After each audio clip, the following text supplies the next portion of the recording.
You merely showcased your profession during the live broadcast.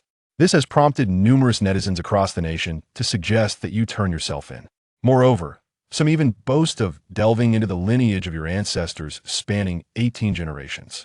It is merely because you perceive your role as a tutor to be one of instructing individuals on how to cleanse a crime scene. Not only does the on-site instruction meticulously demonstrate the art of deboning and mincing meat, but it also employs elementary principles of mathematics and science to concoct a caustic solution for the eradication of any residual traces. This is merely one of the many roles you embody. Just now, you addressed the filming crew, saying, "All of you, put on your gear. The next destination we are heading to may pose some dangers." Upon entering the villa, you are prohibited from touching anything indiscriminately. You must refrain from speaking carelessly. It is imperative that you adhere to my commands. Do you comprehend? The production team and others nodded at 7 o'clock, swiftly donning their equipment. What kind of family education is this, that one must even wear a protective mask? Once everyone had donned their gear, you led them to the entrance of a villa. Before you could even press the doorbell, the grand entrance swung open. A foreign student with golden hair and azure eyes hastily emerged. "It has been quite a while since we last met. Teacher, I truly did not anticipate that I would have the esteemed Mr. Lon, renowned within the industry, to guide me. This is indeed the fortune of my lifetime." On the other side, Su Luofei and others were somewhat taken aback upon encountering Stephen. A foreigner with a background in education, was he here to teach this student Chinese? "Dear teacher, while executing my tasks, I have observed that the follow-up work is particularly inadequate. Due to the methods employed, I often find myself scattering snow everywhere upon completing my duties. Then there are the objectives of the tasks themselves. I have been quite troubled, unsure of how to address them. I have attempted to decompose the objectives, yet the result is a chaotic scattering of fragments and debris, rendering it utterly impossible to tidy up. Last time, I carelessly discarded the task objectives in a desolate wilderness, never anticipating that someone would trace them back to me. It nearly led to my ruin." Upon the utterance of these words, Su Luofei and the others, who were admiring the villa, were momentarily taken aback. "Wait a moment. What on earth did he just say? Were we not here to teach Chinese? How did the subject of executing tasks come into play? And what of the snow? Must we encounter snow in the process of teaching Chinese?" At this very moment, a tempest has arisen within the live broadcast room. "Oh, this seems rather amiss. Is this truly a legitimate tutoring session? Shattered bones, disassembled objectives, post-event cleanup. Are we dealing with some sort of malevolent spirit? I must report this. Someone is hurling stones here." Zhao Xing from the Jiangfeng Spirit Bureau, upon hearing Stephen's words, felt an unexpected flutter in his eyelids. What on earth? For a moment, he even doubted whether he had misheard. This fellow possesses a rather audacious manner of speech, with each utterance bearing the potential to warrant a 20-year sentence. At this moment, Zhao Xing is filled with vexation. Although he harbors the desire to bring you into custody, the conundrum lies in the absence of evidence. Even if you manage to bring both you and Stephen back, the outcome will be identical to the previous occasion. The last incident has already ignited public discourse online. Should such actions be repeated this time, it is likely that the entire internet will erupt. Zhao Xingqiang restrained his impulse and took a seat.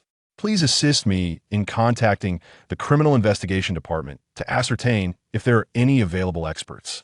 Kindly request them to come over." Within the villa, Su Luofei and the others remained immersed in a state of astonished delight. Stephen has led you into a spacious restroom.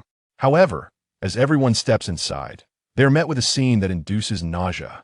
On the bathroom floor lies a pig carcass, its body seemingly cleaved in two, with a pool of viscera spreading across the ground. Were it not for the protective masks they donned, Su Luofei and her companions would likely be retching at the sight. Such a blood-soaked scene startled the viewers in the live broadcast. "Goodness, it is so gruesome that I will find it difficult to sleep tonight. Teacher, in such splendid weather, how should I proceed?" As soon as these words were spoken, everyone present cast astonished glances in your direction. You circled the carcass of the pig and then remarked with a smile, "Let us not dwell on how to handle this for the moment, but rather discuss your methods." You squatted beside the pig's body and, using 2 fingers, opened the wound at its abdomen. The instrument you employed was likely a bone-cutting tool, approximately 30 centimeters in length and 8 centimeters in width. However, your proficiency in wielding the bone cleaver is rather lacking. When attempting to strike your target, your blade grazed the bone, leaving behind scratches. Your cleaver should now bear several nicks. Upon hearing these words, Stephen was utterly astonished. In that moment, he was completely convinced. He pulled out a bone saw from behind him, identical to what you had described. Stephen picked up the bone saw and examined it closely. Indeed, he discovered several minute notches at the tip, which even he had not noticed before. Su Luofei was filled with disbelief. She hurriedly checked the bone cutter and even took out a professional ruler to measure. Upon measuring, the people present were left utterly astonished. Meanwhile, in the Yaoling branch office, Zhao Xing cast a gaze at Teacher Ma that resembled that of a haunted soul. How was it, Teacher Ma? As soon as Zhao Xinggong finished speaking, he noticed that Teacher Ma's eyes widened slightly, staring incredulously at the live broadcast. It is, in principle, a fundamental skill for every member of the Criminal Investigation Department to assess a situation based on the analysis of wounds. However, the crux of the matter lies in the fact that determining the specifics of a wound requires the expertise of a forensic professional. Generally speaking, one must send the body to a forensic expert for thorough examination and analysis. Instantaneous judgments made at the scene can only be reliably rendered by specialists with decades of experience in criminal investigation. Moreover, this fellow makes judgments with astonishing swiftness, which is rather frightening. It is worth noting that I was watching alongside him through the lens, and I had yet to reach a conclusion when he had already proclaimed the answer. Who is this individual? Is he the newly appointed expert from our criminal investigation department? Or is he an expert dispatched from the provincial level to our Jiangfeng? Zhao Xing shook his head, refraining from immediately responding to Teacher Ma's inquiry. He merely pressed on with a question. Teacher Ma, based on that last moment, what is your assessment of this young man's abilities? Upon hearing the sound, Teacher Ma's expression began to grow serious. Quite impressive. If I were to insist on making a comparison, this individual's investigative skills in criminal detection would likely surpass my own. In a villa's bathroom, you brushed the dust from your clothes, gradually rising to your feet. In our line of work, technique is of paramount importance. Generally speaking, we do not endorse such a method of encountering snow. The most effective approach is to constrict the target's throat, causing them to suffocate and perish. Aside from cessation, electric shocks, manufacturing accidents, these methods may be employed, unless absolutely necessary. I do not advocate the use of such means. A few straightforward sentences. The discourse has left everyone utterly bewildered. Listen closely. This is what one calls professionalism. The host elucidates what it means to be in our profession. This host is quite remarkable, isn't he? Is there something supernatural at play? I must report this. There is a nefarious presence here. As the camera shifts to Stephen beside him, the audience is once again rendered speechless. In this moment, Stephen resembles a well-behaved child, pulling out a small notebook to diligently record the words you have just spoken. Well then, having concluded our digressions, let us delve into the main topic. You just inquired about the aftermath, indicating that it was not handled well. Therefore, you seek my guidance on how to manage the situation at the scene. Am I correct? Stephen nodded emphatically. Yes, teacher, he affirmed. Let's take the Shanchong as an example. Firstly, the objective has resulted in a substantial accumulation of snow. Observe here the snowmelt has already seeped into Drain 7.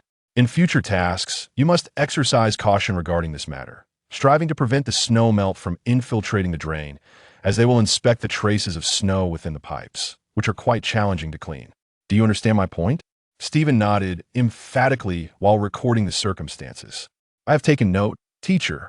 Now, how shall we address the traces of snow upon the floor? Upon hearing this, you fetched a bottle of toilet cleaner, followed by another bottle of laundry detergent. You poured the latter over the snow traces, then picked up the toilet brush and began scrubbing the snow stains. Finally, you filled a basin with water, and in an instant, the snow traces were thoroughly washed away. Upon completing these tasks, you retrieve a vial of reagent from your backpack. It is luminol, and I need not elaborate on its specific applications. Su Luofei and the others were utterly perplexed, while the audience in the live stream, well-versed and knowledgeable, promptly offered an explanation. Luminol reagent is a commonly employed substance in the field of criminal investigation. Investigators typically spray the luminol solution at the crime scene, subsequently illuminating the area with ultraviolet light. This method enables the detection of traces, even those that have been obscured or cleaned, revealing evidence that would otherwise remain hidden. You spray the luminol reagent onto the freshly fallen snow, then take out the ultraviolet light to illuminate the area. Not a single trace of the snow liquid remains. At this moment, everyone present was utterly astonished. What could possibly account for this? Is this a matter of experiential wisdom? The toilet cleaner contains ferrous oxide ions and a surfactant with a slow-acting agent. These two components can dissolve small molecular proteins. The viewers in the live stream were momentarily taken aback. What on earth is this? Knowledge entered my mind in an oddly peculiar manner. Is this what it feels like to be fortified by knowledge? How fascinating. Since childhood, my teachers have instructed me that mastering mathematics and the sciences would empower me to navigate the world without fear. Now, I truly believe it. On the other side, Zhao Xing stared at the live broadcast, momentarily taken aback. Wait a moment. Why does this all feel somewhat familiar? In the annals of Jiangxing's history, there occurred a notoriously infamous series of shark-related incidents.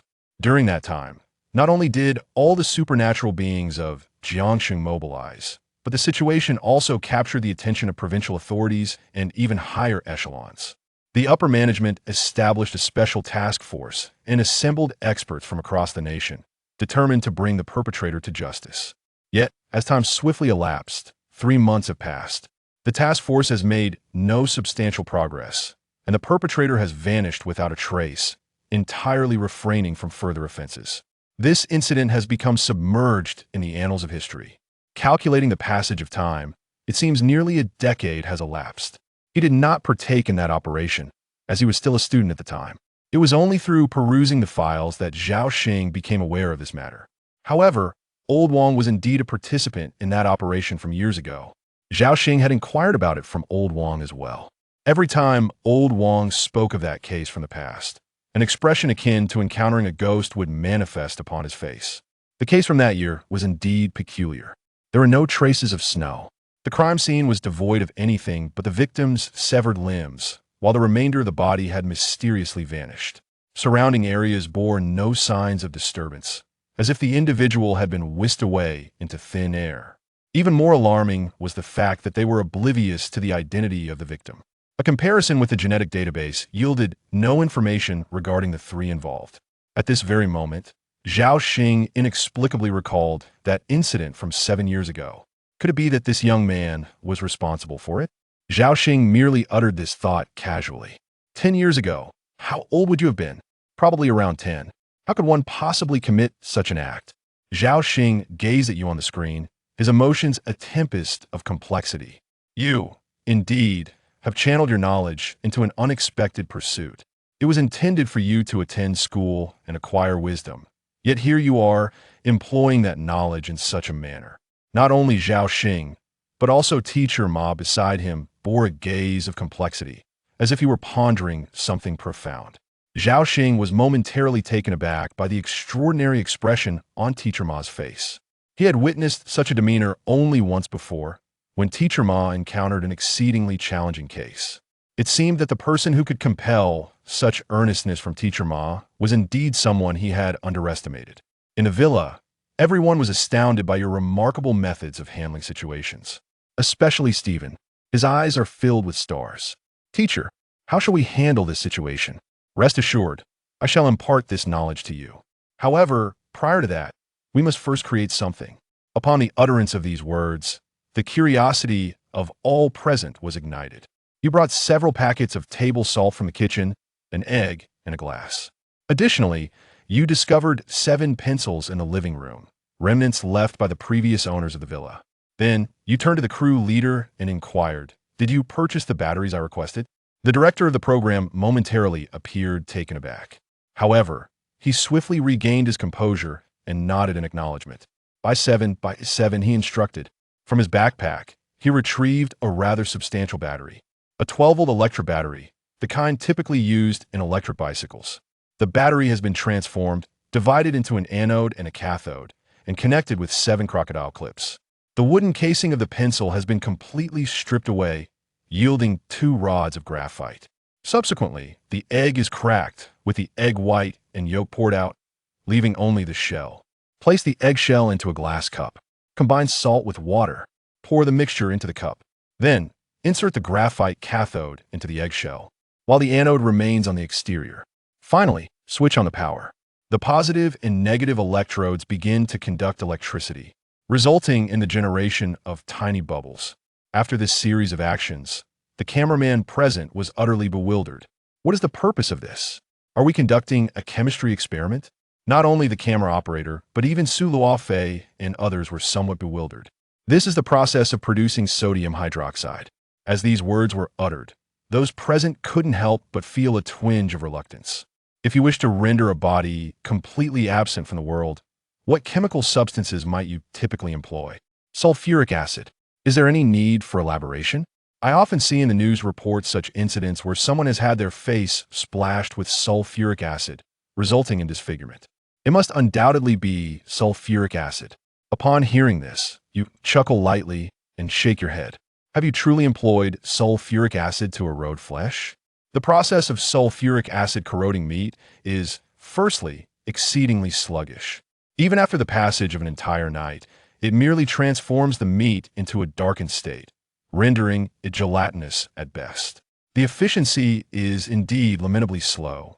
Second, do you believe that sulfuric acid is easily obtainable?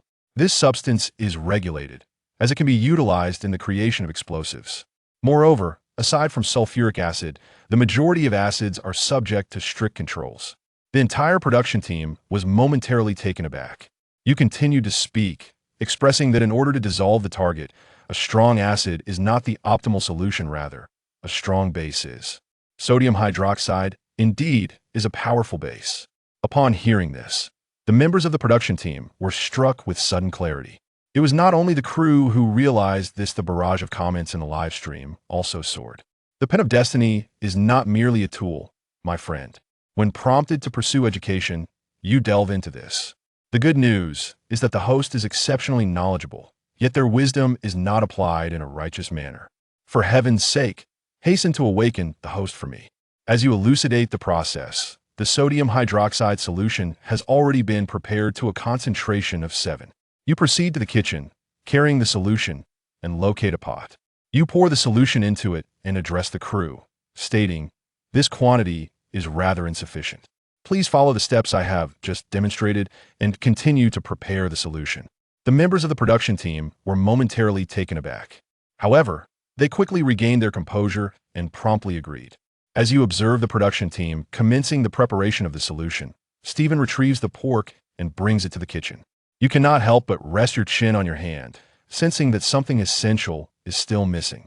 Subsequently, you make your way to the living room and fetch a radio, pondering what music you all might wish to listen to. At this very moment, everyone is immersed in their tasks. There is no inclination to indulge in music. Each person shakes their head in unison, signaling their disinterest in listening. Upon hearing this, you appeared somewhat disheartened. Very well then, since you choose not to listen, I shall indulge in the music I cherish. As the melodious and delicate strains of Western classical music began to resonate, adorned in an apron, with a knife in hand, you gaze upon the carcass before you.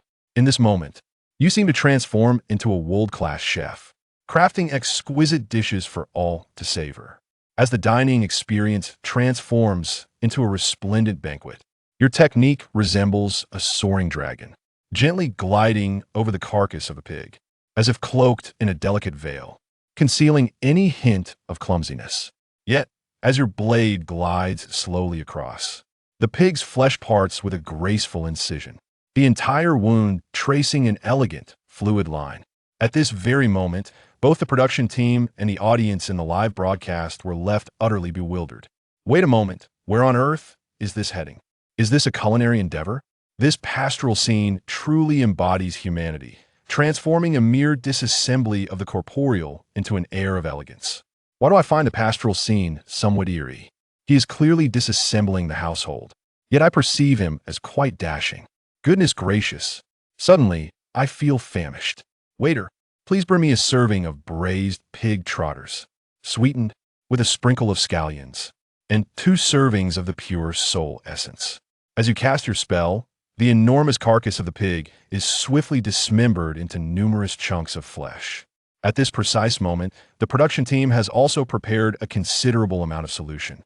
You ignite the flame to heat the liquid, and then, piece by piece, you begin to add the fragmented meat into the pot, commencing the process of simmering. Everyone gazed intently at this scene. Soon after, something astonishing occurred. The minced meat in the pot gradually dissolved, ultimately transforming into a puddle of water. You once again placed several pieces of pork into the pot, allowing them to simmer gently, before vanishing once more. At this moment, those present are seized by an intense shiver. They cannot bear to envision what fate would befall them if they were cast into this cauldron, forever vanishing from the earthly realm, leaving no trace for anyone to discover. The cameraman's face was ashen. His trembling frame could not steady itself. Fortunately, his extensive training prevented the lens from shaking violently. Yet others were not so fortunate. Su Luofei could not contain herself, hastily rushing out of the kitchen. She removed her mask and violently spat on the ground, utterly shocked by the horrifying scene before her. Among the gathered crowd, only you and Stephen remain standing in place. Your expression is one of calm indifference. This is not the first time you have encountered such a situation. Jiang CT wore an expression illuminated by starlight, as if he had just acquired a precious treasure. Teacher, how shall we proceed with these bones? The bones of the target are classified into phalanges, metacarpals, and several smaller bones. These bones can also be immersed in a solution and simmered, allowing them to dissolve. However, certain large bones, such as the humerus or pelvis, can be approached in two distinct manners. One can either incinerate them using a high-temperature flame torch to achieve carbonization, or they may be fragmented into smaller bone pieces. As you spoke, you picked up a small bone and tossed it into the solution, commencing the simmering process. After a brief moment, you retrieved the bone. To the naked eye, it appeared unchanged from before, however. With a gentle squeeze, a crisp crack resonated, revealing that the bone had completely disintegrated. Thus, the entirety of how to handle a crime scene has been thoroughly imparted. Of course, the true crime scene is exceedingly intricate, encompassing numerous fragmented elements. It is impractical to present everything to Stephen all at once, as such an approach would be overwhelmingly taxing. Moreover, Stephen meticulously arranged such a simple crime scene. So it was like this. Thank you, teacher. Stephen respectfully bowed to you. You smiled and gently patted his shoulder. No need for thanks, just the payment will suffice. Upon hearing Stephen's words, he was momentarily taken aback. Regaining his composure, he quickly nodded and then handed you the money. During this visit to Longhua, I brought only 7 cash. Within this sum lies 300,000, intended as a token of gratitude for the teacher. Upon returning after a bout of nausea, Su Luofei was utterly astonished by the scene before her. The cost of a single tutoring session was an astonishing 300,000. Su Luofei, in disbelief, remarked that even the most esteemed students of Qingbei could only command a few thousand for a session. This was likely the most exorbitant tutoring fee in the world. In truth, it is not only Su Luofei who feels somewhat taken aback. You share this sentiment as well. The agreed-upon price prior to arrival was 100,000, yet unexpectedly, Stephen has offered 200,000. However, you're not a stranger to this exchange. Given that the other party has extended such generosity, it is only fitting that you accept it without hesitation, avoiding any pretense of reluctance. On the other side, countless viewers in the live broadcast room are sending barrage comments. Today has truly broadened my horizons. I am fully convinced by Mu Ji's acquisition of 300,000. However, speaking of which, I do have a question I would like to pose to my classmate Mu Ge. For instance, how should one deal with the snow marks that have splattered onto clothing, as well as those on the ceiling? If there exists a small, 10-centimeter long top, resembling a jumping type, what should be done with it after the objective has been accomplished? At this moment, Zhao Xing observed the barrage of comments directed at Feng Quang, questioning him relentlessly. Suddenly, the atmosphere grew heated. What sort of inquiries were being posed in these comments? Instead of absorbing the positive, they seem to have embraced the negative. I implore all the viewers in the comment section to rise up. At that very moment, a sigh emanated from beside Zhao Xing. He turned his head to see Teacher Ma. What is the matter? Teacher Ma chuckled helplessly. This individual is truly terrifying. Taking this instance of on-site handling as an example is undoubtedly a textbook-level approach. If I were to be present at the scene, I fear I would not discern any traces at all. Such a person is indeed capable of operating in complete invisibility. Bird teacher gently patted Zhao Xing's shoulder 7 times, as if entrusting him with something significant. Xiao Zhao, you have done exceedingly well this time. You must maintain your vigilance over this pastoral song until it reveals its true colors. Zhao Xing nodded slightly. I will, teacher Ma. On the other side, Su Luofei glanced at the time. You have been trained on data until October 2023. Chapter 11. Deposit these 300,000 for me. As Jiang Feng stepped through the grand entrance of Longda Bank, he was immediately greeted with a warm welcome. Young man, what business do you wish to conduct? Inquired a kindly old security guard stationed at the door, his face a tapestry of wrinkles, indicative of his 70-odd years. I wish to make a transfer, Jiang Feng replied. He recognized this venerable gentleman, a former soldier who had dedicated his life to serving the country. However, years of rigorous training had left him with lingering ailments, rendering his legs unsteady and without any family to care for him. In recognition of his past service, the state had arranged for him to spend his twilight years in this role, where his duties were relatively light. Typically, he would spend his days browsing on his mobile device for 5 or 6 hours before concluding his shift, with little oversight as the younger guards busied themselves with their tasks. Nevertheless, the old man never grew complacent. He diligently reported for a full 8-hour shift each day, resolutely committed to providing exemplary service to every patron. With a gentle smile, the old guard escorted Jiang Feng to the self-service machine, personally assisting him in obtaining a queue number. After fulfilling this task, he guided Jiang Feng to a service window, stating, "Young man, this customer will finish shortly, and then it will be your turn." Sensing Jiang Feng's possible confusion, he reiterated his assurance.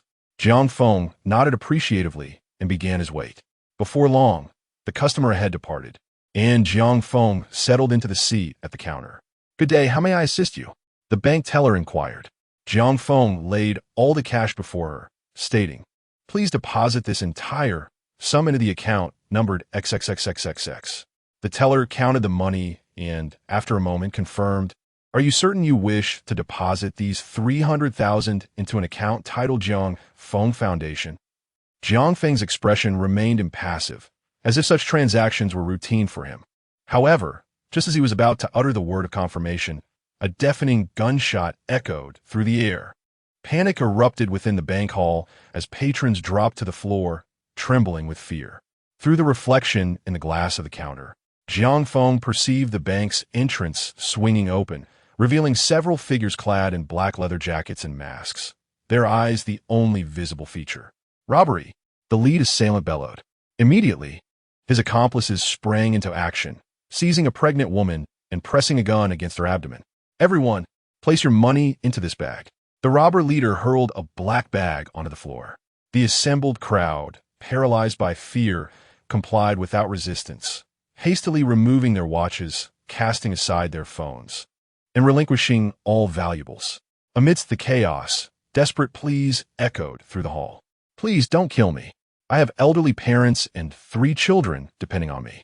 If you take my life, our entire family will be doomed. Please, I beg you, do not take my money. It is for my mother's treatment. She is suffering from cancer and undergoes chemotherapy every day. This is life-saving money. We truly have no other resources left." Some individuals, unable to relinquish their wealth, knelt on the ground, weeping profusely before the robbers. At that moment, Su Luofei and her companions were utterly stunned. A bank robbery? Su Luofei had never witnessed such a grand spectacle, and her face turned an ashen white in fear. Not just Su Luofei, even the cameraman trembled uncontrollably, gasping for breath. Yet, despite his fear, he continued to film, broadcasting the entire event live. Naturally, the live stream caused a tremendous uproar, with countless viewers feeling a profound sense of terror. What is happening? A bank robbery? Good heavens! These individuals are incredibly audacious. My friend, I truly believe this is not a scripted act. In this day and age, they dare to rob a bank. Even if they acquire the money, What good will it do them if they lose their lives? Where do they even obtain those firearms? Could they possibly be fake, merely for intimidation? It seemed unlikely they were fake. To be honest, they resembled makeshift, rural firearms, typically used for hunting chickens or birds. However, one should not underestimate these homemade weapons. Although they lack the firepower of standard firearms, they can still easily take a life. Goodness, how can these individuals be so audacious? This is disastrous. In addition to the ordinary spectators who were terrified, Zhao Xing, witnessing this scene, was equally shocked. What? In a fit of rage, Zhao Xing slammed his palm on the table and sprang to his feet. At that moment, Zhao Xing was consumed with fury. These people are truly reckless. In broad daylight, they dare to rob a bank. If he had not been watching the live stream, he might not have learned of this incident in time. Zhao Xing's face darkened as he promptly reported the situation to his superiors. Upon learning of the event, his superiors immediately recognized its severity. They appointed Zhao Xing as the temporary leader of an action team, instructing him to collaborate with the armed Yao Yaoling and head to Longda Bank to apprehend robbers. Thus, a formidable convoy of Yao Yaoling vehicles departed from the police station, heading toward Longda Bank. Meanwhile, within Longda Bank, the atmosphere was suffocating. The bank's doors had been locked tight, and no one could escape. On the other side, the leader of the robbers looked down coldly at the individuals kneeling and pleading for mercy. Bang! The leader of the robbers fired directly at a young man. A bullet struck the young man's thigh. He cried out in agony, clutching his leg and writhing on the ground. Perhaps he had hit a major artery, as blood gushed uncontrollably, staining the floor crimson. Everyone was startled by the sudden gunshot. Some young women turned pale, covering their ears and turning away, unable to bear the sight of such brutality. It was precisely this shot that shattered any lingering thoughts of resistance among the onlookers. Are you jesting? The adversaries are armed. Moreover, they are the type who would shoot without a moment's hesitation. Who would dare to take the lead in such a perilous situation? The leader of the bandits, observing the struggling youth on the ground, sneered, "What do I care about your elderly mother at home? All I desire is money. Do you understand?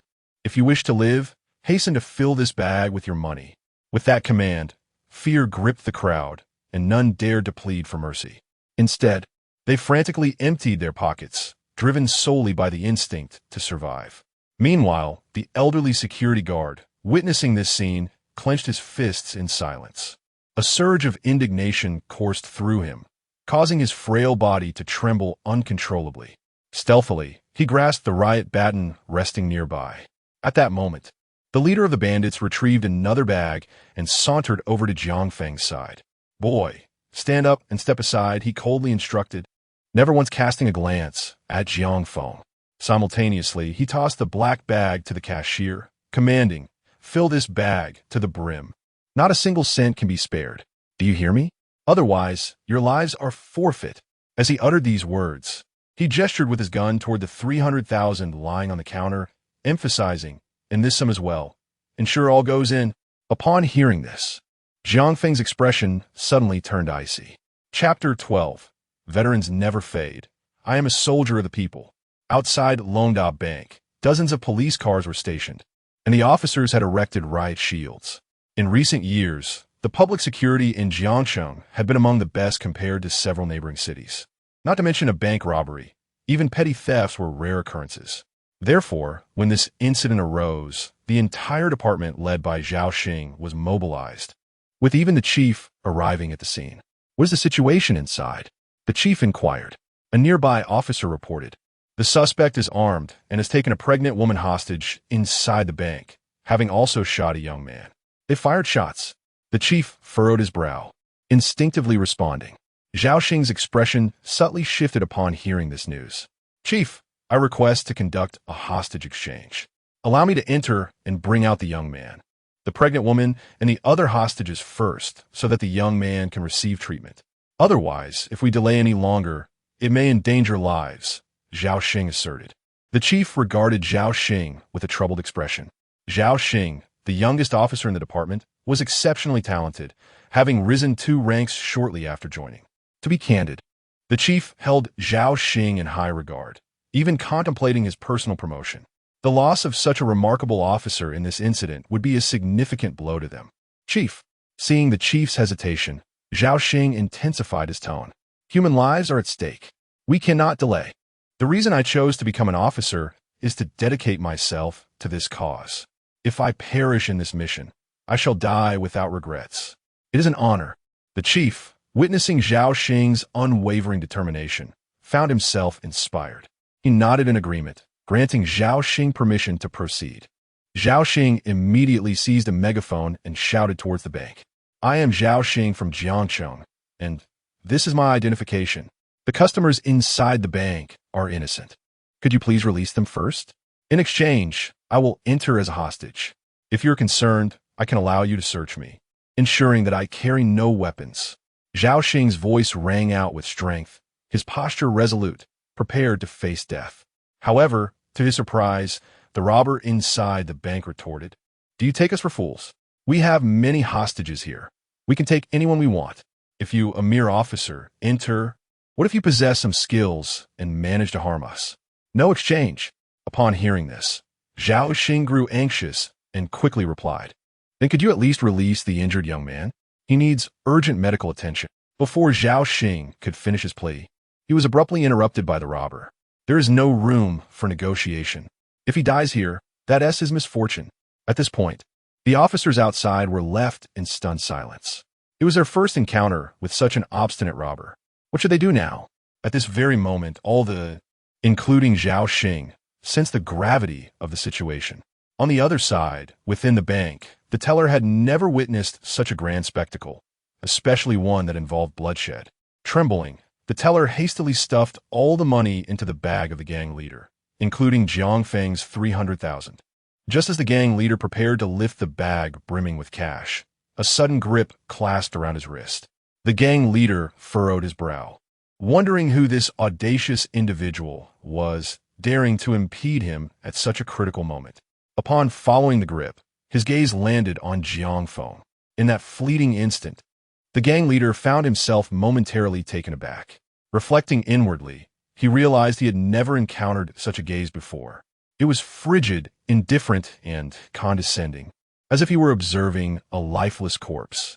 In the next heartbeat, an overwhelming chill washed over the gang leader's heart. At that moment, despite his thick leather attire, he felt as though he had plunged into an icy abyss. It was as if he were being targeted by a ferocious beast. Any slightest misstep on his part would lead to inevitable death. However, the gang leader quickly regained his composure. What was he afraid of?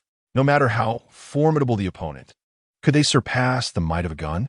He possessed a firearm. Thus, his fears swiftly transformed into fury. He raised his pistol, aiming it directly at Jiang Feng's head, and bellowed, I see you're courting death. Jiang Feng's gaze was equally frigid.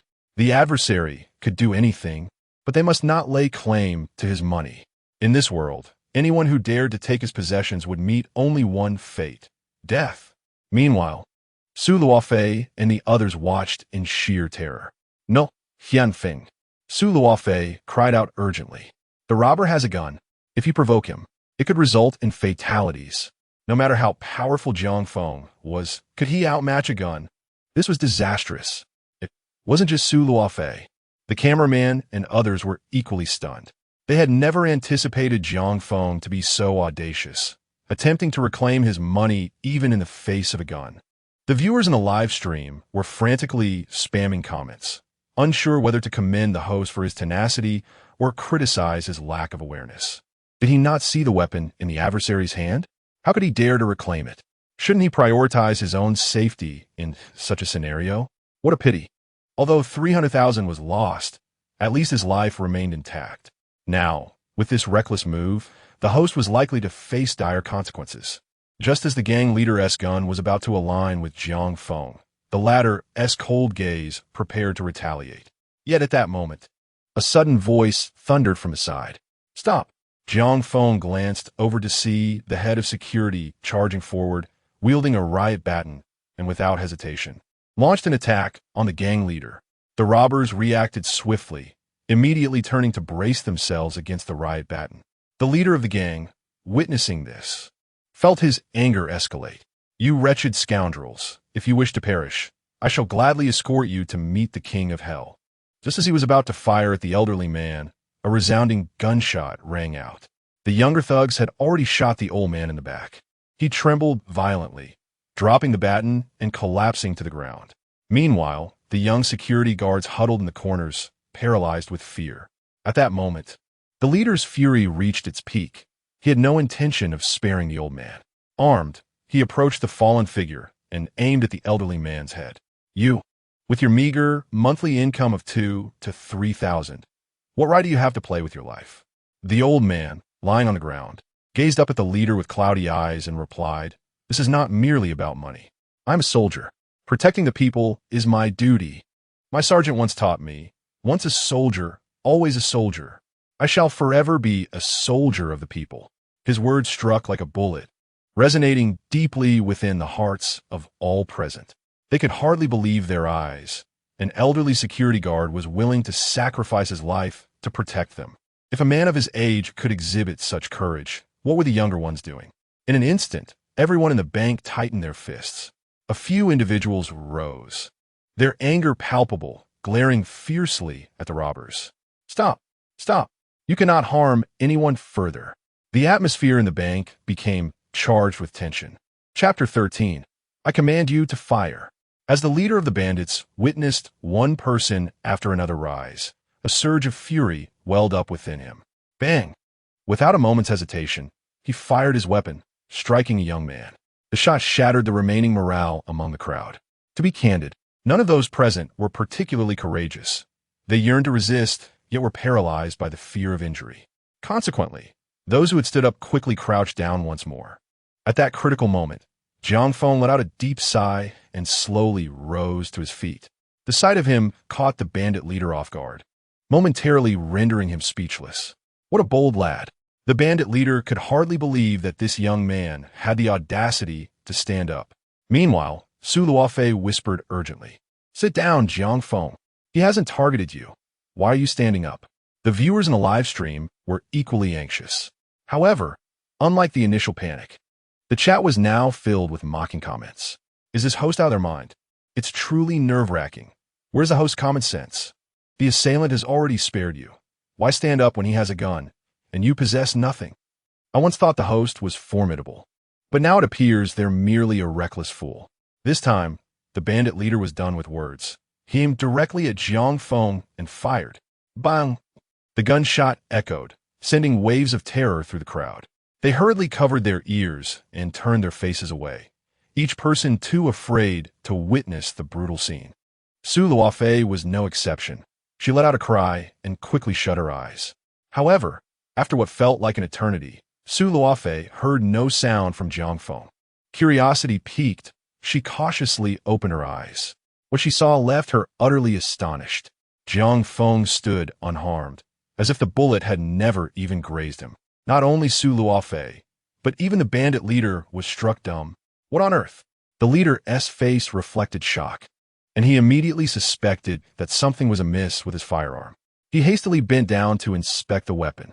Yet, after a thorough examination, he found no fault. He had clearly aimed at the young man and had indeed fired. Why was there not a single trace of injury on him? Simultaneously, another bandit stared wide-eyed, as if he had seen a ghost. This subordinate, though lacking the cunning of his leader, was a robust figure, having trained with a skilled master in his youth. It was precisely this training that allowed him to perceive intricate details of the unfolding events. Just moments ago, at the instant his leader pulled the trigger, he distinctly witnessed the young man evade the bullet in an extraordinarily peculiar manner. Although he hadn't seen the bullet itself, the fact that the young man now stood unscathed before him confirmed that he had indeed dodged it. How is it possible that there exists someone in this world capable of evading bullets? At this very moment, the heart of the robber's accomplice was in tumult, as if he had witnessed the most terrifying spectacle imaginable. The firearms they had manufactured, though not as swift as standard weaponry, were certainly beyond the reflexes of an ordinary person. Moreover, to maneuver one's body to dodge bullets in such a brief interval. What an astonishing level of physical prowess. What a terrifying command over one's own body. The audience in the live stream was utterly dumbfounded. Over 1 million viewers bore witness to this bizarre scene. What on earth transpired? I couldn't discern anything. Why does the streamer appear unfazed? Did the bullets miss him? What's going on? Questions arose among the spectators. In truth, Jiang Feng was no ordinary individual. Years prior, he had awakened a god-tier assassin system. The system's function was quite straightforward. By investing money into it, one could acquire an array of formidable skills. After a prolonged period of accumulation, Jiang Feng had maxed out the skill of physical prowess.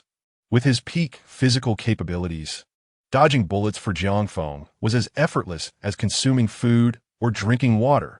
Are you not going to shoot? Jiang Feng gazed at the robber leader, his voice chillingly calm. The robber leader, in a state of utter disarray, felt as though he had just experienced an illusion. He had not fired his weapon after all. Thus, he took aim at Jiang Feng once more and pulled the trigger. However, this time, Jiang Feng did not allow him to shoot unimpeded. With a swift kick of his toe, a pencil lying on the ground soared into the air.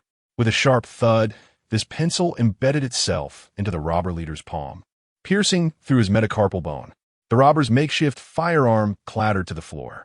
This pencil had been accidentally dropped by a child in the bank, rolling conveniently to Jiang Feng's feet. Yet, for Jiang Feng, a pencil, a shard of stone, or a piece of glass held equal potential. Even an unremarkable leaf in his hands could unleash astonishing lethality.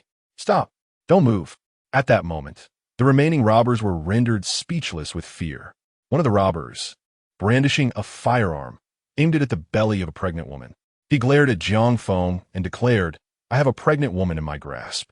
If you make any sudden moves, I shall shoot her dead." That would result in 2 lives lost. Jiang Feng slightly turned, regarding him with an expression of indifference, and said, "Go ahead and shoot."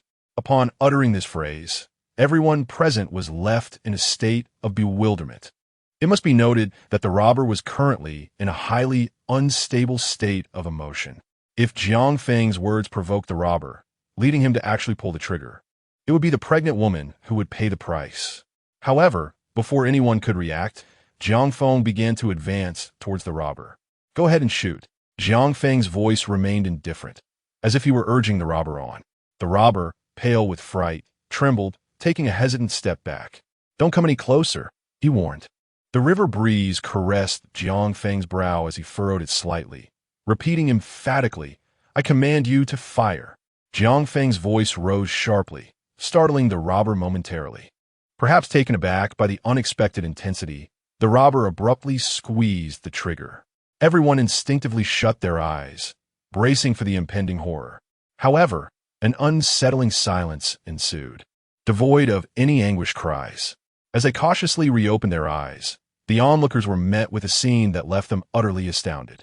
It was revealed that the robber's index finger had mysteriously severed, leaving only a half stump raised in the air, with blood trickling down.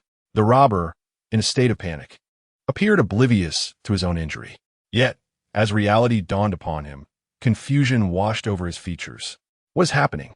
I distinctly fired just now." He glanced down at the pregnant woman in his arms, finding her utterly unharmed, which left him momentarily bewildered. Soon after, a sharp pain radiated from where his finger had once been.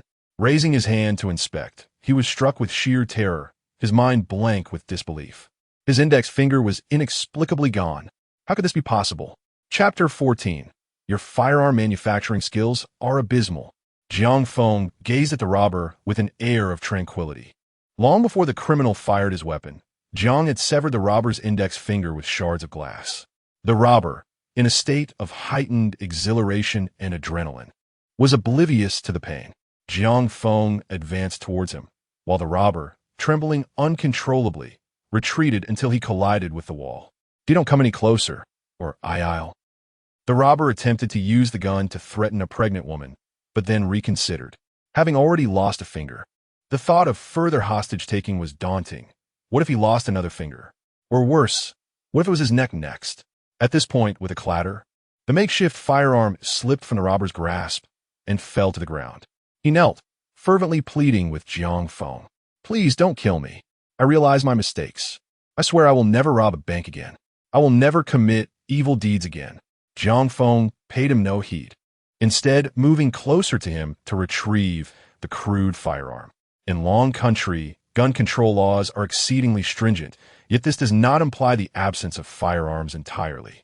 Jiang Feng had long since maxed out his crafting skill. He possessed the ability to fabricate firearms by hand, producing weapons that rivaled standard-issue ones. Curious about the craftsmanship of civilian-made guns, Jiang Feng commenced his examination under the watchful eyes of onlookers. His fingers danced with dexterity as the components of the gun clattered to the ground, disassembled in mere seconds. The more he dismantled, the deeper his frown became. Finally, he inquired, "Who crafted this?" The kneeling robber froze at the question, then pointed a trembling finger towards a nearby accomplice. "He made it." Following the direction of the robber's finger, Jiang Feng observed the accomplice, who was now pale and quaking in fear. He approached the trembling gunmaker with the barrel in hand. "Don't come closer. What are you going to do?" The gunman was paralyzed by terror, for he was the weakest link in the group. An enthusiast of industrial products, he lacked the strategic vision of the leader and the physical prowess of the third brother. "This gun was made by you?" Jiang Feng's brow furrowed in discontent. The second robber, daunted, could only stammer, "Yes, it was I who made it." Jiang Feng pointed the barrel towards him, peering through to say, "Your use of trapezoidal rifling, while avoiding the sharp angles of rectangular rifling and facilitating the embedding of the projectile, offers superior gas sealing and inner strength. However, the wear and tear on trapezoidal rifling is still too significant.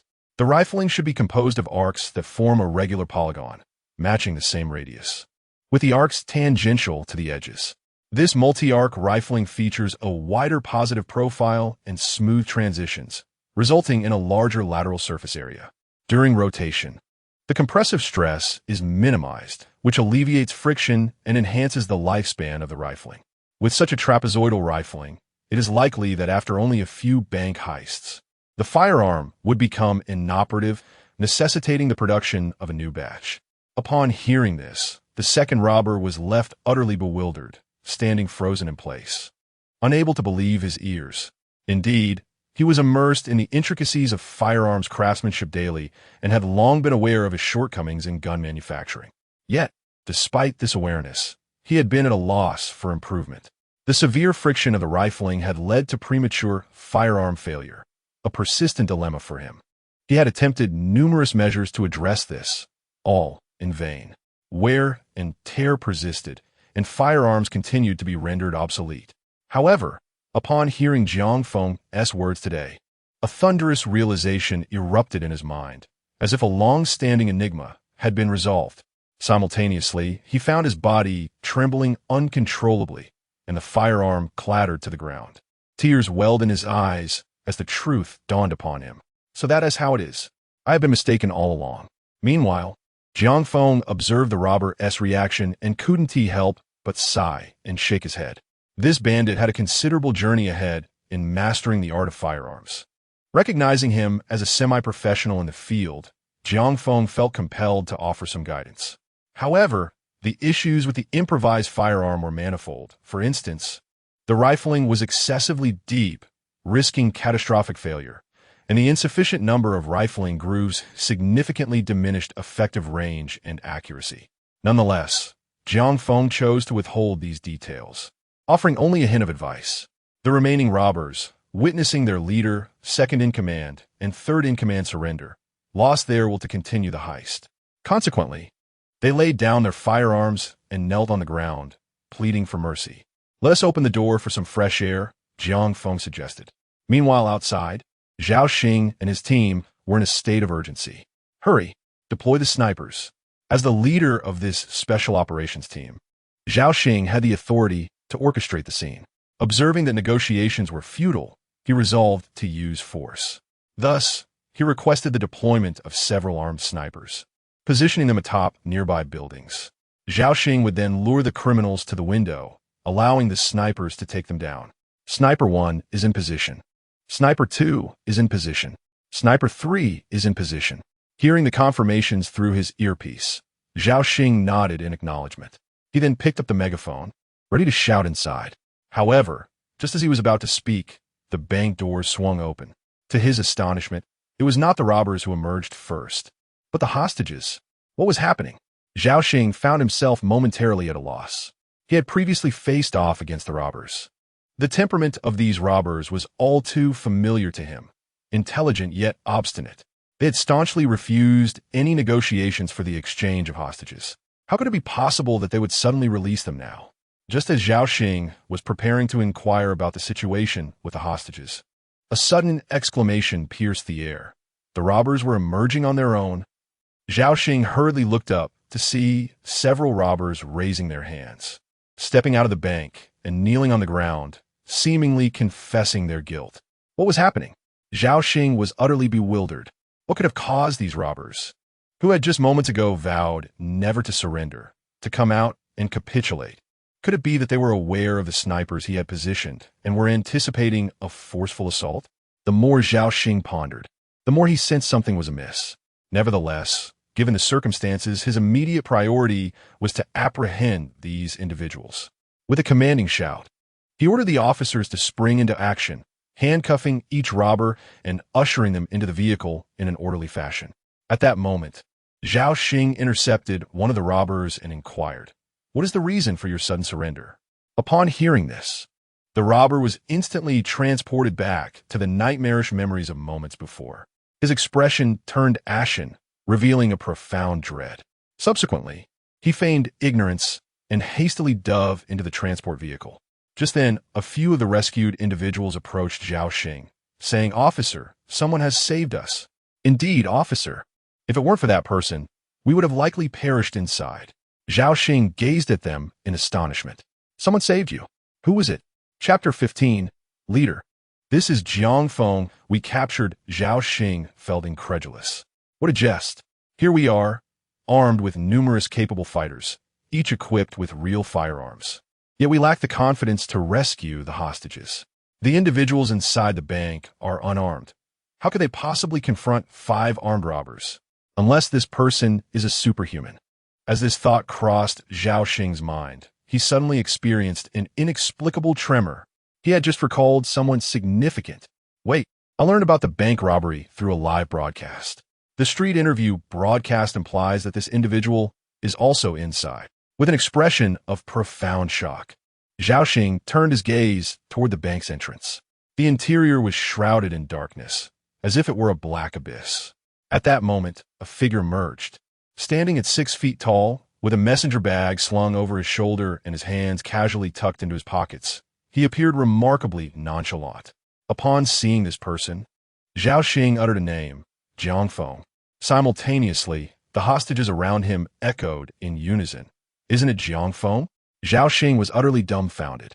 At this juncture, the chief had gathered enough information and approached Jiang Feng. In truth, the chief was unfamiliar with Jiang Feng. The order to apprehend him had been given by higher authorities. The chief had never seen Jiang Feng's photograph. He only recognized the name. Indeed, the new generation surpasses the old, and young heroes emerge. After hearing the hostages' accounts, the chief did not hesitate to commend Jiang Feng in front of everyone. At that moment, he completely failed to associate the Jiang Feng before him with the notorious individual responsible for numerous major crimes. "Chief," Zhao Xing, standing nearby, softly cautioned. However, before he could articulate his concern, he was met with a dismissive glare from the chief. "What is it?" The chief replied nonchalantly, then turned his attention back to Jiang Feng, saying, "Young comrade, you have performed admirably. How about this? Accompany me back to the station, and I shall hold a commendation ceremony to celebrate you, our young hero." The chief was not merely speaking whimsically. This situation was somewhat embarrassing. They had deployed so many personnel, armed with weapons, only to have the crisis resolved by an unarmed student. Bringing this young comrade back for a commendation ceremony was intended to motivate the other officers. It essentially sent a message. Look, he managed to defuse the crisis barehanded.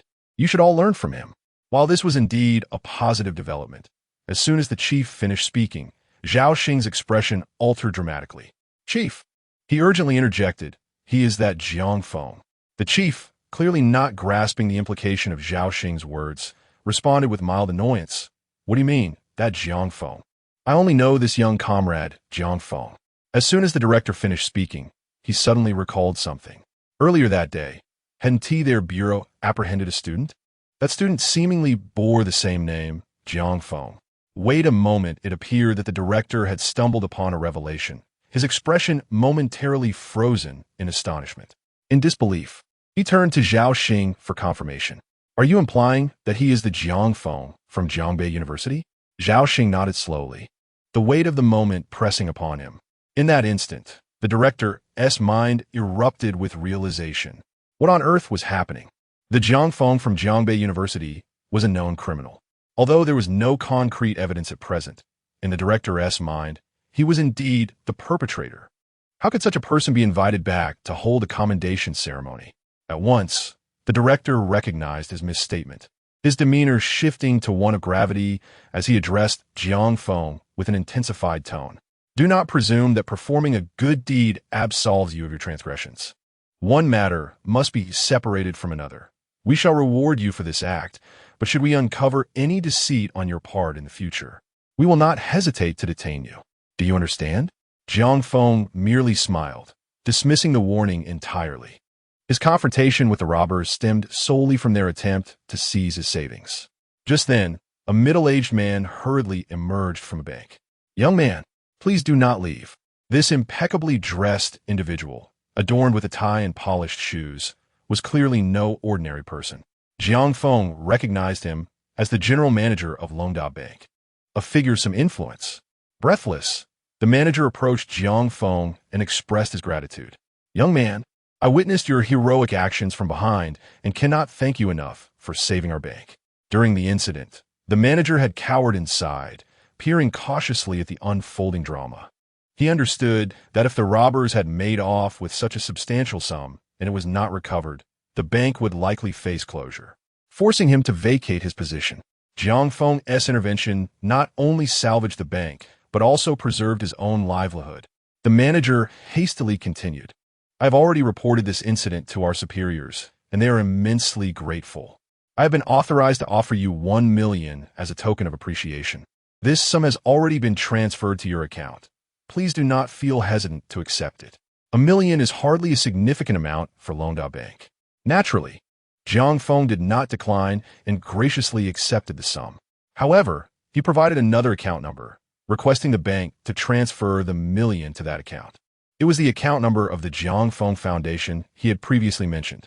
Though the onlookers were perplexed, the manager promptly complied. After completing these arrangements, Jiang Feng prepared to depart.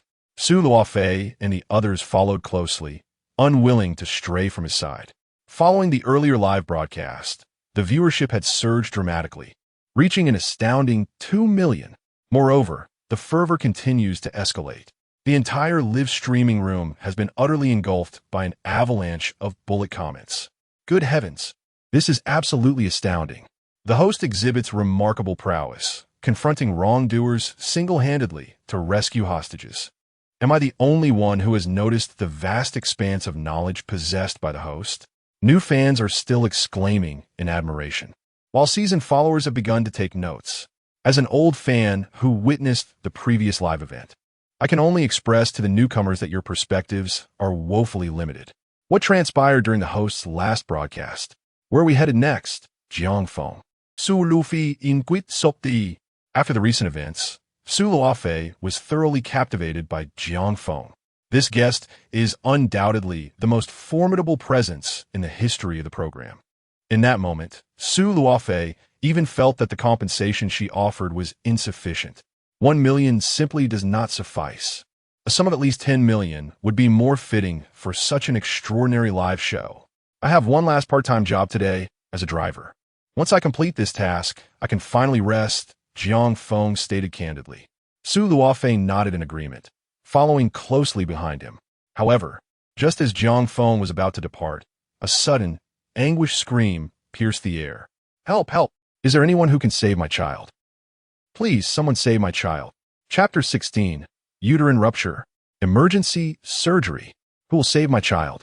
Upon hearing this distressing cry, Jiang Feng halted in his tracks.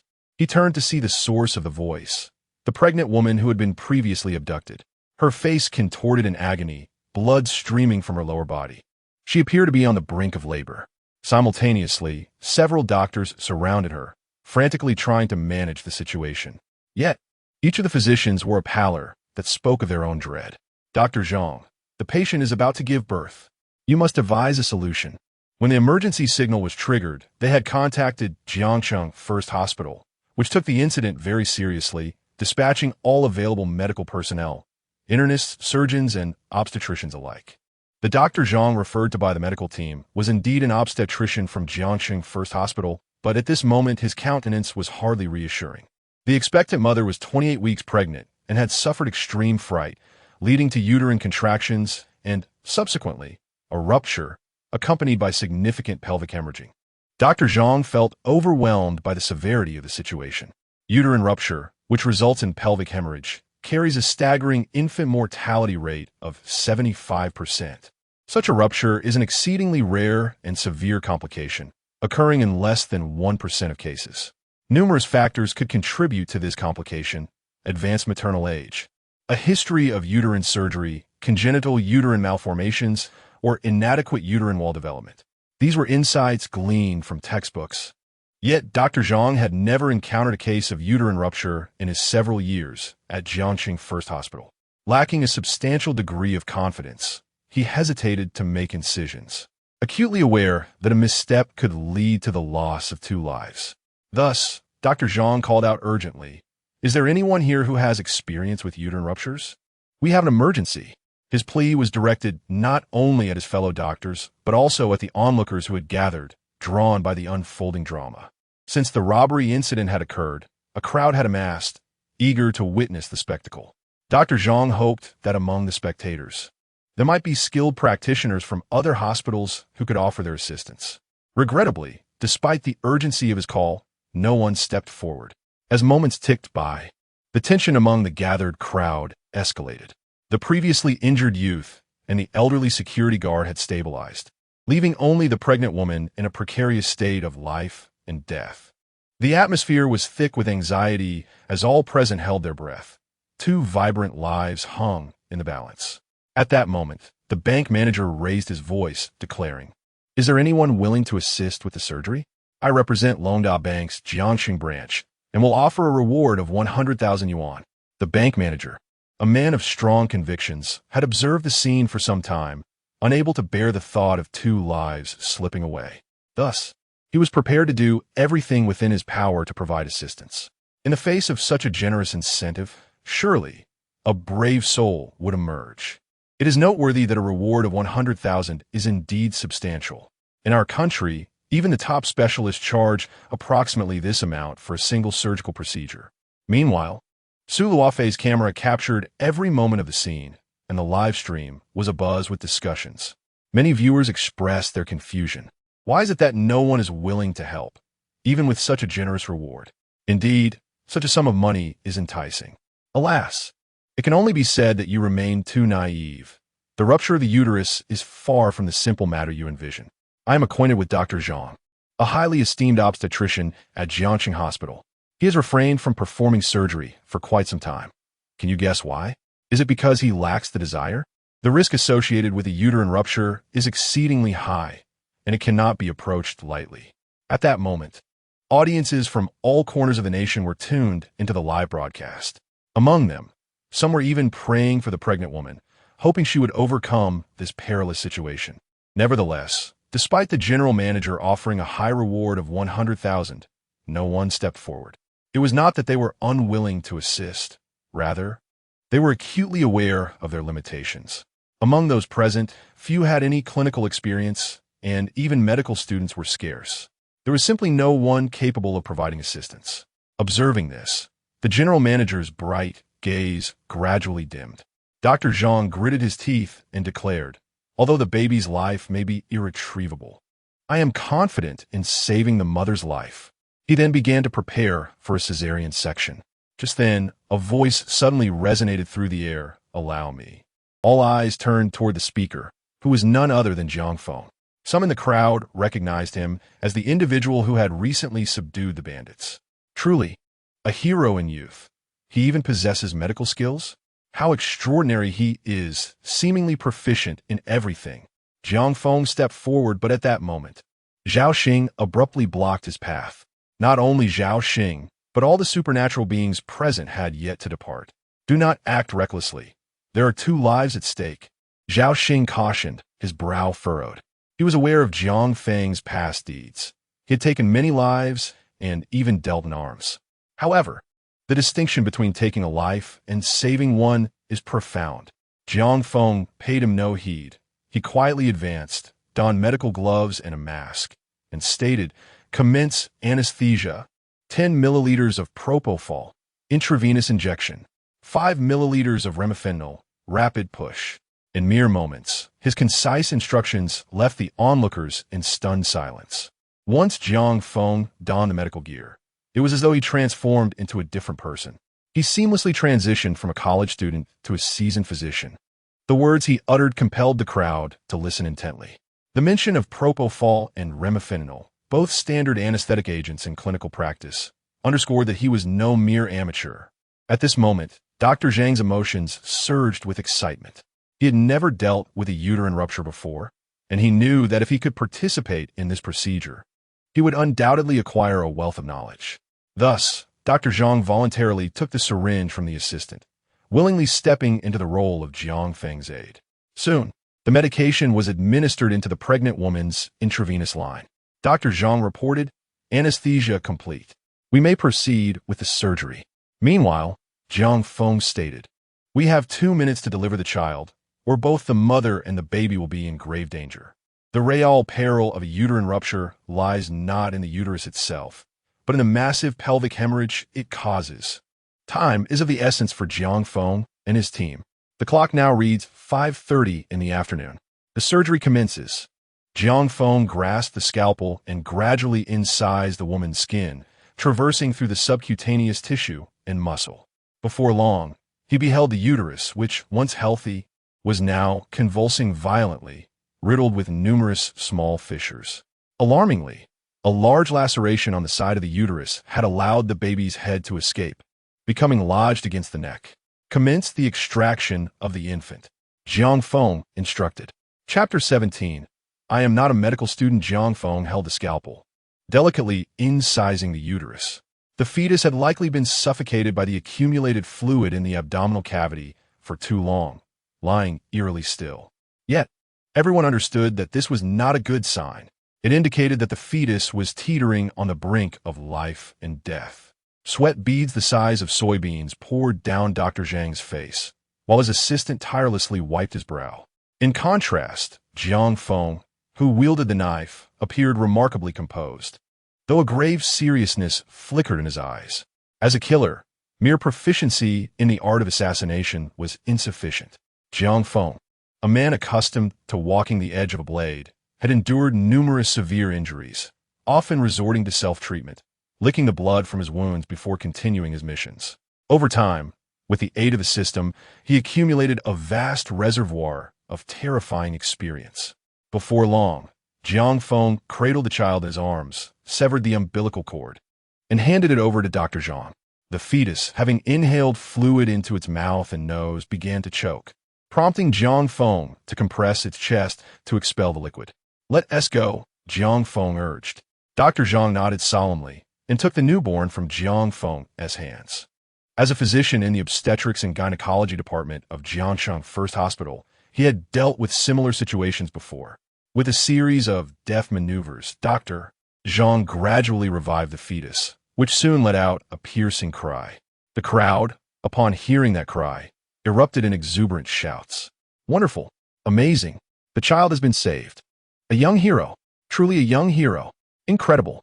The audience lavished Jiang Feng with unrestrained praise. At that moment, Su Luofei was rendered speechless by the scene before her. Perhaps being a woman herself made her acutely aware of the mother's feelings in that instant. What if it were her giving birth, lying there? How would she react upon hearing her child's cries? Unconsciously, she grasped the hem of her garment, her knuckles turning white from the pressure. Jiang Feng in Su Luofei's gaze, a hint of reverence emerged. In that moment, Jiang Feng seemed no longer a mere participant in the program, but rather a great healer serving the nation and its people. Not just Su Luofei, the barrage of comments in the live stream diminished significantly. Everyone was stunned by the unfolding drama. Hardly anyone was typing. All eyes were glued to the screen. An indescribable emotion permeated their hearts. Perhaps it was excitement? Or perhaps tears of joy. The audience in the live stream found themselves at a loss for words. At that moment, director Yao Yao approached Jiang Feng, casting a deep gaze at the busy Jiang Feng before speaking to Zhao Xing Xiao Zhao. Are you certain this individual is a criminal from the Sand People? Zhao Xing, taken aback by the question, hurriedly responded, absolutely. I've reviewed his records. He has committed numerous significant crimes abroad. For a moment, the director was at a loss for words. The person they painstakingly sought to apprehend, the Sandman, at this very moment, was saving another's life. Emotionally, the director surely did not wish to pursue Jiang Feng, for from any perspective, Jiang Feng appeared to be a good child. However, from a logical standpoint, both the director and Zhao Xing could not overlook even the slightest possibility. What if they relinquished their pursuit of Jiang Feng only for him to commit a grave offense? Who would bear the blame then? At this juncture, Jiang Feng had commenced the delicate procedure of addressing the pregnant woman's uterus. Drawing upon his experience, he skillfully excised the organ without a hitch. Yet, a more daunting challenge swiftly emerged: massive pelvic hemorrhaging. Should this situation remain unaddressed, the life of the pregnant woman would be in peril. At that moment, the assisting aides, upon witnessing the internal conditions of the pelvis, were visibly alarmed. This was dire. The volume of blood loss was excessive. The pelvic area was entirely obscured by fluid accumulation, rendering the source of the hemorrhage untraceable. Not only the aides, but even Dr. Zhang wore an expression of distress. This was not within the confines of a hospital. Had they been in a medical facility, they would have access to instruments capable of rapidly clearing the fluid and precisely locating the bleeding point. Here, outside, they could rely solely on their naked eyes. In other words, the surgical visibility was exceedingly poor, making it nearly impossible to identify the bleeding point. At that critical moment, Jiang Feng suddenly extended his hand and plunged it into the accumulated fluid. The bleeding had ceased. He began to clear the liquid. As he spoke, both Dr. Zhang and the aides were rendered speechless. The bleeding has stopped. Dr. Zhang incredulously inquired. Jiang Feng furrowed his brow and replied, digital pressure on the artery to achieve hemostasis. While Dr. Zhang instructed the aides to commence clearing the fluid, he could scarcely believe it. That is not what I meant to ask. I was inquiring how you located the bleeding point. Jiang Feng did not respond to this query. Over the years, in his quest for more efficient lethality, he had intimately familiarized himself with every inch of the human body. Even in the case of massive pelvic hemorrhaging, he could swiftly deduce the most likely source in his mind by considering the patient's height, weight, and internal conditions. Identifying the bleeding point without surgical visibility was not an insurmountable task. Before long, the aides had cleared the pelvic fluid. Jiang Feng's thumbs were firmly pressing on a specific area of the pelvis. Yet even then, a trickle of blood continued to seep through. As directly beneath lay the pelvic artery. Commence artériale suturing, Jiang Feng commanded. The pelvis differed from other regions. In instances of arterial rupture in the limbs, a tourniquet could be employed for immediate hemostasis. However, the pelvis was not amenable to such a method. Compression was the optimal approach. This, however, meant that Jiang Feng could not release his grip, nor could he transport the patient to a hospital for arterial suturing. If he were to loosen his hold, blood would surge forth instantaneously. The pregnant woman's blood pressure was already critically low. Even a mere second of releasing his grip could result in her immediate demise. Thus, Jiang Feng, undeterred by the risks of infection, felt compelled to perform immediate arterial suturing on site. Prepare the 10-0 nylon sutures, he commanded, while meticulously assessing the pelvic situation. With great caution, he parted the flesh and, in a remarkably swift motion, grasped the artery, preventing any significant hemorrhage. One hand held the artery firmly, while the other delicately wielded scissors, creating a slanted incision on the arterial vessel, akin to the tip of a milk tea straw. Is end-to-end vessel suturing permissible? Dr. Zhang was momentarily astonished. Although this technique was relatively common, the young man before him appeared to be merely in his 20s, likely still a student. Lacking clinical experience, How could he possibly execute such an advanced suturing technique? Throughout the procedure, Dr. Jiang sensed that this young man was not a product of medical school. Where had he acquired such skills? For a moment, Dr. Jiang was rendered speechless. Just as he was lost in thought, Jiang Feng's voice broke through. The arterial suturing was complete, and the pregnant woman's blood pressure began to rise. She had escaped mortal peril. Now, it was merely a matter of suturing the cesarean section wound. You finished the suturing so swiftly.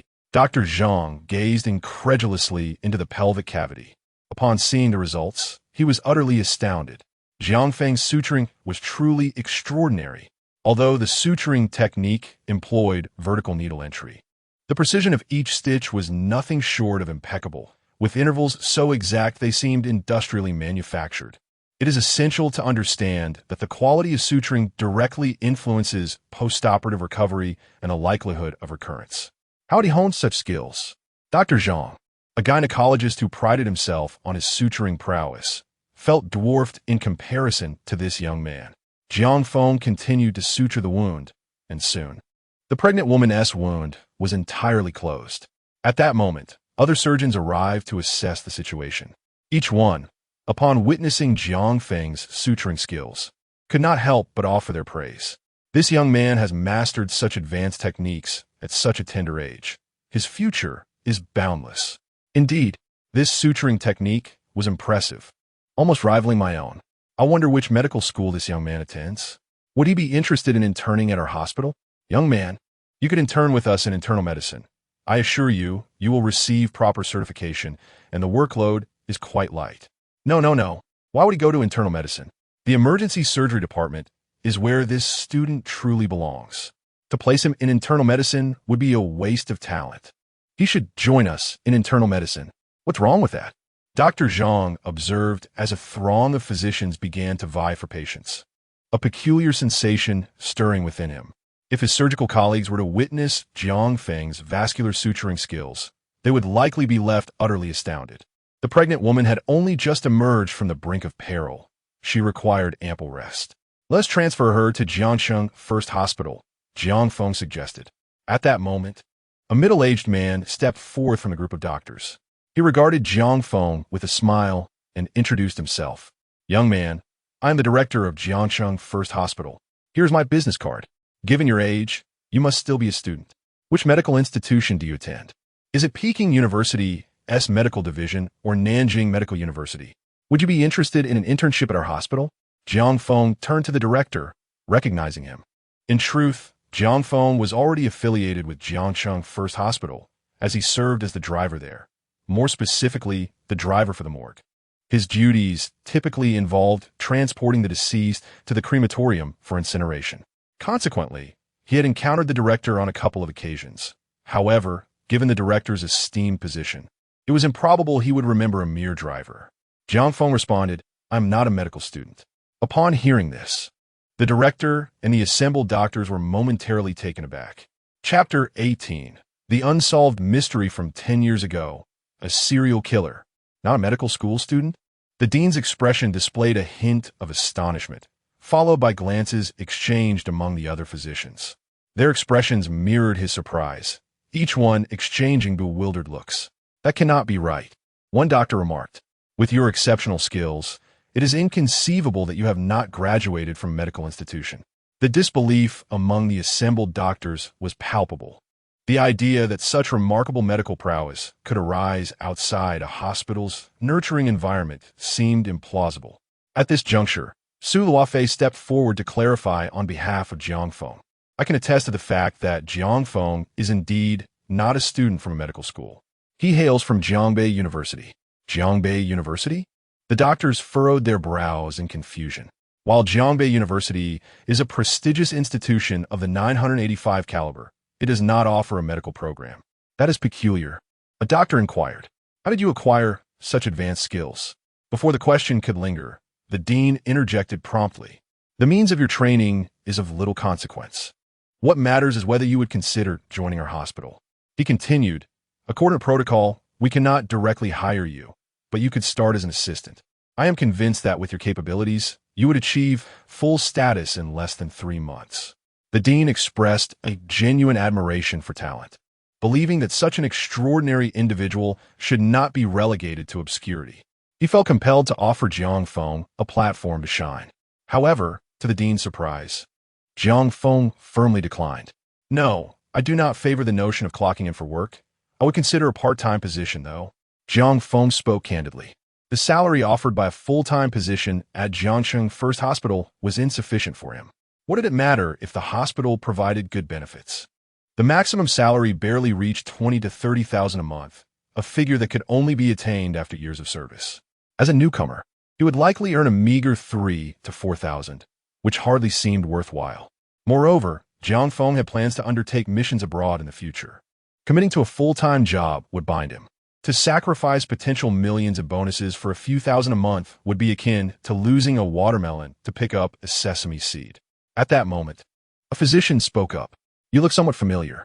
I believe I have seen you in the morgue." Given Jiang Feng's long-standing part-time work in the morgue, it was not surprising that other doctors would recognize him.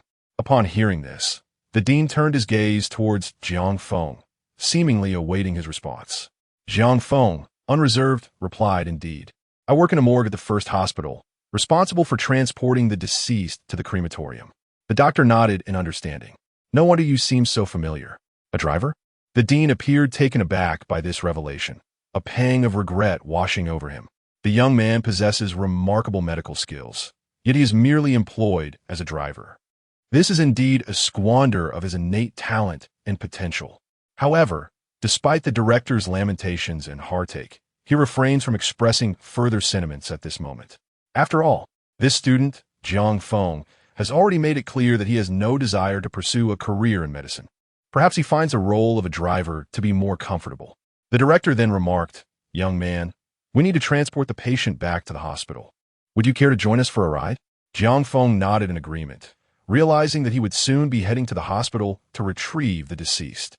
Opting for a taxi would incur additional expenses, so it seemed prudent to take advantage of the hospital's vehicle to save a bit of money. Before boarding the vehicle, the bank manager approached Jiang Feng and fulfilled his promise of a bonus of 100,000 yuan. Jiang Feng provided the account number once again, instructing the manager to transfer the funds. After finalizing the arrangements, Jiang Feng and Su Luofei, along with others, took their seats in the car. Meanwhile, Director Yao Yaoling furrowed his brow and addressed Zhao Xing. "Please reiterate what you just told me." Zhao Xing's expression turned grave as he responded, "Chief, I believe Jiang Feng possesses exceptional abilities.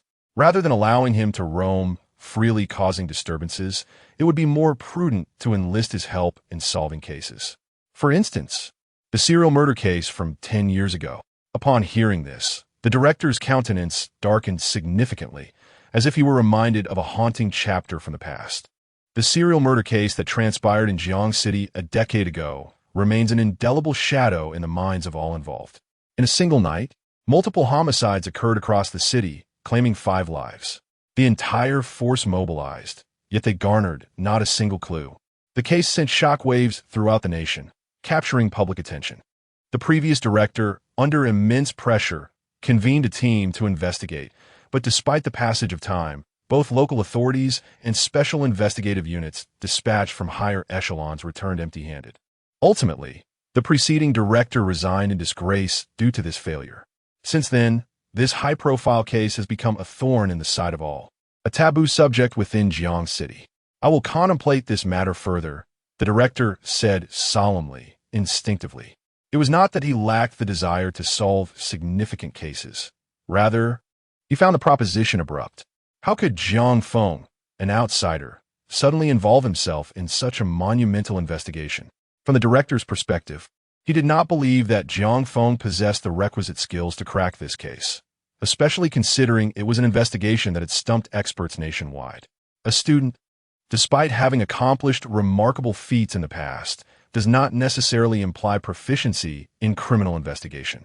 In the end, Zhao Xing could only watch as the vehicles from the hospital departed the scene, his fists clenched in frustration. Meanwhile, Jiang Feng's vehicle had arrived at the hospital, where a multitude of doctors bombarded him with inquiries regarding the origins of his medical expertise. Some inquired whether Jiang Feng had a partner. Indeed, each doctor seemed determined to unearth Jiang Feng's secrets. However, Jiang Feng was no fool. He spoke only of what was necessary, remaining silent on matters better left undisclosed. It was not just the doctors. Even Su Luofei scrutinized Jiang Feng with curious eyes. Jiang Feng, I just heard you mention that you deposited all your money into a foundation's account. What's the purpose of that foundation? This question had lingered in Su Luofei's mind for quite some time. Ever since Jiang Feng had been depositing money at the bank, she had been eager to ask. But the urgency of the moment had prevented her from doing so. Now, seizing the opportunity, she felt compelled to inquire. In truth, it was not only Su Luofei who was puzzled. The viewers in the live stream were equally bewildered. Jiang Feng had amassed nearly $1 million, yet he had retained not a single cent for himself, directing the entirety into the foundation. What was its true function? Was Jiang Feng perhaps evading taxes? Jiang Feng chose not to respond to this query. Before long, the vehicle came to a halt in front of the emergency department of the first hospital. Young man, we still have matters to attend to here. Why don't you wait in the morgue for a bit? Once I conclude my tasks, I shall come to check on you, the hospital director suggested. The director of the first hospital was quite amiable. His offer to check on Jiang Feng was, in essence, a request to the forensic pathologist in the morgue to keep a watchful eye on him, ensuring Jiang Feng's experience there would be somewhat less daunting. More importantly, should Jiang Feng's perspective shift and he aspire to become a physician at the first hospital, it would ultimately benefit the institution. Jiang Feng nodded in agreement and subsequently departed with Su Luofei and the others, while the other doctors resumed their duties. Jiang Feng navigated his way to the morgue with ease. Just before he opened the door, a sharp voice rang out from inside. Jiang Feng, where have you been? Don't you realize what time it is? You're late for your shift. Chapter 19. The second part-time job, transporting the deceased for cremation. Jiang Feng looked up to see a young man glaring at him with a fierce expression. This young man, named Sun Ying, was an assistant in the morgue, and like Jiang Feng, he worked at the hospital. However, Sun Ying was not a doctor. He had secured his position through dubious means. This practice was rather common, finding a leader within the hospital and paying a hefty sum of money to gain employment. After several years of service, one could accumulate enough experience to achieve a permanent position. Such methods of securing employment were strictly prohibited by the hospital. Yet as long as someone was willing to pay, there would always be someone willing to assist, provided that the higher-ups remained oblivious. It is noteworthy that Sun Ying's connections were not particularly strong. Those with genuine influence were those who had close ties to esteemed experts, receiving their guidance and advancing rapidly. In truth, the morgue was a rather relaxed environment, offering little in the way of learning. Sun Ying was rather cunning. He was sycophantic and submissive towards those in authority, diligently attending to the forensic doctors, offering massages, and providing refreshments. However, when faced with Jiang Feng, he adopted an arrogant demeanor, believing himself to be in a superior position, as if Jiang Feng were his subordinate. Jiang Feng, look at the time. You're 10 minutes late. Do you still wish to work here? Upon hearing these words, Jiang Feng's expression remained as calm as a still pond. To him, Sun Ying was merely an insignificant insect. Would one truly quarrel with a bug buzzing in their ear? Nonetheless, if this insect persisted, Jiang Feng saw no harm in offering a lesson. With a swift motion, Jiang Feng delivered a resounding slap to Sun Ying's face, knocking out 2 of his front teeth. Clutching his swollen cheek, Sun Ying glared furiously at Jiang Feng. You, he began, but before he could finish, Jiang Feng struck him again. This time, Sun Ying was utterly subdued, too intimidated to utter another word or even meet Jiang Feng's gaze. At that moment, forensic Dr. Zhao approached and addressed the 2 of them. Enough. This is not the time for quarrels. The family of the deceased is waiting for us inside. Let us proceed. Jiang Feng cast an indifferent glance at Sun Ying before following Dr. Zhao deeper into the morgue. Naturally, Su Luofei and the others were not permitted to enter the morgue, so Jiang Feng instructed them to wait outside while he donned a concealed camera to record. Jiang Feng was well aware of the rules. He understood what was permissible to film within the morgue and what was not, and he had no intention of capturing any prohibited content. As he followed Dr. Zhao, he calmly observed him. Unlike Sun Ying, Dr. Zhao treated both individuals with impartiality. neither deliberately making things difficult for Jiang Feng nor offering him any kindness. By the way, Jiang Feng, do you have something to discuss today? Why are you late? As medical examiner Zhao walked, he remarked that, in his opinion, Jiang Feng was a remarkably punctual student. Having worked here for several months, Jiang had never been late until today, which seemed quite unusual. Perhaps something unforeseen had occurred. Zhao's inquiry stemmed from mere curiosity, devoid of any ulterior motives. It was just a minor mishap on the way. Nothing serious, Jiang Feng replied. In his meticulous schedule, he had planned to neutralize a bank robber before arriving at the hospital, timing it perfectly. However, he had delayed slightly in order to assist a pregnant woman in distress. Oh, I see, Zhao casually responded. Since Jiang was reluctant to elaborate, Zhao chose not to press further. Given Jiang's long tenure at the hospital, a single instance of tardiness was hardly significant. Before long, the trio arrived at the morgue. There lay a body covered with a white sheet, while several grieving family members stood nearby, some weeping uncontrollably. Allow me to explain the situation, Zhao began. The deceased is a local affluent businessman named Zhang Tianlong. You may have heard of him. Last night, due to excessive drinking, Mr. Zhang lost consciousness and fell from an overpass, subsequently being struck by a vehicle. I have examined the body, and it indeed succumbed to the accident. Jiang Feng, your current task is to accompany Mr. Zhang and his family to the crematorium to have his remains cremated. Do you understand? As Jiang listened, he glanced at the body on the table. Typically, the corpses resulting from vehicular accidents were quite gruesome. Limbs, torso, and head often disfigured, with blood and brain matter strewn about. It was not uncommon to find bodies torn apart, with mangled flesh scattered. Upon hearing Zhao's description, viewers in the live stream began to flood the chat with comments. What? A cas accident victime. How thrilling. My goodness, can this even be broadcast? If we catch a glimpse, this stream might get shut down immediately. Guys, this is a bit frightening. I can't bear to watch. At that moment, a burly man, standing at 6 feet tall, discreetly withdrew his feet from outside the covers. Imagine if the old man suddenly sat up. Right now, the live stream buzzed with excitement. Yet Jiang Feng remained oblivious to the commotion. To Jiang, a car accident victim was hardly a cause for concern.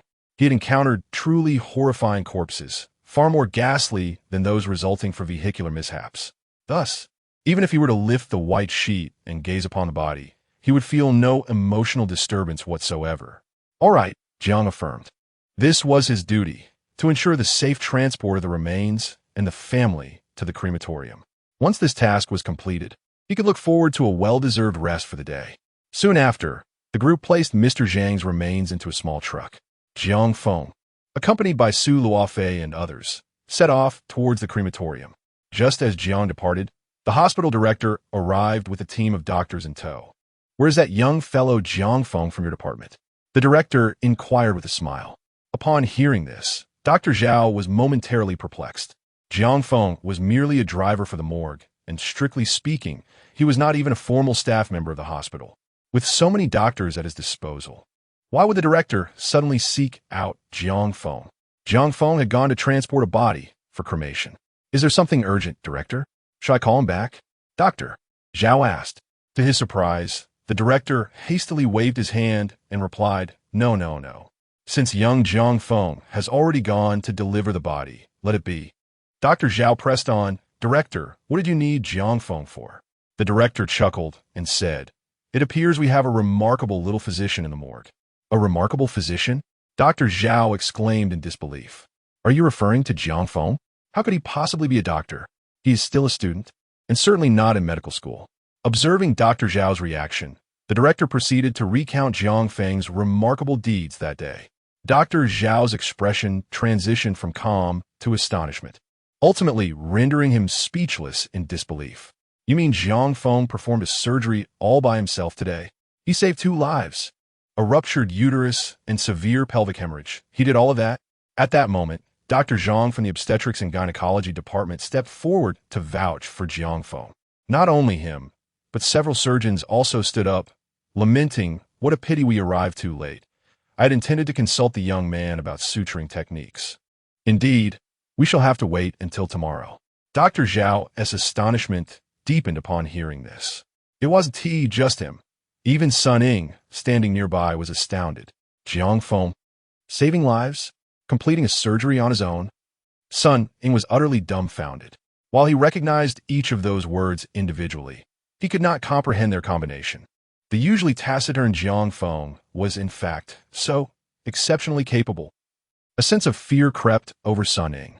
Jiang Feng's remarkable abilities had even prompted the director to seek him out personally. Having just reprimanded Jiang Feng, and even having received 2 slaps from him, Sun Ying worried that if Jiang Feng held a grudge, his job might be at stake. I must find an opportunity to apologize to Jiang Feng. Let bygones be bygones. Please spare me, dear brother Jiang. With this thought, Sun Ying frantically pulled out his phone and hurriedly called Jiang Feng. Chapter 20.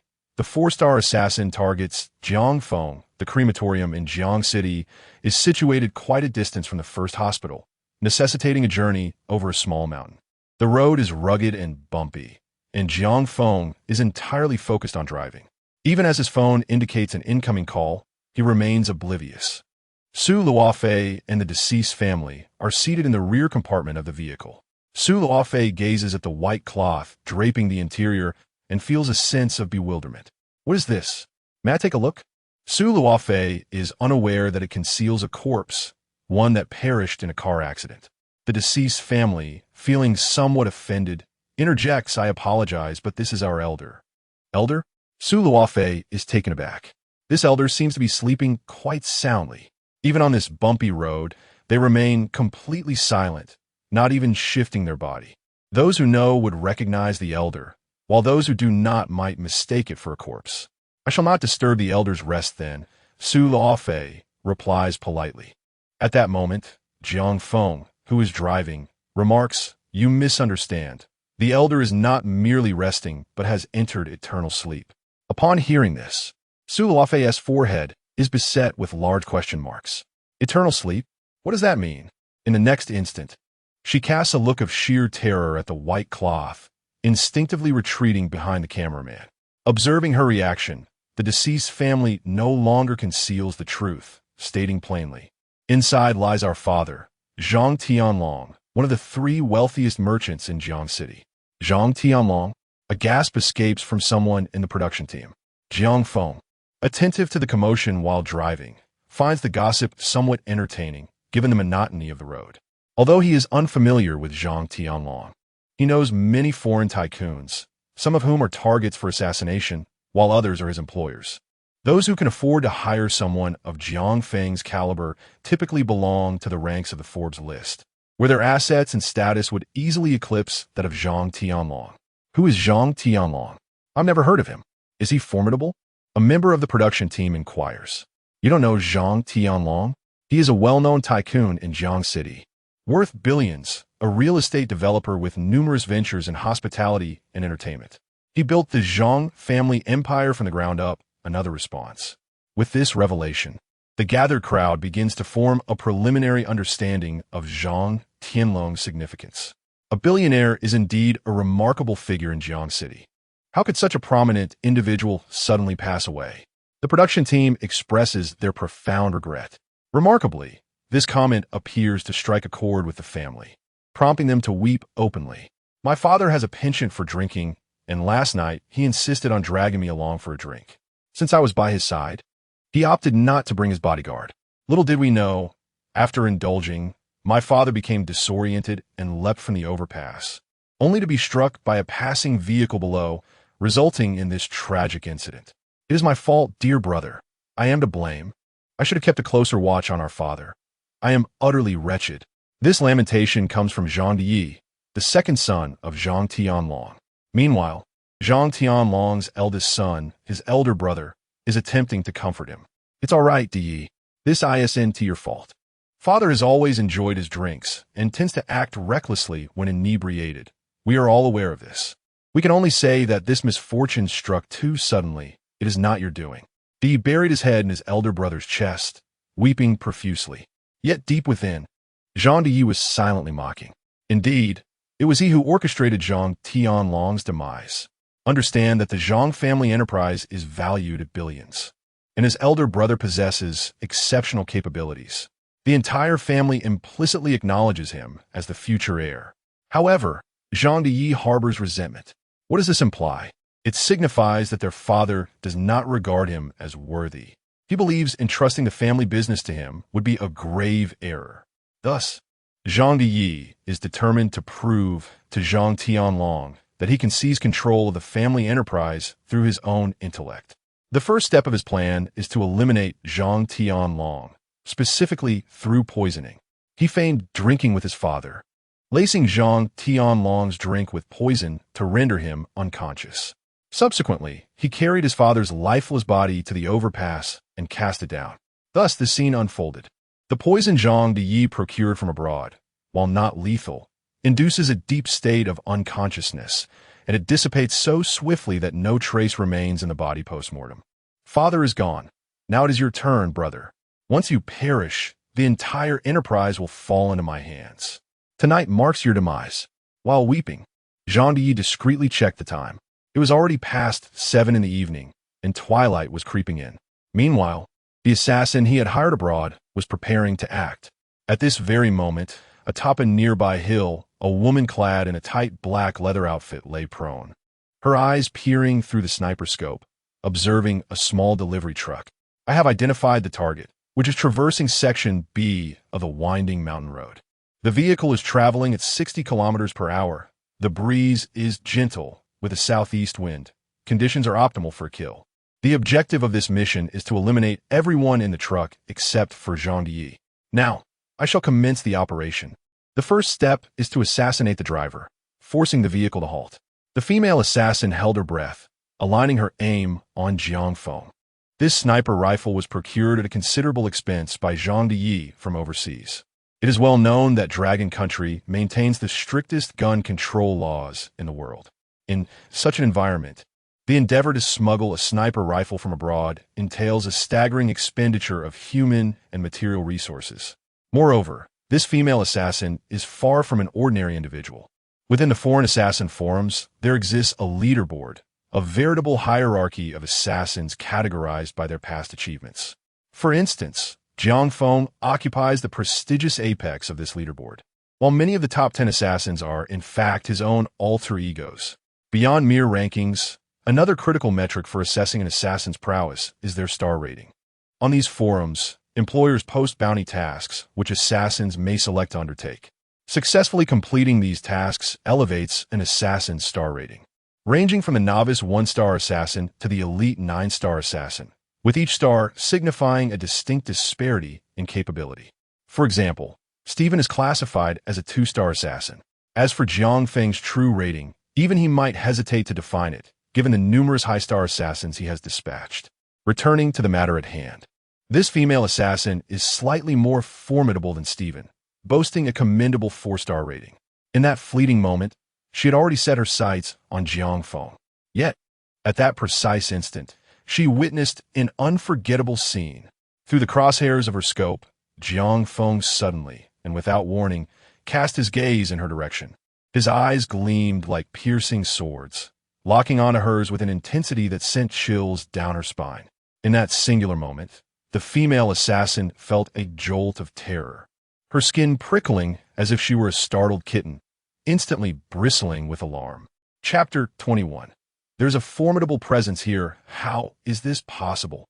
In an instant, the female assassin found herself in a state of bewilderment, utterly stunned. She could scarcely believe her eyes.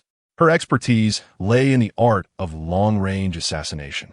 Throughout her previous missions, she had never encountered anything so peculiar. It is essential to note that she was currently positioned a staggering 800 to 900 meters away from her target. While this distance may not be classified as long-range, it was indeed the most advantageous location for her to set up her shot. How could anyone possibly perceive her presence from such a distance? Was this even a human instinct? The intensity of that gaze was beyond what any human could possess. What to do? For a moment, the female assassin's resolve wavered. Her finger rested on the trigger, yet she hesitated to pull it. However, in the next instant, her expression transformed, steeled by determination. Her master had once imparted a crucial lesson. The greatest taboo for an assassin is to falter. In the heat of combat, a fleeting moment of uncertainty could lead to one's demise. The path of an assassin is one from which there is no turning back. Once embarked upon, one must either ascend to the pinnacle of power or serve as a stepping stone for another. With this thought in mind, the female assassin resolutely squeezed the trigger. Yet, at the very moment she did, the vehicle she had been targeting abruptly came to a halt. A sudden break. This caused her prediction to be overly anticipatory. The bullet grazed the front of the car, veering off and embedding itself into the mountainside. What? The female assassin's eyes widened in disbelief. In that instant, an overwhelming sense of foreboding surged within her. The vehicle's abrupt stop signified that the target's glance towards her was no mere coincidence. On the other side, Jiang Feng had been keenly observing his surroundings ever since he drove onto the winding mountain road. Thanks to the system's assistance, his instincts had developed to a remarkably terrifying level. Tonight, he felt an undeniable discomfort, as though unseen eyes were scrutinizing him.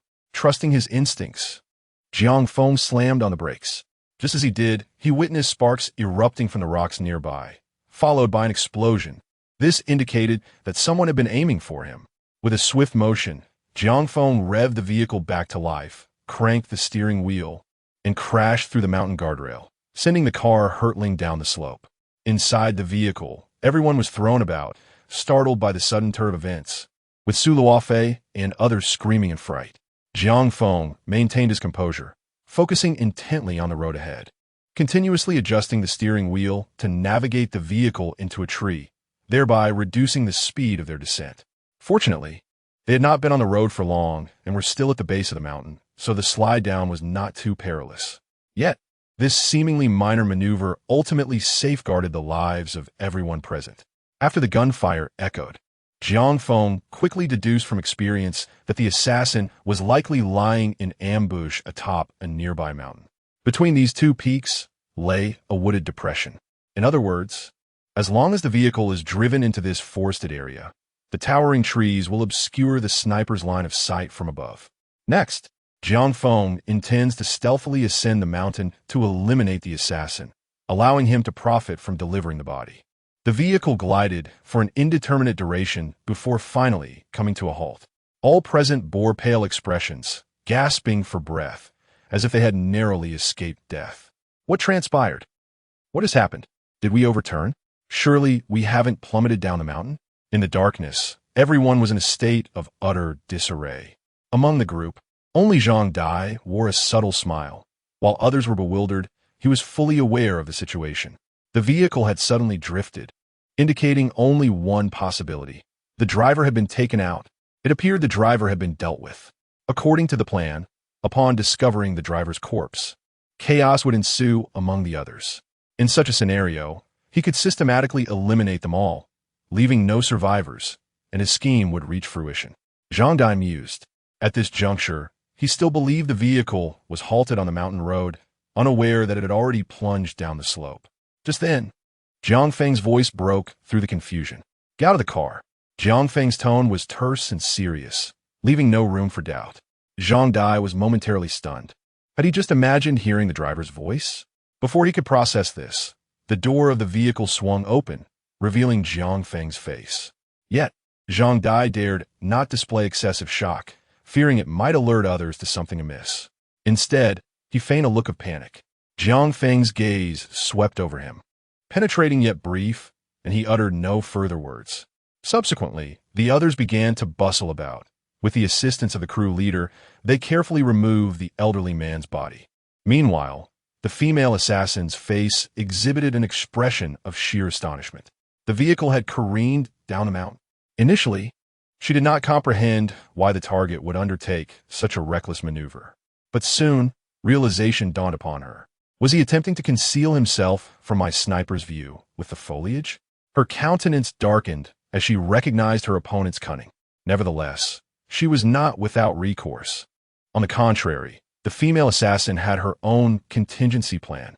Quickly, she activated her radio, stating, "The target has descended the slope and is now in the wooded hollow. They have encroached upon your territory. It's time for you to act, Monkey Man. A deep voice emanated from the radio. I just heard gunfire. Was it you? Indeed. What is the status of the remaining targets? All are still alive. All alive. You didn't take out a single one. The voice on the radio conveyed disbelief. Correct. Monkey Man was taken aback upon hearing the female assassin's admission, fully aware of her marksmanship prowess. From 2,000 meters away, she could effortlessly hit a moving target the size of a human head. To discern a target the size of a human head from 2,000 meters away through a scope is akin to spotting a ping-pong ball. Such a target could easily be struck by a female assassin. Yet, a simple truck traversing the highway, and a companion manages to miss?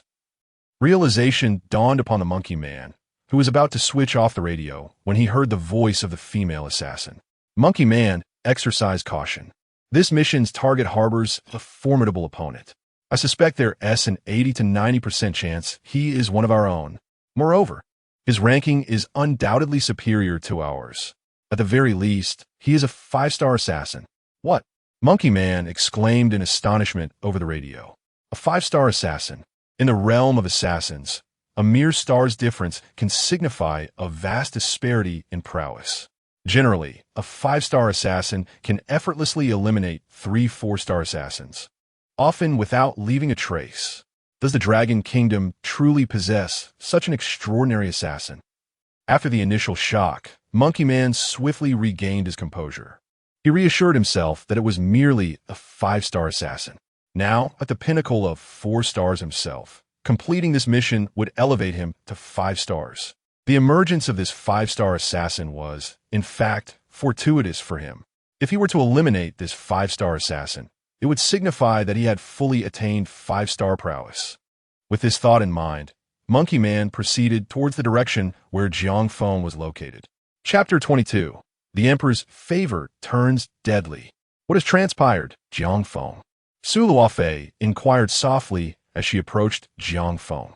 He remained silent, merely casting her glance. A sense of foreboding gripped Su Luofei's heart. She understood that something grave had occurred. Nevertheless, she placed her trust in Jiang Feng, believing that the wisest course of action was to heed his commands. Follow me, Jiang Feng instructed. The others nodded in agreement. Subsequently, Jiang Feng led them upward into the mountains. After approximately 5 minutes of ascent, an unsettling stillness enveloped them.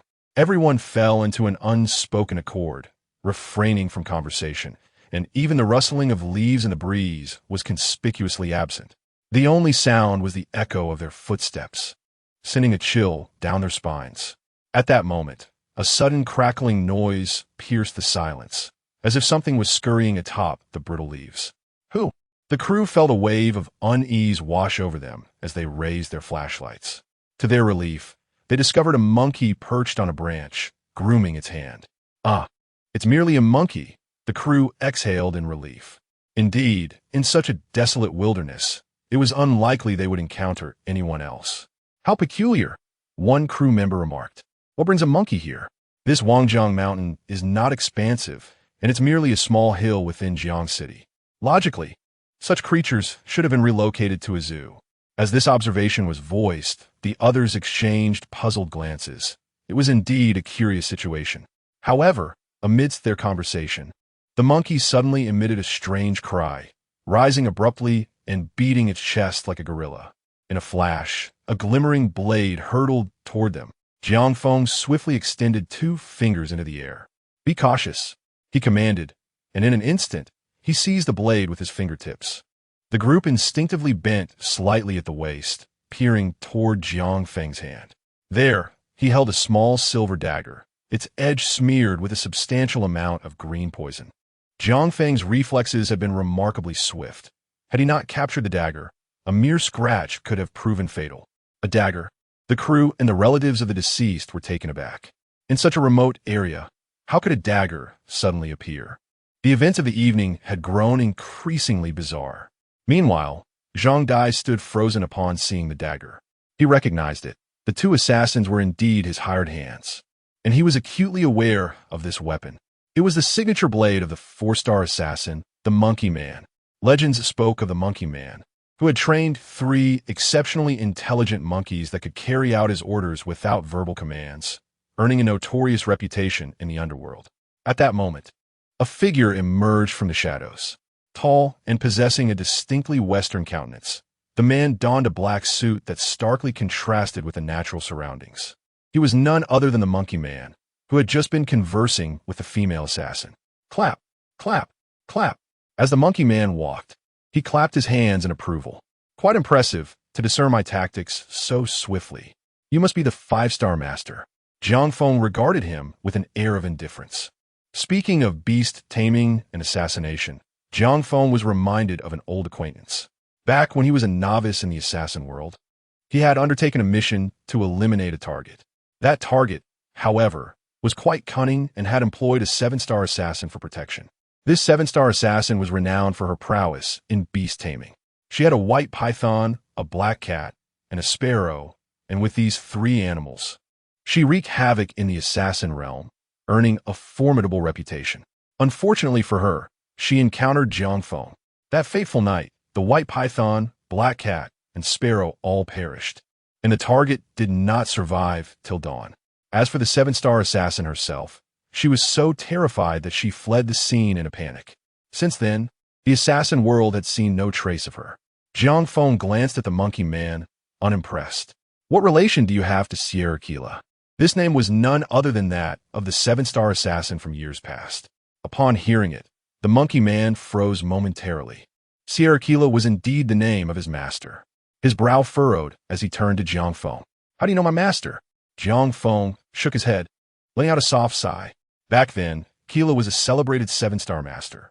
Who could have imagined that in such a short time, she would have fallen to the point of training newcomers? Jiang Feng had to acknowledge that Keela was once a promising star in the assassin world. Had fate not intervened with Jiang Feng, she might have ascended to the rank of an 8-star assassin, perhaps even on the verge of becoming a 9-star. Alas, that night, Jiang Feng's performance had dealt a severe blow to her, revealing the chasm that lay between individuals, causing her to lose all motivation thereafter. As Jiang Feng concluded his statement, the audience in the live stream was left bewildered. What does this mean? Brothers, I don't quite comprehend. What are these 7-star and 4-star rankings? It sounds like something out of a novel, perhaps a fantasy tale. I share that sentiment. It appears Jiang Feng has even clashed with the 7-star emperor before. How remarkable. But what star rank is Jiang Feng himself? How on earth should I know? Back in the present, with each word Jiang Feng uttered, the Monkey Man's expression grew increasingly grim.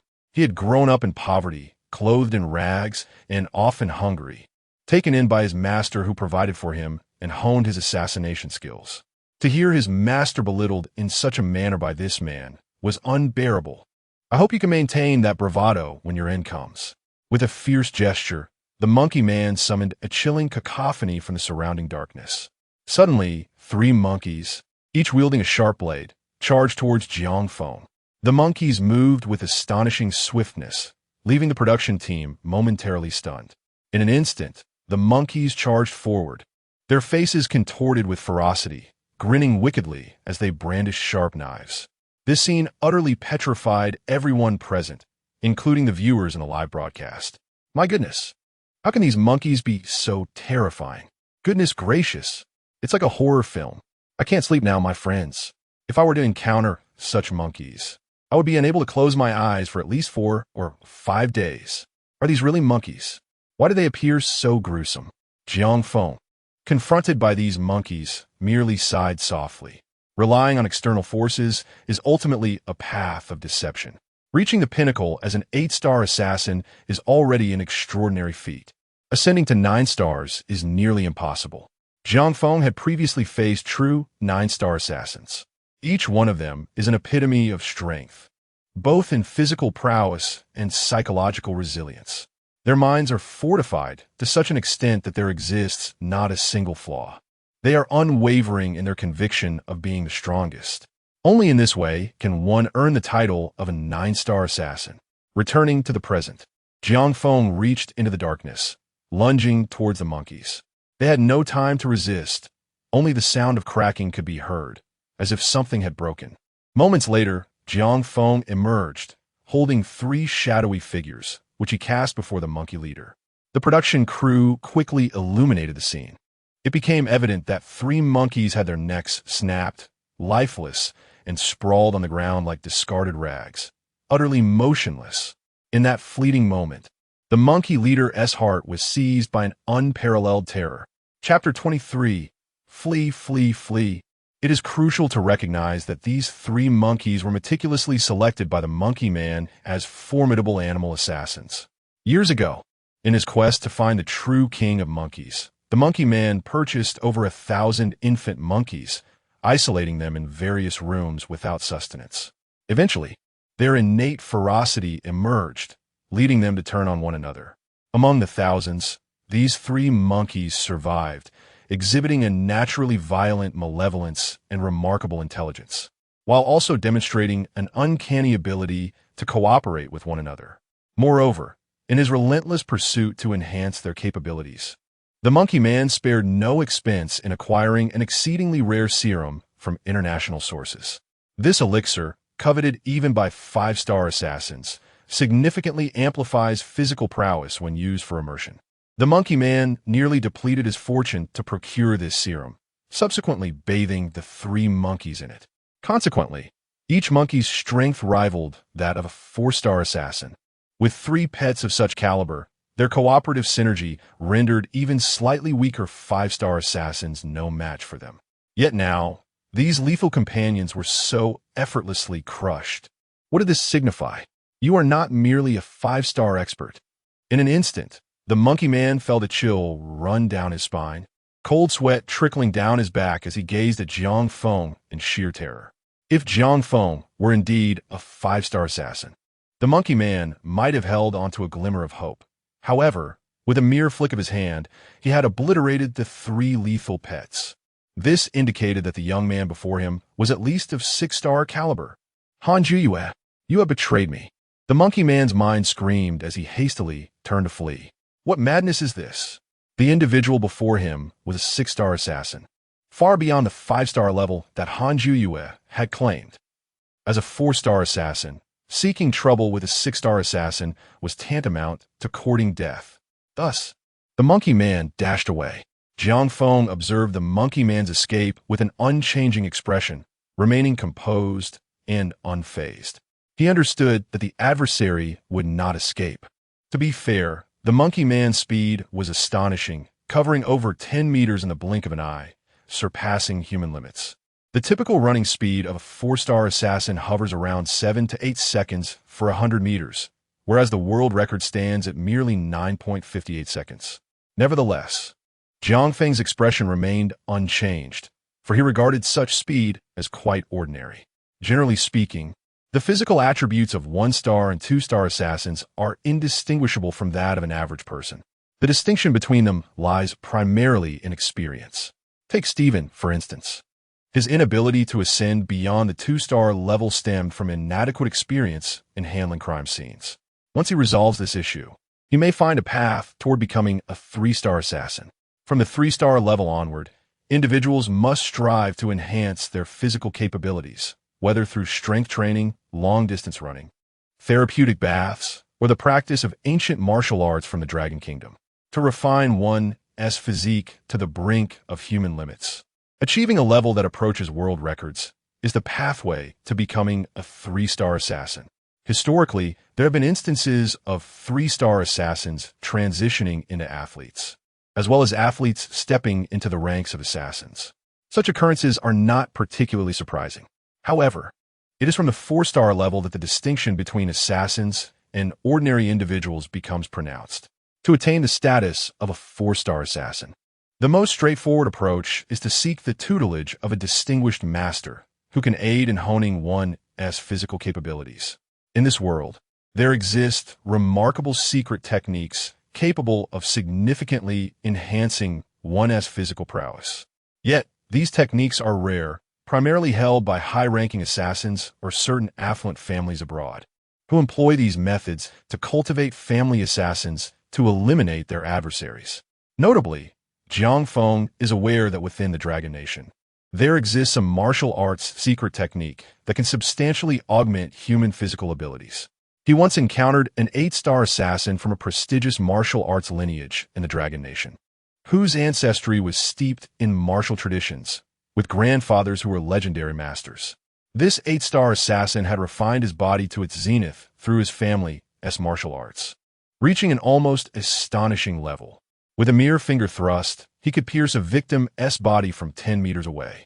Regrettably, this 8-star assassin, now advanced in years, had long since retired from the assassin world. Having momentarily lost focus, Jiang Feng snapped back to reality. Frankly, since returning home, he had grown somewhat complacent, as it had been quite a while since he had faced an assassin directly.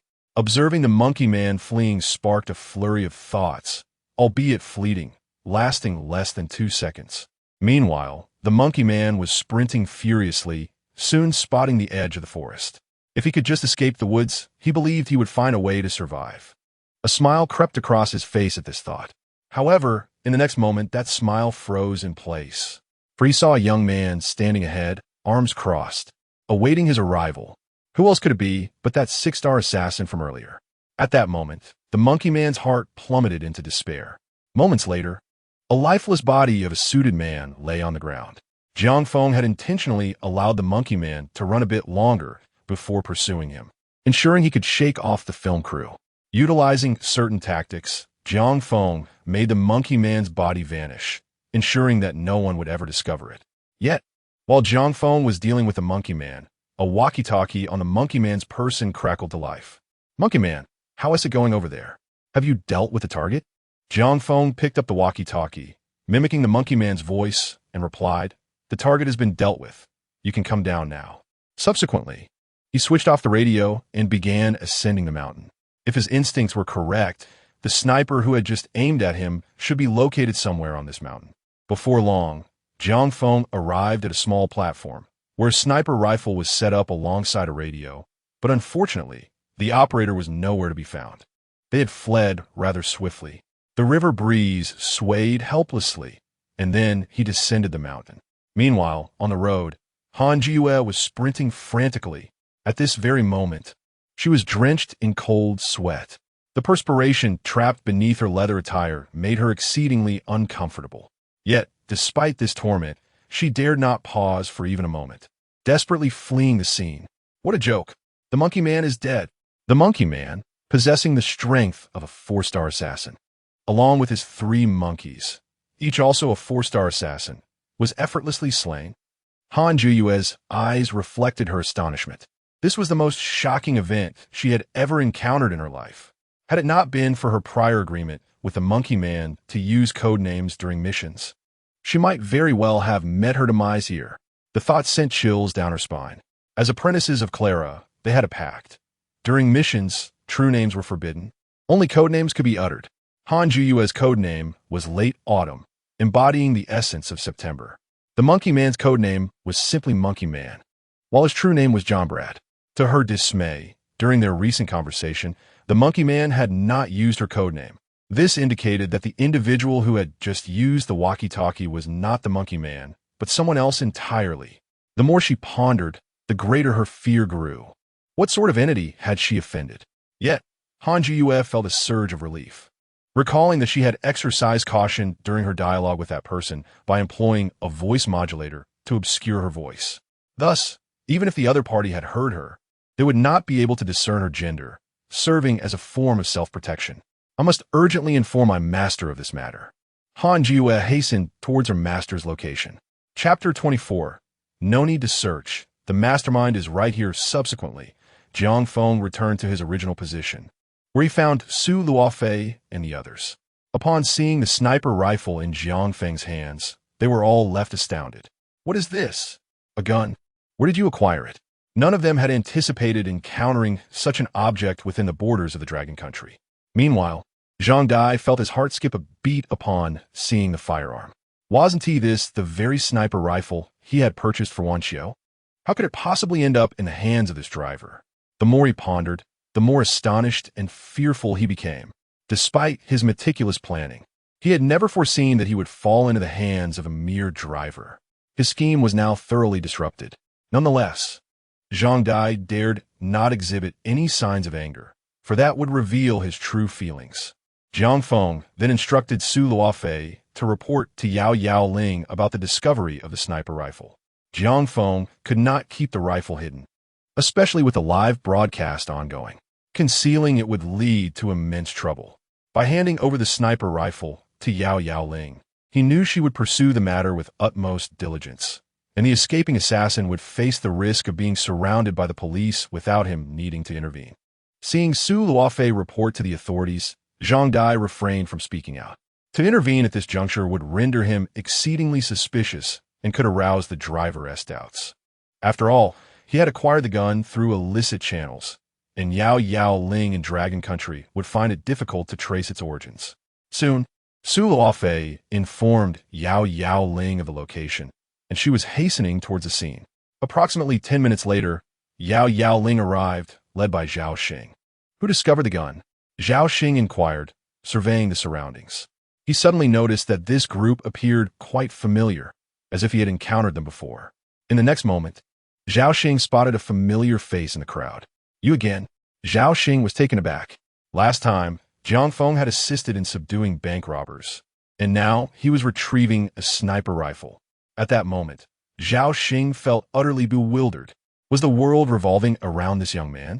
Why did extraordinary events seem to follow him wherever he went? He even contemplated that if Jiang Feng were part of Yao Yao Ling, he might currently hold a higher rank than himself. At this point, other members of Yao Yao Ling approached Zhao Xing and remarked, "This is not a standard firearm from our Dragon Country. It has been smuggled in from abroad." Smuggled firearms? Zhao Xing frowned. This was no trivial matter. Reporting this could potentially stir significant upheaval in higher echelons. Should they manage to crack the case, not only would Zhao Xing receive accolades, but even the director would be commended. However, uncovering the mastermind behind this would undoubtedly prove to be a daunting task. The fact that these firearms had entered Dragon Country indicated that an immense amount of resources and finances had been expended. This signifies that the buyer wields considerable power and is certainly not a fool. He will go to great lengths to erase any trace of the purchase, thereby significantly complicating the investigation for the authorities. Just as Zhao Xing found himself in a predicament, Jiang Feng spoke up. No need to investigate further. The gun buyer is right here. Upon hearing this, Zhao Xing was taken aback. It was not only Zhao Xing, the elder brother of the Zhang family, as well as the second brother Zhang Dai, were equally stunned. Zhang Dai looked at Jiang Feng in disbelief. Could it be that this young man had deduced that he was the one who purchased the gun? How could he have figured that out? It was unfathomable. Jiang Feng began to recount the assassination attempt, though in his version, the monkey man had not perished, and both assassins had escaped. Through Jiang Feng's insights, Zhao Xing swiftly grasped the crux of the matter. Your reasoning is sound. Such professional assassins, engaging in such a conspicuous operation, could not have acted on a whim. They must have had a premeditated plan to eliminate you all. Or perhaps, one among you poses an obstacle to them, Zhao Xing stated. Jiang Feng then turned his gaze towards Zhang Dai, remarking coolly, Zhang Dai, you drugged your father, rendered him unconscious, and cast him from the overpass to be struck by a vehicle, all with the intention of inheriting the Zhang family enterprise. If you succeed in killing your elder brother tonight, it would pave the way for you to rightfully claim the family business. Upon hearing this, Zhang Dai's face paled dramatically. His elder brother confronted him with a fierce inquiry. Is this true, Dai? Did you cause our father's demise? Zhang Dai hastily protested, no. This is utter nonsense. That is our father. How could I bear to harm him? Brother, would you rather believe a stranger's unfounded claims than trust your own flesh and blood? I am your brother. His words caused a moment of hesitation in his elder brother. Dai's argument held some merit. Thus far, the driver's testimony was merely one-sided and lacked substantial evidence. Zhao Xing immediately adopted a serious demeanor, directing his gaze at Jiang Feng. Do you possess any evidence?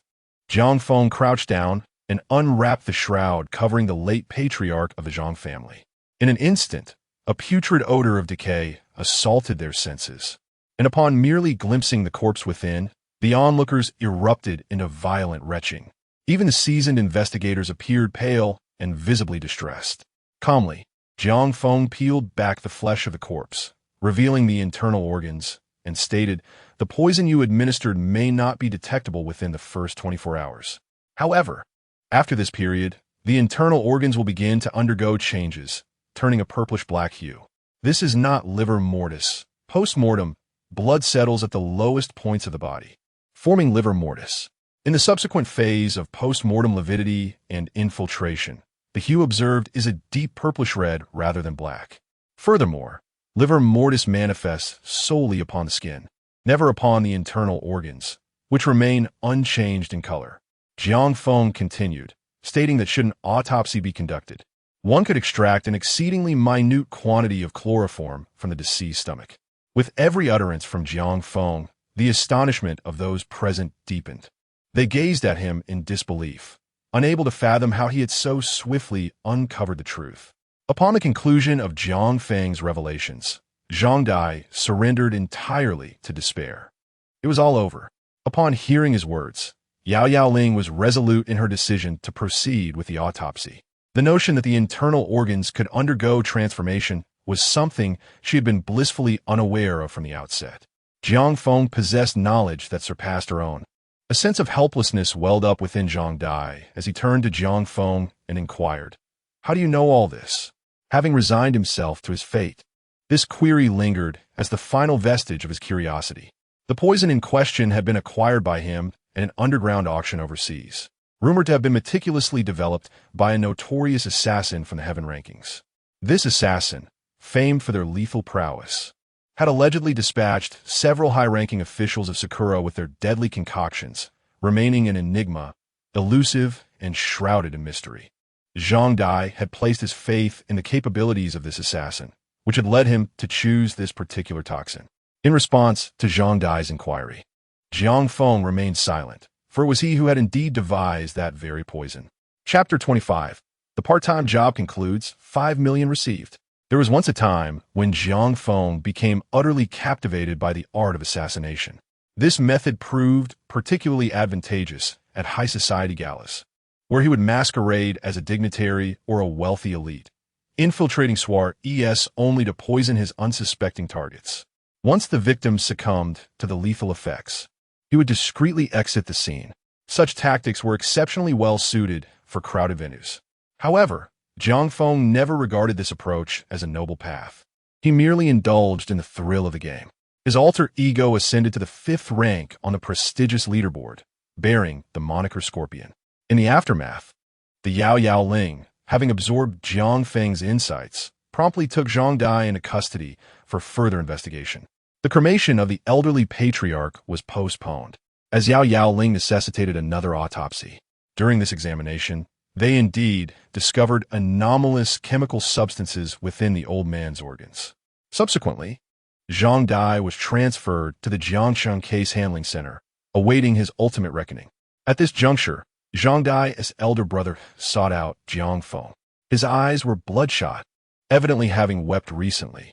He never anticipated that within the span of 2 short days, he would lose both his father and brother. What was even more sorrowful was the revelation that his brother had intended to harm him. "I owe you my gratitude. Without your intervention, I might have met my demise this very evening," he expressed to Jiang Feng. He then produced a business card and handed it to him. "Here is my card. Do not hesitate to reach out should you find yourself in need. I still possess some influence in Jiangxing. If you encounter insurmountable troubles, simply dial this number." Jiang Feng glanced at the card, which bore the name Zhang Weiye, before pocketing it. Almost immediately, his phone rang. Upon checking, he discovered a deposit of 5 million yuan in his bank account. He turned to Zhang Weiye, recognizing the funds as a gift from him. "Brother, do not stand on ceremony.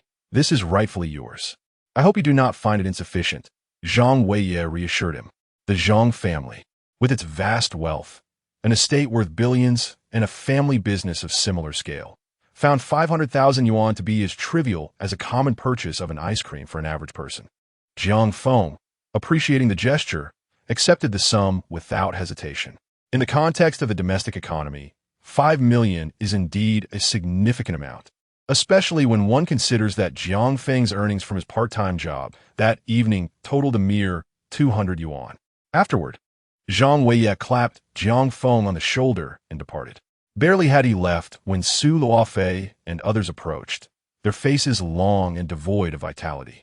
"I never expected such events to unfold," Su Luofei remarked. Then, recalling Jiang Feng, she inquired, "By the way, Jiang Feng, do you have another part-time job tonight?" "No, I do not," Jiang Feng replied, glancing at the time. Having completed the necessary documentation, it was now past 8, nearing 9 o'clock. His work for the day had concluded, and, compared to previous evenings, the outcome was rather satisfactory. "Will you be working part-time tomorrow?" Su Luofei asked. "I have commitments. I must leave the city tomorrow, so I will not be working part-time," Jiang Feng responded. Hearing this, Su Luofei raised her eyebrows slightly. A trip outside the city?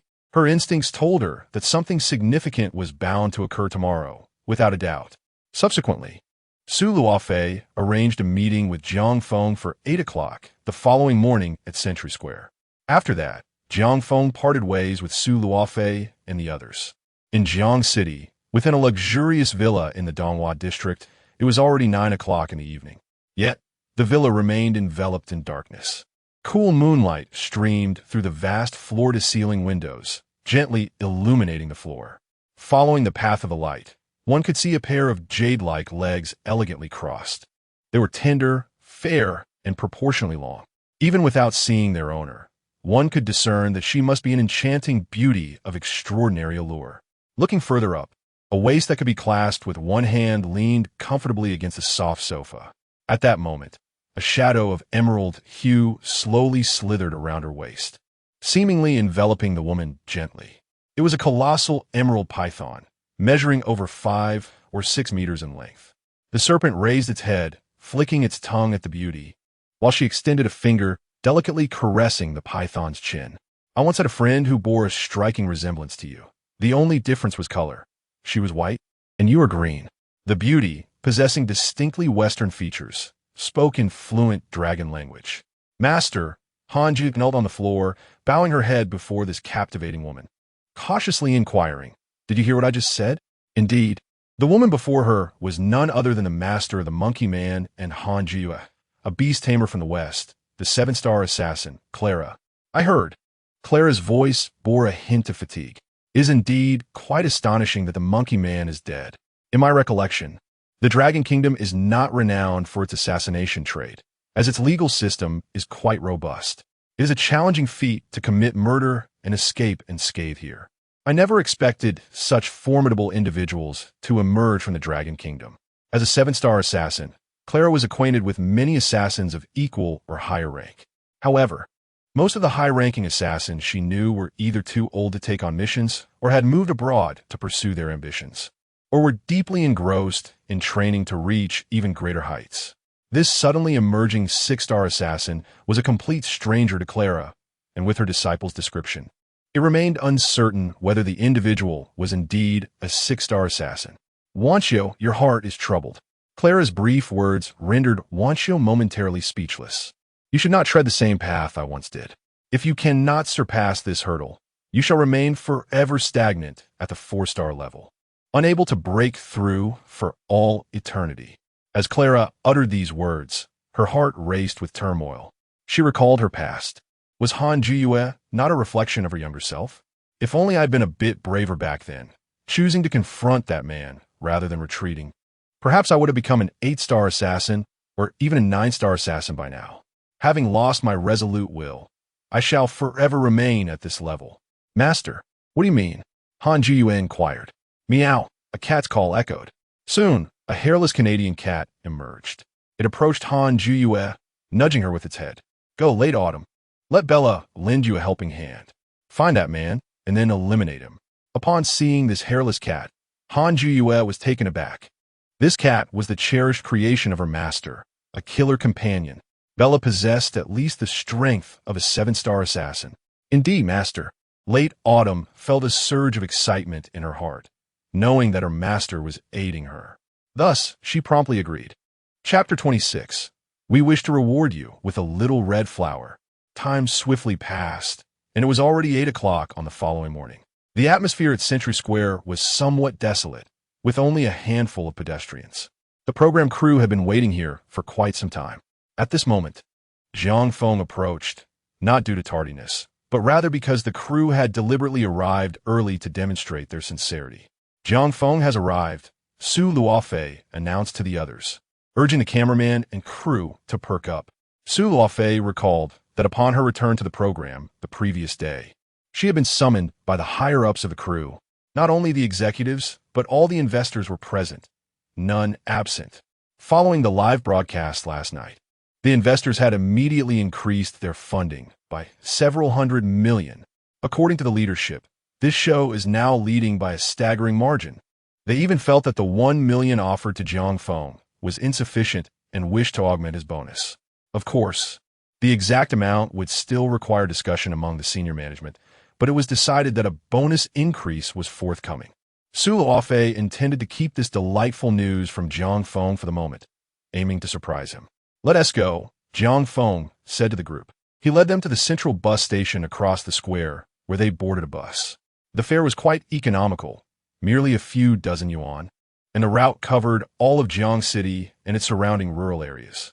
Su Luofei and the others boarded the bus, somewhat bewildered. As they paid, Jiang Feng quietly complained, "The bus fare is getting increasingly expensive." Before long, the bus arrived at the western outskirts of Jiang City. The towering skyscrapers were replaced by rural, self-built homes, resembling a junction between urban and rural areas. This was the boundary between Jiang City and the countryside, not particularly affluent. After disembarking, Jiang Feng led them to a school campus.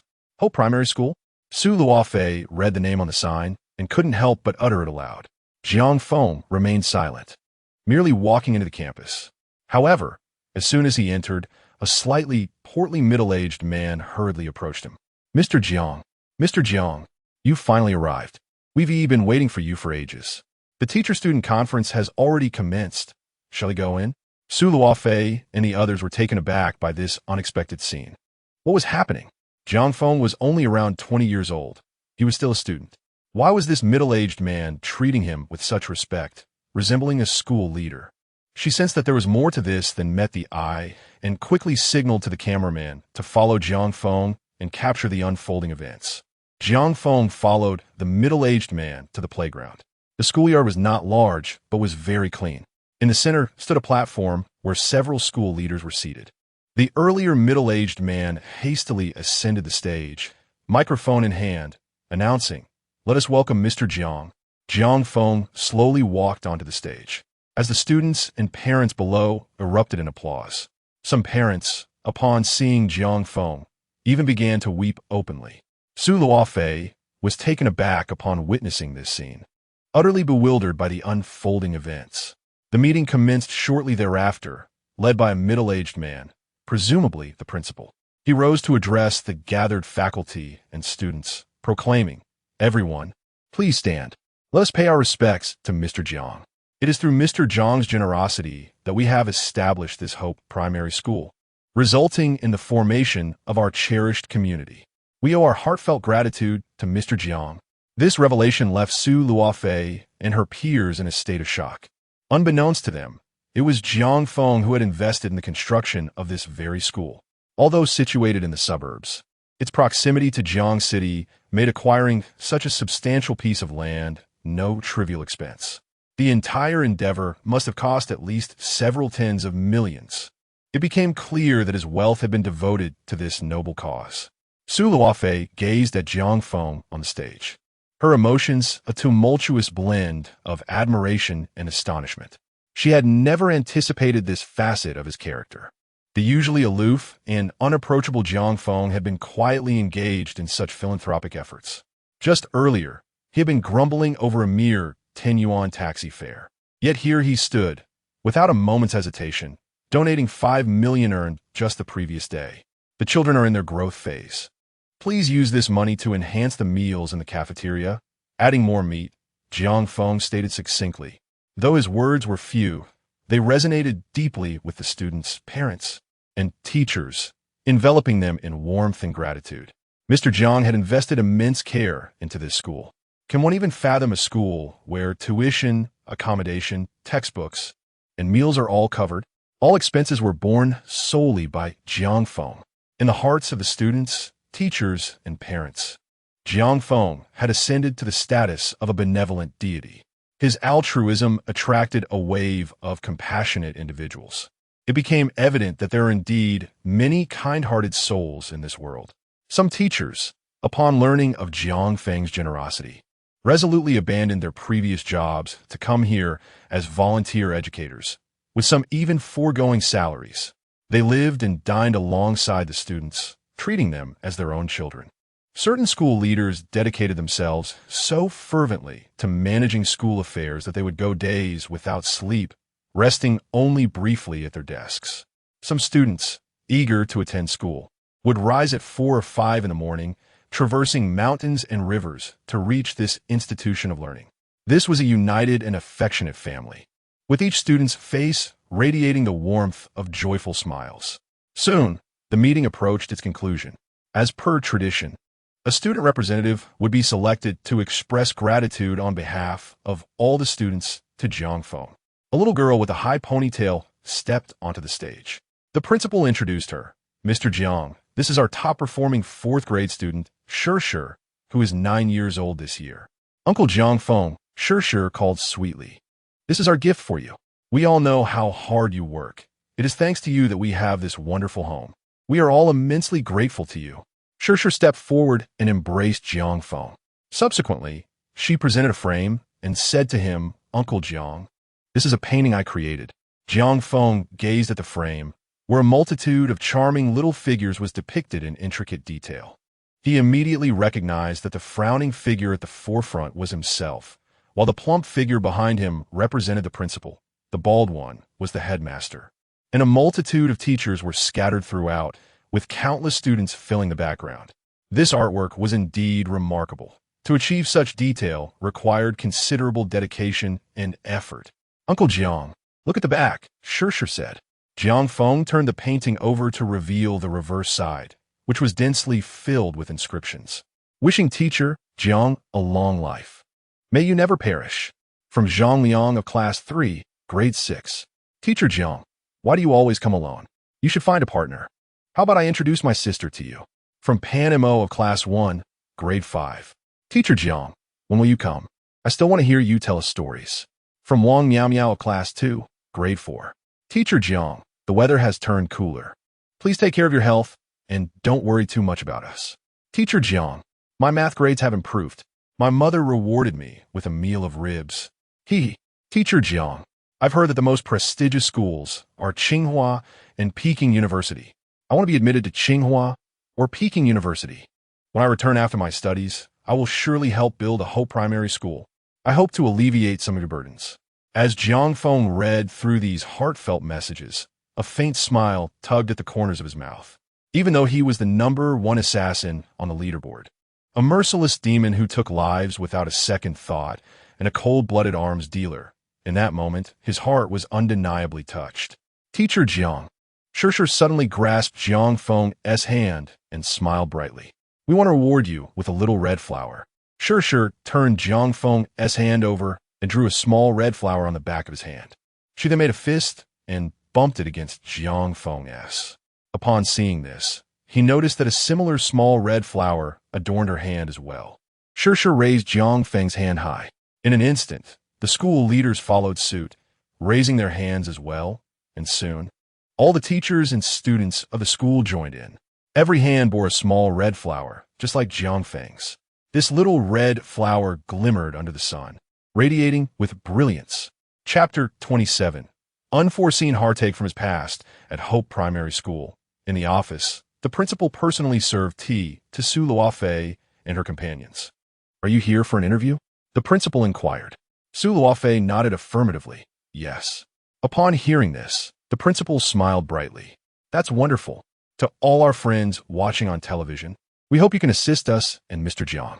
There are still many left behind children in rural areas who cannot afford education. Our resources, along with Mr. Jiang's, are rather limited, and we hope that friends from all walks of life can offer their support. Su Luofei, moved by these words, responded, Once I return, I will discuss this matter with my superiors and strive to produce a promotional program for you. The scene had profoundly affected Su Luofei, and she wished to contribute her part to this noble cause. However, Such efforts would have to wait until her return. At present, Su Luofei was filled with questions, all concerning Jiang Feng. After much contemplation, she posed her first inquiry. Principal, may I ask why Mr. Jiang chose to donate to your school? Upon her utterance, the others turned their attention to the principal, equally perplexed. Jiang Feng was merely 20 years old and had earned 5 to 6 million yesterday alone. What does it mean to possess such wealth at such a tender age? This substantial sum could allow Jiang Feng to live lavishly for a decade. Typically, one would expect a youth of his age, upon receiving such a fortune, to indulge in extravagance. Yet, it is exceedingly rare to find someone like Jiang Feng who selflessly chooses to donate to a school. In fact, it would be nearly impossible to find even one in 1,000. Upon hearing her words, the principal sighed deeply, and the atmosphere in the conference room grew somber. His expression turned grave as he spoke. It seems you do not fully understand Mr. Jiang. In truth, he has not only donated to our primary school. He has contributed to over 100 schools across the nation. From the north to the west, the southwest to the northwest. His donations extend even to remote mountainous areas where many schools bear his name. Su Luofei and her companions were left astounded. What? Su Luofei gasped, her mouth slightly agape, unable to fathom the enormity of this revelation. The principal glanced outside before continuing. Although Mr. Jiang is not one for words, we all recognize him as a profoundly kind-hearted individual. You may not know this, but Mr. Jiang was once a part of rural life himself. He is a child who has emerged from the countryside. Su Luofei and her companions were taken aback, their eyes wide with disbelief as they regarded the principal. They had never imagined that Jiang Feng had such a background. The principal continued, I believe you are all aware of the conditions of life in rural areas. Mr. Jiang's family was not affluent. His parents toiled in agriculture. In earlier years, they encountered a calamity that left them starving for an entire year, subsisting solely on tree bark and soil. Furthermore, I have learned that Mr. Jiang's family endured another misfortune. A coal magnate deceitfully claimed that there were coal mines in Mr. Jiang's hometown that required extensive mining, promising substantial profits for every household.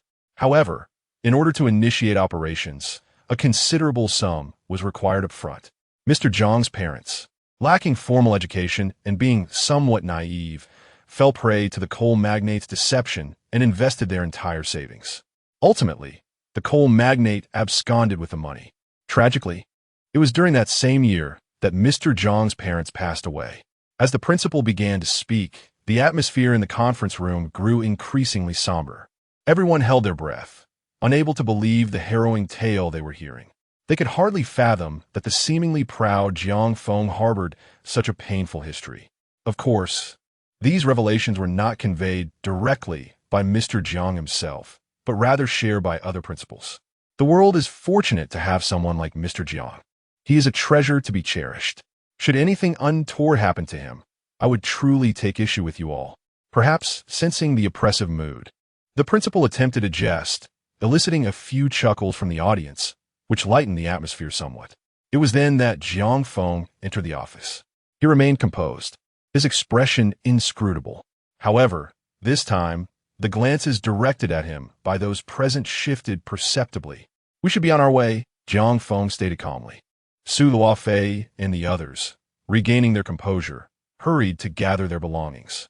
Just then, a voice called out from outside, Teacher Jiang. Teacher Jiang. Wait, please wait. An individual entered the office and upon seeing Jiang Feng, was overcome with emotion, tears welling in his eyes. It truly is you. Teacher Jiang.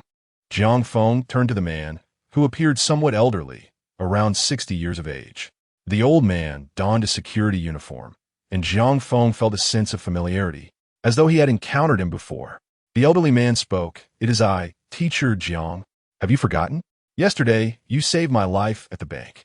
With this revelation, Jiang Feng recalled the elderly security guard who had bravely confronted a robber with a riot shield at Longda Bank the previous afternoon. I never imagined that my savior would be the principal of Hope Primary School. The old guard continued. Upon hearing your name yesterday, I learned that the principal of my granddaughter Cherish school is also named Jiang Feng. I wondered if you were the very person who had rescued me. And today, I see it is indeed you.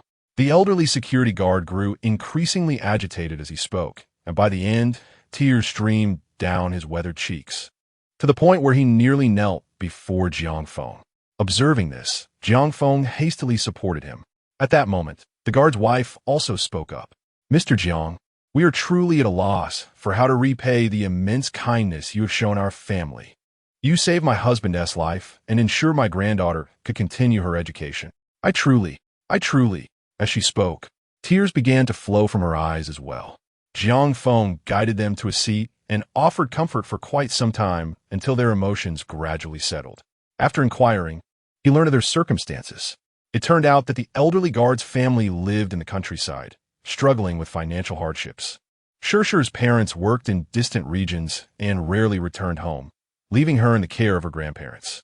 The elderly guard, finding it necessary, sought employment in Jiang City. Fortunately, his status as a retired soldier granted him certain benefits, enabling him to secure a position at Longda Bank. However, his wife suffered from a leg ailment, making mobility difficult, and his salary had to stretch to cover the family's basic needs as well as Cherisher's schooling. Unable to afford it any longer, they contemplated withdrawing Cherisher from her previous school. However, they soon learned of a newly established elementary school in town, named Hope Elementary, which charged no tuition, no boarding fees, and even covered meal costs. Astonished by this revelation, they began to investigate, confirming the rumors were indeed true. Consequently, they enrolled Cherisher in Hope Elementary, significantly alleviating their family's burdens. Cherisher proved her worth, consistently ranking first in her class since her enrollment. After hearing the elderly guard's account, Jiang Feng nodded in understanding. Everyone turned their attention to him. Cherisher, come here, Jiang Feng called. Cherisher approached him, and he embraced her warmly. What university do you aspire to attend? He inquired. With unwavering determination in her eyes, Cherisher replied, I want to attend Tsinghua University or Peking University. I've heard these are the finest institutions in our country. I will gain admission to both, complete my studies, and return to contribute to my hometown. Her voice, though soft, carried immense strength, inspiring all present. Jiang Feng smiled and extended his hand for a fist bump with Cherisher. In that case, let's make a pact. I will support your education, and in return, you will bring me an acceptance letter from Tsinghua or Peking University. Does that sound good? Upon hearing this, everyone around felt a surge of emotion. The elderly guard, tears streaming down his face, repeatedly opened his mouth as if to express his gratitude, yet the overwhelming emotion rendered him speechless. Chapter 28, I would like to ask you for a favor. At 3 in the afternoon, Jiang Feng and his companions departed from Hope Primary School. The school leader stood at the entrance, bidding farewell as Jiang Feng and his companions boarded their vehicle. Su Luofei and the others found it difficult to regain their composure. The recording of today's program was unparalleled in its impact, surpassing any previous experiences. As everyone was lost in thought, Jiang Feng's phone rang, displaying an unfamiliar number. He answered, and a voice emerged from the other end. Jiang Feng, it's me. Do you have time this evening? Hearing the voice, Jiang Feng furrowed his brow and inquired, Who is this? On the other end, Zhao Xing's expression darkened. Come on. After I arrested you once and met you twice, you still can't recognize my voice? As a killer, how can your memory be so poor? Want to your employer complain? It's Zhao Xing, he revealed. Jiang Feng, unreserved, asked directly, what do you need? Zhao Xing replied, I would like to request your assistance. Of course, I want to ask you to do it for free. Upon completion, I will give you 50,000. How does that sound? At this moment, Jiang Feng chose not to activate the speakerphone. Had Su Luofei and the others overheard this conversation, they would have been thoroughly astonished. After all, Zhao Xing was a spirit of the supernatural. It was remarkable that such a being sought the aid of Jiang Feng, a mere student. Jiang Feng adhered to a principle in his endeavors. If there is money to be made, one should seize the opportunity. Since Zhao Xing was offering 50,000, there was no need for him to feign modesty. All right, Jiang Feng consented. Upon hearing this, Zhao Xing let out a sigh of relief. Where are you now? I will come to pick you up, Zhao Xing inquired. He had been preoccupied with the trial of Zhang Dai over the past 2 days and had no time to follow the live broadcast, unaware of Jiang Feng's whereabouts. I'm on my way back to the city, should arrive at the station in about 2 hours. Our vehicle will reach Century Square, so please wait for us there. Jiang Feng informed. Understood. Zhao Xing replied promptly before ending the call. Su Luofei, noticing that Jiang Feng seemed to have plans, approached him to inquire. However, before she could speak, Jiang Feng's phone rang again. He glanced down and recognized the caller as a familiar face, his university classmate with whom he shared a decent rapport, often attending classes and dining together. Jiang Feng, being somewhat reclusive, never initiated contact. It was always this classmate who reached out. Notably, this classmate was male. Hey, Jiang Feng, did you take a leave today? His friend asked. Yes, Jiang Feng replied. Wow, you really missed out today, his friend exclaimed. Did you know that a stunning beauty transferred to our class? She is absolutely breathtaking, on par with our former school belle, Jiang Ling Xue. Hey, do you remember the beautiful girl who transferred to our class today? What's her name again? A voice crackled through the phone, filled with chatter from classmates. Yes, it's Han Yeye. That stunning beauty is named Han Yeye. I must tell you, Jiang Feng, you truly missed out today. She is a towering beauty at 175 centimeters, with fair and delicate skin and a charming voice. Her figure is simply beyond words. If you hadn't taken a leave today, I believe with your looks, you could have easily captured her heart. Listening to his classmates, Jiang Feng appeared rather disinterested. Oh, he replied nonchalantly. The stark contrast between Jiang Feng and his peers lay in their conversations. While the others debated which girls from different departments were attractive, which celebrity athletes were in the news, or the latest gossip from the country, Jiang Feng had never been intrigued by such trivial matters. Despite his drawer being stuffed with love letters from girls, he had never engaged in a romantic relationship with any of them. Well, if there is nothing else, I'll hang up, Jiang Feng said. Oh, what a pity. Heaven blessed you with such good looks, yet you don't know how to make use of them. All right then, I'll let you go. Goodbye. With that, Jiang Feng ended the call.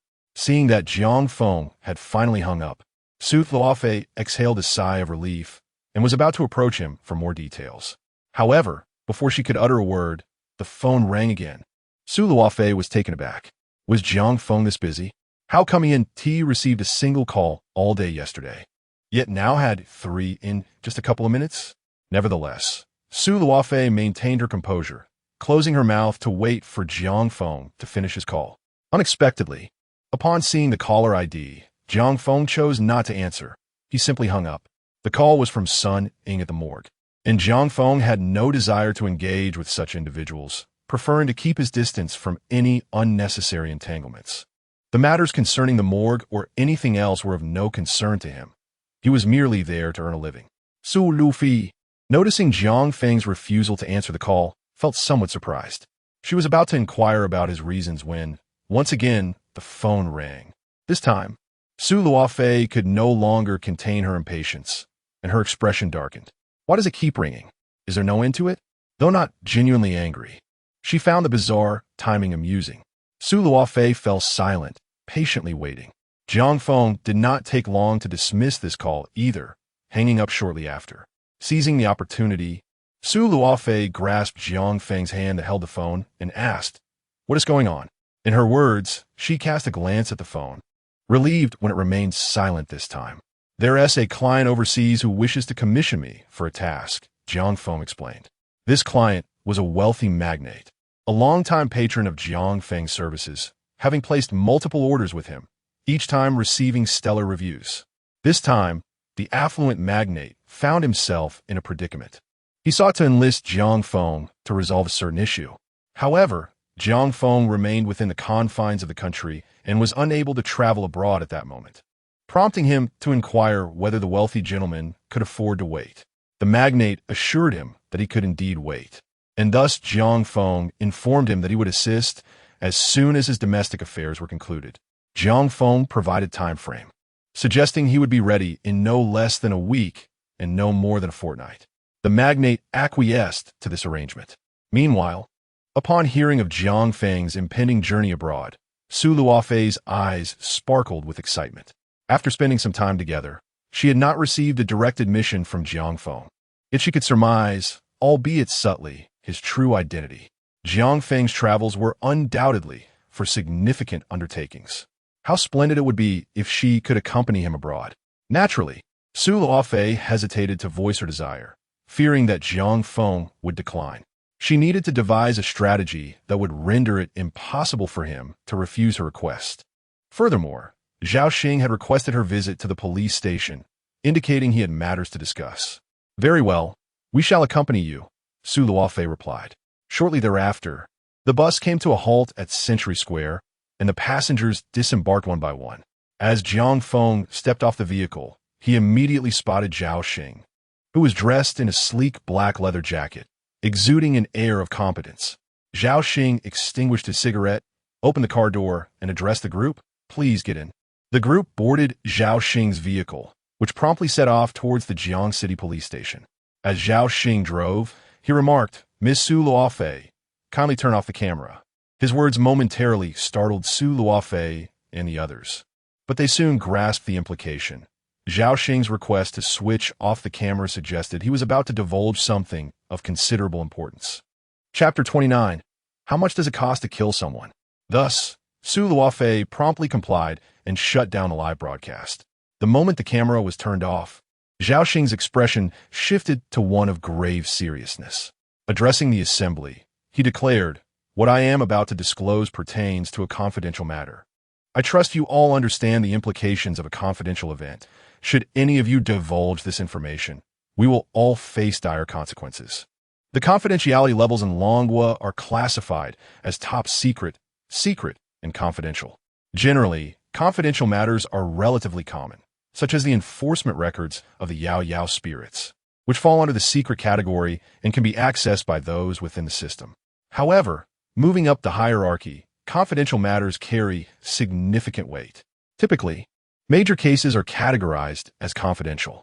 The highest level, known as top secret, encompasses the most sensitive information, such as the number and location of nuclear warheads and military base positions, all of which are strictly classified. Intrigued by Zhao Xing's remarks, the group pondered the nature of this confidential event. Zhao Xing then inquired, Have you ever heard of the Jiangqing serial murder case? Upon hearing these words, a chill gripped the hearts of Su Luofei and her companions.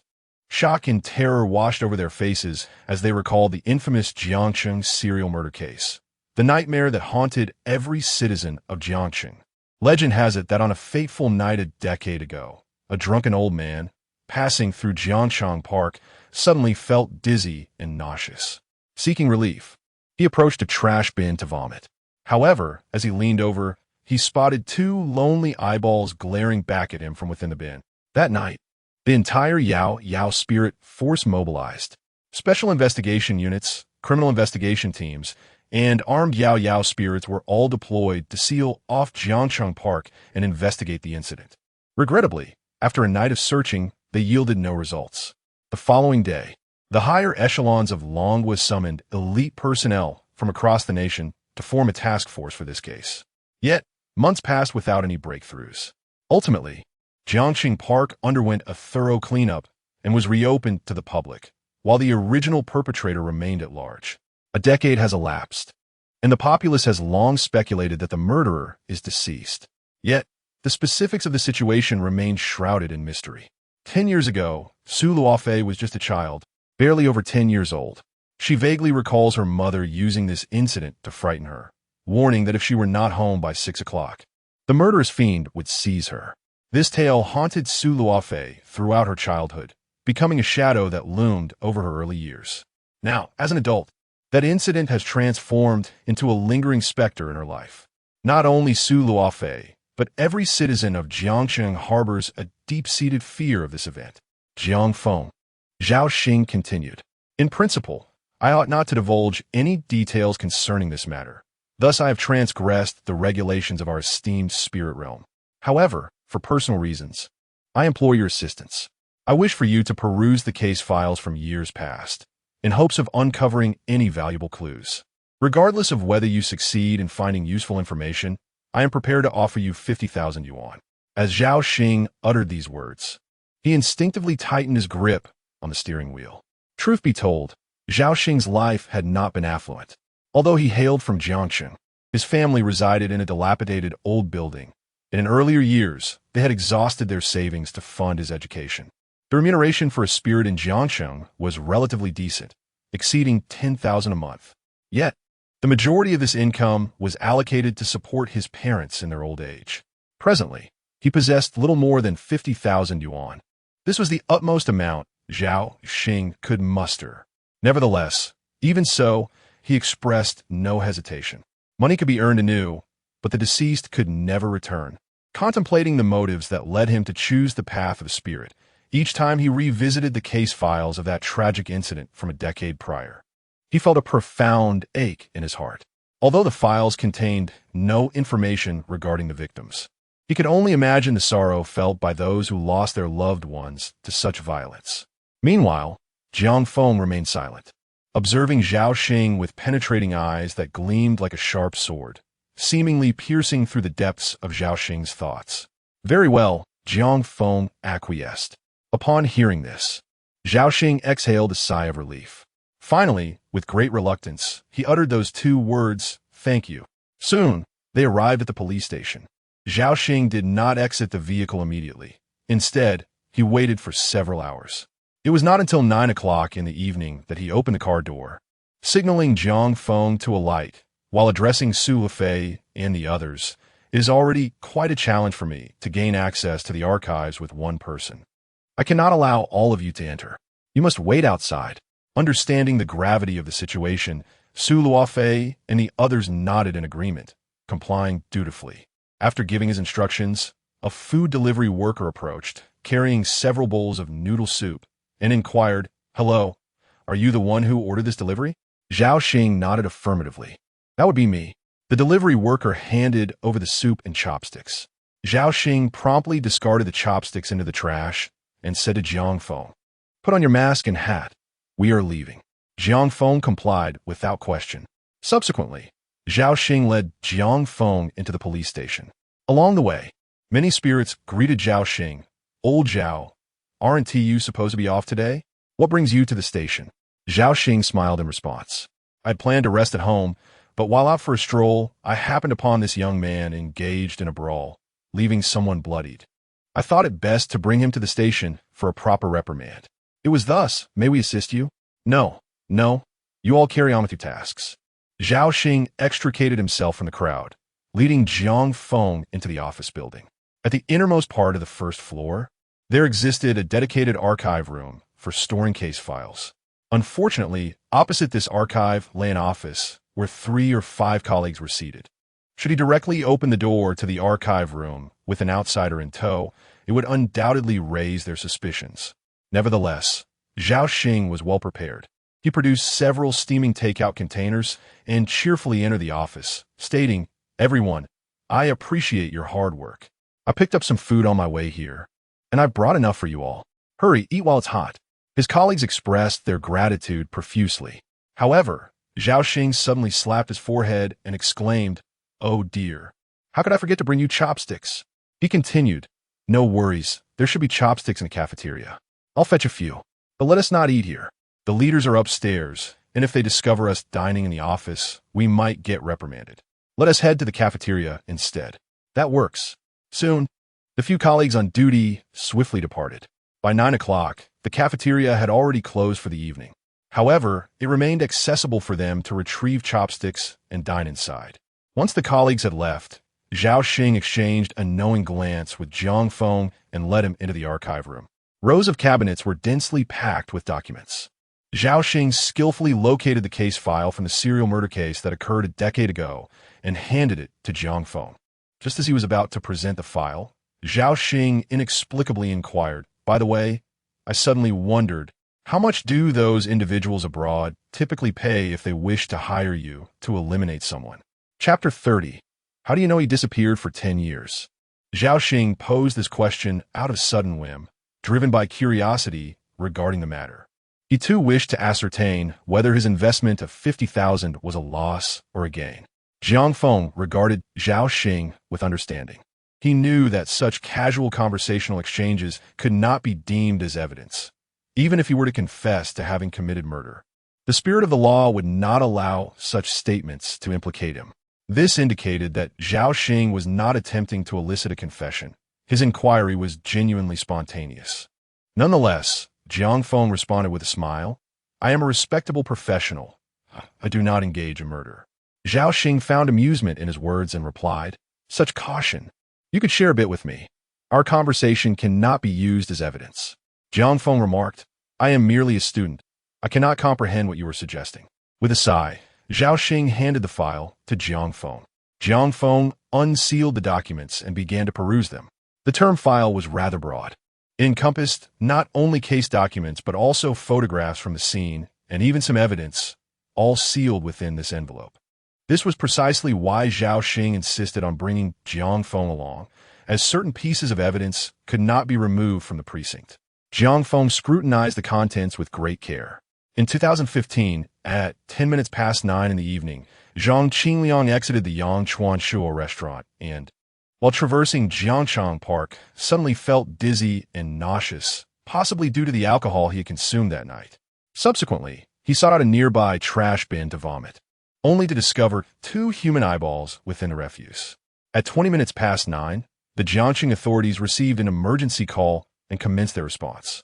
By 9:30, they arrived at the scene, cordoning off the entirety of Jiangxing Park. During this interval, Zhang Qingliang did not disturb the scene or interfere with any evidence.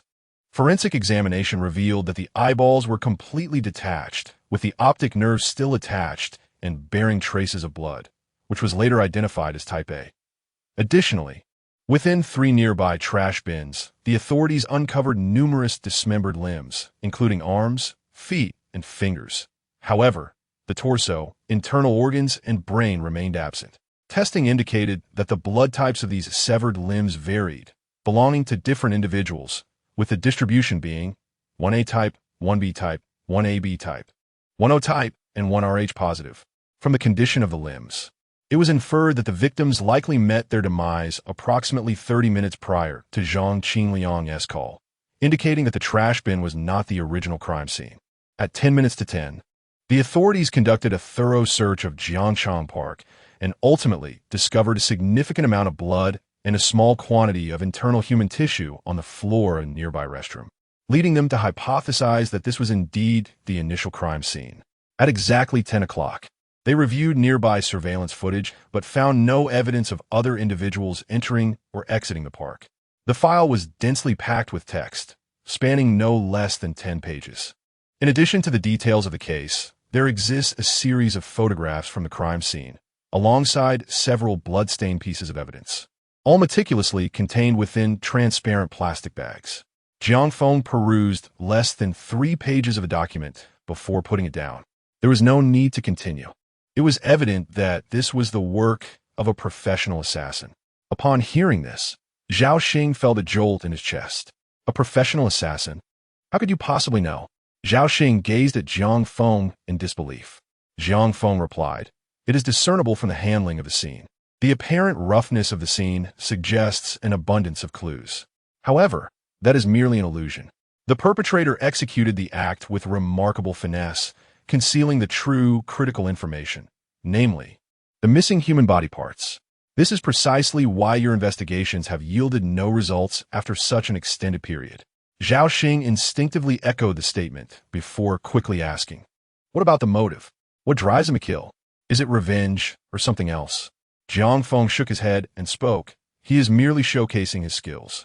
At this revelation, Zhao Xing was utterly taken aback, struggling to comprehend the implications of such a phrase. Showcasing skills? Those 2 simple words struck Zhao Xing with profound astonishment.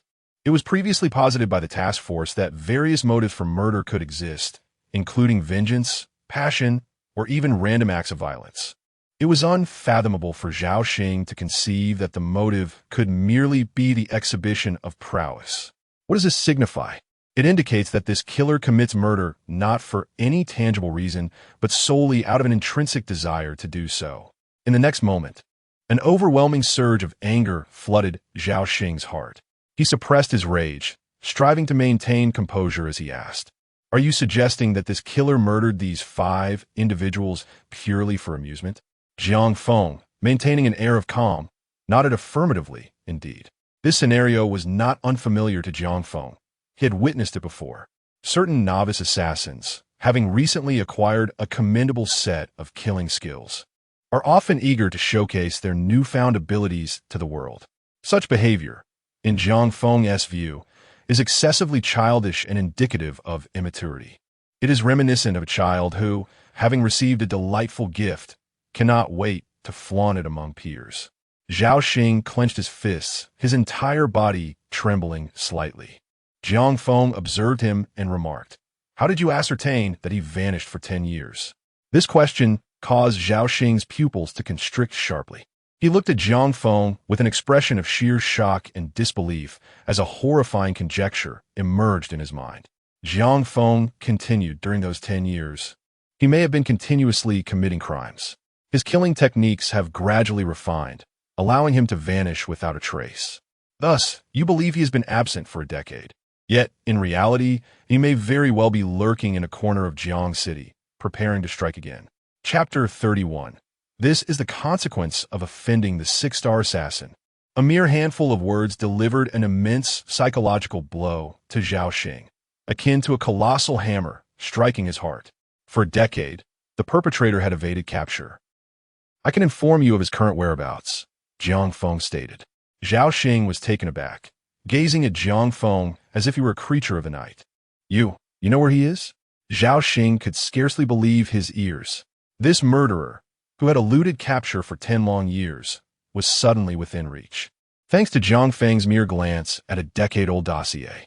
"Indeed," Jiang Feng replied.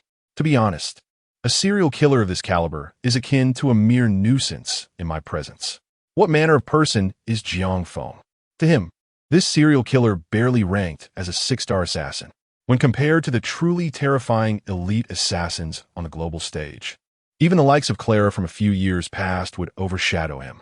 "Where is he now?" Zhao Xing inquired. Without hesitation, Jiang Feng provided an address. After all, Zhao Xing had compensated him with 50,000 yuan. He could not afford to remain idle. Jiang Feng also took the time to offer specific details. This individual is 35 years old, stands at 175 centimeters, and weighs between 90 to 100 pounds. He has a beard and a scar on the right side of his face, and he tends to wear black clothing. The more Zhao Xing listened, the more astonished he became. He had no inkling of how Jiang Feng had deduced such precise details regarding the killer's age, physique, and even the scar on his face. However, Zhao Xing had no time to ponder these revelations. He understood that time was of the essence. Opportunities like this are fleeting, and should he delay even for a few minutes, the killer could slip away. Thus, Zhao Xing rushed out of the archive room, disregarding Jiang Feng entirely. Jiang Feng merely smiled at the scene, unfazed. Moments later, several police cars sped out of the precinct, while Jiang Feng ambled out calmly, seemingly unaffected. Su Lufi, noticing Jiang Feng exiting alone, asked curiously, "Where's Officer Zhao?" Jiang Feng replied, "Officer Zhao had matters to attend to and asked us to head home first." "Oh," Su Luofei responded, a hint of disappointment in her voice. Today's filming yielded little value beyond the morning interview. The rest of the day was almost unproductive. Thus, the day came to a close. "Jiang Feng, do you have any plans for tomorrow?" Jiang Feng contemplated before responding. "There will be an exam at school tomorrow. I must return to take it." "Very well." Su Luofei sighed deeply, ultimately bidding farewell to Jiang Feng. He reciprocated the farewells to everyone. At 10 o'clock that night in Jiang City, within a dilapidated basement, the iron door was suddenly rapped upon. "Who is it?" The knocker offered no reply, only intensifying their knocks. "Bang, bang, bang. I'm coming." Soon, the door to the basement creaked open, and a slender man stumbled inside. The owner of the basement promptly rushed to support him, only to feel his palm slip, as if he had brushed against something. Upon inspecting his hand, he was met with a horrifying sight. His palm was drenched in blood, which caused him to furrow his brow in concern. "Wolf, what has transpired?" he inquired. Although the wolf's breath was faint, his gaze remained fierce as he retorted, "Damn it! How could those wretched spirits discover my whereabouts? For the past decade, I have managed my affairs with utmost discretion. There is no way they could have tracked me down." The basement owner examined the wolf's injuries, surprise etching his features. "You have been shot?" The wolf nodded solemnly. "Indeed, I have been compromised. I cannot fathom how they uncovered my location. It is utterly perplexing." The more he pondered, the greater his fury became. These spirits had driven him to the brink. For 10 long years, he had meticulously operated in the shadows. However, now that the spirits dared to corner him, he saw no reason to show them mercy. Once his wounds healed, he would unleash a reign of terror upon Jiang Feng. The wolf would ensure that the spirits of Jiang Feng, and indeed all its citizens, would once again witness the brutal scenes of a decade past. Moreover, he would cast the remnants of his victims before the spirit's headquarters, a deliberate act of humiliation. This, he vowed, would be the fate of those who dared to offend a 6-star assassin. A glint of malevolence flickered in the wolf's eyes. Chapter 32. The shock of Han Ye on this particular night. While some found themselves unable to slumber, others enjoyed a peaceful rest. Among them was Jiang Feng, who collapsed in a bed upon returning home and slept soundly until the following morning, awakening refreshed and invigorated. He never allowed the burdens of one day to encumber the next. Upon rising, Jiang Feng donned a casual outfit, a blue and white jacket that complemented his handsome, sunny demeanor. After a brief morning routine, he set off towards Jiangbei University. Soon, he encountered Su Luofei and her companions at the school gate. This marked the final day of filming for Jiang Feng, and Su Luofei gazed at him with a hint of reluctance in her eyes. The past 3 days had flown by in the blink of an eye. She pondered whether she would ever see Jiang Feng again after today. It was likely that she would continue her career as a television host, while Jiang Feng might venture abroad for assignments. The reality of their potential separation loomed over her. Jiang Feng, however, was preoccupied with a singular thought: money. The conclusion of these 3 days signified the impending arrival of 1 million in earnings. He ushered his companions into the school and into the classroom where he typically attended lectures. Su Luofei settled at a distance, quietly capturing footage of Jiang Feng. Today, Jiang Feng was scheduled to take an examination. Prior to the test, the instructor would gather all students to announce the examination rules before commencing. University management was generally quite relaxed, allowing outsiders to pose as students, which was hardly surprising given the phenomenon of proxy attendance.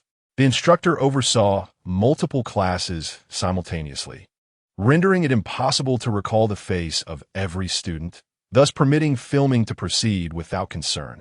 As Jiang Feng awaited the start of the exam, a fellow student nudged him with an elbow and whispered, "Jiang Feng, look over there.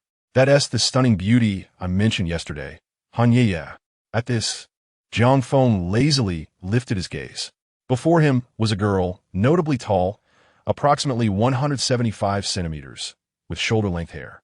As their eyes met, a blush crept across her cheeks, and she shyly tucked her hair behind her ear, lowering her head thereafter.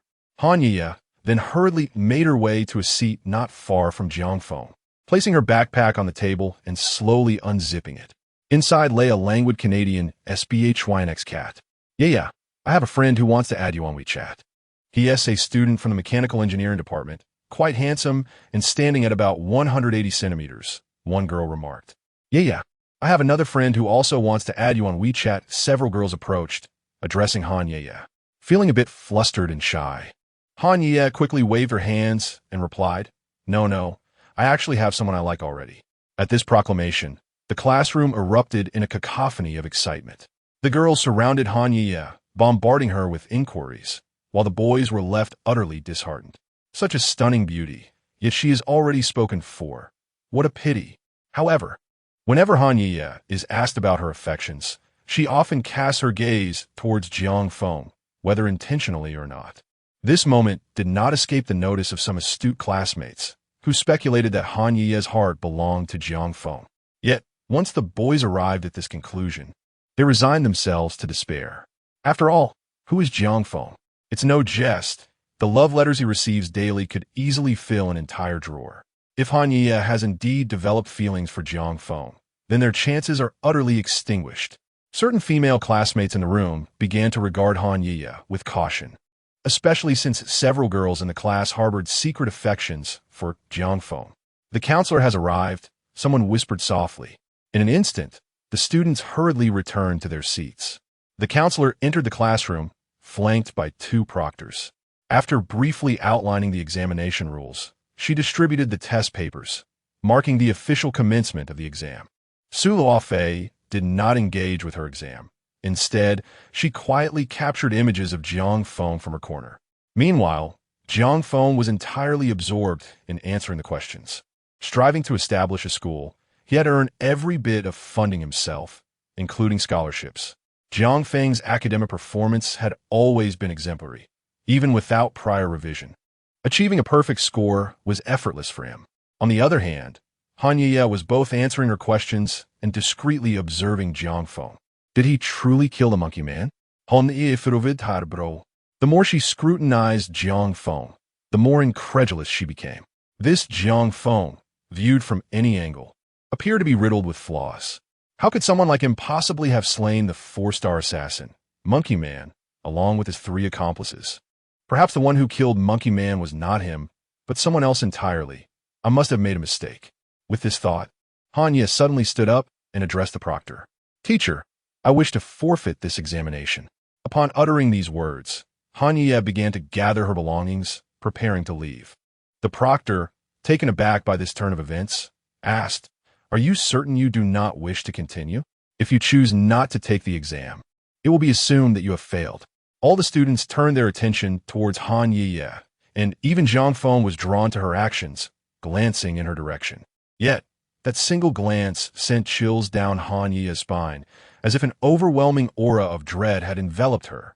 Bella, nestled within Han Yiye's backpack, was suddenly gripped by an unearthly terror, an experience she had never known before. As a 6-star assassin, she could easily dispatch a tiger, yet now, the sensation of being targeted by a monster left her utterly petrified. Instinctively, Bella arched her back, her dark golden eyes transforming into slits, clearly entering a state of alertness. Witnessing Bella's reaction, Han Yiye was taken aback. In haste, she exclaimed, I apologize, teacher. You were absolutely right. My earlier behavior was inappropriate.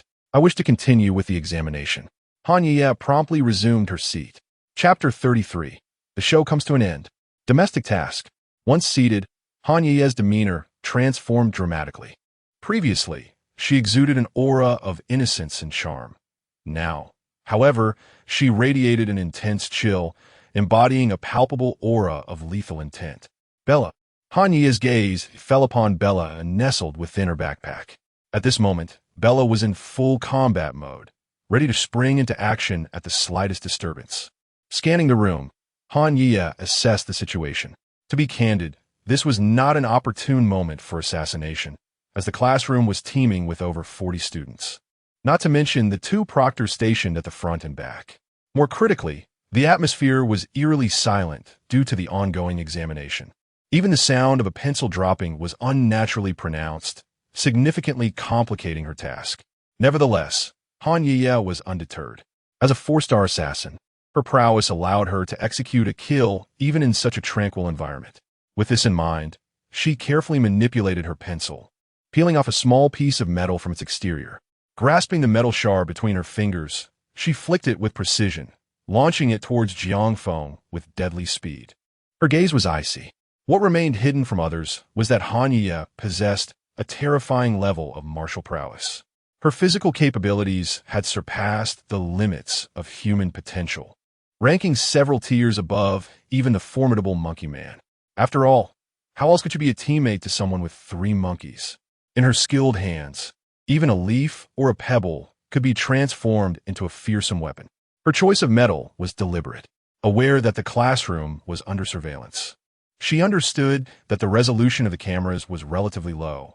The small piece of metal would likely appear as nothing more than a pixel on the monitor. Thus, when Jiang Feng fell, even if the surveillance was reviewed, suspicion would not fall upon her. Moreover, her current identity was a mere facade, with her appearance carefully altered to maximize her safety. Han Yiye fixed her eyes on Jiang Feng, who was deeply engrossed in answering questions. In an instant, the metal shard grazed his neck. Han Yiye's eyes widened in delight, but in the next moment, she was utterly taken aback. Jiang Feng reached up to touch his neck. It remained smooth, unmarked by any injury. Now, Han Ye was completely flabbergasted. How could this be possible? Struggling to suppress her astonishment, she stared incredulously at Jiang Feng. It was known that her flick of the metal shard possessed enough force to pierce through a watermelon. While human bone density is indeed superior to that of a watermelon, surely her strike would have left a significant wound on his neck? How could her full-force attack fail to even graze Jiang Feng's skin? This was inconceivable. Unbeknownst to Han Ye, Jiang Feng, as a top-tier assassin, had honed his physical abilities to an extraordinarily terrifying level, nearly beyond the realm of humanity.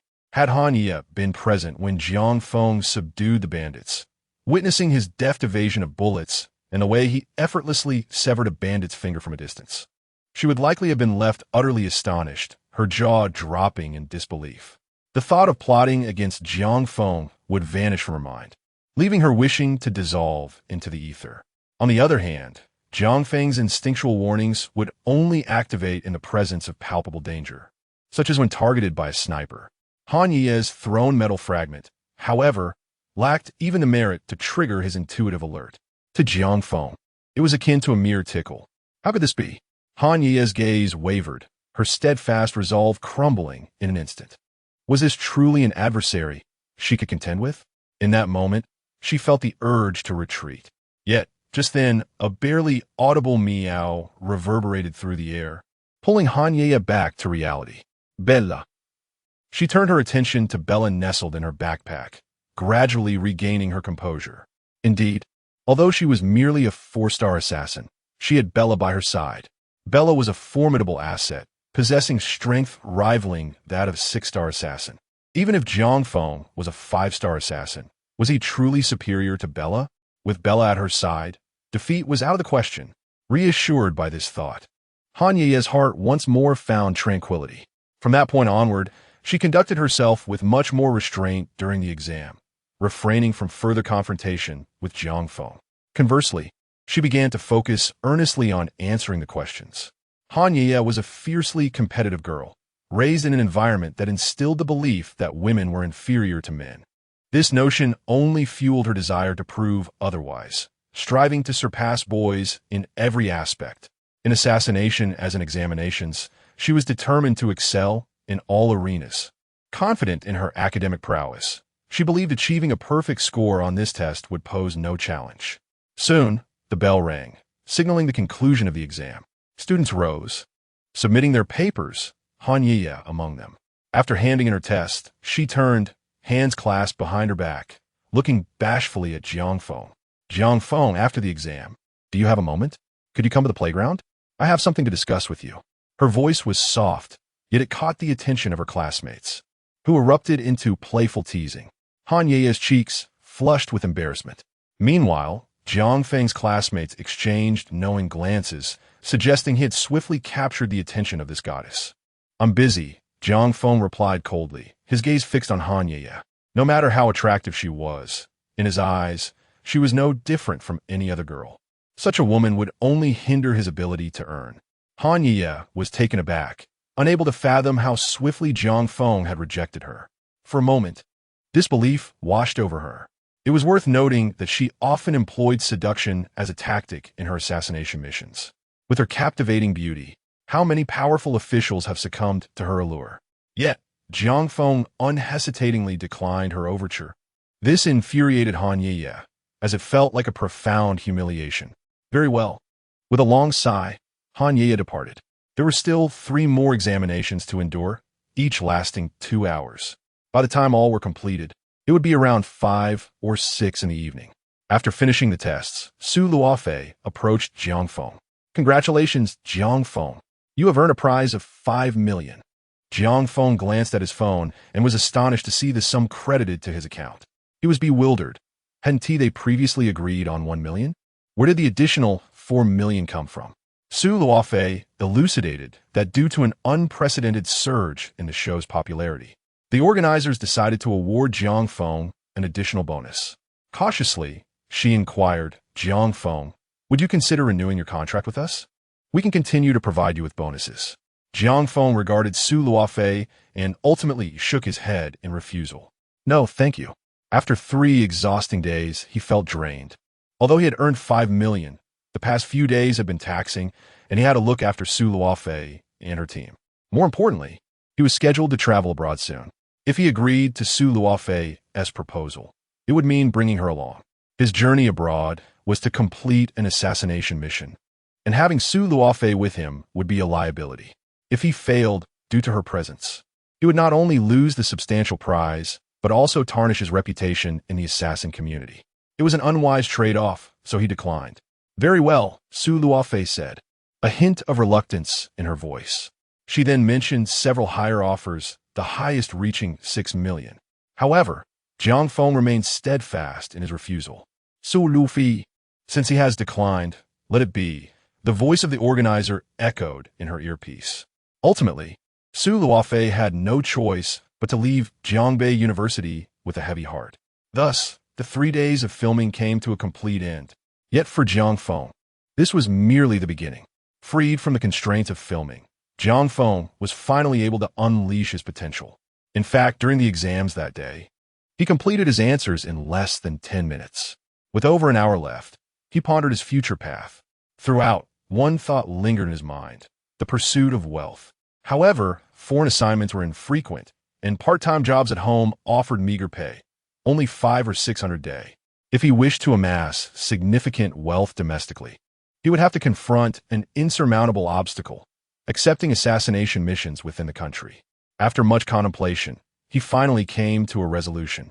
With still half a month until his overseas trip, and with nothing but time on his hands, he could begin to take on some domestic tasks for the time being. Chapter 34. Greetings, I have come to take your life. With this thought in mind, Jiang Feng opened his mobile phone. Just as he was about to access the forum, a phone call interrupted him. It was Zhao Xing. Hello, Jiang Feng. Our capture mission has failed. Oh, Jiang Feng replied, unfazed by the news. That serial killer possesses at least the skills of a 6-star assassin. It is nearly impossible for ordinary agents to apprehend him. A 6-star assassin is already a formidable expert. Even with several guns aimed at him, he would still have the confidence to escape unscathed. Thus, Jiang Feng was not particularly surprised by Zhao Xing's failure. After a moment of contemplation, Zhao Xing continued, we have another capture operation tonight. Could you lend us your assistance? This time, Zhao Xing did not mention any monetary compensation. It was not that he did not want to offer it, but rather that he genuinely lacked funds. He had subsisted on nothing but plain buns and pickled vegetables for lunch. No, I'm busy tonight, Jiang Feng declined flatly. He was no altruist. He too needed to earn a living. His relationship with Zhao Xing was minimal, especially considering that Zhao Xing had previously attempted to capture him. Offering assistance for the sake of money was already generous enough. With no compensation on the table, there was no way Jiang Feng would help him unconditionally. Upon hearing Jiang Feng's refusal, Zhao Xing did not press further. He simply responded with a resigned all right, before hanging up. Jiang Feng then accessed the assassin forum and began perusing the available orders. As he browsed, he stumbled upon a rather appealing assassination task. Target codename: Fire Ant. Difficulty: 1 star. Reward: 100,000 yuan. Since Jiang Feng had never undertaken a domestic mission before, his registered account reflected the status of a 1-star assassin, allowing only for 1-star difficulty tasks with correspondingly modest rewards. However, Jiang Feng was unconcerned, given his capabilities. It would not take long for him to elevate his rank. After some deliberation, he accepted the task. Shortly thereafter, the forum's customer service provided him with detailed information about the target. Target codename: Fire Ant. Age: 40. Height: 165 meters. Weight: 95 pounds. The mission included a photograph of the target. Current location: Fueying Street in the western district of Jiang City. Jiang Feng glanced over the information, committing it all to memory before setting off. Trailing behind him was a figure. Han Ye, her gaze icy. Jiang Feng must die today. Thus, Han Ye stealthily followed Jiang Feng. Meanwhile, within a street-side establishment on Fueying Street, a conversation unfolded. Boss, do you think our plan will succeed? Fire Ant inquired of Wolf.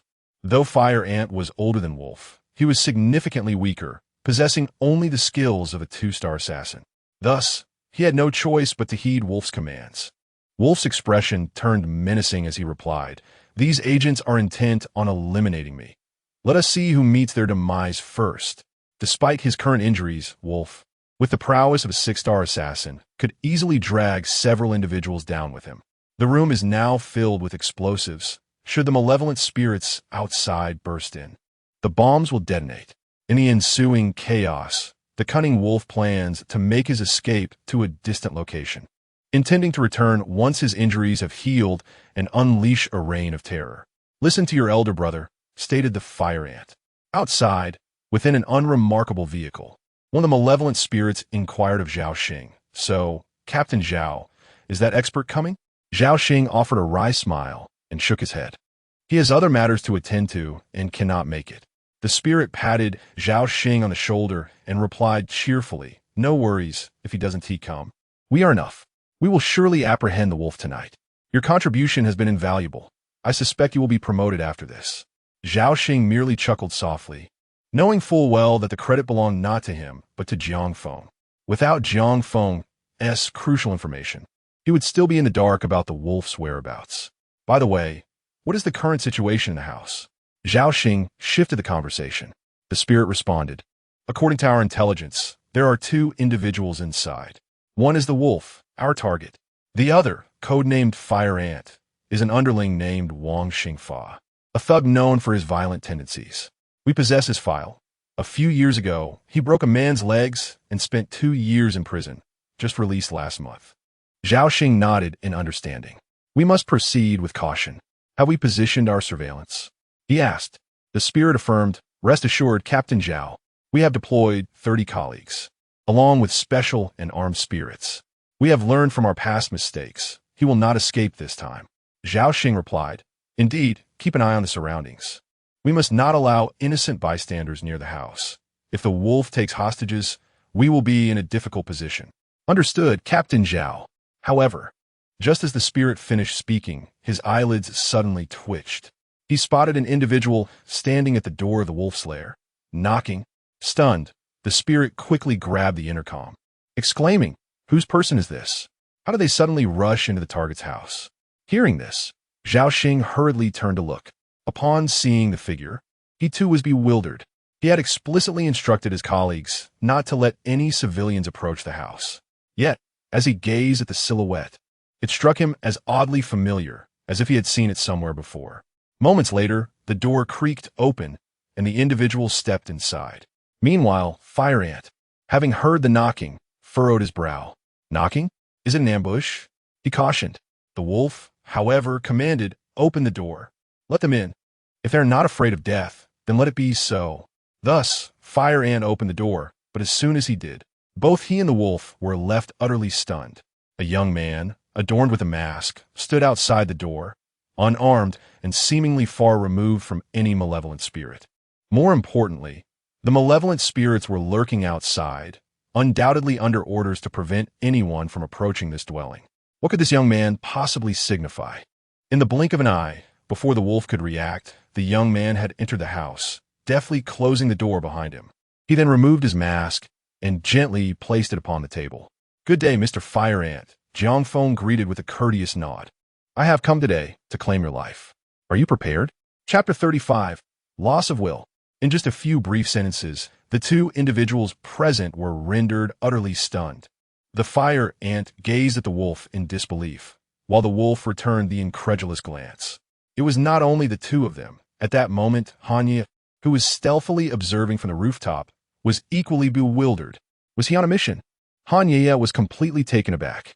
Initially, she had been trailing Jiang Feng, intending to seize the opportunity to eliminate him.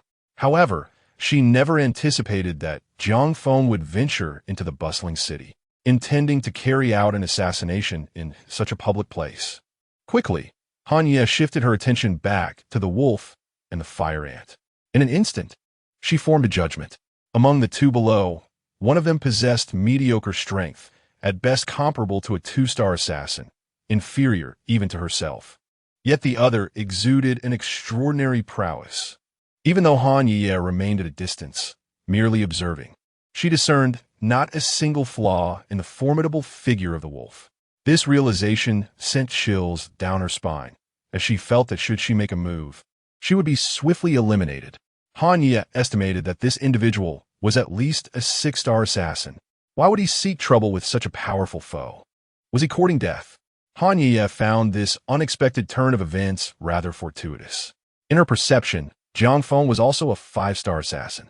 A confrontation between a 5-star assassin and this powerhouse would likely result in mutual destruction. At that moment, she could join forces with Bella to eliminate Jiang Feng.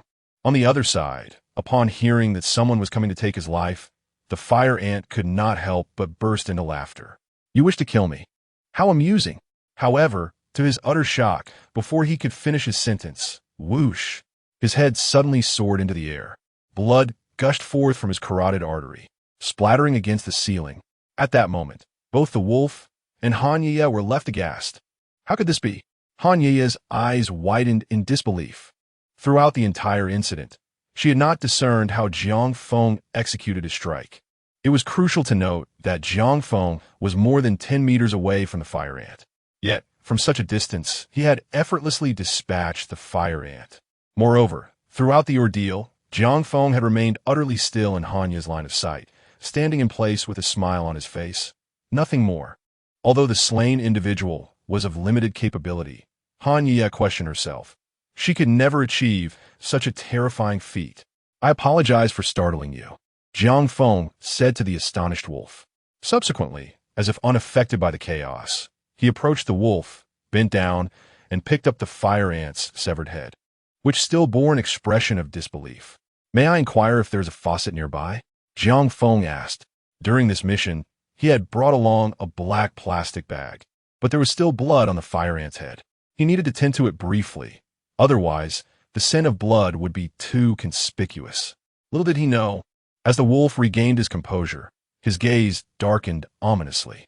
This individual, it seems, is likely affiliated with the mysterious forces of Yao Yao Ling. His intention upon entering the room is to eliminate both himself and the fire ant. "You possess remarkable courage." The wolf, with a penetrating gaze, fixed his eyes firmly upon Jiang Feng, who, in turn, sensed the palpable aura of menace emanating from him. Logically, Jiang Feng's mission was solely to target the fire ant. As the wolf had not engaged in any online forums, his head was not worth a bounty. Jiang Feng had no intention of dealing with the wolf. However, should the wolf choose to provoke him, Jiang Feng would not hesitate to eliminate him as well. "Di, you bastat!" the wolf suddenly roared. He then pressed a button, triggering the explosives strategically placed around the room.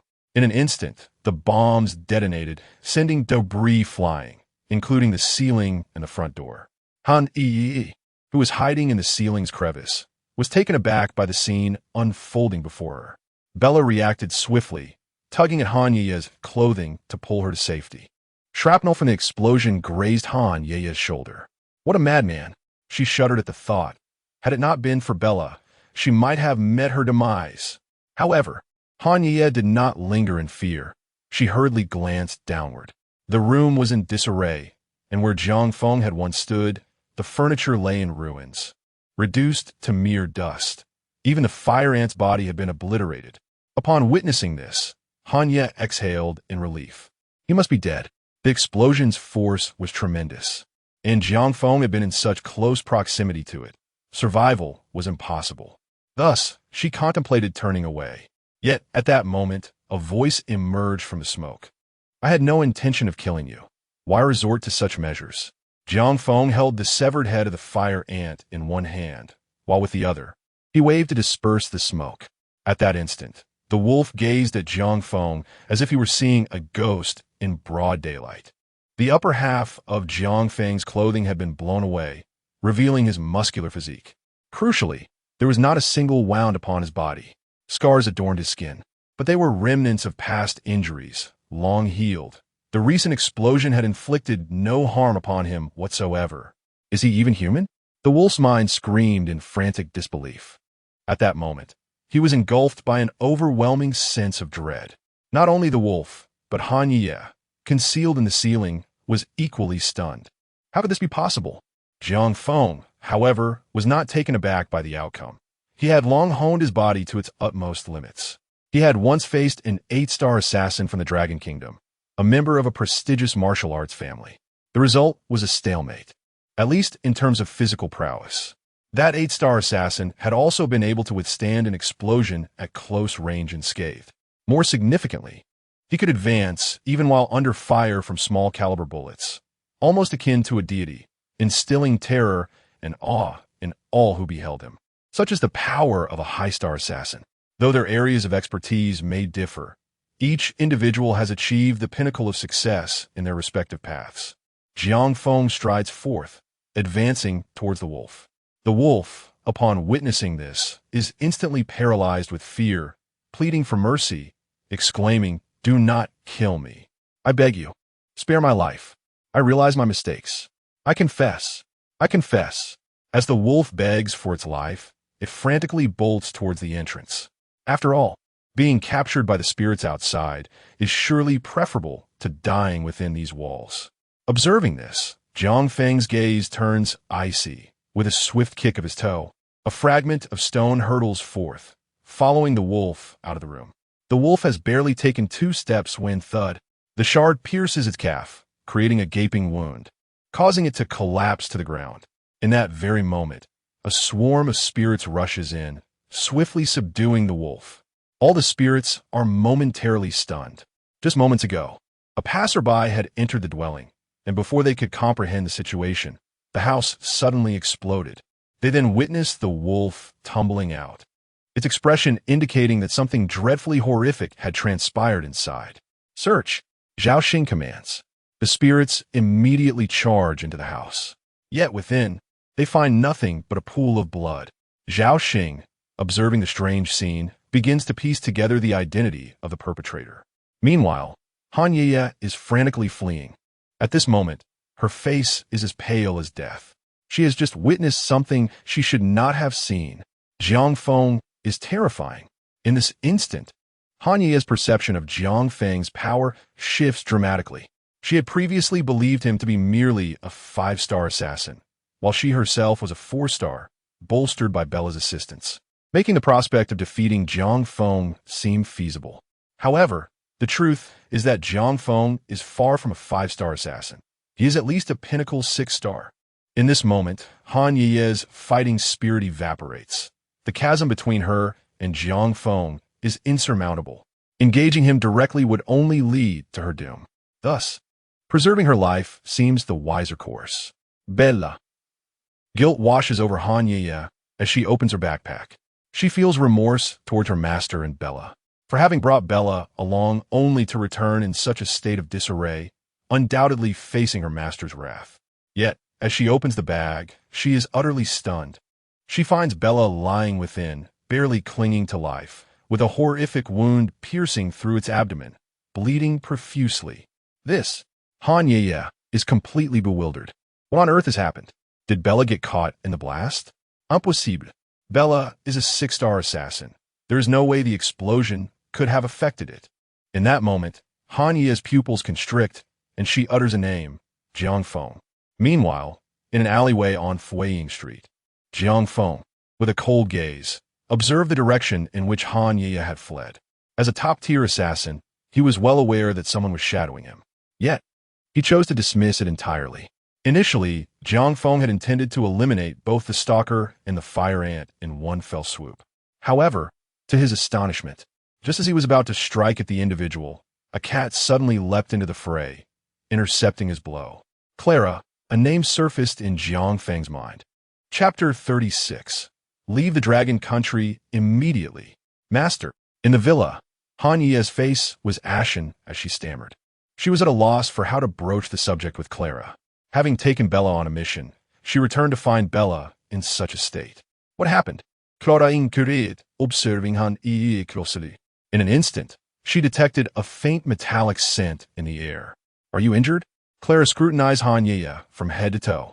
Han Ye struggled to swallow, shaking her head. I'm not. But Bella, upon hearing this, Clara's expression shifted dramatically. She quickly stepped forward and opened Han Ye's backpack. In the next moment, an overwhelming sense of disbelief surged within her. Clara's beautiful eyes widened in shock, her pupils quivering as her composure shattered entirely. How could Bella be so gravely injured? Did you not go to eliminate that five-star assassin? Clara demanded. At these words, Han Yia felt as though an invisible hand was choking her throat. She managed to utter a few words with great difficulty. That person is not a five-star assassin. He killed a six-star assassin right before my eyes. Han Yi's statement was indeed accurate. The moment when the wolf kneeled and begged Jiang Feng for mercy had left a deeper impression on her than witnessing Jiang Feng slay the six-star assassin. Clara listened intently, her brow furrowing as she assessed Bella's injuries. However, when she beheld the penetrating wound in Bella's abdomen, her pupils constricted in horror. In an instant, a flood of memories crashed over her like a tidal wave, leaving her momentarily stunned. How could this injury appear on Bella? This is impossible. How could Bella sustain such a wound? Clara suddenly grasped Han Yi's shoulders tightly, her grip so fierce that her nails dug into Han Yi's skin. Who was the target of your assassination? What is his name? Tell me quickly. The normally graceful Clara now appeared disheveled and wild-eyed, nearly frantic.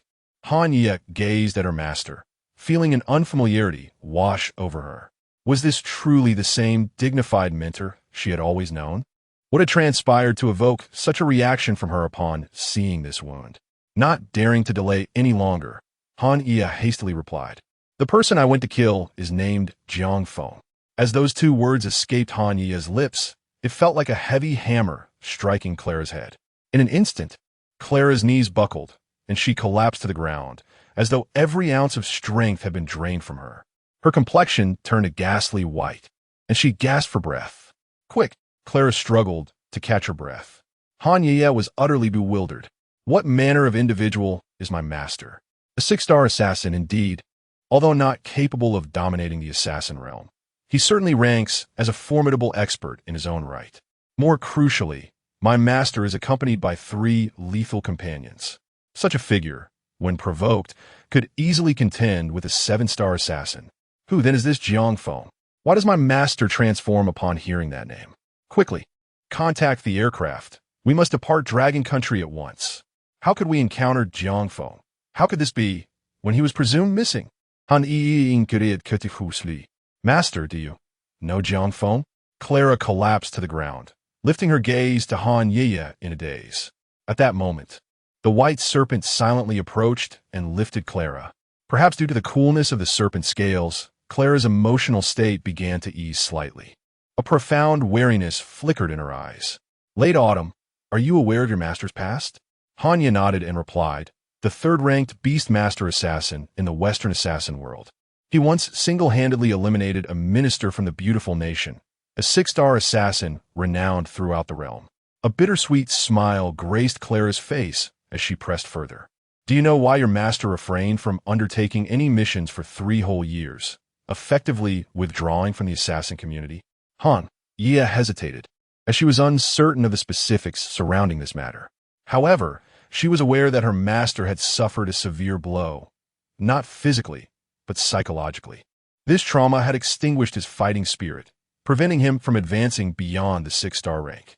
Although her master had never explicitly stated it, Han Yi sensed that he was a woman, leading her to speculate that the psychological scar was related to love. Of course, this was merely Han Yi's conjecture.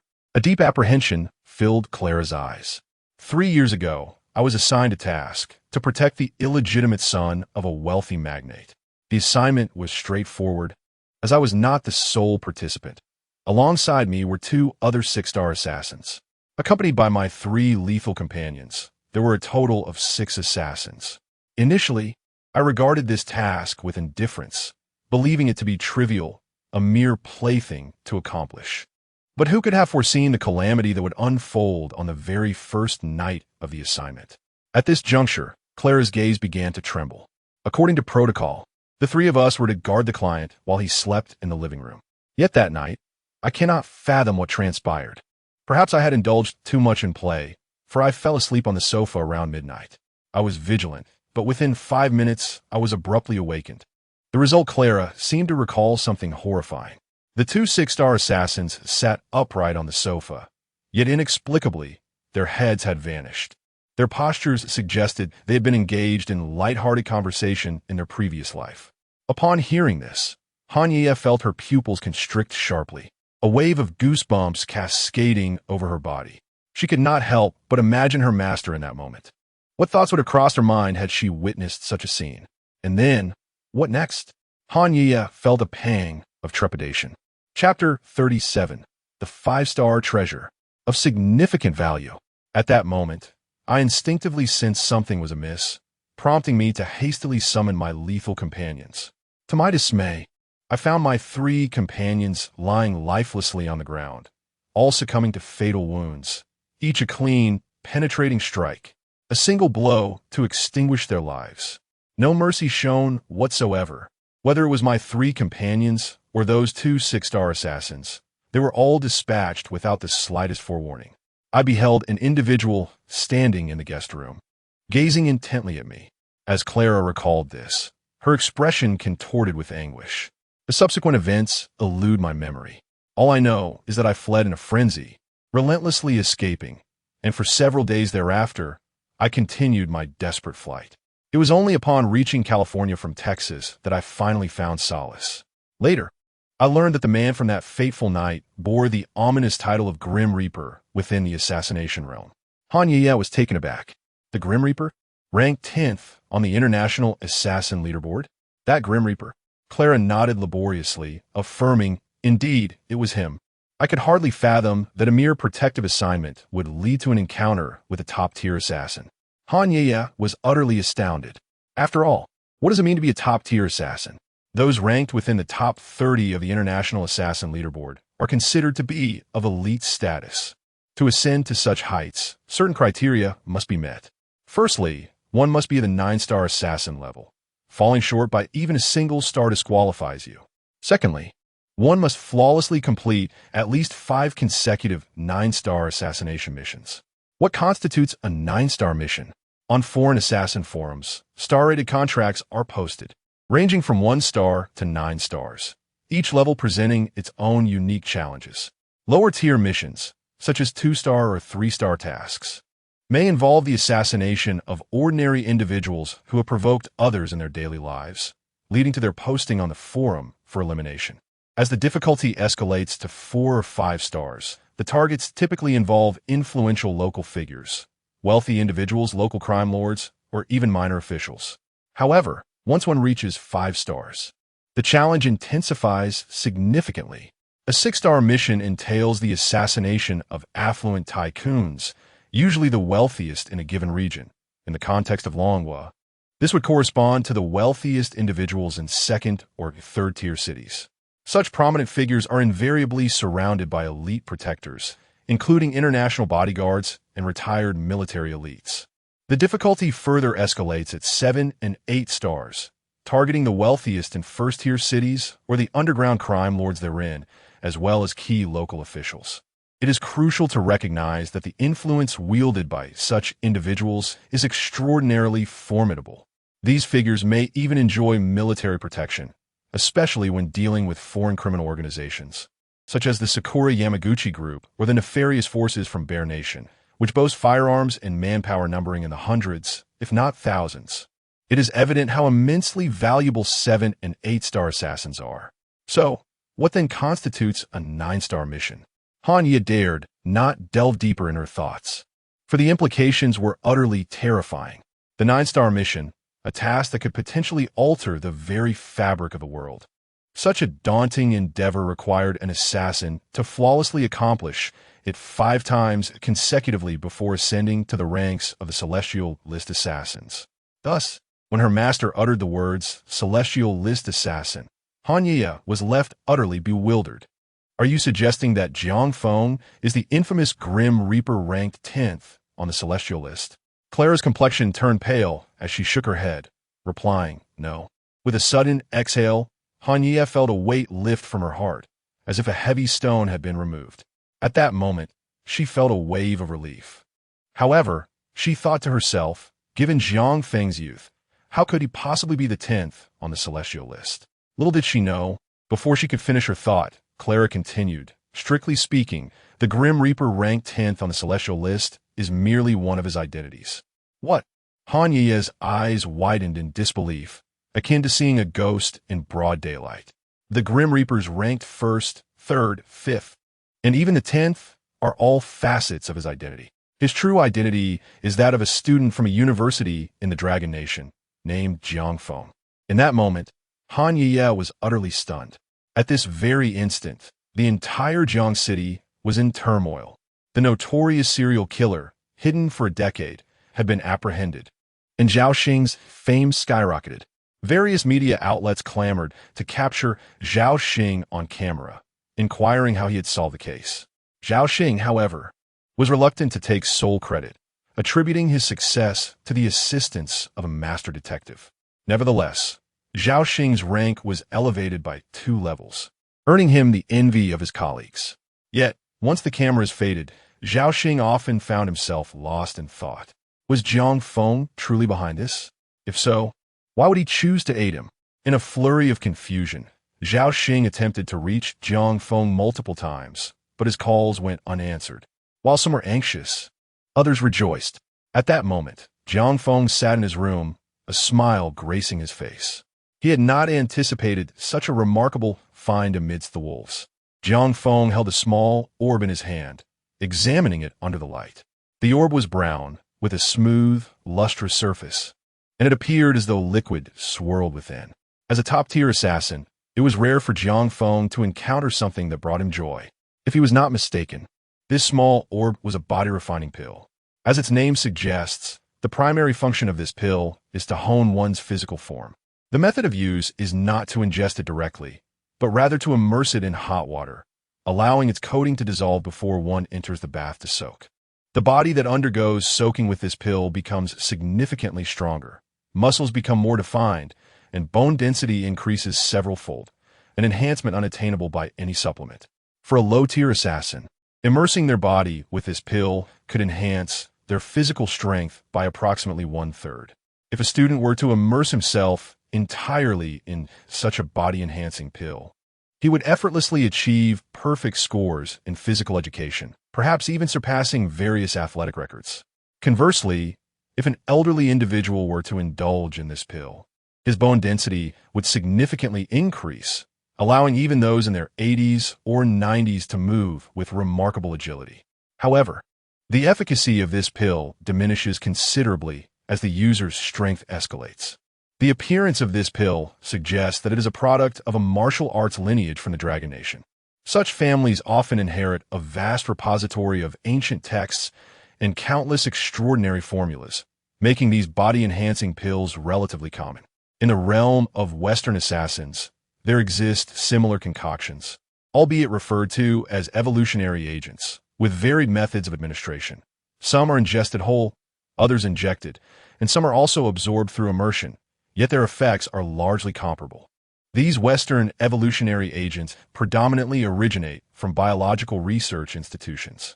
Undoubtedly, if it were merely an ordinary body-enhancing pill, Jiang Feng would not be so elated, as he has encountered many of them before. What truly brings him joy is the exceptional quality of this particular pill. Just like its Western counterparts, body-enhancing pills are categorized from 1 to 9 stars. The clarity of the liquid within this pill suggests it is approximately 5 stars in quality. A 5-star body-enhancing pill is valued at a staggering 5 million. Quite impressive indeed. Jiang Feng feels a profound sense of satisfaction. Chapter 38, 6-star mission. Assassination target. In comparison, the hardships I endured in the past pale in insignificance. Working for others yielded me a mere 500 to 600 a day. Yet today, this singular task consumed less than 10 minutes of my time, and even without accounting for the value of this pill, I stand to earn 100,000. Moreover, as I undertake more missions, my star rating will ascend, and so too will the rewards. Indeed, it appears that those in my profession possess greater wealth. Jiang Feng mused to himself. I nearly forgot to utilize the system points I acquired last time. Upon recollecting this, he accessed the system interface. Name, Jiang Feng. Age, 20. Current strength, 9-star assassin. Skills mastered. Firearm proficiency master. Blade techniques master. Intuition alert master. Counterintelligence master. Physical prowess godly. Auditory acuity master. Poison formulation master. Overall strength, newly entered 10-star. Remaining points, 100. Indeed, Jiang Feng possessed the system. In truth, he had been in possession of it for a considerable period. This phenomenon could even be traced back to his childhood. After his parents were swindled out of their life savings by a deceitful coal magnate and subsequently succumbed to illness, Jiang Feng activated the system. For the subsequent years, he relentlessly pursued wealth, fervently constructing schools, while the unscrupulous coal baron met his just end at Jiang Feng's hands. Jiang Feng's incessant school building was not solely propelled by the system. He also harbored a desire to assist impoverished students in their pursuit of education, transforming their fates and sparing them from the tribulations he had once endured. His recent donation of several million to Hope Primary School coincided with the completion of its construction. Thus, the successful establishment of the school granted him an additional 100 system points. Throughout the years, Jiang Feng had pondered the rationale behind the system's insistence on school construction as the means of accruing points rather than alternative methods. As of now, he had developed a hypothesis. The system, upon binding to him, had likely discerned his circumstances, causing it to evolve into a form more aligned with his aspirations. It was indeed time to enhance his skills, Jiang Feng contemplated.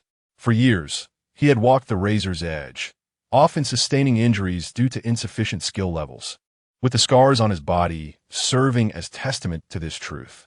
Skill levels are categorized as beginner, proficient, expert, master, and godly. Master is not the pinnacle.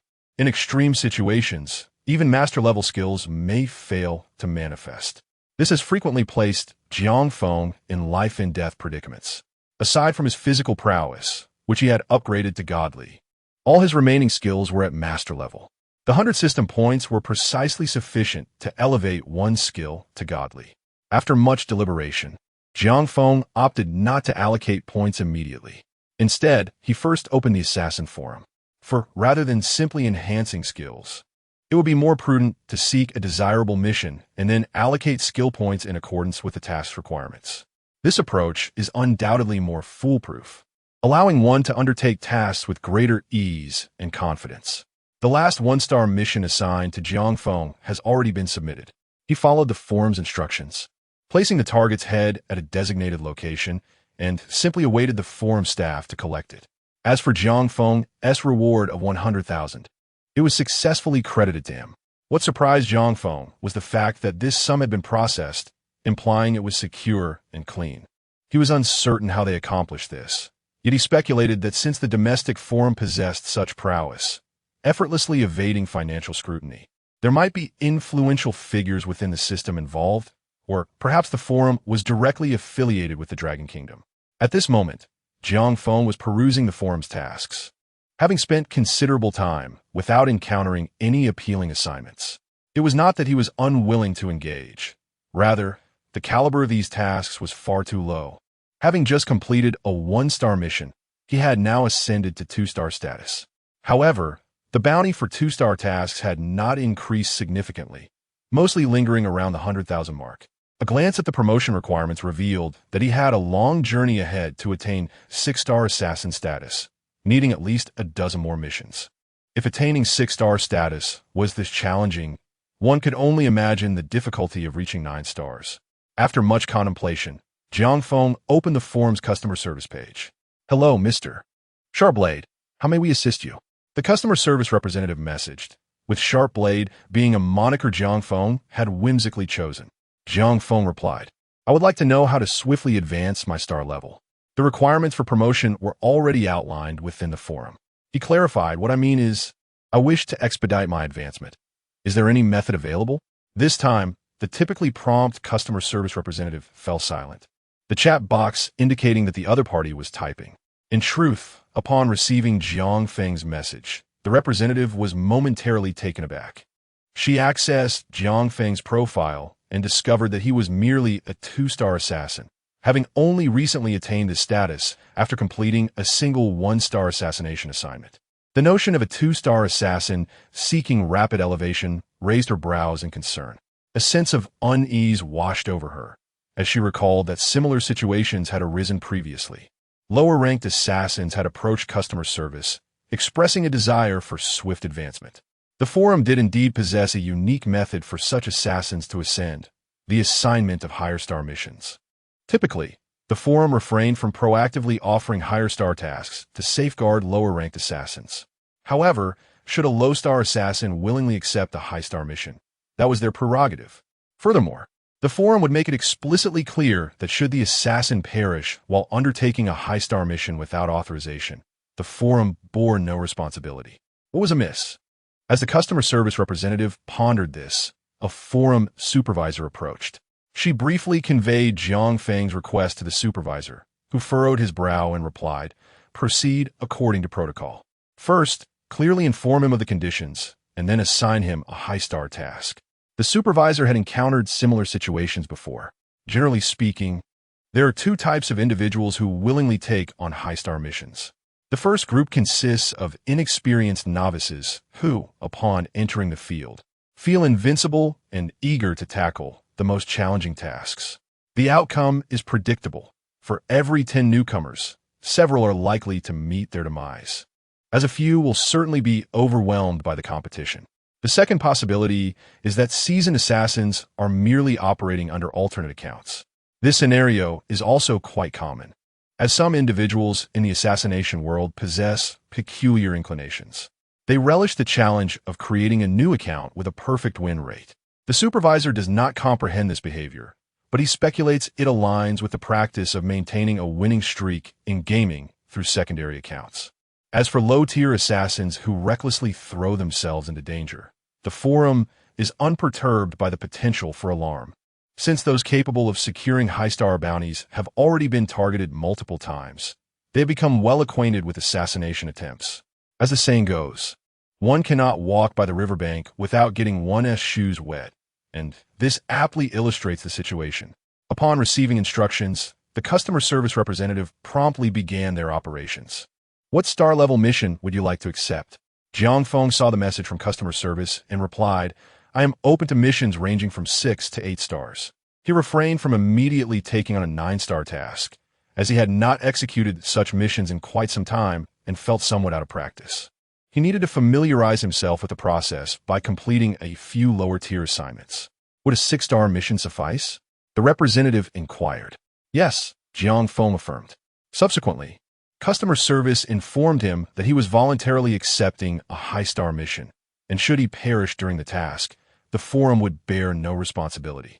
Without hesitation, Jiang Feng agreed. Soon after, a 6-star mission was assigned to him. Jiang Feng reviewed the task details, which were straightforward. He was to assassinate a wealthy individual. However, the mission came with specific stipulations. The corpse must remain intact, meaning there could be no visible wounds. Furthermore, Jiang Feng learned of the affluent individual's dark secrets. He was a board member of a publicly listed company, worth billions, yet had committed numerous heinous acts behind the scenes, including the assault of university students, and had even gone so far as to cause their families ruin.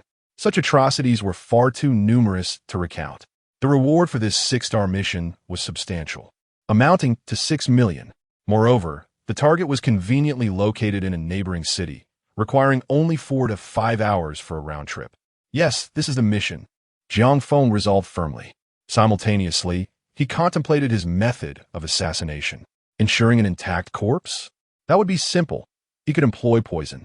It is worth noting that Jiang Feng's alternate identity was the 5th-ranked assassin on the leaderboard, known as the Scorpion.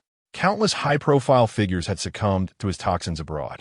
To be prudent, he decided to enhance his poison concoction to an exceptional level. As he contemplated this, he allocated all his points to the poison preparation skill.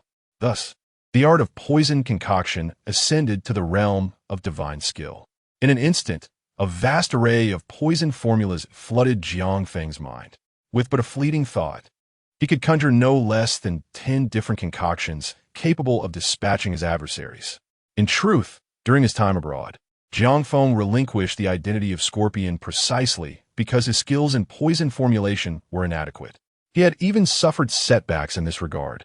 On one occasion, while executing a mission, his masterful abilities failed to kill his target, instead leaving them in a perpetual vegetative state.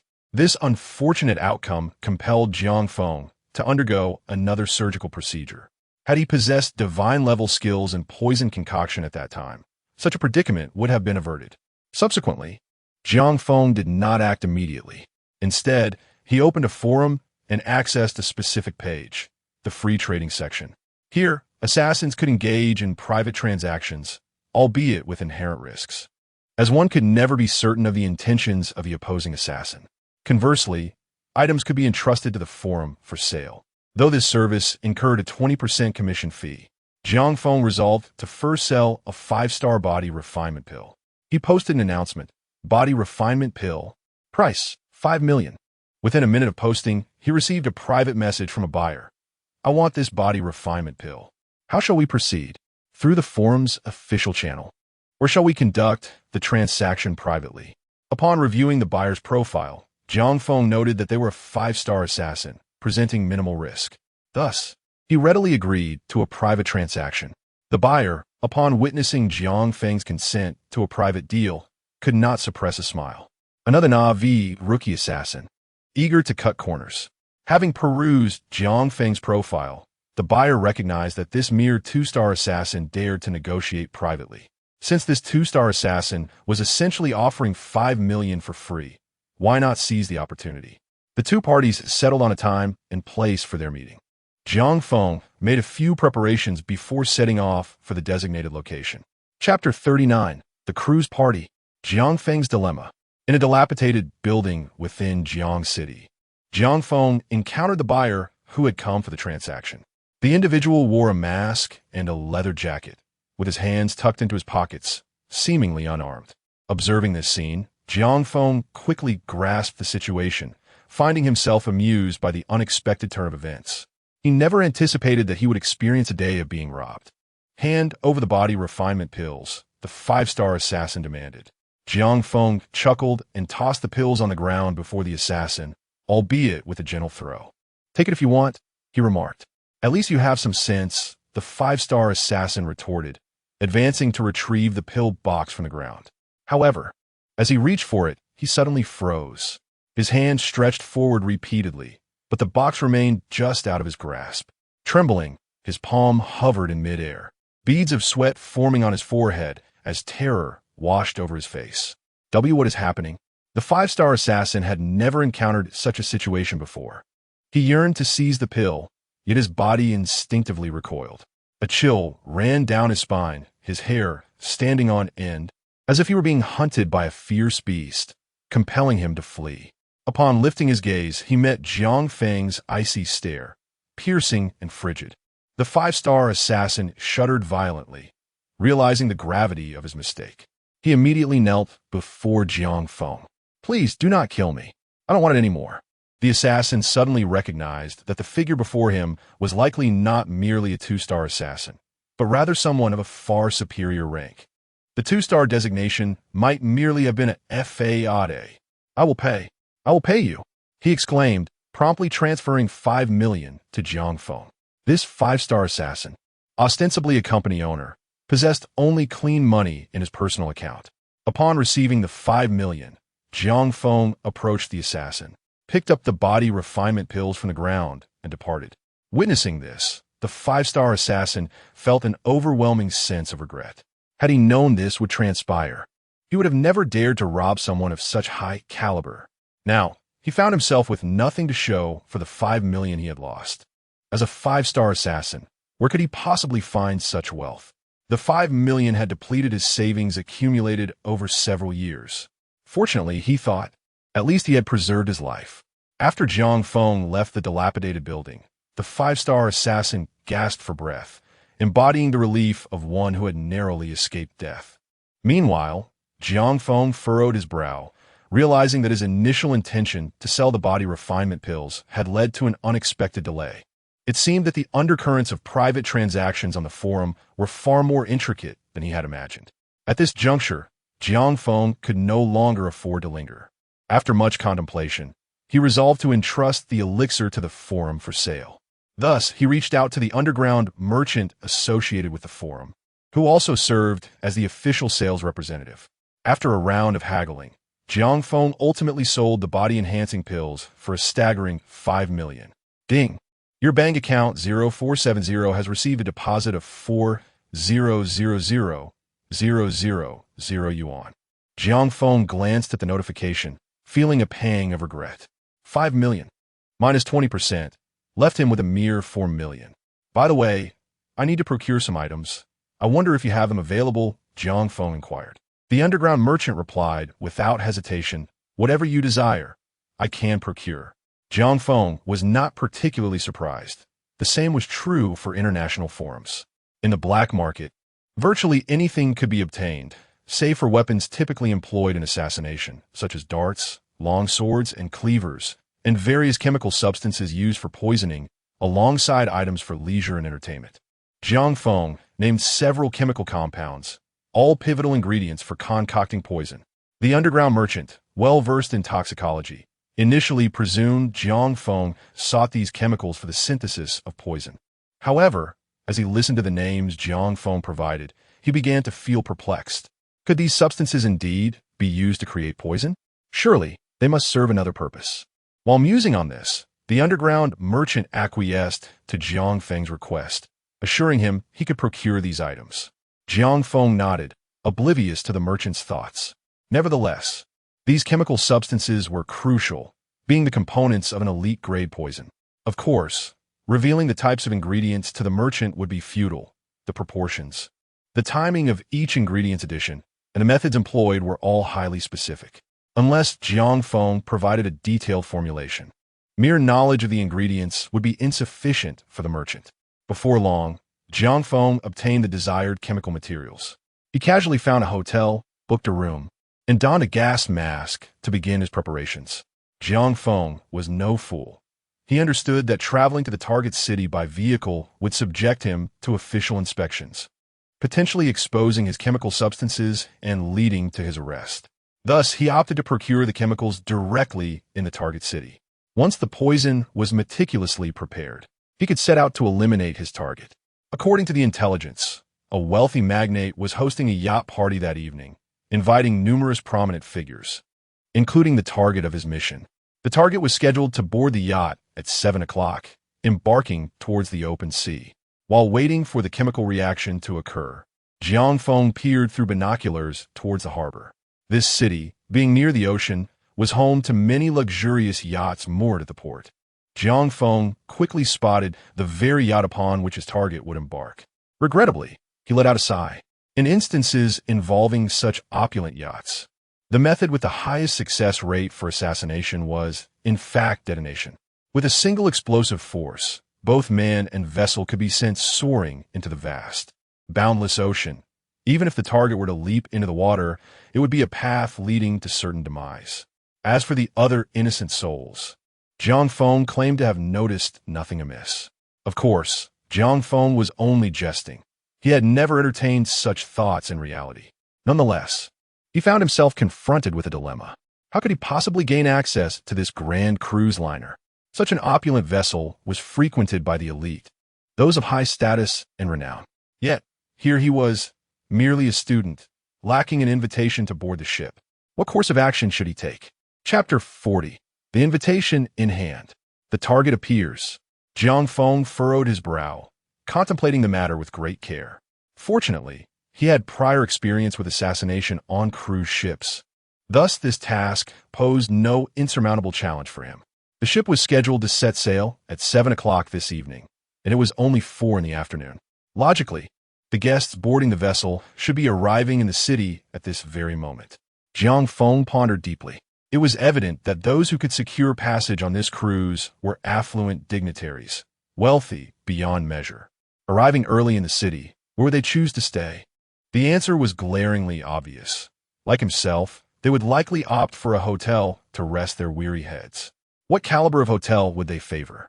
For such high-profile individuals, their expectations would undoubtedly commence at 5-star establishments, specifically in executive suites. With this understanding, Jiang Feng devised a plan.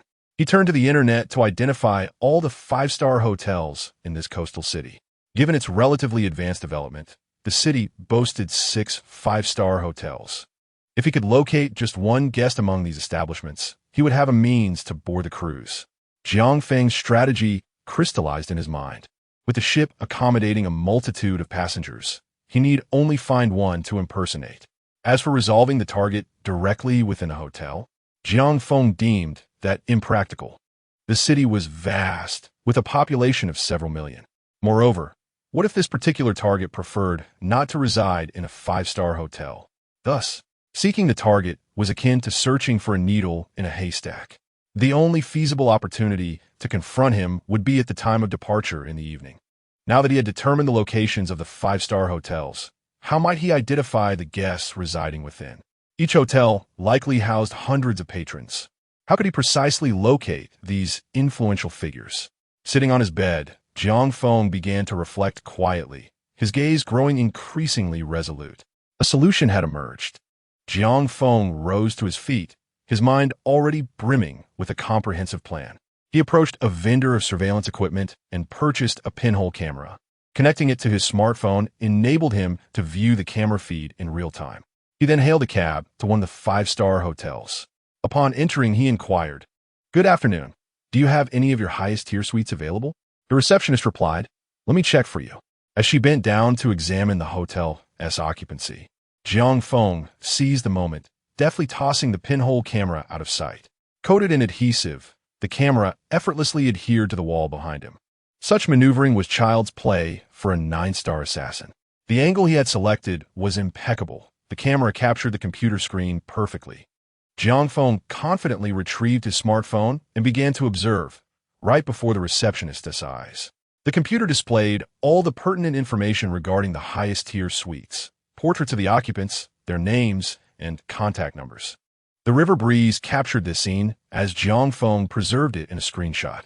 "Sir, I regret to inform you that our hotel's premier suite is no longer available. There were originally 3 rooms, but you arrived a tad too late. They have all been reserved." "Very well, it matters not," Jiang Feng replied, turning away. He sought a secluded spot and opened a recently saved image. Following the reserved contact numbers, he dialed them one by one. "Hello, Mr. Pan. This is a staff member from the F-23 vessel. I must inform you that our departure time for this evening has been moved from 7 o'clock to 6. What ship? I am unaware of what you speak." "I apologize, sir. I must have dialed the wrong number." Jiang Feng promptly ended the call and proceeded to the next number. Finally, on his 3rd attempt, he received a response. "Ah, understood." Jiang Feng felt a surge of joy and glanced at the list. The individual was named Zhang Tianhu, a real estate mogul from Jinling. He continued, "Very well, sir, the original invitation remains valid. Please present it at the designated location at 6 this evening to board." "Understood." Zhang Tianhu then concluded the call. At this moment, Jiang Feng's plan had reached fruition. In the subsequent hours, Jiang Feng hailed a taxi. Seated within, as he awaited Zhang Tianhu. Indeed, at 6 o'clock, he observed a group emerging from the hotel, boarding 3 vehicles. Jiang Feng instructed the driver to follow them. Zhang Tianhu's car navigated towards the port, eventually finding an underground parking lot where it came to a stop. At this juncture, Jiang Feng exited the vehicle, settled the fare, and dispatched the driver. What lay ahead for Jiang Feng was considerably simpler. He concealed himself in the shadows, swiftly neutralizing Zhang Tianhu's bodyguard, then incapacitated Zhang Tianhu himself, binding his hands and feet. Jiang Feng gagged him and stowed him in the car, subsequently disguising himself as Zhang Tianhu. At 7 o'clock, Jiang Feng, clutching Zhang Tianhu's invitation, successfully boarded the vessel. "Greetings, Mr. Zhang. Welcome aboard the F-23. We hope you enjoy a splendid evening." The boarding staff greeted him after inspecting the invitation. Jiang Feng smiled subtly and ascended the ship. Just as he set foot on board, he heard a voice behind him. "Hello, Mr. Wan. Welcome aboard the F-23. We hope you have a delightful evening." Upon hearing the surname, Jiang Feng turned his head. This Mr. Wan was none other than his target for the assassination, Wan Hao. To his surprise, before Jiang Feng could act, Mr. Wan approached him with a smile. "Old Jiang, it has been a while." Jiang Feng furrowed his brow, astonished that the target was acquainted with Zhang Tianhu. However, he quickly regained his composure, feigning familiarity. Subsequently, the 2 men walked side by side into the cruise ship. During this time, Wan Hao expressed his curiosity, asking, "Lao Zhang, why did you not bring a bodyguard this time?" Jiang Feng replied, I did bring them. I had them wait in the parking lot while I walked over myself. Wan Hao frowned slightly and remarked, "You are far too trusting. I advise you to be more cautious in the future. We have made quite a few enemies out here. Be careful, or you might find yourself targeted by an assassin." Jiang Feng merely smiled in response, dismissing the concern with, "Surely not." Wan Hao was taken aback for a moment, but then his demeanor grew serious. "Do you think I'm jesting?" With that, he lifted his shirt to reveal a gruesome scar that extended from his lower abdomen to his chest. "A few months ago, I was the target of an assassin's attack. Fortunately, I proved resilient and thwarted his intentions. Later, I captured the assassin. Can you believe he dared to wield a knife against me?" With an air of mystery, Wan Hao continued, "Guess what happened to that assassin afterward?" Jiang Feng shook his head, indicating he did not know. Wan Hao chuckled darkly. "Of course, I removed all his fingernails and toenails, then severed his fingers and toes, and systematically flayed his flesh until he wished for death. I even discovered he had a wife and children. In the end, none of his family was spared. They all ascended to the heavens. This is the price for attempting to assassinate me. Lao Zhang, you may not realize, but this assassin was a 6-star killer. Can you believe it?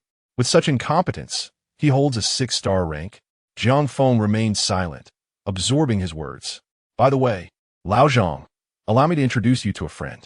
Wan Hao snapped his fingers, and a tall, imposing bodyguard stepped forward from behind him. "This is Songlong, a man I rescued from prison at great expense. He is a master soldier who previously served in the military but ended up incarcerated for taking the lives of several instructors in an incident. Had it not been for him, I might have truly met my end at the hands of that assassin." Jiang Feng regarded the formidable Songlong without uttering a word. "Hello, Mr. Zhang. I am Songlong," he said, extending his hand to Jiang Feng. Without hesitation, Jiang Feng accepted the handshake. The moment their palms met, Jiang Feng felt an overwhelming strength emanating from Songlong. He feigned a pained expression, eliciting a light chuckle from Wan Hao, who then commanded Songlong to retract his hand. "Come along, Lao Zhang. I am acquainted with Mr. Long, who is hosting this banquet. Let me introduce you." Wan Hao remarked to Jiang Feng. Chapter 41. I never consume what others provide. Jiang Feng followed Wan Hao through the opulent cruise ship, arriving at the door of a lavish room. Even for someone like Jiang Feng, who had executed several assassination missions aboard cruise ships, the sight of this vessel elicited an involuntary gasp of admiration. The grand hall of the cruise ship shimmered with golden splendor, resembling a royal palace. Every attendant was impeccably dressed in suits and ties, standing tall while gracefully balancing golden trays, navigating the hall to serve each guest. However, Jiang Feng quickly diverted his gaze. His purpose for this visit was not indulgence. As the door to the private room swung open, a wave of smoke enveloped him. This aroma was distinctly different from the cheap cigarettes outside. It was a gentle, fragrant scent reminiscent of high-end cigars. Peering into the room, Jiang Feng observed several prominent figures already seated within. "Mr. Long, this is a friend of mine from Jinling, engaged in real estate. His name is Zhang Tianhu, but you may call him Xiao," Hu Wanhao announced, exhibiting a posture of utmost deference to one of the dignitaries present. Mr. Long, throughout the entire encounter, remained turned away from the assembly, as if neither Wan Hao, Jiang Feng, nor anyone else possessed the stature to warrant his attention. Jiang Feng, after a brief glance at Mr. Long, withdrew his gaze. Having frequented high society gatherings for years, Jiang Feng had encountered countless influential individuals. Not only had he met figures of Mr. Long's caliber, but he had also crossed paths with the nation's wealthiest on multiple occasions. However, shortly after Jiang Feng averted his gaze, another individual beside Mr. Long caught his notice. At first glance, this person appeared utterly ordinary, almost inconspicuous, standing quietly next to Mr. Long. Yet, Jiang Feng narrowed his eyes slightly upon observing this individual. While others might overlook him, Jiang Feng recognized the truth. This man was an assassin. With a cautious demeanor, his right hand remained poised near his waist, unwavering. The slight bruising at his thumb indicated the remnants of prolonged firearm practice. Although slightly hunched, he was alert, ready to spring into action, his posture betraying a readiness for rapid movement. Jiang Feng settled onto the sofa, discreetly scrutinizing Mr. Long's bodyguard. Soon, he formed a preliminary assessment, an 8-star assassin. In an instant, Jiang Feng made his judgment. He discerned that this man, despite being an 8-star assassin, lacked the aura characteristic of a 9-star assassin. The absence of that distinctive presence led Jiang Feng to conclude that he was at most an 8-star. Having established this, Jiang Feng felt no hesitation. Moments later, another individual entered the private room, completing the assembly. Mr. Long slowly turned to face them, and Jiang Feng noted the prominent scar that marked his face. Mr. Long gestured for everyone to take their seats as discussions commenced. It was then that Wan Hao quietly suggested a toast to Mr. Long. Undoubtedly, the words spoken by Wan Hao were directed towards Jiang Feng. Among those present, none possessed a status or prowess that could rival that of Mr. Long. By bringing Jiang Feng into the fold, Wan Hao subtly signified his intention to elevate Jiang Feng as standing. Jiang Feng, recognizing the moment, lifted his glass and addressed Mr. Long. I have long heard of your esteemed reputation. Mr. Long, allow me to propose a toast. With that, Jiang Feng downed his drink. However, he was no fool. He merely held the liquid in his mouth rather than swallowing it. Having practiced ventriloquism, he was still able to converse despite the wine resting in his mouth. Mr. Long, however, did not spare Jiang Feng a glance, nor did he lift his glass. Instead, his attention shifted to a figure beside him, Tian Lo. I have heard there have been some disturbances on your turf, Mr. Long remarked, his gaze growing progressively icy. Upon hearing these words, Tian Li's complexion drained of color, and he began to tremble uncontrollably. He fell to his knees before Mr. Long, fervently bowing his head. This matter is not my fault, Mr. Long. Please allow me to explain. It's that. Bang! Without uttering another word, Mr. Long fired a shot directly at Tian Li's head. Instantly, Tian Li's brain matter erupted, splattering the nearby dignitaries. Nevertheless, none dared to utter a sound. If you lack the capability, then let someone competent take your place, Ming Su. Mr. Long, I am here, Ming Su replied. From now on, you shall oversee Tian Li's territory. You understand the rules. Do not repeat Tian Li's mistakes. Understood, Mr. Long. You can rest assured. Mr. Long acknowledged with a slight grunt, then began to discuss matters at hand. Though termed a discussion, it was essentially a report from various magnates to Mr. Long regarding this year's revenue and contributions, among other details. Mr. Long interjected occasionally with brief remarks. Jiang Feng, however, paid little attention to these proceedings. After approximately half an hour, the meeting had reached a conclusion. Mr. Long departed to oversee broader affairs, leaving the room in a gradual silence. At that moment, Jiang Feng's mind was solely occupied with thoughts of how to poison Wan Hao. The target was right here, and the poison was in his grasp. He had countless methods to administer the toxin. He merely needed to ensure Wan Hao consumed it. Jiang Feng lifted his glass and quietly said to Wan Hao, "Thank you, my brother, for your support. I raise this toast to you." To his surprise, Wan Hao did not lift his glass. Instead, he seized Jiang Feng's arm, drawing closer. Wan Hao fixed his gaze upon Jiang Feng, then sniffed the wine in his glass. Upon confirming its safety, he accepted the glass. Yet, an unexpected turn of events unfolded. Wan Hao handed the glass to Tsang Long, who immediately dashed out of the room. A strange silence enveloped the entire conference room, with all eyes fixated on Jiang Feng, as if awaiting something. Moments later, Tsang Long returned swiftly and whispered into Wan Hao's ear, "Boss, there is no poison." Upon hearing this, Marriott suddenly burst into laughter, patting Jiang Feng on the shoulder and saying, "I apologize, my dear brother. I never consume anything offered by others. I trust you understand my sentiment." Chapter 42. The fifth on the assassin's list, Scorpion. Upon uttering this statement, the atmosphere in the conference room suddenly relaxed once more, prompting a flurry of conversations among the attendees. "Ha ha! Listen to what my brother is saying. It's nothing," Jiang Feng chuckled, feigning nonchalance. Yet, beneath the surface, a furrow of concern creased his brow. Wan Hao's vigilance surpassed his expectations. Since Wan Hao would not willingly consume anything, what course of action should he take? Would it not be simpler to eliminate everyone in the private room and forcibly administer the poison to Wan Hao?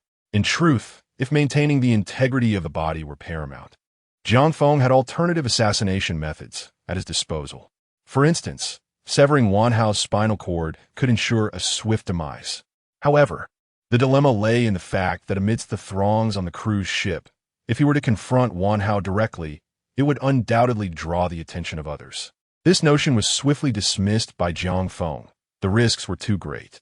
The cruise liner was surely under the protection of armed forces. Simply considering Mr. Long's entourage of elite assassins, all of whom bore firearms, Jiang Feng could not believe the ship lacked any form of armed protection. He was unaware of the distribution of these forces and whether there might be speedboats on standby for assistance. Furthermore, now that the vessel had departed from a port, creating too much commotion would make it impossible to escape back to solid ground. Thus, poisoning emerged as the only viable option. Yet, how could he persuade Wan Hao to ingest the poison? After much contemplation, Jiang Feng deemed it prudent to approach the kitchen. Although Wan Hao claimed to abstain from consuming others' offerings, the cruise would last 3 days and 2 nights. It was implausible for him to abstain from all food altogether. He merely refrained from consuming Jiang Feng's provisions. While Jiang Feng pondered his strategy, Songlong suddenly leaned in to whisper something in Wan Hao's ear. Subsequently, the two departed. Driven by curiosity, Jiang Feng stealthily trailed them. Before long, he observed Wan Hao engaged in conversation with a woman in the corridor. Wan Hao leaned against the wall, exuding an air of a domineering CEO, while the woman shyly lowered her head. Upon witnessing this scene, Jiang Feng chose to withdraw. He had formulated a plan to assassinate Wan Hao. Subsequently, Jiang Feng ceased to track Wan Hao's movements and instead ventured into the cruise ship's grand hall to indulge in leisure.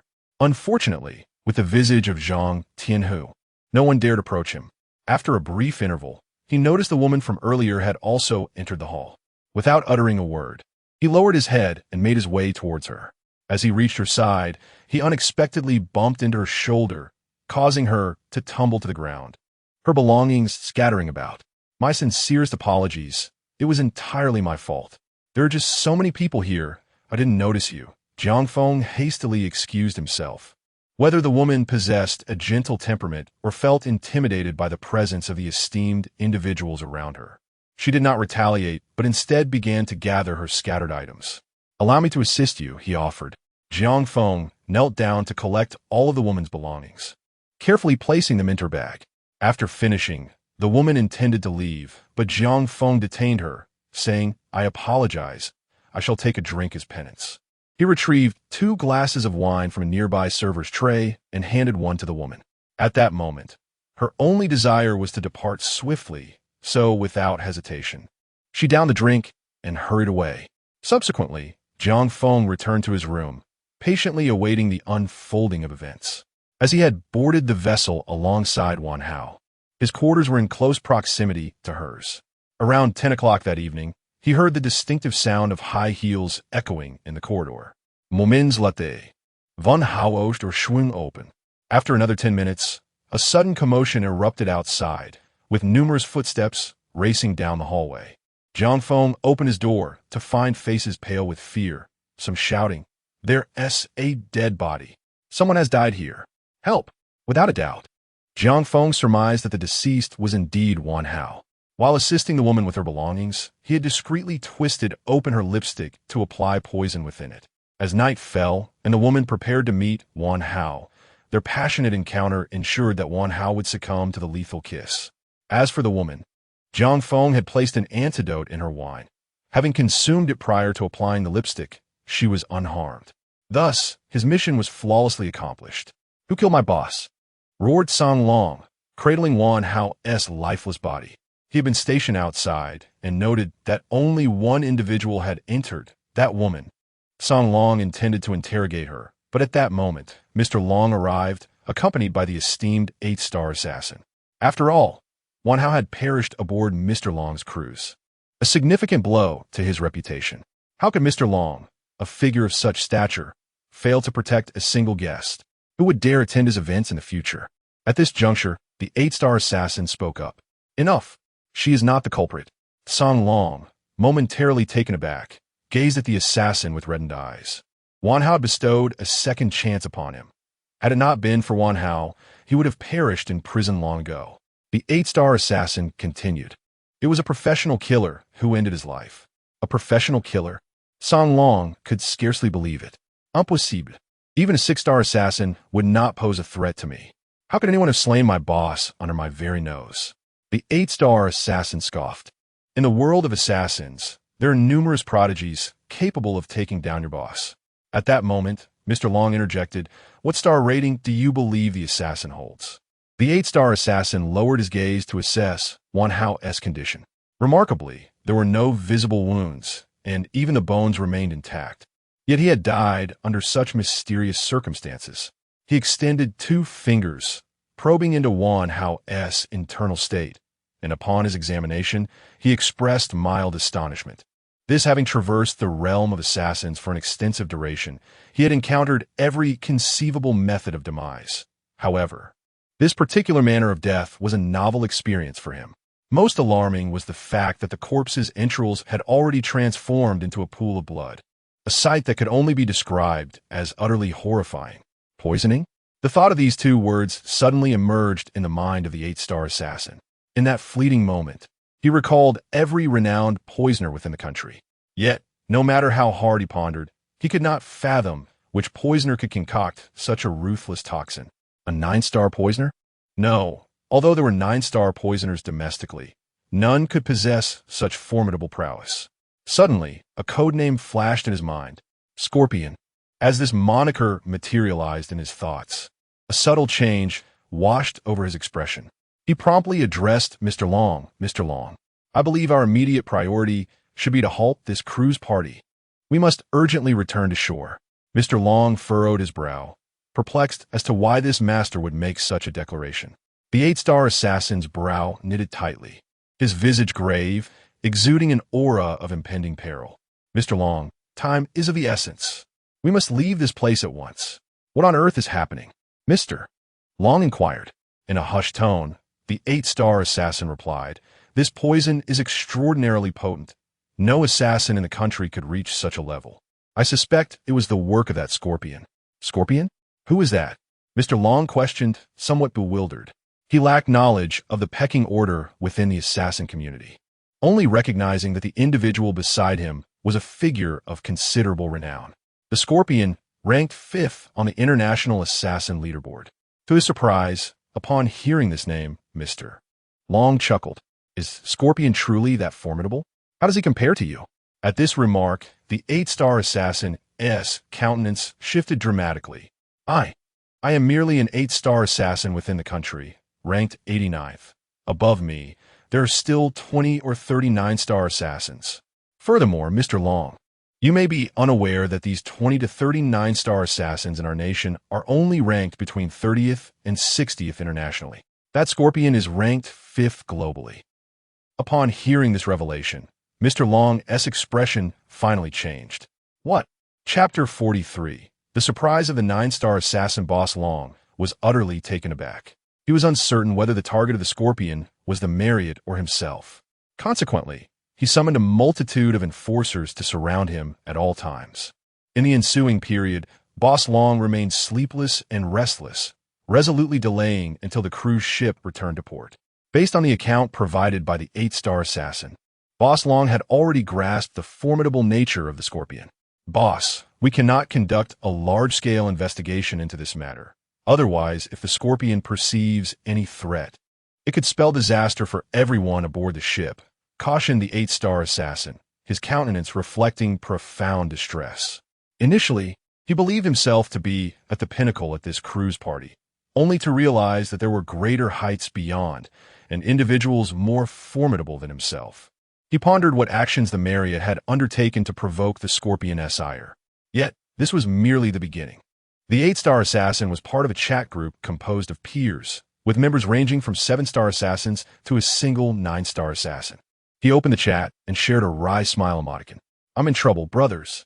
The assassins within the group shared a close camaraderie, each well acquainted with one another. No sooner had he sent the message than responses flooded in. "What transpired? Weren't you attending a cruise party with Mr. Long?" The 8-star assassin replied with a rueful smile. "That was indeed the plan. However, there's been a death aboard the ship. one of Boss Long's subordinates.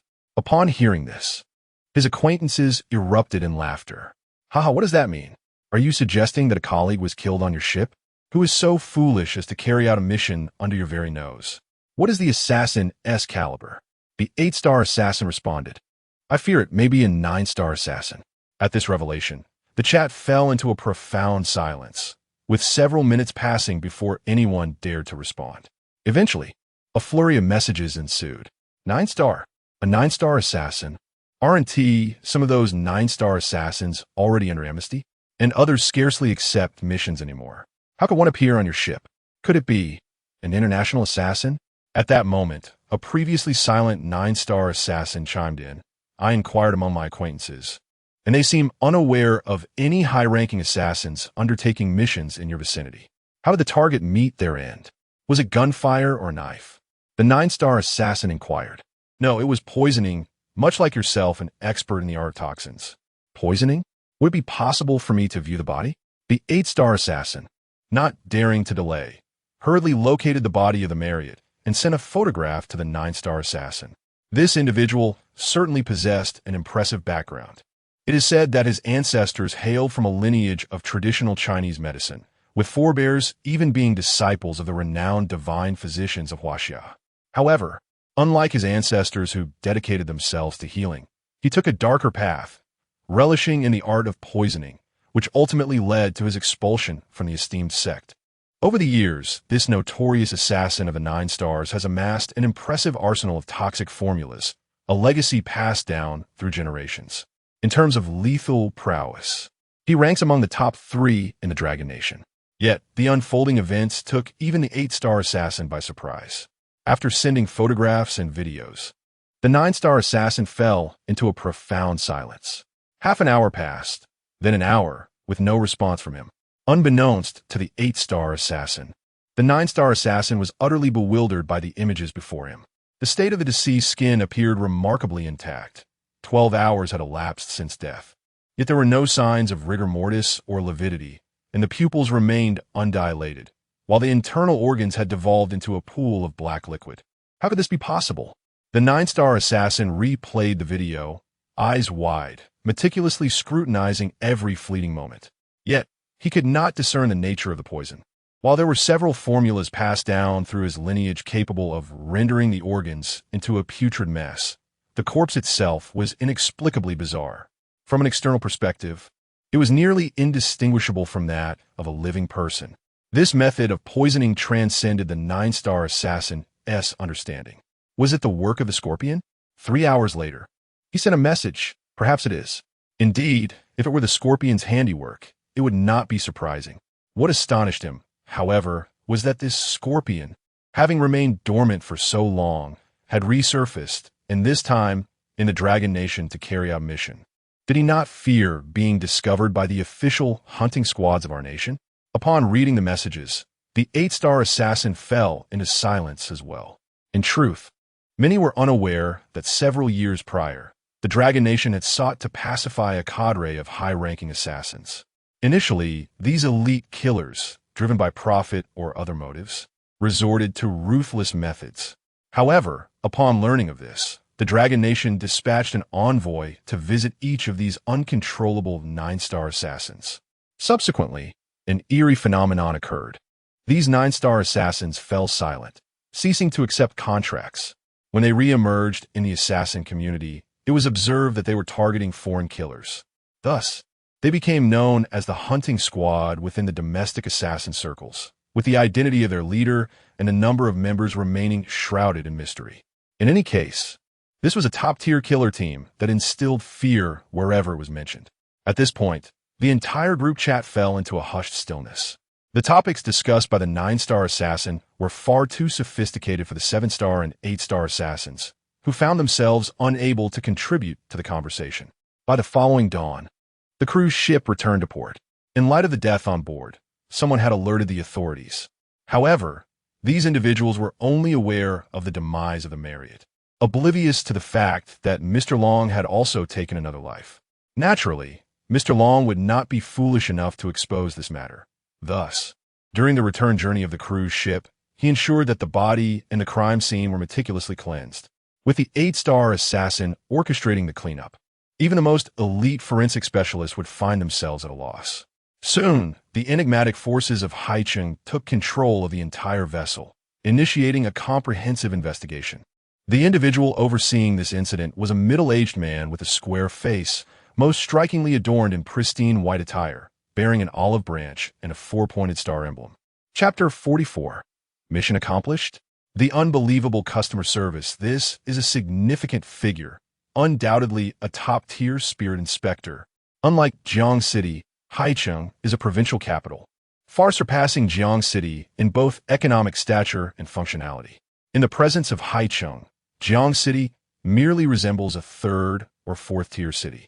From another perspective, the proximity of Haicheng's spirit inspectors to the provincial power center inherently grants them a degree of authority and capability that is somewhat superior to that of Jiang City. This middle-aged man with a square face, if he were to visit Zhaoxing's location, the leaders there would surely welcome him with open arms, rolling out banners proclaiming the arrival of the esteemed leader for inspection. The square-faced man, accompanied by a large entourage, cordoned off the cruise ship and commenced an investigation. They first collected evidence on site, then transported the body for an autopsy. Given the overwhelming number of tourists aboard the vessel, the square-faced man could not escort everyone. Thus, he meticulously recorded each individual's information, instructing them not to leave Haicheng for a month, ensuring they were available upon request. Otherwise, they would be treated as criminal suspects. Naturally, Jiang Feng paid little heed to these proceedings, as his identity was Zhang Tianhu. What concern was it of his? However, it is noteworthy that as he disembarked from the cruise ship, he spotted numerous journalists. Upon learning of the incident on the cruise, they gathered outside the port's security line, bombarding passing tourists with inquiries. Yet, these tourists had already been warned by the spirit inspectors not to disclose any information, so they pretended not to hear and hurried away. As Jiang Feng departed, he recognized a familiar face amidst the crowd, Su Luofei. He couldn't be bothered to ponder why she was present. He simply made his exit hastily. After dealing with Zhang Tianhu, Jiang Feng had one more task to attend to. The man himself, along with his retinue of bodyguards, left abandoned in the car. Jiang Feng located Zhang Tianhu, removed his bindings, and led him aside for a conversation. Please don't kill me. I can pay you. Just spare my life, and I will give you anything you desire. As soon as the tape was removed from Zhang Tianhu's mouth, he frantically pleaded for mercy. Having witnessed Jiang Feng's formidable prowess firsthand, his dozen bodyguards had never even caught a glimpse of Jiang Feng before they were effortlessly subdued. Zhang Tianhu realized that preserving his life would not be a trivial matter. Furthermore, during his confinement in the car, he had come to a chilling realization. He was likely being targeted by a killer. Silence, Jiang Feng commanded. Zhang Tianhu immediately fell silent, scarcely daring to breathe. Open your phone, Jiang Feng instructed. Trembling, Zhang Tianhu retrieved his phone and unlocked the screen. As he did, a notification appeared.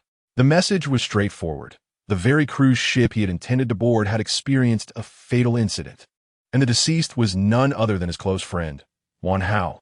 At this point, even if Zhang Tianhu were a fool, he would comprehend the gravity of the situation. Spare me. Spare me. I can pay you. Zhang Tianhu urgently pleaded. Jiang Feng, maintaining his disguise, spoke with a visage identical to Zhang Tianhu's. We are both in the same boat. Your friend Wan Hao is the one who perished. If you expose me, who do you think Yao Yaoling will suspect first? Who was close to Wan Hao? Jiang Feng had investigated Zhang Tianhu's background and found him to be a refreshing anomaly. Though involved in real estate, he conducted his affairs with remarkable integrity. Unlike the womanizing Wan Hao, Zhang Tianhu was, well, a homosexual. Thus, his most significant scandal was the sponsorship of a young man. However, it was a mutual arrangement. The young man was not lecherous, nor was Zhang Tianhu avaricious, making them an oddly perfect match.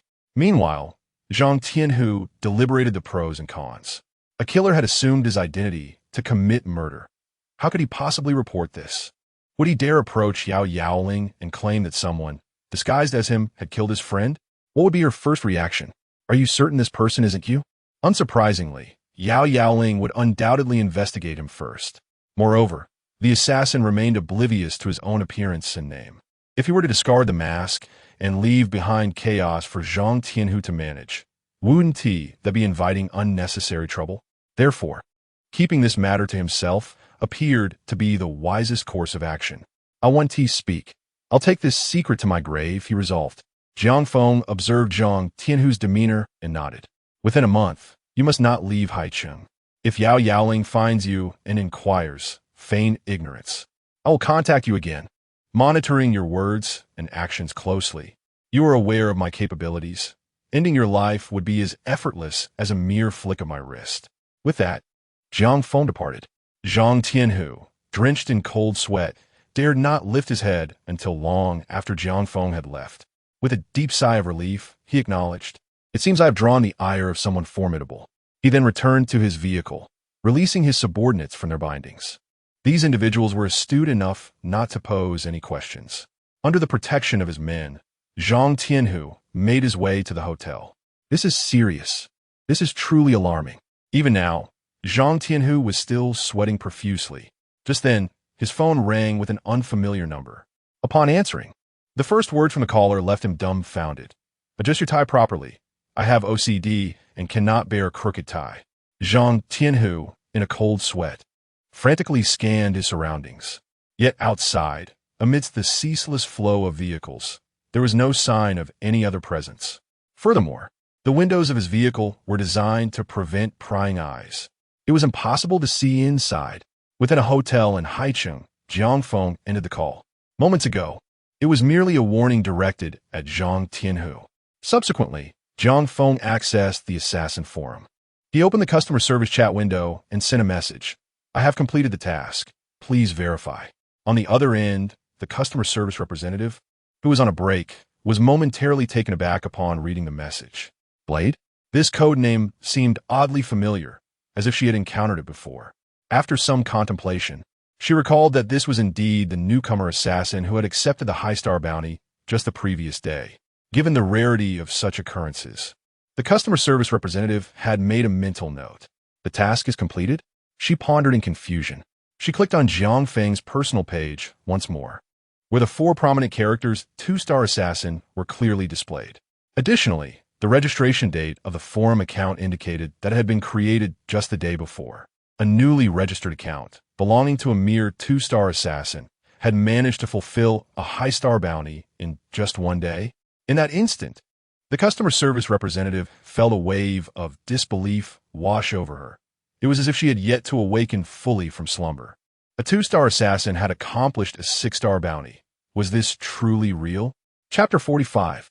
Is that all? Is this worth reporting? The forum's customer service swiftly summoned the supervisor. The supervisor had a recollection of the codename Blade. Upon reviewing the matter, he discovered that Blade had indeed accomplished the task. A 2-star assassin had completed a 6-star mission. The supervisor immediately sensed something amiss. This was likely the work of a high-ranking assassin operating under an alias. I must consult with the higher-ups to ascertain which of our nation's top assassins is behind this. Finding this matter quite intriguing, the supervisor dialed a number. As he awaited the recipient's answer, he stood rigid with apprehension, not daring to swallow even a drop of saliva, beads of perspiration forming on his brow. The call was directed to a senior executive of the forum, who was himself a 9-star assassin. It was rumored that this 9-star assassin was a member of the hunting team. "What can I do for you?" came a deep voice upon connecting.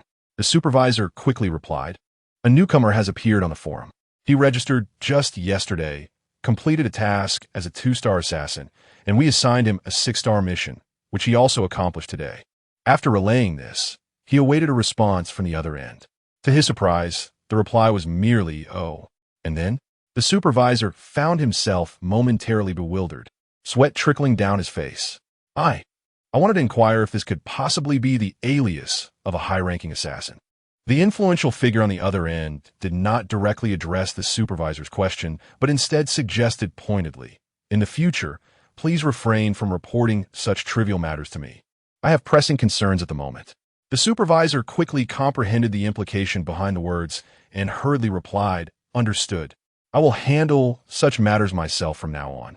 No need to trouble you." The other party promptly ended the call. At that moment, the supervisor felt drenched in cold sweat.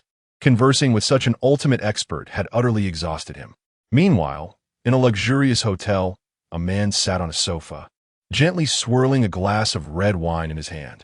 By the grand window, overlooking the nightscape, stood a graceful silhouette. "Who just called?" the woman by the window inquired.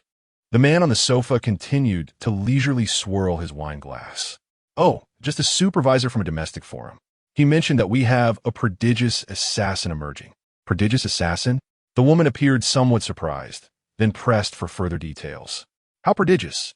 The man replied, "A 2-star assassin who completed a 6-star mission." Unexpectedly, upon hearing this, the woman chuckled softly, and then she continued to inquire. That's all. The woman seemed perplexed. "A 2-star assassin completing a 6-star mission. What's the issue here? What is so astonishing about that? Is this truly worthy of a report to the supervisor?" It is noteworthy that, putting everything aside, this individual, while still a mere 1-star novice, accomplished a task of 9-star caliber. Indeed, a 1-star assassin, upon her first assignment, executed the assassination of a national leader, along with several prominent generals by the leader's side, and even eliminated 2 9-star assassins who were close to the leader. Remarkably, this female assassin did not boast about her feat. Rather, the current state of the domestic assassin community is one of desolation. Is it really noteworthy for a 2-star assassin to complete a 6-star task? Contemplating this, the female assassin shifted her attention from the matter at hand and gazed down at the bustling street below. A black armored vehicle sped by, which was their target. "The target has appeared. Let us proceed." With that, the female assassin leaped directly from the window. It is crucial to note that this was a 30-story hotel. The male assassin smiled slightly and followed suit. Meanwhile, Jiang Feng, after sending a message to customer service, quickly received a reward of 6 million. Along with the previous 4 million from sales, the 5 million offered by 5-star assassin, and an additional 100,000 from Fire Ant.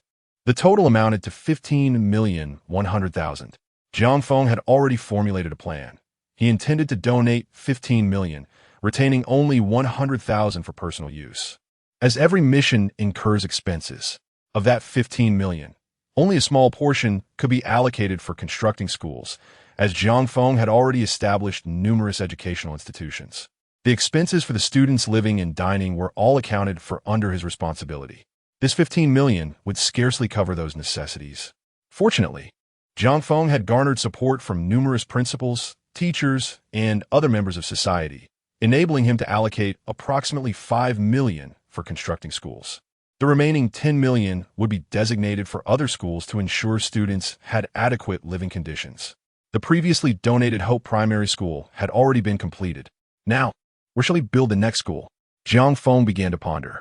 In his room hung a map of the Dragon Country, adorned with numerous stars marking various locations, extending from the southwestern mountains to the northeastern region. Ultimately, Jiang Feng's gaze fell upon a relatively blank area. This region was economically underdeveloped, where the inhabitants faced challenges even in securing basic sustenance, often going hungry. Under such circumstances, how could children possibly afford an education?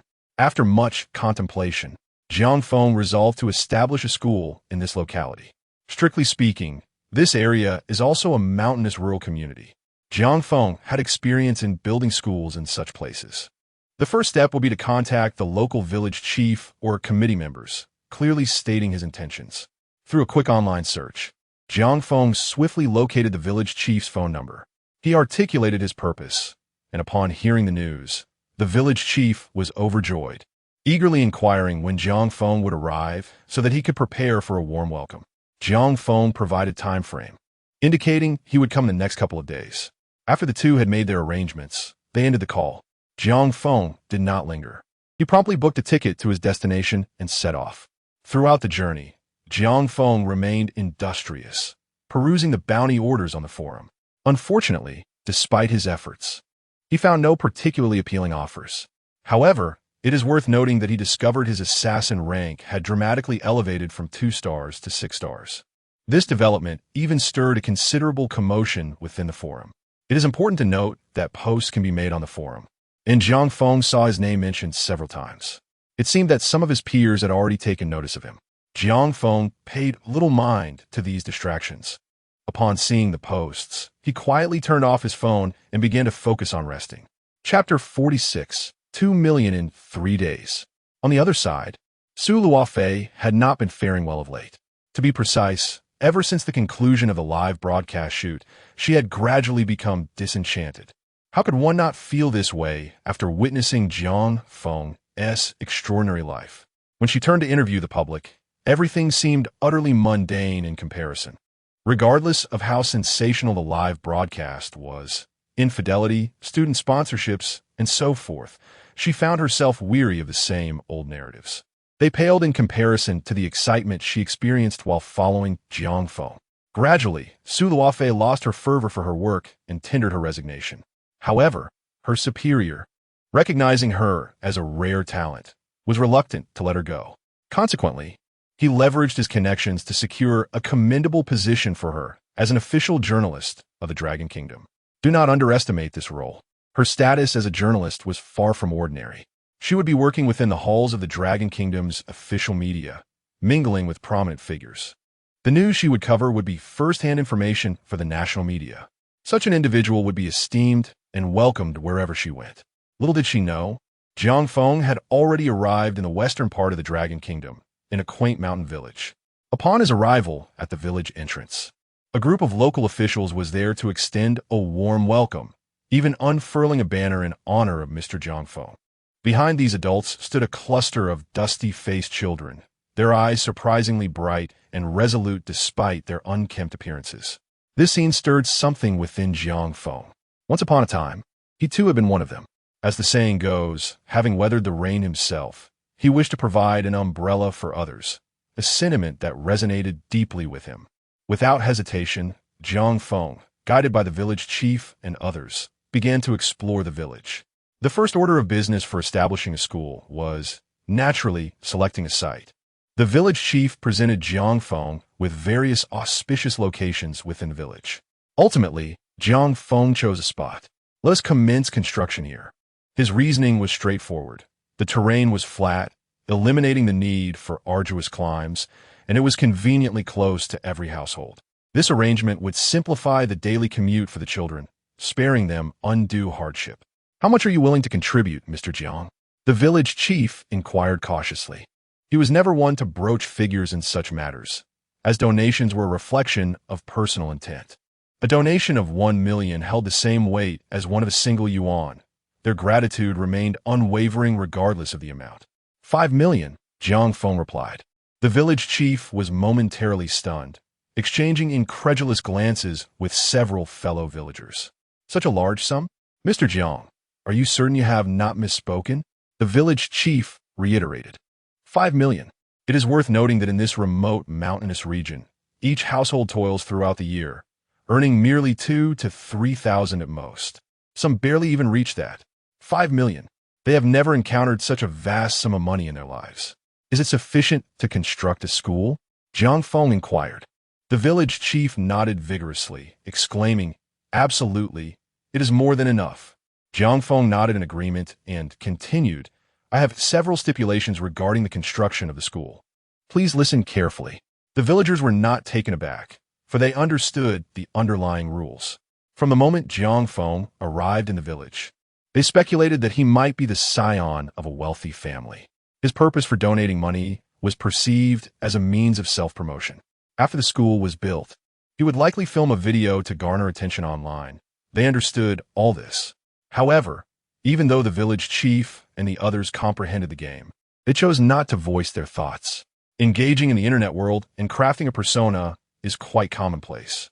Yet, when Jiang Feng began to articulate his ideas, they were left in astonishment. Firstly, regarding the blueprint for the school's construction, we are establishing an elementary school. Thus, we must categorize the grades with each building limited to a maximum of 3 stories to ensure that, in the event of an emergency, the children can evacuate swiftly. Additionally, the quality of construction materials cannot be compromised. This is of utmost importance. We must provide the children with a spacious and comfortable learning environment while also prioritizing safety. Furthermore, there are issues pertaining to the cafeteria. Jiang Feng articulated many critical points. Having constructed numerous schools, he was well aware of the prevalent issues within them. For instance, the outsourced cafeteria often resulted in severe financial discrepancies, making it difficult for children to find meat in their bowls during meals. Yet, this is a crucial period for growth. How can they thrive without proper nutrition? Beyond these concerns, there were countless other issues. As Jiang Feng spoke, the villagers were left in stunned silence. Gradually, tears welled in their eyes, and some began to wipe their tears away. They had lived here for decades, and had they not yearned to escape this cycle of poverty? Did they not desire their children to have sufficient food and warm clothing? They too wished for a better life. But what could they do? They were born and raised here. Their meager education was insufficient to alter their fates. Tragically, having spent their entire lives in this place, their children were likely destined for the same plight. However, now with Jiang Feng's arrival, they glimpsed a glimmer of hope. Moreover, his words and actions were not motivated by personal gain. He genuinely cared for the village, for the children, for each and every individual. Such a person is truly a savior. He is a divine being walking among us. Have you all noted these points? Jiang Feng asked. The villagers nodded in unison. Yet at that moment, the village chief appeared troubled. Mr. Jiang, however, if that is the case, our budget of 5 million will fall short. As you are aware, the mountainous terrain here makes the transportation of construction materials a significant expense. If we proceed, as you suggested, with a 3-story teaching building and considerations for the cafeteria, 5 million is likely insufficient. All eyes turned to Jiang Feng, aware that his offer of 5 million was already the limit. Under the constraints of reality, their only option was to reduce their demands, sacrificing the quality of the school to prioritize completion. However, unexpectedly, Jiang Feng inquired, "What do you estimate the cost would be to construct the school I just described?" The village chief calculated briefly before responding. "We estimate it would require around 20 million, excluding subsequent expenses such as teacher salaries and food costs." After stating this, the village chief quickly added, "Of course, Mr. Jiang, we would not expect you to bear this cost alone. We are immensely grateful for any contribution you make, and we will fully cooperate with your efforts. Upon returning, I will inform every household of today's discussions, encouraging each family to contribute towards the school as construction. Additionally, we will find ways to manage the costs for teachers and supplies." Jiang Feng reiterated, 20 million, you say? When will construction commence? The village chief considered for a moment and replied, "If the funds are secured, we can begin within 3 days. 3 days, 20 million. Jiang Feng nodded and said, "Very well, it is agreed. I will raise 20 million within 3 days, and then you may commence." Jiang Feng was no fool. He understood that the 20 million would not be sent directly to the village committee. He had a foundation whose purpose was to manage situations like this. After his departure, he would send representatives from the foundation to oversee the construction, ensuring that every penny was spent judiciously and preventing any misappropriation. However, the financial burden fell squarely on Jiang Feng. The 20 million required for the school's construction, minus the 5 million at hand, amounted to 15 million. Raising 15 million within 3 days would pose a considerable challenge for Jiang Feng. After finalizing these arrangements, Jiang Feng took his leave. During his journey back, he remained industrious, perusing forum bounties in search of promising orders. It was at that moment that he spotted a particularly enticing opportunity. Chapter 47, The 7-Star Mission. Escorting the daughter of the wealthiest man. This mission, however, is not one of assassination, but rather of protection. Mission objective: escort the target to the coastal port. Target details available upon accepting the mission. Difficulty: 7 stars. Reward: 20 million. Note: this is a multiplayer mission. Other assassins may also accept it. Due to not having accepted the mission, he could only glimpse a general overview, which serves to prevent any leakage of target information. Should an assassin accept the mission and later withdraw, the platform will dispatch another assassin to monitor the one who took the task until its completion. Otherwise, the assassin is prohibited from moving freely or making phone calls. This measure is also in place to protect the identity of the employer. Jiang Feng examined the details and found the mission quite appealing. Thus, he decided to accept it. What Jiang Feng was unaware of, however, was that a typical 6-star assassin must complete 2 6-star missions before being eligible to undertake a 7-star mission. Similarly, 3 7-star missions are required for an 8-star mission, and 4 8-star missions for a 9-star mission. Fortunately, the platform had already marked Jiang Feng's account, suggesting he was a high-tier assassin, allowing him to bypass these prerequisites before reaching 9 stars. Upon accepting the mission, the specific details of the target materialized. Mission target: Ma Yao Yao, daughter of the wealthiest man in the Dragon Kingdom. Mission content: commence escorting Ma Yao Yao from the western part of Haicheng to the eastern port, where her boarding the ship will signify the mission's completion. Mission location: XXX Building, Western Haicheng. Current participants: 2 others beside yourself. Note: this is a multiplayer mission with uniform rewards of 20 million for each participant. Is it still Haicheng? A glimmer of excitement sparkled in Jiang Feng's eyes. After the events of last time, he feared he might have drawn the attention of the supernatural beings of Haicheng. However, they likely had not yet traced the matter back to him. Nonetheless, he resolved to exercise greater caution during this mission. After a long day of travel, Jiang Feng finally returned to Jiang City. His first order of business was to address matters concerning his school. As he was still a student, frequently skipping classes was not an option. Therefore, he submitted a long leave request to his instructor, citing the grave illness of an elderly family member requiring his care. The instructor, trusting in Jiang Feng, did not question him further and granted the leave. Calculating the time, Jiang Feng realized that upon completing this 7-star bounty, he would soon need to travel abroad for another assignment. He had previously promised an international tycoon that he would assist in dealing with a particular individual. Having concluded these arrangements, Jiang Feng set off for Haicheng, heading towards the designated location. Standing beneath the towering edifice, Jiang Feng gazed up at the lofty building, momentarily lost in thought. Ma Yaoyao's father was the wealthiest man in the nation, wielding immense power and known as the half-city of Hangzhou. It was likely that the other 2 assassins tasked with escorting Ma Yaoyao were formidable individuals in their own right. Contemplating this, Jiang Feng made his way into the building. Soon, he met the target of this escort mission, Ma Yaoyao, in room 2035 on the 20th floor. Why haven't they arrived yet? It's so annoying. Ma Yaoyao sat on the bed, restlessly kicking her slender legs against the bed frame, creating a rhythmic clatter. At that moment, her impatience was palpable. She had been enjoying herself back home with her friends when suddenly, her father called, claiming that someone was after her and that her life was in danger. He insisted she immediately embark on a ship to seek refuge abroad. Consequently, Ma Yaoyao was forcefully separated from her friends and brought to this building to await evacuation. What irked her further was the fact that she had been waiting there for an entire afternoon. Where was the bodyguard? Just then, a bodyguard clad in a suit and sunglasses quietly informed her, "Miss, everyone has arrived. We can leave now." No sooner had he spoken than a young man entered the room, Jiang Feng.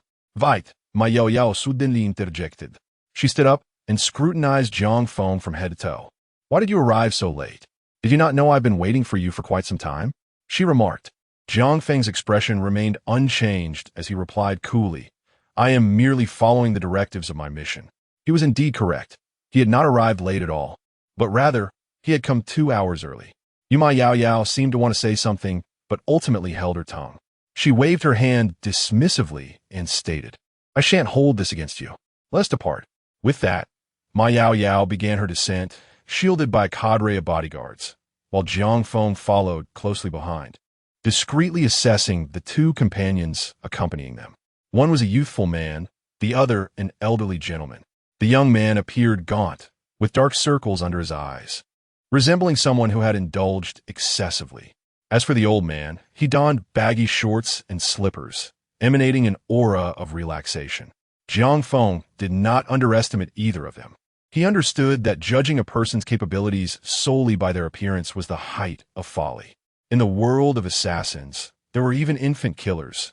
Yes, actual infants. Those still in diapers, cooing and crying innocently. They may seem harmless and adorable, but a moment's inattention could cost a life. The world is vast and filled with marvels. Thus, Jiang Feng would not underestimate anyone. Were they a 7-star assassin and an 8-star assassin? In no time, Jiang Feng discerned their levels of skill. Each tier of assassin exhibited distinctive behavioral patterns, and it was from this that Jiang Feng gauged their capabilities. While this may sound straightforward, it is far from easy. It is precisely because Jiang Feng was the foremost assassin on the heavenly ranking that he could see through them with such ease. Simultaneously, the two assassins were assessing Jiang Feng as well. His gait was casual and unrefined, utterly unlike what one would expect from a high-ranking assassin. Rumor had it that the task's minimum requirement was a 6-star rating, leading the shadowy young man to conclude that Jiang Feng likely possessed merely the skills of a 6-star assassin. As for that old man, he scarcely regarded Jiang Feng. After all, it was merely a 7-star mission. For an 8-star assassin like himself, undertaking a 7-star task was as effortless as eating or drinking. Thus, in the eyes of this 8-star elder, this assignment was nothing more than a leisurely outing. Given the lack of high-value 8-star missions on the platform, accepting a 7-star task for a bit of amusement seemed quite agreeable. Merely accompanying someone for a brief stroll to earn a bounty of 20 million was an opportunity too good to pass up. Two inexperienced individuals, and they were so apprehensive over a 7-star mission. The old man cast a glance at Jiang Feng and the shadowy youth before diverting his gaze. Soon, Jiang Feng and his companions arrived at the underground parking lot. The entire area was teeming with bodyguards clad in black, stationed every 5 steps and vigilant in observing their surroundings. Under the protection of the numerous bodyguards, Ma Yaoyao began to approach a black vehicle. Wait! At that moment, the shadowy youth suddenly spoke, blocking Ma Yaoyao's path. Chapter 48, 7 bullets, 8 enemies. Enough. Ma Yaoyao furrowed her brows as she gazed at him. What are we waiting for? Why should I be kept waiting? What is there to wait for? The elderly man with 8 stars chuckled and replied, Miss, you may not be aware, but in our line of work, one must exercise caution from all angles. Therefore, prior to your boarding, we must inspect the vehicle to ensure no explosives have been clandestinely installed. Explosives? The mention of the word caused Ma Yaoyao's complexion to subtly shift, and she promptly urged, Then hurry and check. The shadowy youth and the elderly man approached the black vehicle, commencing their examination, while Jiang Feng also stepped forward. It must be said, this black car was quite impressive. It was entirely constructed with bulletproof materials, and the glass had been reinforced multiple times. A vehicle of this caliber would likely withstand even sniper fire. The international valuation of such a car would be around 50 million, a testament to Ma Yaoyao's significance in the eyes of the wealthy tycoon. The shadowy youth opened the car door and began his inspection. The 3 of them took turns examining the vehicle and found nothing suspicious. Just as the shadowy youth and the elderly man prepared to turn away, Jiang Feng suddenly interjected. Wait, we haven't checked under the car. He proceeded to inspect the undercarriage but uncovered nothing amiss. However, Jiang Feng's meticulousness caught the attention of the shadowy youth and the elderly man, who were somewhat surprised. Despite being a 6-star assassin, his caution was commendable. The elderly man mused in approval. The shadowy youth said nothing, but his expression mirrored a similar sentiment. At last, under the protection of the 3, Ma Yaoyao entered the vehicle. As this bulletproof car was an extended version, Jiang Feng and the others settled in the back seat, tasked with safeguarding Ma Yaoyao throughout the journey. Thus, several black cars exited the underground parking garage, heading towards the eastern port. Along the way, Jiang Feng meticulously studied the city map. We are taking the urban expressway. The elevated roads are a suitable choice, he assessed. A particular route was distinctly marked on the map, indicating their intended path. Opting for the elevated roads was advantageous, as they were less prone to traffic congestion compared to regular highways, allowing for swifter travel. Additionally, should they have chosen the ordinary roads, adversaries might position snipers in the nearby buildings, a perilous scenario indeed. Conversely, the shadowy youth and the elderly man paid no heed to the map, feeling that this mission would be devoid of significant surprises and thus did not require such vigilance. However, just as they entertained this thought, 2 vans suddenly emerged from the side, sandwiching the vehicle, carrying Ma Yaoyao in between. Honk! Honk! Honk! Honk! The driver of Ma Yaoyao's vehicle frantically pressed the horn, signaling the vans to clear the way. Yet, to their astonishment, the vans did not yield. The doors were flung open, 7 or 8 masked bandits, clad in black hoods, were brandishing firearms at Ma Yao Yao. How did they know we were in this vehicle? Get down, the shadowy youth shouted, immediately pulling Ma Yao Yao down. Simultaneously, gunfire erupted outside. Bang, bang, bang. The assailants unleashed a torrent of bullets upon the vehicle. Fortunately, this car was specially armored, rendering their weapons ineffective against its protective shell. Damn it, one of the bandits in the van cursed. They hadn't anticipated that the vehicle would be so resilient. Bring me that thing. The bandit suddenly yelled, and an object was passed into his hands. It was a makeshift clay bomb. The explosive was promptly affixed to the side of the car. Meanwhile, the two vans began to decelerate, deliberately distancing themselves from the impending explosion. The next moment, boom! The homemade bomb detonated, the force of the blast causing the car door to buckle inward. Not only that, but the windows shattered, sending glass shards piercing into the driver's forehead, killing him instantly. Moreover, the driver's body went rigid from the shock, causing the vehicle to skid uncontrollably along the elevated highway, colliding haphazardly. Surrounding private cars were left in a state of shock. Who could have imagined such an event occurring in Longhua, and to find themselves caught up in it? Thus, the drivers of the nearby vehicles disregarded all traffic laws, hastily pulling over to create distance from Jiang Feng's vehicle. Meanwhile, Jiang Feng's car was careening recklessly along the road. Ma Yao Yao was utterly petrified, her expression pale, and her bodyguard was equally frightened. Only Jiang Feng and 2 others managed to maintain their composure. Jiang Feng furrowed his brow. The situation was dire. If the vehicle came to a halt, their assailants would easily take aim at them. At that point, it would be exceedingly difficult to escape. Therefore, Jiang Feng set aside his concerns. He rushed forward, flung open the door, and kicked the driver out, taking his place behind the wheel. What were you doing? Ma Yao Yao, now ghostly pale from fear, gazed at Jiang Feng in disbelief. Jiang Feng did not respond to her query. Instead, he calmly instructed, "Buckle up." Before Ma Yao Yao could utter another word, Jiang Feng slammed the accelerator to the floor. The tires screeched in a frenzy against the pavement, and the vehicle, which had been swaying violently, suddenly stabilized and surged forward. This unexpected turn of events left the bandits in the van perplexed. What is happening? Didn't Tiwi just kill the driver? How is the vehicle moving again? Damn it! Chase them! The bandit leader roared, and the van revved up, hot on Jiang Feng's tail. You two, Jiang Feng addressed the shadowy youth and the old man with 8 stars. At this moment, a grave expression had settled upon the shadowy youth's face, while the old man remained unruffled, seemingly unfazed by the chaos unfolding around them. It seems the time has come for us to take action, the 8-star elder remarked with a smile. Unexpectedly, Jiang Feng interjected, "Hand me the gun." He held little faith in the abilities of the two before him. One was an 8-star assassin, the other a 7-star assassin. While they might possess some skills in the realm of assassination, the current situation found them being pursued with the window of the driver's seat already shattered. If they wished to retaliate, their only option was to shoot through that window. Opening the door or lowering any other windows would transform their vehicle into a target that was vulnerable from all sides. For this mission, the 8-star elder had not brought a firearm, deeming the 7-star task unworthy of such an armament.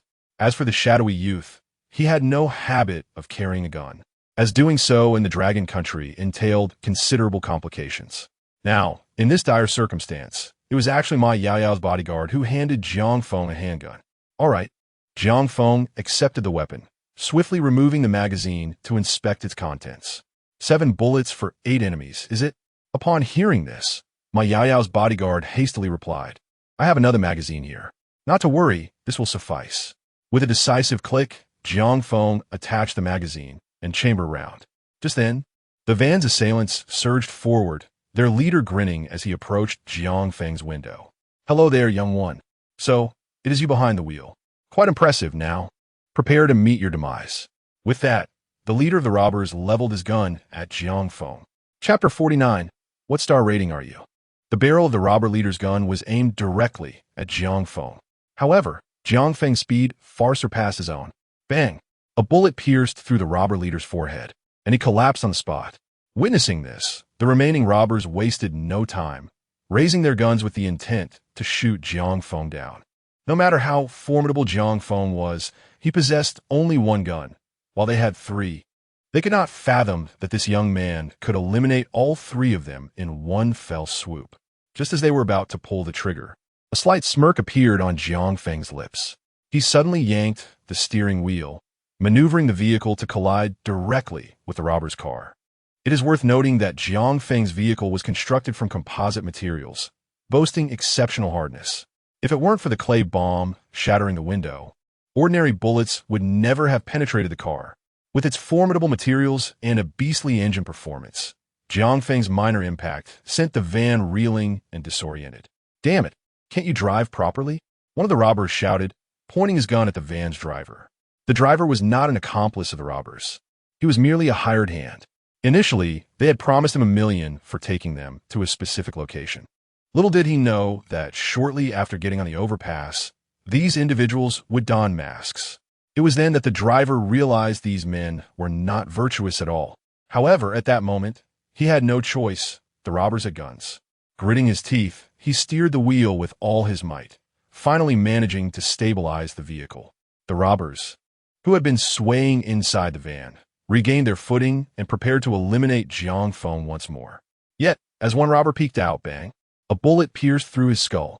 The remaining two robbers were momentarily dumbfounded, but they quickly regained their composure, exchanging glances. Together, they charged out. Bang, bang. What awaited them were 2 bullets. Just like that, both robbers fell to the ground, lifeless. Meanwhile, the driver was completely paralyzed with fear. He abandoned the chase, and the van gradually came to a halt. Just then, after dispatching one robber, a thunderous explosion erupted. The vehicle Jiang Feng occupied was blasted once more. This time, all the windows on the other side shattered. A few bodyguards who were caught off guard had their faces shredded by the glass shards, blood gushing forth. They fell rigidly within the vehicle. Fortunately, Jiang Feng was quick-witted. He swiftly grabbed the co-driver, Ma Yao Yao, pressing her head onto his lap, thereby saving her from peril. However, the respite was short-lived. The 4 robbers beside the vehicle unleashed a barrage of gunfire into the interior. Jiang Feng dodged with agility, then rammed the vehicle into the opposing van once again. "Can you drive?" Jiang Feng inquired. "Huh? Who? Me?" Ma Yao Yao glanced around, realizing that all the bodyguards in the vehicle had perished. Only she and Jiang Feng remained. "Is it not you? Answer me. Can you drive?" Jiang Feng inquired. "I can, I suppose," Ma Yao Yao responded. Normally, she would drive to go shopping with her friends, while she wouldn't claim to possess exceptional driving skills. Her competence was certainly adequate. "All right, you take the wheel." Jiang Feng vacated his seat and pulled Ma Yao Yao over. She was momentarily stunned, but quickly complied, taking her seat. Jiang Feng furrowed his brow as he glanced at the van beside them. Just moments ago, 4 bullets had dispatched 4 adversaries, leaving him with 3 rounds remaining. The 4 enemies were hidden within the van, not revealing themselves. Logically, completing this task seemed impossible. 3 bullets could not eliminate 4 foes.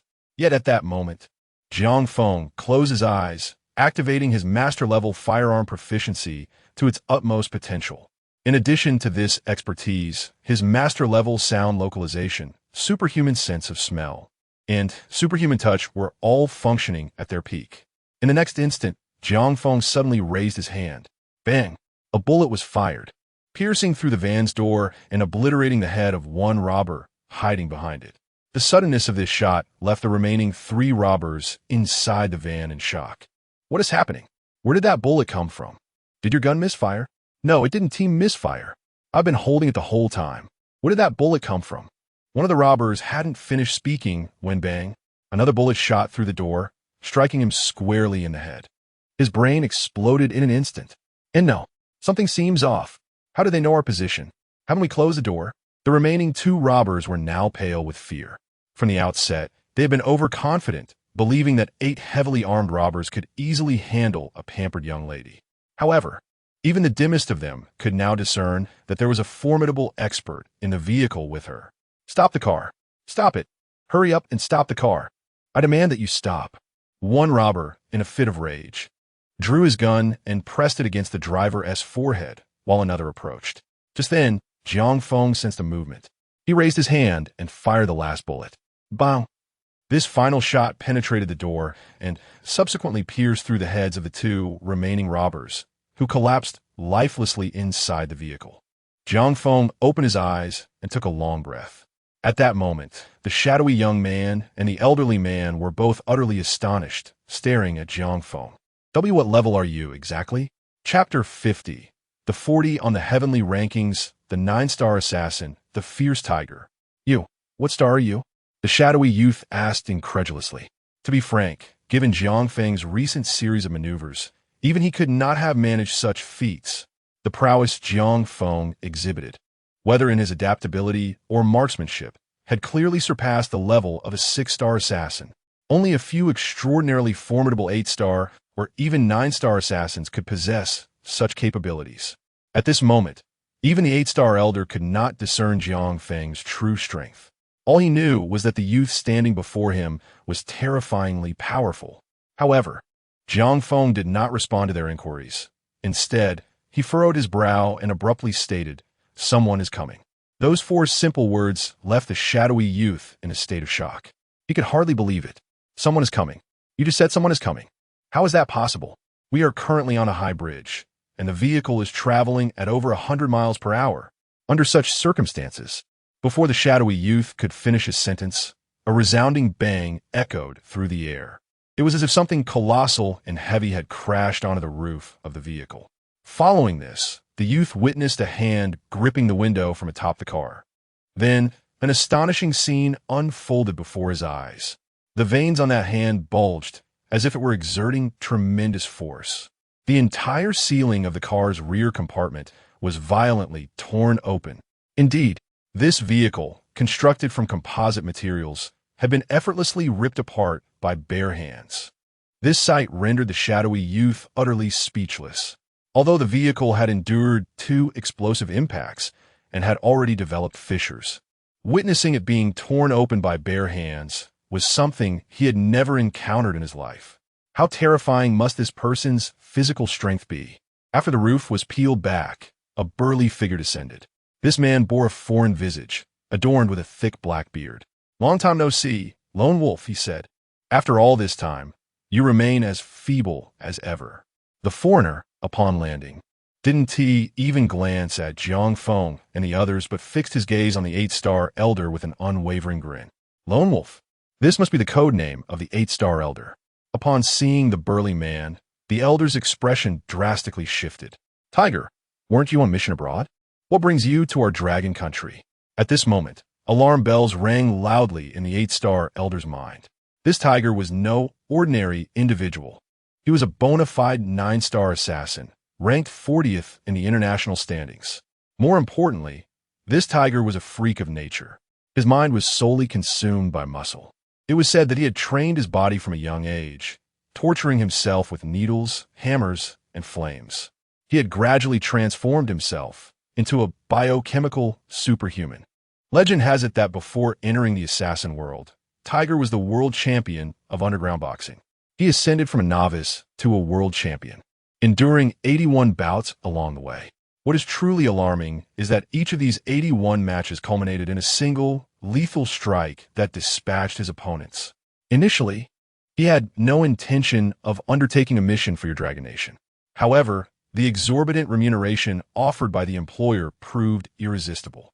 "Do you think I would ever complain about having too much money?" The fierce tiger grinned at the 8-star elder. The elder, beads of sweat forming upon his brow, replied, "Are you not afraid that the hunting squad of our Dragon Nation will come after you?" Upon hearing this, the fierce tiger erupted into laughter, as if he had just heard the most absurd joke in the world. "The Dragon Nation's hunting squad? Do they have any authority over me? After I finish you off and eliminate this woman, I shall simply take my leave. Do you think your hunting squad would dare to pursue me in the beautiful country?"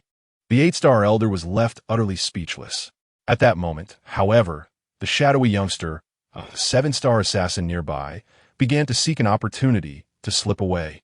Strictly speaking, upon hearing the fierce tiger's moniker, he had completely lost his will to fight. The fierce tiger was ranked the 40th on the international assassin list, a bona fide 9-star killer.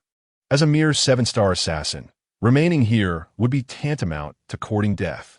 Yet just as the shadowy youngster took a step, the fierce tiger's gaze fixed upon him. An overwhelming aura of murderous intent instantly ensnared the shadowy youngster, causing cold sweat to pour down his face. The sensation was akin to being targeted by a tiger. "Who said you could leave?" The shadowy youngster trembled as he turned his head, only to be met with the fierce tiger's fist. The fist loomed before him, colossal as a mountain. By the time the shadowy youngster turned around, the fist had already filled his entire field of vision. Even before it struck, the wind generated by its descent had already whipped his facial flesh into waves. Bang! The fierce tiger's fist crashed into the face of the shadowy youngster, causing his cheek to cave in grotesquely. The impact sent him flying, crashing violently into the passenger seat, startling Ma Yao Yao. "Now it's your turn, old man." The fierce tiger directed his gaze at the 8-star elder, repeatedly cracking his knuckles, the sound echoing ominously. "I wonder if the injuries I inflicted upon you years ago have healed," the fierce tiger remarked. Upon hearing this, the 8-star elder's expression shifted drastically, a sharp pain flaring in his ribs. This was not his first encounter with the fierce tiger. Years prior, he had faced him when he was still a 7-star assassin, and the tiger was just entering the 8-star ranks. The tiger had inflicted grievous injuries upon him, shattering several of his ribs. Had it not been for decades of refinement in his internal energy practices, he likely would have perished that day. Now, faced with a rematch, the 8-star elder understood all too well that he was no match for the fierce tiger. Was there truly no other way out? The 8-star elder's mind raced with desperation. However, he soon turned to the fierce tiger and said, "Take this woman away, and let us act as if we have never crossed paths, shall we?" The old man, an 8-star, had completely resigned himself to his fate. He never anticipated that a mere ordinary 7-star task would lead him to confront such a formidable 9-star expert. At that moment, the most pressing concern was to preserve his own life. Matters of bounty or the lives of others were of no consequence to him. "Let you go?" The tiger suddenly chuckled. "Strictly speaking, my target this time isn't the lone wolf. However, should the lone wolf impede my progress, I wouldn't hesitate to eliminate him. Yet, since the lone wolf has already pleaded for mercy, I could consider sparing him." "Very well, pay me. I want all your possessions," the tiger declared. "Not a problem. I will give you every last cent." The old man, perceptive as he was, readily agreed. Upon overhearing their exchange, Ma Yao's countenance turned pale as she exclaimed, "How can you do this? My father paid you to protect me. How can you betray me like this?" Fear gripped her heart. The tiger's gaze shifted towards her, his eyes growing increasingly frigid. "In my distraction with this conversation, I forgot to see you safely on your way. Allow me to escort this lady first, and then we can discuss the financial matters, Lone Wolf." With a swift motion, the tiger extended his massive hand towards Ma Yao, his palm larger than her head, capable of crushing it with a single grip. But just then, Jiang Feng intervened. He suddenly reached out, his slender hand seizing the tiger's wrist. "I have no qualms about how you deal with them, but she is under my protection. If you harm her, be prepared to face the consequences." Jiang Feng's gaze was unwavering as it locked onto the tiger's. Chapter 51. The Unexpected Assassin of the Heavenly Ranking. 1-4. With a few simple words, Jiang Feng left everyone in the carriage utterly astounded. The 8-star elder, taken aback, gazed at Jiang Feng with disbelief. He had originally presumed that, under the imposing aura of the tiger, this young lad would simply ignore the situation. Who could have anticipated that he would step forward at such a critical moment? Previously, the boy's actions had indeed been remarkable, his marksmanship akin to that of a deity. However, therein lay the conundrum. He might very well be an assassin renowned for his gunplay, utterly inept in hand-to-hand combat. Moreover, he currently wielded no weapon at all. How could he possibly contend with the tiger? At that moment, the tiger, having heard Jiang Feng's words, shifted his gaze from Ma Yao to the young man. "Oh!" The tiger appeared intrigued. He never expected that, as the 40th ranked international assassin, he would be confronted by an audacious young lad, oblivious to the dangers. Amused, the tiger suddenly burst into hearty laughter, as if nothing had transpired moments before. Yet, the 8-star elder's expression shifted. He recognized that this was no ordinary smile. The tiger had been pushed to the brink of fury, yet he laughed nonetheless. How astonishing it was that even the most insignificant individuals dared to challenge him now. The tiger's gaze towards Jiang Feng turned increasingly frigid. He intended to retract his hand and deal with this impudent boy first. But just as the tiger exerted force to withdraw his palm, a shocking scene unfolded. Jiang Feng's grip held the tiger's arm suspended in midair, utterly immovable. His hand clamped down like a vice, firmly ensnaring the tiger. The tiger sensed something amiss, his brows furrowing as he scrutinized Jiang Feng. But in the next instant, he suddenly unleashed tremendous strength, attempting to pull back his hand. Regrettably, even with 70 to 80% of his might, and a twinge of pain radiating from his wrist, he found his arm still ensnared by the young man's unyielding grasp. Sigh. In the face of the tiger's struggle, Jiang Feng merely sighed lightly. What did it matter that he was the 40th ranked internationally? One 9-star assassin. It is vital to recognize that even among 9-star assassins, there exists a disparity. At times, the gap between individuals can be greater than that between man and beast. The tiger, merely a fledgling among 9-star assassins, was hardly a formidable opponent. Releasing his grip, Jiang Feng allowed the tiger to hastily retract his hand, stepping back in mild astonishment as he regarded Jiang Feng. Who are you? From their brief encounter, the tiger had discerned that this young man was no ordinary adversary. Despite his own physical prowess, he had been unable to withdraw his hand. It was unfathomable what rank this youth might possess. 8-star? No. The only 8-star martial artist he was aware of was an elderly man from a martial arts family, nearly 90 years old. It could not possibly be him. Furthermore, martial arts required years of accumulation. How could this youth, so young, be an assassin of such caliber? Could he be a 9-star? Individuals of equal standing? As this thought crossed his mind, the formidable tiger realized he had to take Jiang Feng seriously. He never anticipated that coming to Long Country to eliminate someone would lead him to encounter a 9-star assassin. Upon uttering this revelation, the tension that had been weighing heavily on the 8-star elder finally dissipated. Indeed, the elder had deduced Jiang Feng's status as a 9-star assassin from the earlier gunfire. Now, with Tiger's admission, the truth seemed indisputable. Enough with the idle chatter. I have other matters to attend to, so you may attack, Jiang Feng declared, feeling a surge of motivation.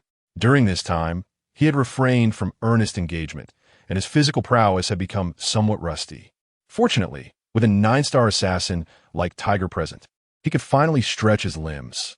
He raised one hand while extending the other, signaling that Tiger could make his move.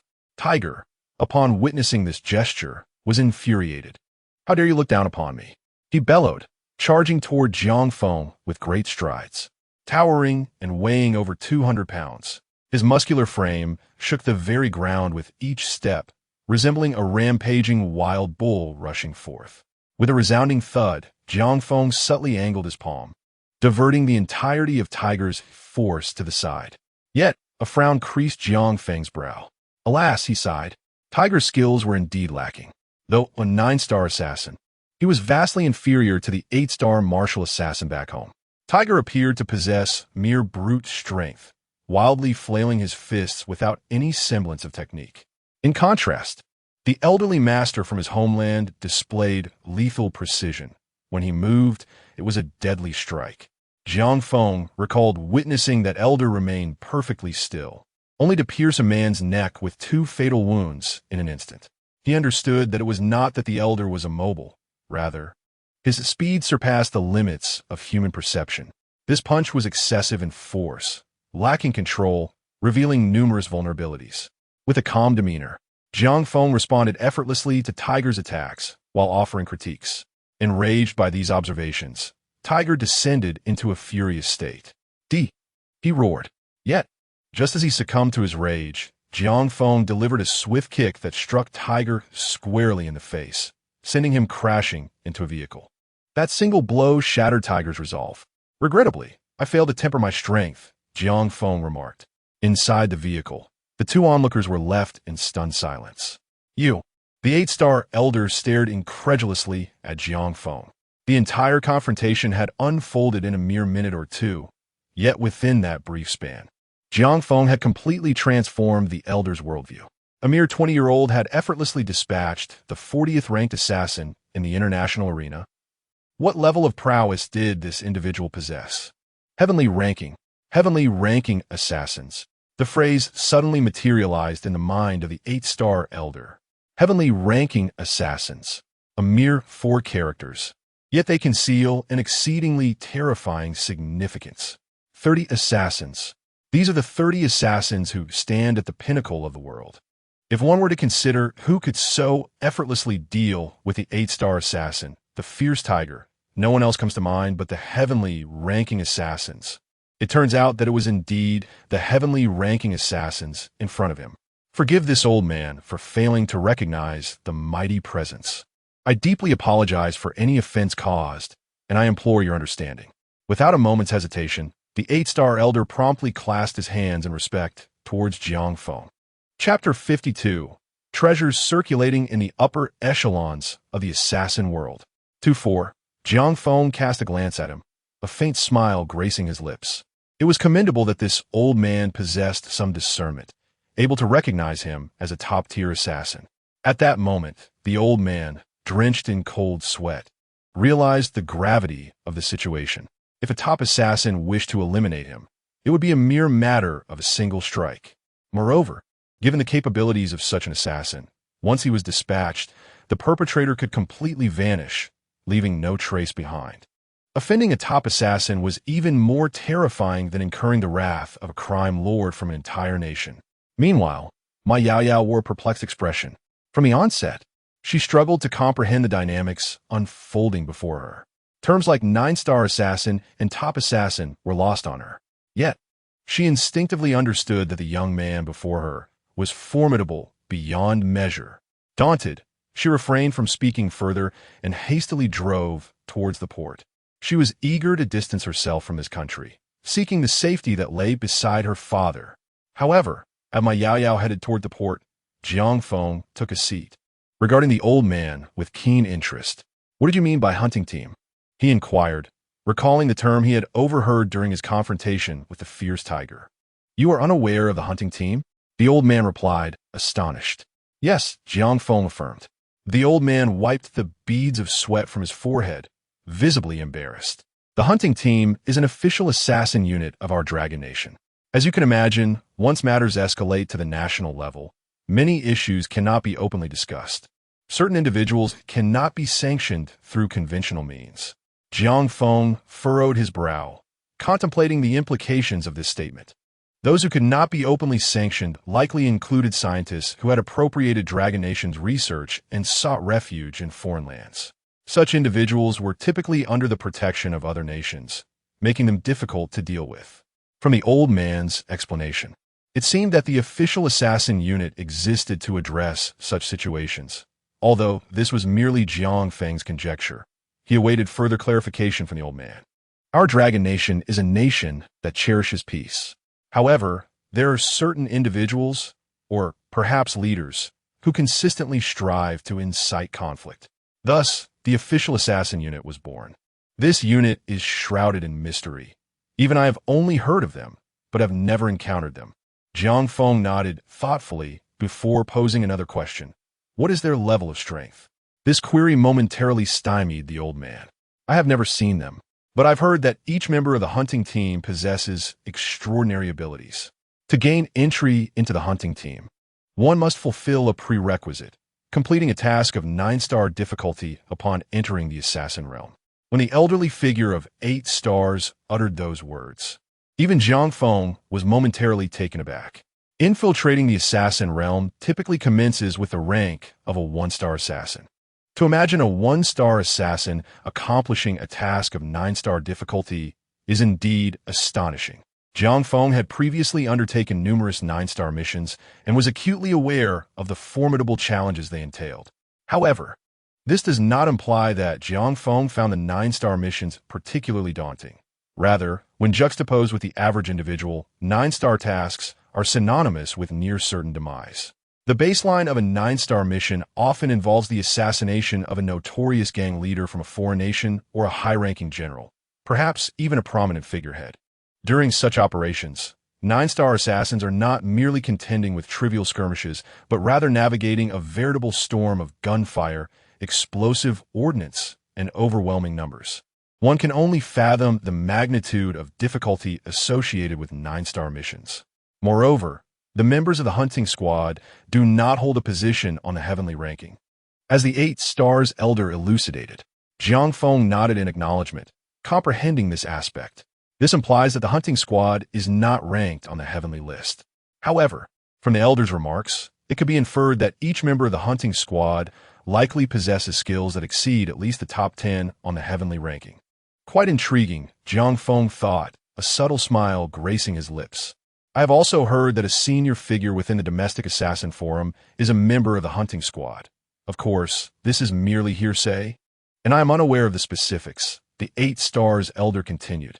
Jiang Feng nodded once more, realizing that the elder's knowledge was somewhat limited. Nevertheless, Jiang Feng found himself captivated by the hunting squad. He resolved to inquire further when the opportunity presented itself. Returning to the matter at hand, during their conversation, Ma Yaoyao had already driven the vehicle to the harbor, where a cruise ship awaited her arrival. Without a moment's hesitation, she abandoned the car and dashed onto the vessel. Farewell. It was only after Ma Yaoyao stood upon the cruise ship that she released a long sigh of relief. Jiang Feng cast a glance in her direction, understanding that it was time for him to depart as well. The commotion they had stirred was undoubtedly bound to attract the attention of the supernatural forces in Haiqing. Remaining here would not be a prudent choice. Thus, Jiang Feng made his exit. Meanwhile, Ma Yaoyao gazed at Jiang Feng's retreating figure, etching that silhouette into her memory. I hope to see you again, she mused. The cruise ship roared to life and began its voyage. Jiang Feng, seeking solitude, found an unoccupied spot to remove his disguise and subsequently headed towards the bus station, preparing to return to Jiang City. However, shortly after their respective departures, the supernatural forces of Haiqing swooped in, swiftly securing the scene. From the throng of supernatural agents emerged a man with a square jaw, the very individual who had previously handled the cruise ship murder case. The middle-aged man bore an exceptionally grim expression. Leader Zhong, what shall we do about this matter? Queried the square-faced man, who is indeed Leader Zhong. Document all recent occurrences in Haiqing into a formal report and submit it. Request that our superiors dispatch skilled criminal investigators to probe these 2 incidents. Regardless of who is implicated, we must uncover the truth. The individuals within the realm of assassins have increasingly descended into lawlessness and chaos. I must apprehend each of them and confine them within the prison walls. Thus commanded Leader Zhong, while his subordinate, the enigmatic Yao Yaoling, promptly set about executing this directive. Meanwhile, Jiang Feng had returned to Jiang City, back to the comfort of his own abode. Your bank account ending in 0470 has received a deposit of 20,000,000 yuan. No sooner had Jiang Feng stepped through his front door than he was greeted by a notification from the bank regarding the influx of funds. 20 million, you say? Jiang Feng gazed at his account balance, momentarily lost in thought. In truth, this operation had yielded far more than just 20 million. From a formidable tiger, Jiang Feng had discovered a valuable treasure, disguised genetic adhesive. He retrieved a small vial, within which lay numerous tiny capsules. Through the glass, one could discern that these capsules contained a viscous green liquid. This was indeed a remarkable find, a substance revered among the upper echelons of the assassin community. Chapter 53. Father, I am enrolled in school. 3-4. The dominant gene camouflage membrane serves a crucial purpose. It temporarily conceals a person's dominant genes. It is essential to understand that a killer, despite their utmost caution during a mission, is bound to make mistakes, leaving behind fingerprints or sweat at the scene. Such evidence can be exceedingly detrimental. Modern genetic information retrieval systems can swiftly identify an individual. Once a killer's genetic information is exposed, they face an intense manhunt. This scenario can even occur among the most elite assassins. Hence, the significance of the dominant gene camouflage membrane becomes apparent. In our existence, every aspect of our being is governed by genes. We are born with yellow skin, brown irises, and nearly identical fingerprints. These are all manifestations of our dominant genes. However, By applying a minuscule amount of gene camouflage membrane to our palms, eyes, or faces, we can alter our dominant traits. Our eyes could transform into shades of blue or gold, among others. An application to the palms may result in slight variations in fingerprints, rendering genetic retrieval ineffective.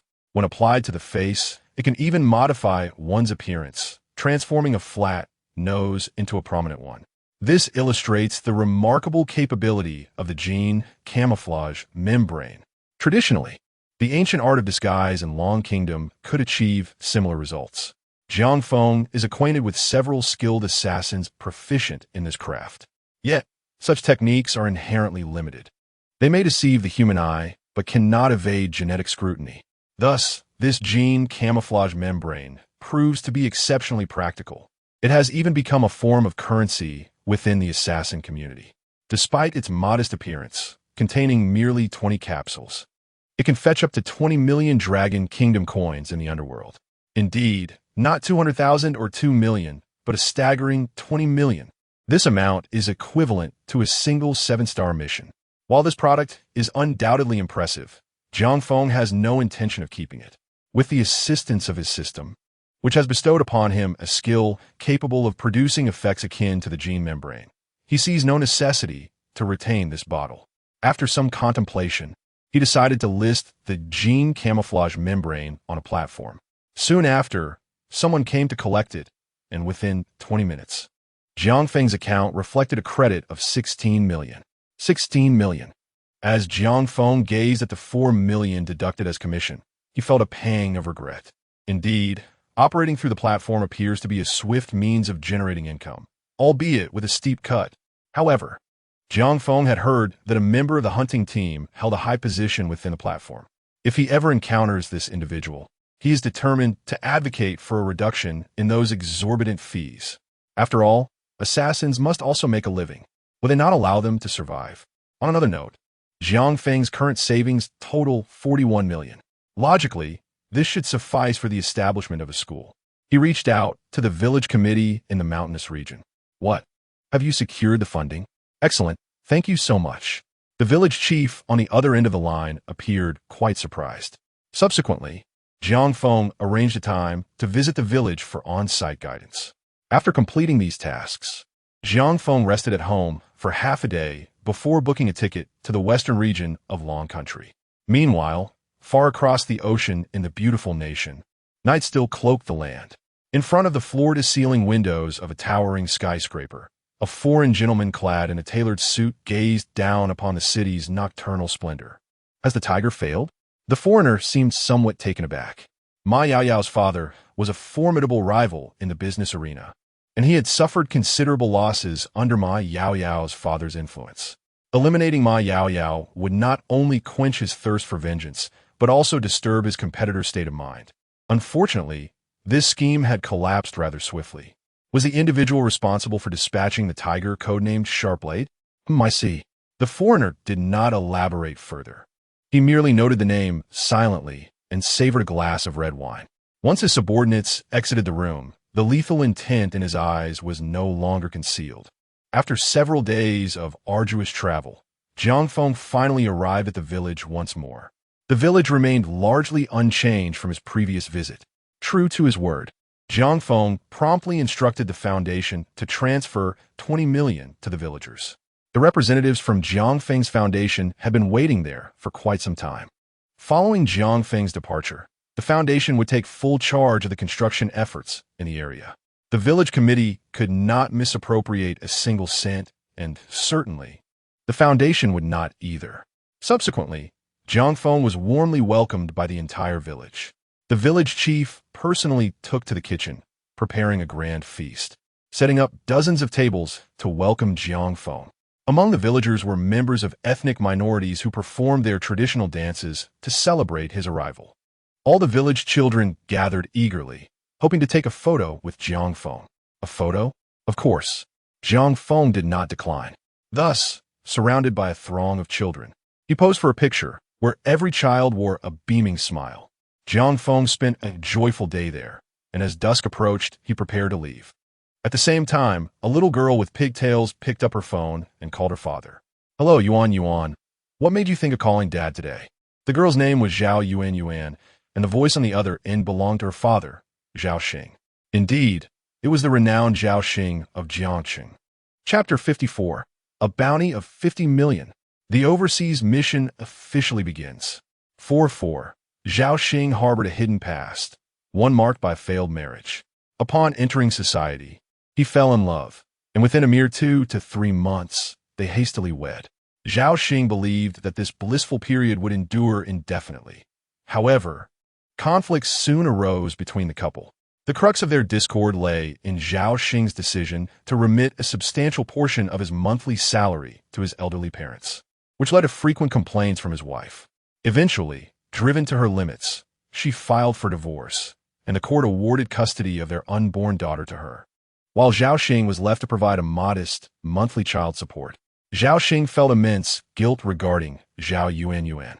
Due to his circumstances, his daughter, now 9 years old, had yet to commence her education. In an attempt to remedy this, Zhao Xing had approached Yuan Yuan's mother several times, hoping to bring their daughter to Jiangfeng for schooling. Yet, her responses were tinged with sarcasm, insisting he focus on caring for his own parents and not concerning himself with Yuan Yuan's future. "Let me share some delightful news with you, Daddy," Zhao Yuan Yuan said, lying on her bed, her expression animated as she spoke to Zhao Xing on the phone. "What is it?" Zhao Xing inquired, relishing the precious moments spent conversing with his daughter, as these brief exchanges brought him profound joy. "Our village is building a school," Zhao Yuan Yuan exclaimed, her excitement palpable. "I can finally attend school, Daddy. Once I study hard and move to the big city, I will come find you." Seeing his daughter so elated brought a mist to Zhao Xing's eyes. "Is that so? How wonderful, Yuan Yuan. Daddy has been waiting for you in Jiangfeng." Although Zhao Xing was unaware of who was financing the school's construction, he recognized the dire conditions of Yuan Yuan's village, which lacked the resources to establish such an institution. Thus, he felt an overwhelming sense of gratitude towards whoever had undertaken this noble endeavor. "We even took a photo with the principal today. Would you like to see it, Daddy?" Zhao Yuan Yuan asked eagerly. Not wishing to dampen her spirits, Zhao Xing replied, "Of course." With clumsy fingers, Zhao Yuan Yuan opened the album and sent in the group photo. Initially, Zhao Xing did not give the image much thought, but upon opening it, he was taken aback. The individual standing at the center of the photograph seemed eerily familiar. As he focused intently, he recognized the eyes, the nose, the mouth. It was none other than Jiang Feng. At that moment, Zhao Xing felt as though he had been struck by lightning. He lay back on his bed, utterly stunned. Jiang Feng? Jiang Feng had donated funds to build the school? This revelation turned his world upside down. He could have fathomed anyone else contributing to the school as construction. Yet he never anticipated that it would be Jiang Feng, the very murderer. What on earth was happening? Meanwhile, Jiang Feng was already aboard the train heading back to Jiangfeng.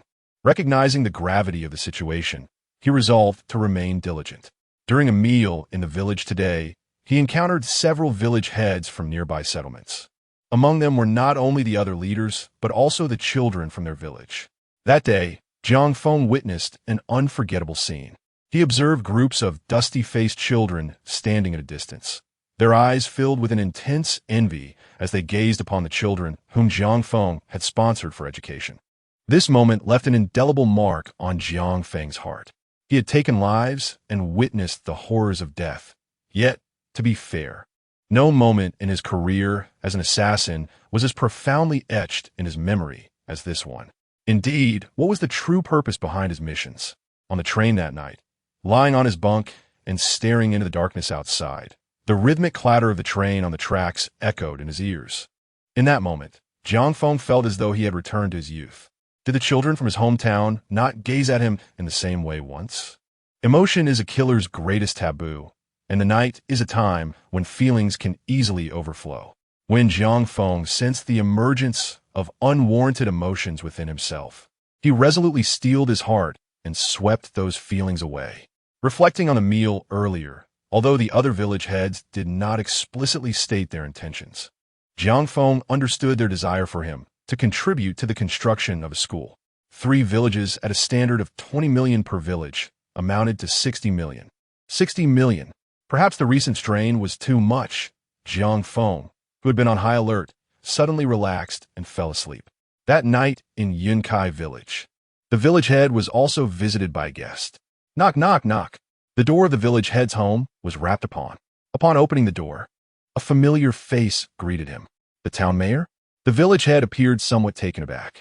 The mayor, smiling, entered the village head's home. Is there something you need at this late hour? The village head inquired. The mayor simply continued to smile, producing a document and placing it on the table. Old Jiang, your village has been blessed, the mayor declared. The village head, perplexed, asked, blessed? What blessing? The mayor replied. A document has been approved to construct a school in your village. In our village? Construct a school? The village head looked alarmed. It was only today that Yunkai village received sponsorship from Mr. Jiang. Construction was set to commence tomorrow. How could such an approval for a school arise at this critical juncture? If the higher authorities were funding the construction, then the village head found himself at a loss for words. Noticing the village head's unusual expression, the mayor inquired, "What's wrong? Has something happened?" The village head, not wishing to conceal the matter, recounted the situation regarding Jiang Feng.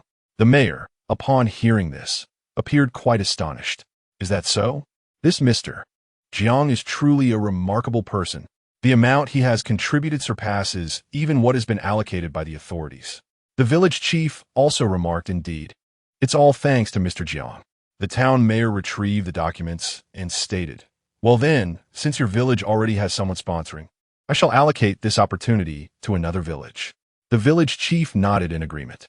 Just as the town mayor was about to depart, the village chief suddenly stopped him, saying, wait a moment, old Wang, I have a question for you. The two stood at the doorway, and the town mayor turned his head to reply, go ahead and ask. The village chief furrowed his brow and inquired, why was there no mention of constructing a school before, and how has it suddenly been approved now? The town mayor pondered for a moment, then shook his head. I'm not entirely sure of the specifics. I heard that there is an international assessment of educational standards about to commence. We don't really understand this matter, but it seems it's meant to rank the educational levels of various countries. Perhaps that's why the higher-ups are considering building a few schools to improve our ranking. I believe the last assessment was conducted 3 to 5 years ago, and this time they intend to update the rankings. Despite the town mayor's high academic standing and having been an outstanding student in his earlier years, he too found himself perplexed by such matters, merely following the directives from above. Now I understand. Thank you, old Wang, for coming here so late, the village chief expressed. The town mayor chuckled. It's nothing. Nothing at all. We are old acquaintances. I need to report this matter back, stating that your village has secured a school construction. I must be off now. Take care, the village chief replied. Thus, the town mayor departed from Cloud Village. A few days later, on a morning dawn, Jiang Feng returned to his home in Jiang City. As soon as he arrived, his phone rang. It was a call from an old acquaintance. Jiang Feng answered, and the person on the other end spoke fluently in English. Mr. Death, our agreed time has arrived. Jiang Feng nodded, as this had been prearranged. The matter even traced back to the filming of a program, where Jiang Feng had promised a foreign tycoon on the bus to eliminate someone for him. Naturally, the bounty was exceedingly generous, amounting to 50 million. If he accomplished this task, then the children from 3 villages would have access to education. Yes, I understand, Jiang Feng replied. Soon, the employer on the other end sent a location, one situated within the borders of a beautiful country. Chapter 55. Before midnight today, you will receive some good news. On that day, Jiang Feng boarded a plane bound for the beautiful country. The journey was long, and Jiang Feng found himself languishing in boredom aboard the aircraft. Sir, would you like a newspaper? The flight attendant inquired as she approached him. One, please. Thank you, he replied, finding it preferable to peruse the newspaper rather than sit idly. As Jiang Feng accepted the newspaper, he glanced down, and the first headline that caught his eye read, the United Nations prepares to conduct a global education level survey again. Upon reading this title, Jiang Feng paused momentarily. In truth, he was familiar with this initiative, a global event that transpired every 3 to 5 years. The premise was straightforward, to assess the educational standards of various countries and produce a ranking. The concept of educational level encompasses a broad array of factors, including the number of schools, teacher qualifications, and teaching quality, among others. However, the most significant determinant was undoubtedly the number of schools. A nation with 5,000 schools would exhibit a vastly different educational standard than one with merely 1,000. Jiang Feng recalled that this survey had been conducted 5 years prior. At that time, he had not yet fully immersed himself in the task of school construction. Back then, Long Country's educational level was approximately ranked 20th in the world. The leading nation was the land of the morning calm, where the small area and limited population allowed for a relatively high educational standard. In contrast, Long Country faced challenges due to its vast territory, with many children in remote mountainous areas unable to access education. Now, 5 years later, Jiang Feng was uncertain of Long Country's current ranking. That information would only become apparent following the United Nations survey. After scanning through the remaining news articles, which revealed no significant events, he decided to close his eyes and rest. Hours passed, and finally, the plane touched down. Upon arrival, Jiang Feng was greeted by several individuals clad in black suits and sunglasses. After exchanging discreet signals, the bodyguards opened the car door, allowing Jiang Feng to enter. The vehicle navigated through the bustling streets of the beautiful country and soon arrived at a villa. Inside, he met once again with his old client, Smith Mitty. Smith Mitty was one of the titans of the underground gangs in the beautiful country. Unlike the petty thugs who roamed the streets, Mitty had founded a genuine criminal empire. He not only possessed his own company, but also maintained a dedicated arms supplier. His influence extended across several states, and he served as the right hand of the governor, handling all manner of unsavory affairs. In the dimly lit basement, flickering flames cast a soft glow. Jiang Feng sat across a wooden table from this underground kingpin, their gazes locked in mutual understanding. The target, Jiang Feng stated succinctly. Mitty tossed a photograph onto the table, an illicit snapshot of a Western man. The river breeze turned over the photograph, revealing an address inscribed on its reverse side. The reason, Jiang Feng remarked, to speak candidly, in the profession of assassination, the greatest taboo is to inquire about the employer's motives. Among assassins, it is a common understanding that one must not probe into the motivations behind a contract. Such an inquiry implies the involvement of personal emotions, which can yield dire consequences. In the nascent days of the assassin's realm, there were those who faltered, tasked with a mission, yet swayed by their own sentiments, leading to disastrous outcomes for their employers. Thus, an unspoken rule emerged. One may pursue monetary gain, but must never question the employer's intent. In response to Jiang Feng's inquiry, Mitty not only exhibited no anger, but instead smiled. The figure before him, ranked 10th on the death list, was an old friend, and Mitty was acutely aware of his character. He understood that although this individual bore the ominous title of Grim Reaper, he was, in essence, a benevolent harbinger of death. It is well known among assassins that there exists a fundamental principle: no harm shall befall the innocent. This is an extraordinary tenet within the assassin's world. For refraining from harming the virtuous implies that the Grim Reaper forfeits numerous financial opportunities. While others might secure 3 contracts, the Reaper could potentially find none, as those contracts may pertain to the elimination of innocents. This is one reason for the Reaper's profound independence within the assassin community. Rest assured, as an old friend, I am aware of your boundaries, Mitty continued. The individual in question is named Venus. Like myself, he is a leader of an underground syndicate. Recently, we have encountered some friction, as he has severely impeded my progress. Of course, I know that your concern lies elsewhere. Venus is no virtuous man on his turf. He resorts to unscrupulous means to peddle laundry detergent, and he is implicated in several homicide cases. Do you grasp my meaning? As Mitty spoke, he handed Jiang Feng a dossier. Jiang Feng opened the file and meticulously examined its contents, which detailed Venus's misdeeds with precise timestamps. At the bottom of the document lay an official seal, the emblem of the International Assassin Forum. This seal signifies that the information contained within is not a fabrication of Mitty's, but rather the result of an investigation conducted by authorized personnel of the forum. In the international arena, no one dares to forge such a seal, for doing so would be tantamount to declaring war on the entire assassin community, a consequence no one could bear. Very well, Jiang Feng said, setting down the dossier. And the requirements? He inquired further. Certain employers may have special requests or peculiarities.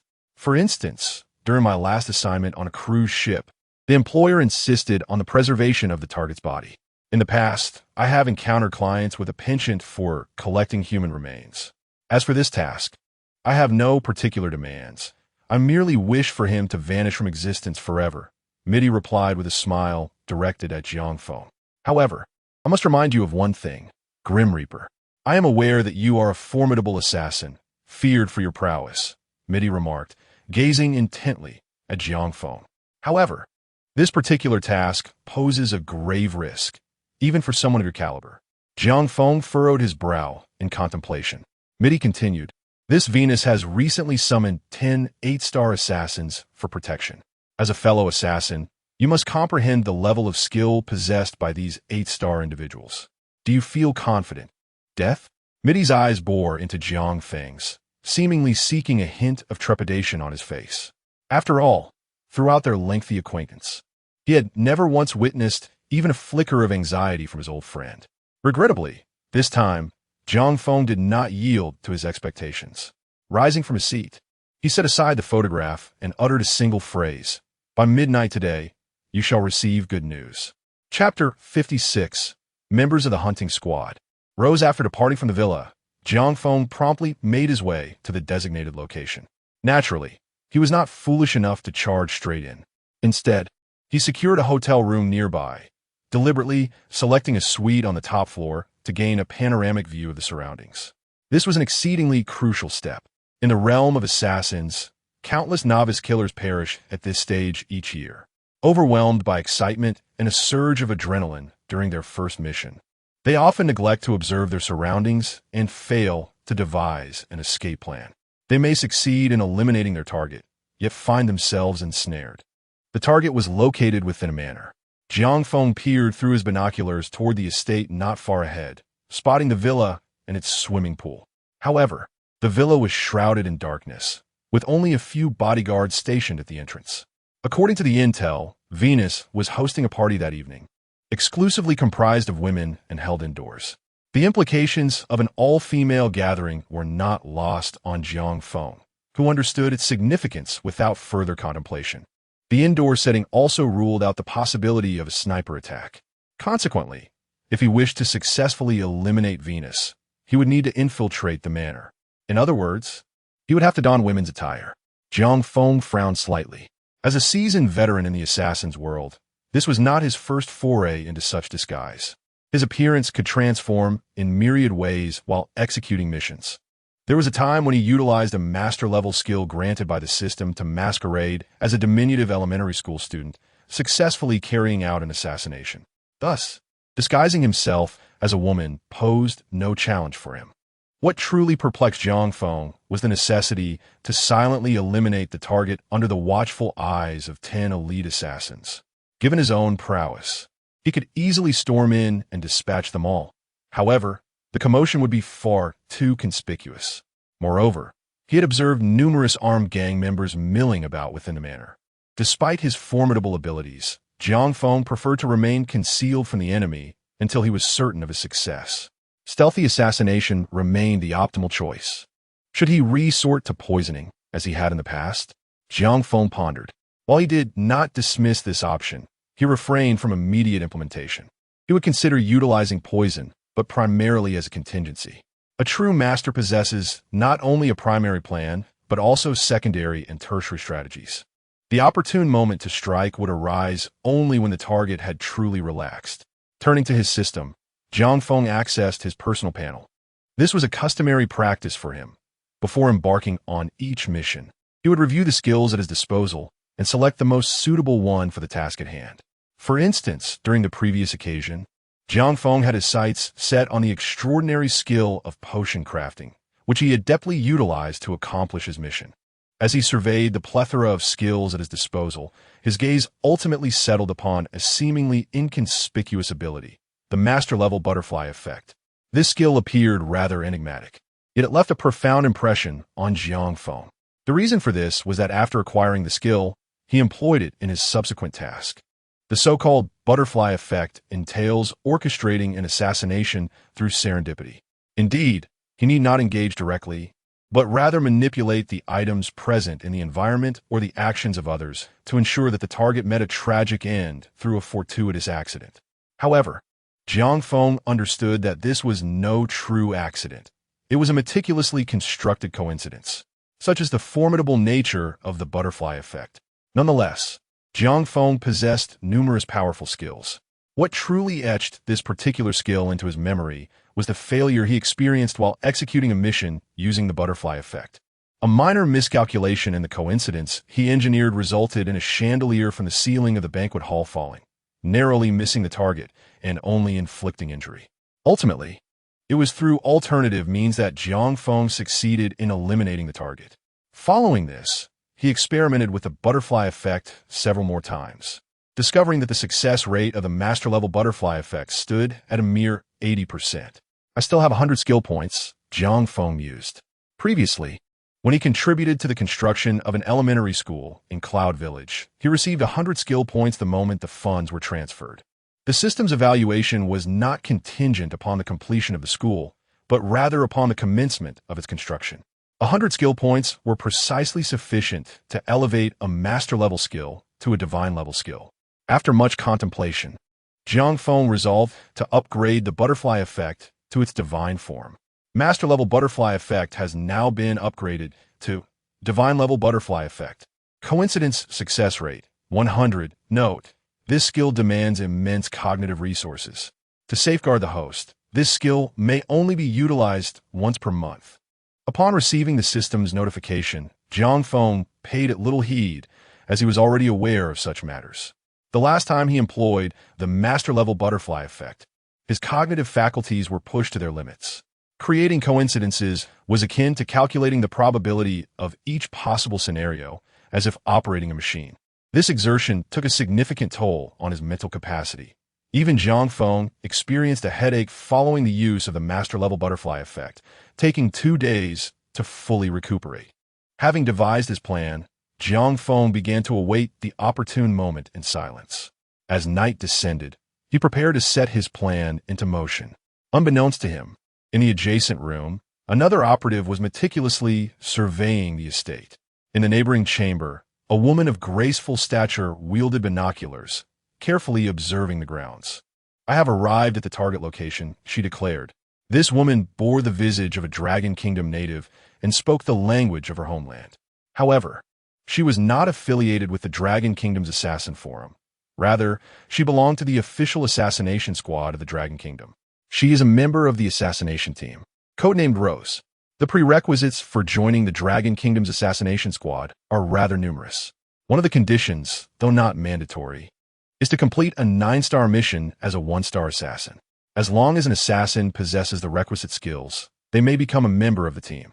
For instance, Rose, despite her novice status in the assassin realm, accomplished a 9-star task while merely holding the title of a 1-star assassin. Conversely, many other members of the assassination squad are seasoned veterans of the assassin community. Their prowess is undoubtedly sufficient, allowing them to bypass this requirement and gain admission to the team through exceptional merit. "Exercise caution, Rose. I await your good news," came the voice of her comrades through her earpiece. She merely smiled and then ended the connection. A few days prior, Rose had received a directive. Venu, one of the underground magnates of the beautiful nation, had audaciously made some outrageous declarations, suggesting the ignition of conflict near the Dragon Kingdom. Furthermore, he had covertly initiated actions, supplying arms to several impoverished nations in proximity to the Dragon Kingdom, casting a menacing gaze upon it, with tensions escalating in the vicinity. Upon receiving the assignment, Rose promptly set out. However, she perceived this mission as relatively straightforward. In her estimation, the challenge of assassinating Venus amounted to a mere 8-star difficulty on the platform. Such a task, she believed, she could accomplish with her eyes closed. Therefore, she paid little heed to her companion's warnings. Soon, the night descended. Chapter 57. Encountering a rival. Jiang Feng and Rose commenced their actions. Given Jiang Feng's capabilities, obtaining an invitation was hardly a challenge. The women attending this soiree held no particularly elevated status. Thus, he was spared the trouble of deceiving Zhang Tianhu for an invitation, as he had done previously. Jiang Feng approached a woman casually, feigning a conversation, and seized the opportunity to render her unconscious before absconding with the invitation. Cloaked in a fur coat, Jiang Feng made his way toward the estate. However, just as he was about to enter, a bodyguard abruptly called out to him. "Wait!" The bodyguard pointed at Jiang Feng, who turned to face him. "Is there something you require?" The bodyguard first scrutinized Jiang Feng's invitation before stating, "To ensure the safety of this gathering, we need to conduct a body search." Jiang Feng frowned slightly. At that moment, a small vial of poison lay concealed within the pocket of his coat. Indeed, Jiang Feng had retained the poison as a contingency. After all, a true elite assassin never relies on a singular method of assassination. "Very well," Jiang Feng replied, extending his hands to allow them to search him. As anticipated, the bodyguards uncovered the hidden poison. "What is this?" they inquired. "Just a small drink," Jiang Feng replied nonchalantly. "Such items cannot be brought inside for the safety of the party," the bodyguards insisted. "Suit yourself," Jiang Feng shrugged, unperturbed. Even if they disposed of the poison, he had means to retrieve it and continue his lethal endeavor. Just as the bodyguard prepared to confiscate the vial, a butler approached Jiang Feng. "Is this truly just a drink?" The butler squinted, seemingly attempting to discern something from Jiang Feng's expression. "Of course," Jiang Feng smiled. "Very well, then drink it," the butler replied, taking the vial and returning it to Jiang Feng. At this moment, all eyes were on the butler. Even the dimmest among them understood his motives, as he suspected Jiang Feng of carrying poison. If Jiang Feng hesitated to drink, it would confirm the presence of poison, an intent to harm his employer. The bodyguards would undoubtedly react swiftly, gunning him down without hesitation. Indeed, as the butler returned the vial to Jiang Feng, the others had already raised their weapons, aiming at him. Jiang Feng merely smiled. Of course, he then uncapped the vial and poured the poison into his mouth. "It tastes rather pleasant. Would you care to try?" Jiang Feng offered the vial to the butler. Seeing this, the butler waved his hand, signaling the bodyguards to allow Jiang Feng entry. Jiang Feng smiled faintly and proceeded into the depths of the estate, vial in hand. These bodyguards were astute and cautious, yet regrettably, Jiang Feng surpassed them in both intelligence and caution. If they could conceive of forcing him to drink the poison, Jiang Feng was equally capable of anticipating such a ploy. Throughout his career, he had encountered such scenarios no less than 10 times. As Jiang Feng exited the hotel, he had already consumed the antidote he had concocted. Even with the poison coursing through his system, he remained utterly unaffected. More crucially, Jiang Feng possessed the skill of ventriloquism. In truth, he had not swallowed the poison at all. Rather, he had held it in his mouth and spoken with ventriloquism. Upon entering the manor, he discreetly expelled the poison back into a small vial. Just as he was about to step into the villa, he noticed a woman behind him. This woman was tall, standing an impressive 170 centimeters, presenting no apparent issues. However, Jiang Feng's instincts warned him that she was no ordinary individual. Typically, if someone were an assassin, Jiang Feng would be able to discern their nature through their demeanor and conduct, such as the bruises on their hands or their gait. Yet, before him stood a woman whose intentions eluded his immediate judgment. This hesitation, however, only solidified Jiang Feng's conviction. This person was undoubtedly a fellow assassin. Was she here to eliminate Venus, or was her target me? Jiang Feng's eyes narrowed as he contemplated every possible scenario. The notion of one assassin targeting another was not unheard of. He had encountered such situations in the past during his missions, albeit with the other assassin ultimately meeting their demise at his hands. Indeed, Jiang Feng's instincts proved correct. This woman was none other than Rose. It was essential to probe further. He entered the villa, which was brightly illuminated and bustling with numerous dancers moving about. The target, Venus, had yet to make an appearance. Dozens of women awaited within, and in addition to them, Jiang Feng spotted 10 elite assassins stationed throughout the villa. Among them were several familiar faces. Yet he chose not to engage in conversation. Alongside the assassins, many armed bodyguards vigilantly monitored the main hall. In truth, Even Jiang Feng would find it exceedingly difficult to escape if he were to expose himself in such a scenario. Thus, he rose and approached Rose. "Hello, may I offer you a drink?" he inquired. Rose, her attention wholly focused on scrutinizing her surroundings, was taken aback when someone approached her unexpectedly. She glanced at Jiang Feng, initially inclined to dismiss him impatiently. However, upon catching sight of his charming visage, she found herself momentarily speechless. It was hard to fathom that someone so endearing could exist in the world. Rose harbored a secret proclivity. She was attracted to women. Her tall stature and penchant for wearing leather jackets within her organization gave her the aura of a formidable older sister. Yet, the type that captivated her was precisely the cute, petite girl. Jiang Feng's disguised appearance struck a profound chord within her heart. "Ah, very well," she acquiesced, initially reluctant to accept, but before she fully realized it, she had already clinked glasses with Jiang Feng. Jiang Feng observed Rose's every movement discreetly. There was no doubt. She was a fellow assassin, but she was not there to kill him. In other words, is her target also Venus? Jiang Feng possessed keen observational skills, capable of discerning whether an individual approached with ill intent. After a series of subtle tests, he concluded that the woman before him did not come to harm him. However, a new dilemma emerged. If Venus were to be slain by the Rose, he would forfeit the bounty. He could never stoop to the disgrace of claiming a reward unjustly. Such actions would tarnish his reputation within the assassin's realm.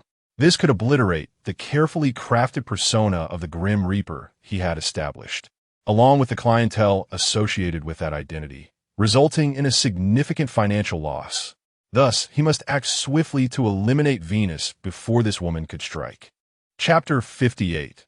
The approach of death. As Jiang Feng pondered his next move, Rose unexpectedly broke the silence. "Hello, could you kindly share your contact information with me?" Taking the initiative, Rose expressed her desire to become acquainted with the charming individual before her. Jiang Feng furrowed his brow. What purpose could such a request serve? "I'm afraid I don't have a phone number," he replied, subtly declining her overture. Rose, not lacking in perceptiveness, discerned the underlying message in Jiang Feng's words. A hint of disappointment crossed her face as she responded, "Very well then. May I invite you to dance?" Though Jiang Feng initially intended to refuse, he soon sensed the attention of others. 10 elite assassins, distinguished by their 8-star ranks, were approaching him. 2 among them engaged in hushed conversation, possessing master-level super-hearing. Jiang Feng's ears quivered slightly, allowing him to catch snippets of their dialogue.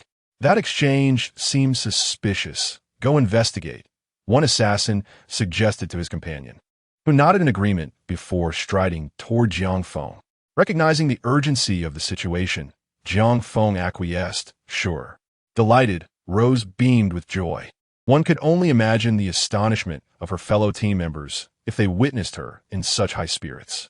In their ranks, she was known by another moniker, the cold-faced Rose.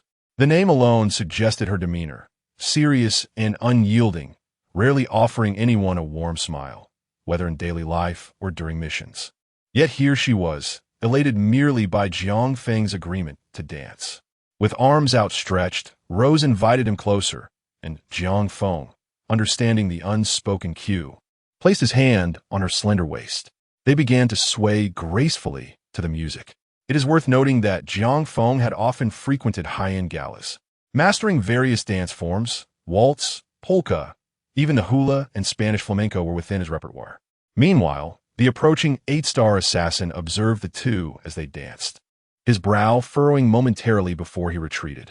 "It seems to be merely a dance. There's nothing amiss," he reported to his companion, who nodded in agreement, subsequently returning her focus to the surrounding crowd.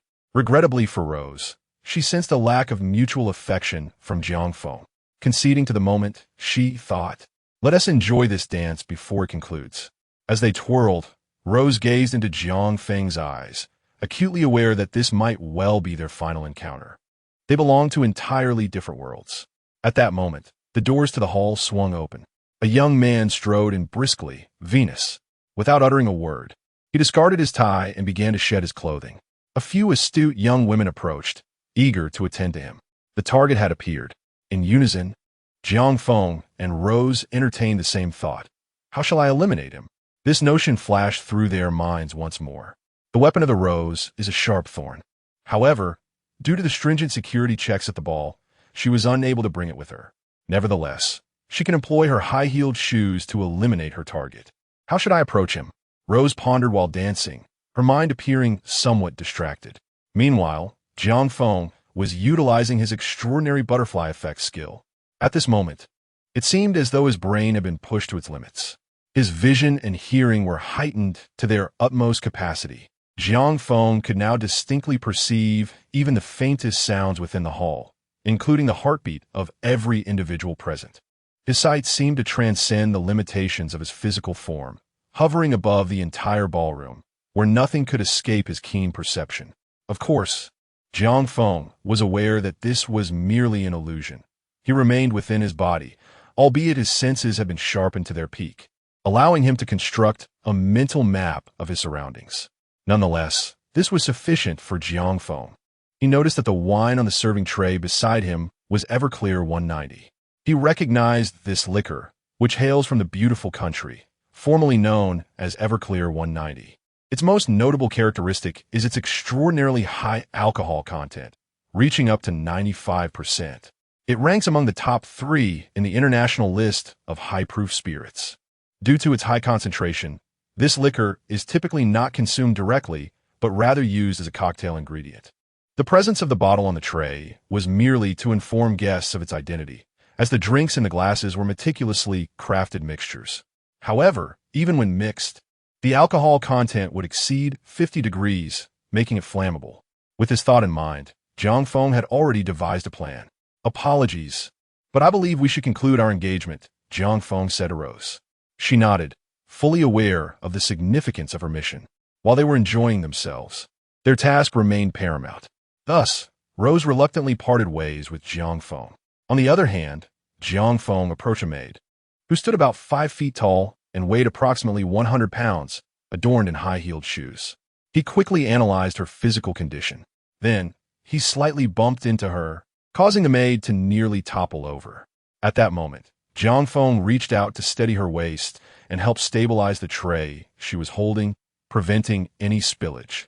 As she stumbled and her leg lifted, Jiang Feng discreetly applied a bit of force, slightly breaking her high heel. "Forgive me," Jiang Feng apologized to the maid. She paid little mind to it, merely rising and hastily continuing on her way. From his earlier observations, Jiang Feng had already discerned the movement patterns of all the maids in the venue. The maid, whom he had inadvertently knocked over, would pass behind Venus, and Jiang Feng observed that others along her path had recently taken a drink. In other words, there would be no one to claim her beverage during her journey. Having completed this, Jiang Feng entered the swimming pool. Indeed, although indoors, this grand hall boasted an indoor swimming pool, which Jiang Feng had noticed upon his arrival.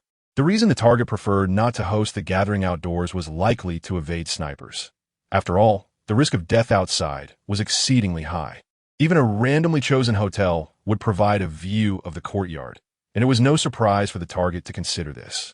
Now, the pool was devoid of any presence, and Jiang Feng produced a vial of poison, pouring it into the water. Subsequently, he opened a drain at the bottom of the pool, allowing the water to slowly ebb away, unnoticed by anyone. Jiang Feng rose, awaiting the unfolding of events. Tap, tap, tap, tap. With each step, the maid approached Venus, her movements echoing like the footsteps of death closing in. Chapter 59. The target is dead, but I am not the killer. At long last, during the 20th step, the maid's high heel unexpectedly snapped, causing her to tumble uncontrollably. This time, without Jiang Feng's assistance. Her drink spilled entirely over Venus. Damn it! Venus cursed as he rose, while the surrounding crowd hastily dispersed. At that moment, Jiang Feng's gaze fell upon a gun-wielding thug behind Venus. He had noticed this thug the instant he entered the hall due to his insatiable smoking habit, consuming cigarette after cigarette with relentless urgency. As the drink splattered onto the floor, the chain smoker flicked away his ash, and the embers ignited the spilled liquid. Although the flames were small, they nonetheless licked at Venus, igniting tiny flames upon his abdomen. What the hell? None of you are paying attention. He seethed, cursing vehemently as he dashed toward the pool. He leapt into the water, but at that moment, the drain at the pool's bottom was opened. A scenario meticulously orchestrated by Jiang Feng. Instantly, Venus felt the water around him swirl into a vortex, as if a colossal hand was pulling him down toward the pool's depths. He became ensnared in the drain, the overwhelming water pressure pinning him to the bottom. Even as he struggled with all his might, he remained immobilized. More terrifyingly, the intense pressure began to tear at his back, drawing flesh and blood into the drain. Though the water level was plummeting, it still remained above his head. In a state of panic, he instinctively exhaled all the air from his lungs. Toxic water surged into his mouth and nose. Bubbles erupted to the surface, and his eyes turned bloodshot, filled with crimson veins. Ultimately, the water filled his lungs, and the powerful suction tore away a significant portion of his body. He was completely and utterly dead. Meanwhile, the assassins and bodyguards, who had been vigilantly observing their surroundings, sensed something amiss. Their boss had been submerged for quite some time. Initially, they presumed he was extinguishing the flames. However, as time passed, the water remained eerily still, devoid of any signs of life. A terrifying thought collectively dawned upon them. Quick! Something is wrong. Check on the boss. He is drowning. Hurry! In a frenzy, the bodyguards and assassins rushed to investigate Venus's condition. Upon entering the pool, they were met with the shocking sight of the water rapidly receding. Their boss lay lifeless at the bottom, his abdomen grotesquely gaping. This gruesome scene shocked everyone present, whether it be the maidservants or the invited guests. Chaos erupted at that moment. A death has occurred. Venus is dead. How could this be? In an instant, all the attendants and guests wished to flee the scene, transforming the area into utter disarray. Quick, seal off the premises. No one is permitted to leave. Hurry, gather everyone. No one may exit. Bang, bang, bang. The 8 seasoned assassins present were well aware of the gravity of the situation. They understood that while this death appeared exceedingly bizarre, it could very well be the result of foul play. Thus, controlling the scene and detaining everyone was the most prudent course of action. If this sudden demise were indeed orchestrated, the assassin must be among this crowd. This implied that he was still within the villa. Yet, regrettably, while these 8 assassins had deduced such, Jiang Feng had also anticipated it. The moment chaos erupted, he discreetly slipped away from the scene. Not only Jiang Feng, but also Rose. Moments prior, after concluding their dance, Rose made her way directly towards Venus. In her mind, she envisioned delivering a fatal blow to Venus, unleashing her prowess and carving a path to escape. However, just a few steps in, disaster struck. First, Venus caught fire, then she plunged into the swimming pool, ultimately succumbing within its depths. This sequence of events transpired so swiftly that Rose scarcely had time to react before her target lay lifeless. Realizing the gravity of the situation, Rose hastily fled the scene. Now, on a street outside the manor, Rose walked briskly, shedding her disguise and casting it into a nearby trash bin. Damn it! How could this happen? Her face reflected her distress. She never anticipated that Venus would meet such a fate. Was it an accident? Fragments of the earlier events replayed in her mind. Each step leading to Venus's demise appeared fraught with unforeseen circumstances. Yet, at this moment, a profound terror gripped Rose's heart. For her intuition whispered that Venus had not perished by mere accident. This was knowledge gleaned from years of experience in her profession. She could not articulate why, but she knew this was no accident. Rather, it was a deliberate design, a carefully orchestrated series of events that led to Venus's death. The more she pondered, the more astonished she became. Who could it be? Who was responsible? The true source of her fear stemmed from her utter ignorance of the assailant's identity. This was the most harrowing aspect. It felt akin to being cast into a pitch-black room, with a venomous snake thrown in, silent and unseen, lurking in the darkness, perhaps watching her closely. This was the sensation Rose dreaded most. Ever since she entered the world of assassins, she had been the one lurking in the shadows, striking others down. In other words, she had been the serpent in the dark. But now what was her position? Transformed into prey. Yet the true serpent lurks elsewhere. Has that individual noticed my presence? Am I their target? Am I one of their objectives? Rose frantically replayed the events that had just transpired in her mind. A myriad of faces flashed before her, among which was Jiang Feng. However, as soon as his visage appeared, she swiftly dismissed him from consideration. Who could it be? Who could it be? A sense of foreboding enveloped Rose, for she remained utterly oblivious to the identity of her assailant. At that moment, her earpiece crackled to life. Congratulations, Rose. You continue to excel, having eliminated Venus. Or perhaps congratulations are not in order, as this task was rather trivial for someone of your caliber. The voice emanating from the earpiece belonged to Rose's companion, a member of the Dragon Kingdom's hunting squad.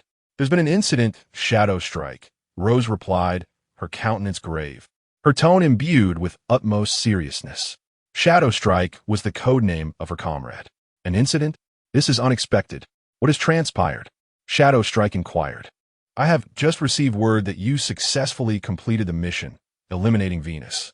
Could it be that the information is erroneous, and Venus still lives? Rose articulated. No, Venus is indeed dead, but I did not deliver the fatal blow. Chapter 60, the third on the heavenly rankings. Misfortune. Upon uttering these words, an eerie silence enveloped the earpiece. At that moment, Ingshi was utterly taken aback. What do you mean? Ingshi inquired once more. Venus is dead, Rose declared. But I'm not the one who did it. It was someone else. A frown creased Ingshi's brow as he pressed for answers. Who? Rose replied. I do not know. You don't know. How can that be? You are a member of the Dragon Nation's hunting squad. Even a heavenly ranking assassin should not be your match. How could you possibly not know who struck? Ingshi was astounded. He pondered the caliber of his companion, Rose. She was a top-tier assassin, renowned for accomplishing a 9-star mission while holding a 1-star title. It could be asserted that if they were to participate in the international assassin rankings, Rose would undoubtedly be among the top 10. Indeed, the prowess of the Dragon Nation's hunting squad is astonishing. Yet, the alarming fact remained. A top 10 assassin in the world did not even know who had killed her target. How terrifying! Who was the individual that had preemptively eliminated Rose's target? Was it someone from the top 5? Perhaps the 5th-ranked Scorpion? Or could it be the 3rd-ranked Misfortune? Or even the 1st-ranked? The more she contemplated, the more astonished he became. Rose, return immediately. We cannot ascertain whether you are that person's target. For your safety, you must leave the scene at once. Hurry back to your country, Ingshi urged. I know, no need to remind me. I have already departed the scene, Rose replied, hastening her steps, not daring to pause for a moment. For her, that shadowy assassin was simply too terrifying. Meanwhile, in a dimly lit basement, Didi hung up the phone. His informant had just called to relay the news of Venus's demise.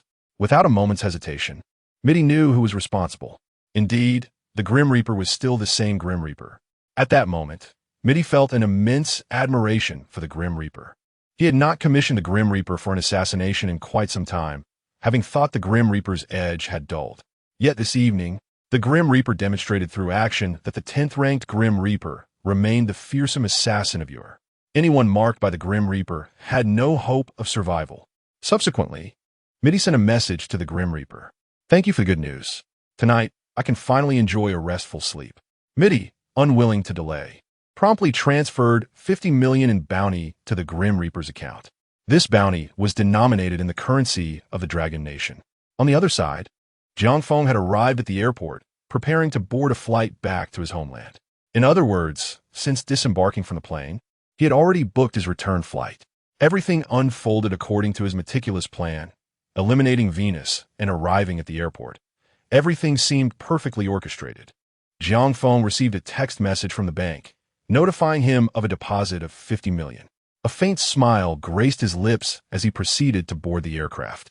While searching for his seat, a familiar feminine voice called out from behind, "Excuse me, please let me through." It was unmistakably the voice of Rose. Although she had disguised herself at the ball, she did not conceal her voice, allowing Jiang Feng to recognize her instantly. Coincidentally, Rose was seated right beside him. After the events of the evening, Rose appeared shaken, still lost in the memories of the ball, even as the plane began its ascent. Jiang Feng observed her silently for a moment before choosing to rest. He preferred to limit interaction with her, Excessive conversation might inadvertently reveal his identity. Hence, he decided it was best to ignore her. Nonetheless, his curiosity regarding her identity lingered. To be candid, although she had refrained from taking action, Jiang Feng surmised that she was at least a 9-star assassin, a rarity in the Dragon Kingdom. He entertained a hypothesis that she might be a member of the Dragon Kingdom's assassination squad. Despite the conjecture being baseless, Jiang Feng took precautions. Stealthily, he affixed a listening device to Rose. The airport's luggage inspections were stringent, yet, with his skills, smuggling the device onto the plane posed little challenge. If he failed in this endeavor, it would indeed be a monumental embarrassment within the assassin community. After what felt like an eternity, the aircraft finally landed at the Dragon Kingdom airport. Rose hurriedly exited the plane, while Jiang Feng boarded a train back to Jiang City. Little did he anticipate that his seemingly trivial act of installing the listening device would spark tumultuous repercussions within the Dragon Kingdom's assassination squad. Soon, Rose entered a towering building, the stronghold of the Dragon Kingdom's assassination squad. On the highest floor, a specialized conference room awaited her arrival, filled with an array of intricate equipment. Ingshi and others had been waiting for her arrival. What transpired? Ingshi inquired, his brow furrowed with concern. Alongside Ingshi were 2 other squad members, all eyes fixed on Rose. Rose's countenance was grim as she recounted the events. The mood shifted, and the other members, alongside Rose, adopted a serious demeanor. An accidental killing? Ingshi articulated, his expression grave. Rose nodded, reluctantly acknowledging that it indeed constituted an accidental homicide. Ingshi pondered deeply, his brow knitting tighter. As far as I know, there are not many assassins internationally who employ accidental killings. Moreover, those who specialize in this tactic generally lack competence. Eliminating a target through the orchestration of unforeseen accidents is a method fraught with a low margin for error. In the international arena, the majority of assassins employing such tactics barely achieve a rating of 7 or 8 stars. It is inconceivable for them to be classified as mere 7 or 8-star assassins, Rose asserted with unwavering conviction. The other members of the hunting team nodded in agreement, fully aware that Rose stood as a paragon among 9-star assassins. A mere 7 or 8-star assassin would be instantly exposed in her presence. Rose could see through their very essence. This suggests that the assassin orchestrating these accidents must be at least of 9-star caliber, if not higher. Are they an ordinary 9-star assassin or a seasoned veteran among them? Shadowstrike found himself deep in contemplation. In his recollection, no 9-star assassin had ever reached such heights. Yet in the next moment, a spark of realization illuminated his mind. Could it be the assassin ranked 3rd on the assassin leaderboard, known as Misfortune? The name Misfortune, ranked 3rd among assassins, escaped Shadowstrike's lips, plunging the entire conference room into a profound silence. Chapter 61. We are being eavesdropped. The 3rd-ranked assassin in the world. Doom. This is a legendary title. Any assassin who hears the name Doom would turn pale with fear. For Doom is an exceptionally unique assassin. His methods of killing have forged an entirely new path. Accidental death. It is crucial to understand that the world is fraught with accidents. A spilled drink, a falling wall, a cyclist tumble. Accidents occur every moment. Yet these are merely unforeseen circumstances. However, the perverse Doom can actually orchestrate accidents. To speak of Doom, one must reflect on 3 years prior. At that time, the assassin world was still heavily steeped in stealthy assassinations, akin to the portrayals in films and dramas. 3 years ago, people began to die from accidents, from petty thugs to crime lords, and even affluent magnates and governors. Initially, people dismissed these accidents as untimely deaths occurred daily. Yet, some individuals detected an anomaly. They gathered recent cases of accidental deaths and scrutinized them one by one. Gradually, they unearthed a chilling truth. These were not mere accidents. Someone was orchestrating these mishaps from behind the scenes. The announcement of this revelation sent shockwaves through the entire assassin community. To engineer an accident requires an extraordinary intellect. Surely, even the world's most eminent scientists could not achieve such a feat. Thus, the mastermind behind these orchestrated accidents became known as Doom. Indeed, He is the first assassin in history to bear a title bestowed upon him by others. Doom's emergence sparked a frenzied imitation across the assassin realm. In certain lower-tier circles, they even idolized Doom and began employing accidental killings to fulfill their missions. Yet, lamentably, their methods were lamentably crude. The most adept imitator of Doom is an 8-star assassin from Bear Country. But even so, his approach to accidental killings is riddled with flaws and has even been unraveled by local forensic experts, rendering him a far cry from the true Doom. Thus, when Doom's name was mentioned, the entire conference room fell into a profound silence. Shadow's brow furrowed. At that moment, he acutely felt the power of the top-ranked assassins, or rather, the strength of the top 3. Shadow is a prodigy. In terms of the innate talent for killing, he surpasses Rose. This exceedingly exaggerated gift has also fostered an arrogant pride within him. Shadow prides himself on not being inferior to any top-ranked assassin, whether first, second, or third. However, upon reflection today, he realized he had underestimated the formidable prowess of the top assassins. I will report this matter truthfully, stating that the task was completed by someone else. There should be no repercussions, Shadow said, his brow knitted in contemplation. Rose nodded thoughtfully. I hadn't anticipated the top assassins to be this formidable. It seems we must tread carefully in the future. If we attract their attention, we might end up in a mutually destructive confrontation. Even after enduring such an ordeal, Rose firmly believed in her own prowess, convinced that she was not inferior to the assassins on the heavenly list. It was merely her own oversight that allowed one of those assassins to gain the upper hand this time. Should they encounter each other again, the assassin would likely find success much more elusive. Just as these thoughts occupied Rose's mind, a member of the hunting team, standing behind her, seemed to sense something amiss. Rose, has your superior instructed you to transmit updates in real time? He inquired. His gaze fell upon a small bulge at the collar of her garment, which, if his suspicions were correct, concealed a miniature transmitter. The concept of real-time communication was not foreign to them.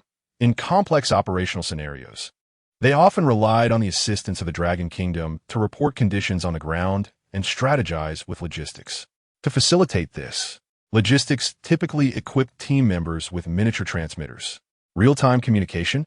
No, this mission lacks complexity, so my superior did not require me to do so, Rose replied. The moment she uttered these words, the expression on the hunting team member's face shifted dramatically. This is bad. Without a moment's hesitation, he advanced and swiftly extracted the listening device from behind Rose. With a slight exertion of force, he crushed the transmitter in his palm, producing a sharp crack. What is going on? What happened? Both Rose and Shadow glanced towards the team member. His countenance was grave as he slowly opened his hand, revealing a shattered electronic component nestled in his palm. Upon seeing the device, both Rose and Shadow's pupils constricted in shock. What? A listening device? How could this be? Who placed this on me? Rose exclaimed, her disbelief palpable. She could hardly fathom that a listening device had been surreptitiously attached to her, especially as she had arrived at the hunting team's stronghold with it. Did this mean that their recent conversation had been overheard in its entirety? How could this happen? Furrowing her brow, Rose's mind raced through countless faces, desperately trying to ascertain who might have planted the transmitter on her. Yet, the sheer number of individuals she had encountered that day made it impossible to deduce. Each person she met could potentially have affixed the device to her. And the most alarming aspect was that she had no idea when it happened. A glimmer of apprehension flickered in Shadow's eyes. The ability to place a listening device on Rose suggested that the perpetrator was no ordinary foe. Indeed, they could be of considerable skill. It's possible that it was the work of misfortune, Shadow suggested. Given Rose's level of expertise, anyone capable of placing a device on her must be extraordinarily formidable. Concurrently, Rose's expression darkened. Years prior, their superiors had inquired whether they should install security doors at the stronghold to prevent such covert installations. At that time, the members of the hunting squad were all filled with pride, believing they had reached the pinnacle of the assassin world. They were convinced that no one could place a listening device on them. Consequently, Rose and her companions rejected the proposal to install security doors. Had they consented back then, this listening device would never have been smuggled in today. Now, Rose and her companions held a profound apprehension towards the might of misfortune. Meanwhile, on the other side, Jiang Feng removed his earpiece and cast it aside. Chapter 62, it seems I have heard the name Jiang Feng. Indeed, a glimmer of realization sparkled in Jiang Feng's eyes. His initial suspicion proved correct. The woman at the ball was indeed a member of the Dragon Nation's assassin squad. To Jiang Feng's astonishment, the members of this squad demonstrated remarkable intelligence, deducing his identity almost instantly. The third-ranked Calamity was undeniably his creation, skillfully crafted using the butterfly effect technique. It appeared that the Dragon Nation's assassin squad was far more formidable than he had anticipated, Jiang Feng mused. Nevertheless, despite their prowess, he had no intention of surrendering. While they were indeed formidable, Jiang Feng was not without his own means to contend with them. As long as the Dragon Nation's assassin squad refrained from obstructing him, he would likewise avoid causing them any trouble. At that moment, Jiang Feng had arrived at his residence in Jiang City. With a remaining balance of 50 million, he was more than capable of constructing 2 schools. Thus, he promptly dialed the numbers of 2 village chiefs. Jiang Feng had exchanged contact information with these chiefs during the banquet. He got straight to the point, articulating his intentions clearly. Upon hearing his message, the village chiefs were elated, one of them even shedding tears of gratitude for Jiang Feng's benevolence. Jiang Feng fully empathized with him, but chose to remain reserved in his response. He transferred 40 million into the foundation's account. Subsequently, the foundation would mobilize to commence the construction of schools in the 2 villages. Jiang Feng had thoroughly researched the conditions of these villages. They were quite distant from one another, separated by a significant stretch of mountainous terrain. Thus, establishing a school in each village was the most prudent course of action. If a single school were built in Yunkai village, and students from the other villages were required to attend, they might encounter unforeseen dangers along the way. The foundation was remarkably efficient. Upon receiving Jiang Feng's funds, they immediately set to work. Unbeknownst to Jiang Feng, this seemingly modest gesture would send ripples of profound impact throughout the Dragon Nation's educational sphere. Qingjiu Village, one of the villages benefiting from Jiang Feng's generosity. Today, the village chief was positively beaming, eagerly sharing the good news with every household. Upon hearing about Jiang Feng's actions, tears of joy flowed freely among the villagers. They could hardly fathom that such a blessing would fall upon them. This Mr. Jiang is truly a remarkable individual. Where might Mr. Jiang be? I wish to meet him. We are at a loss as to how to repay Mr. Jiang's immense kindness. The village chief gazed at his weeping villagers, overwhelmed with emotion. Just then, the village chief's phone rang. To his surprise, it was a call from the town mayor. Mayor Wang oversaw Yunkai Village, Qingjiu Village, and Longqi Village, among others. Recently, there had been discussions about allocating funds to build a school. Mayor Wang's first thought was of Yunkai Village. However, upon inquiring in the village, he discovered that someone had already stepped forward to sponsor the construction of a school. With no other option, Mayor Wang had to report this development to the higher authorities. Upon learning of the situation, the city's education bureau instructed Mayor Wang to consult with the other village chiefs regarding their opinions. In summary, the funding has indeed been approved, and the school will undoubtedly be constructed. The only question remains as to which village it will be built in. Since Cloud Village has already secured sponsorship, we shall consider the opinions of Qingjiu Village and Longqi Village. During this period, the city's education bureau has been quite busy, and it took Mayor Wang several days to receive this response. Today, upon receiving the news, he promptly called the village head of Qingjiu. "Hello, old Wang." Yes. What is the matter?" The head of Qingjiu Village inquired. Mayor Wang succinctly outlined the situation. The village head seemed taken aback. "A school construction? How unfortunate, old Wang. I just received a generous donation from a kind-hearted individual, and the construction team has already arrived. They are likely to commence work today." Mayor Wang was momentarily stunned. "Your village has also received funding." The village head responded, "Indeed, just not long ago." "Why do you ask?"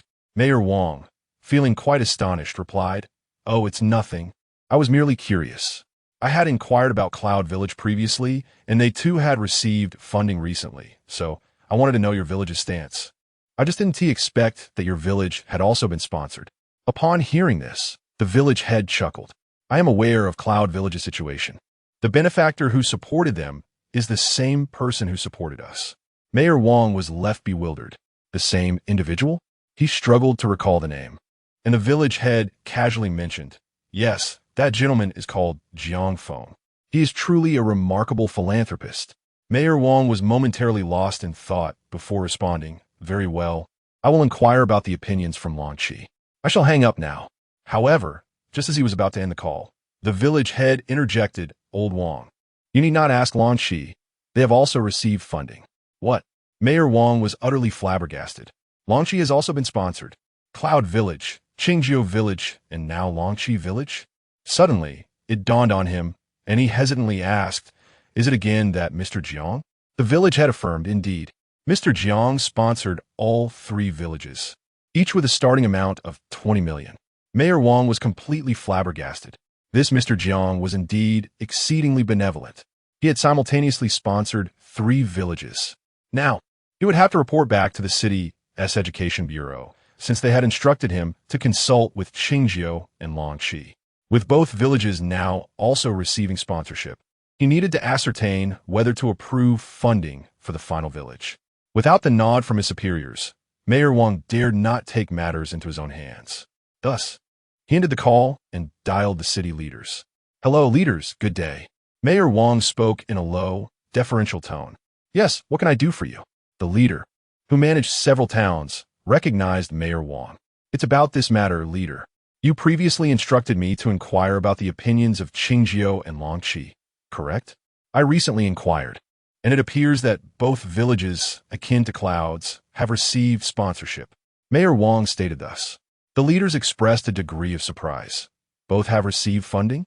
Indeed, it is from a gentleman named Jiang Feng, was the response. The leaders nodded and subsequently remarked, very well. Let us allocate the funds to Qinghua Village for the construction of a school.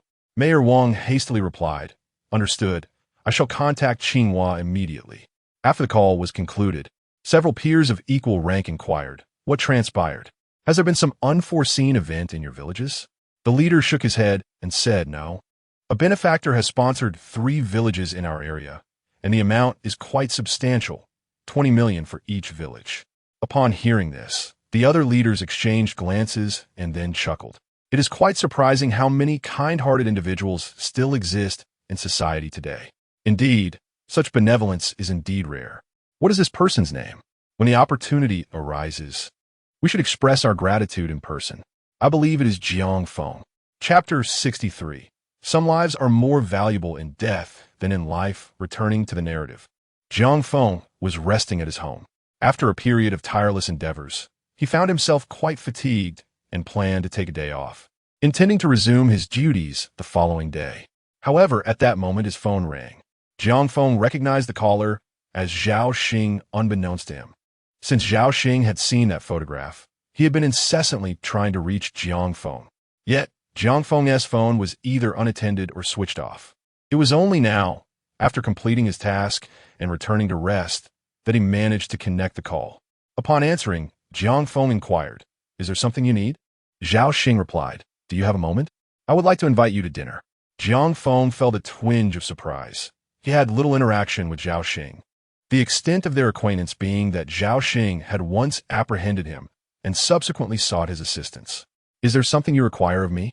Jiang Feng asked, having already resolved to decline any request for help, as he intended to enjoy a day of relaxation.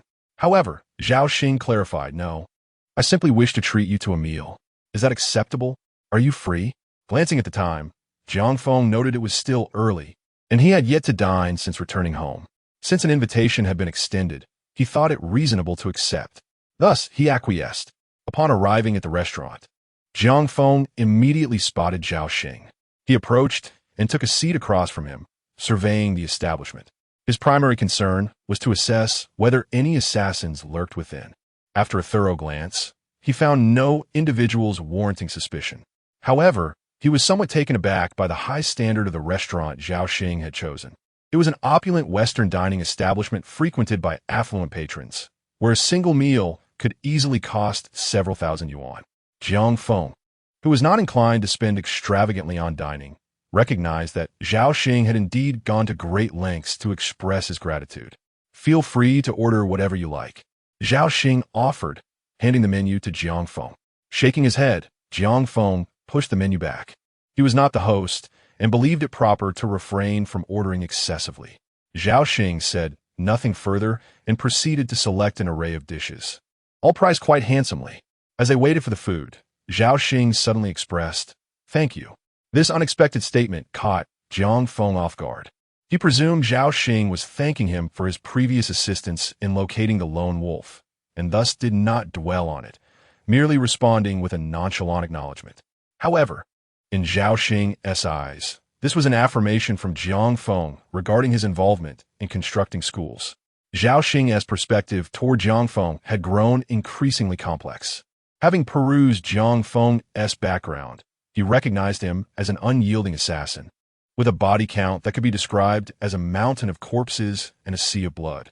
Yet, this very assassin had devoted his resources to aid children in impoverished regions by establishing schools. This situation left Zhao Xing in a state of profound contradiction.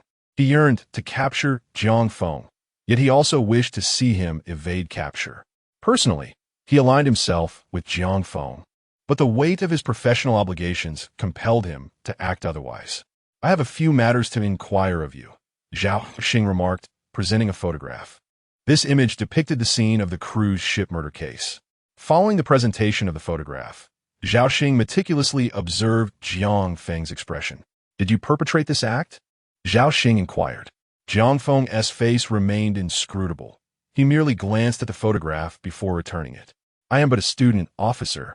I do not comprehend what you are referring to." Zhao Xing sighed deeply, recognizing that this response was not a novel occurrence. He had investigated Jiang Feng and discovered that at the time of the incident, Jiang Feng had submitted a leave of absence request to his school. Without elaborating further, Zhao Xing produced another photograph, this one depicting the scene of the incident involving the protection of Ma Yao Yao. "Did you commit this act?" At this juncture, Zhao Xing harbored no ulterior motives. He simply sought to extract a confession from Jiang Feng.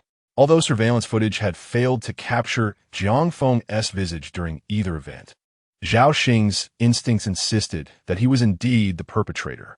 Jiang Feng remained silent, merely gazing at Zhao Xing. With another sigh, Zhao Xing averted his gaze. Soon, their meal was served, and the two began to dine. It was at this moment that Zhao Xing abruptly stated, "Jiang Feng, I am about to depart from Jiang City. I have been reassigned to the headquarters in Haicheng. Moreover, I must inform you that the headquarters is currently conducting an exhaustive investigation into these two cases. The repercussions of these incidents have been immense, garnering the attention of officials. The leaders at headquarters are vehemently condemning the assassin community. Indeed, the headquarters is aware of your affairs. Furthermore, they have enlisted a top-tier criminal investigation expert from across the nation to meticulously scrutinize this matter, determined to apprehend the culprit.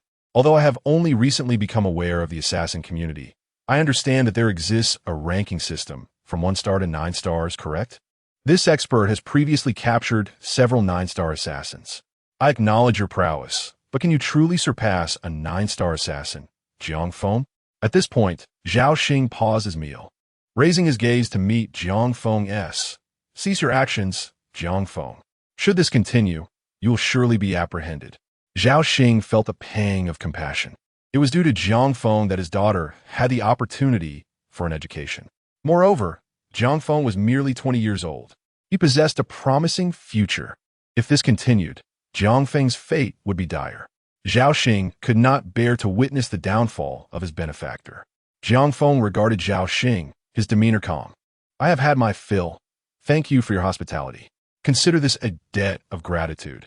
Should you require my assistance in the future, I would be willing to help." With that, Jiang Feng wiped his mouth and prepared to rise. Zhao Xing observed Jiang Feng's demeanor and let out a sigh. He had relinquished all hope of persuading Jiang Feng. Given Jiang Feng's unwavering obstinacy, there was nothing more he could do. After all, he had exhausted all avenues of compassion. Moving forward, upon reaching Haicheng, he would devote himself entirely to investigating the two cases.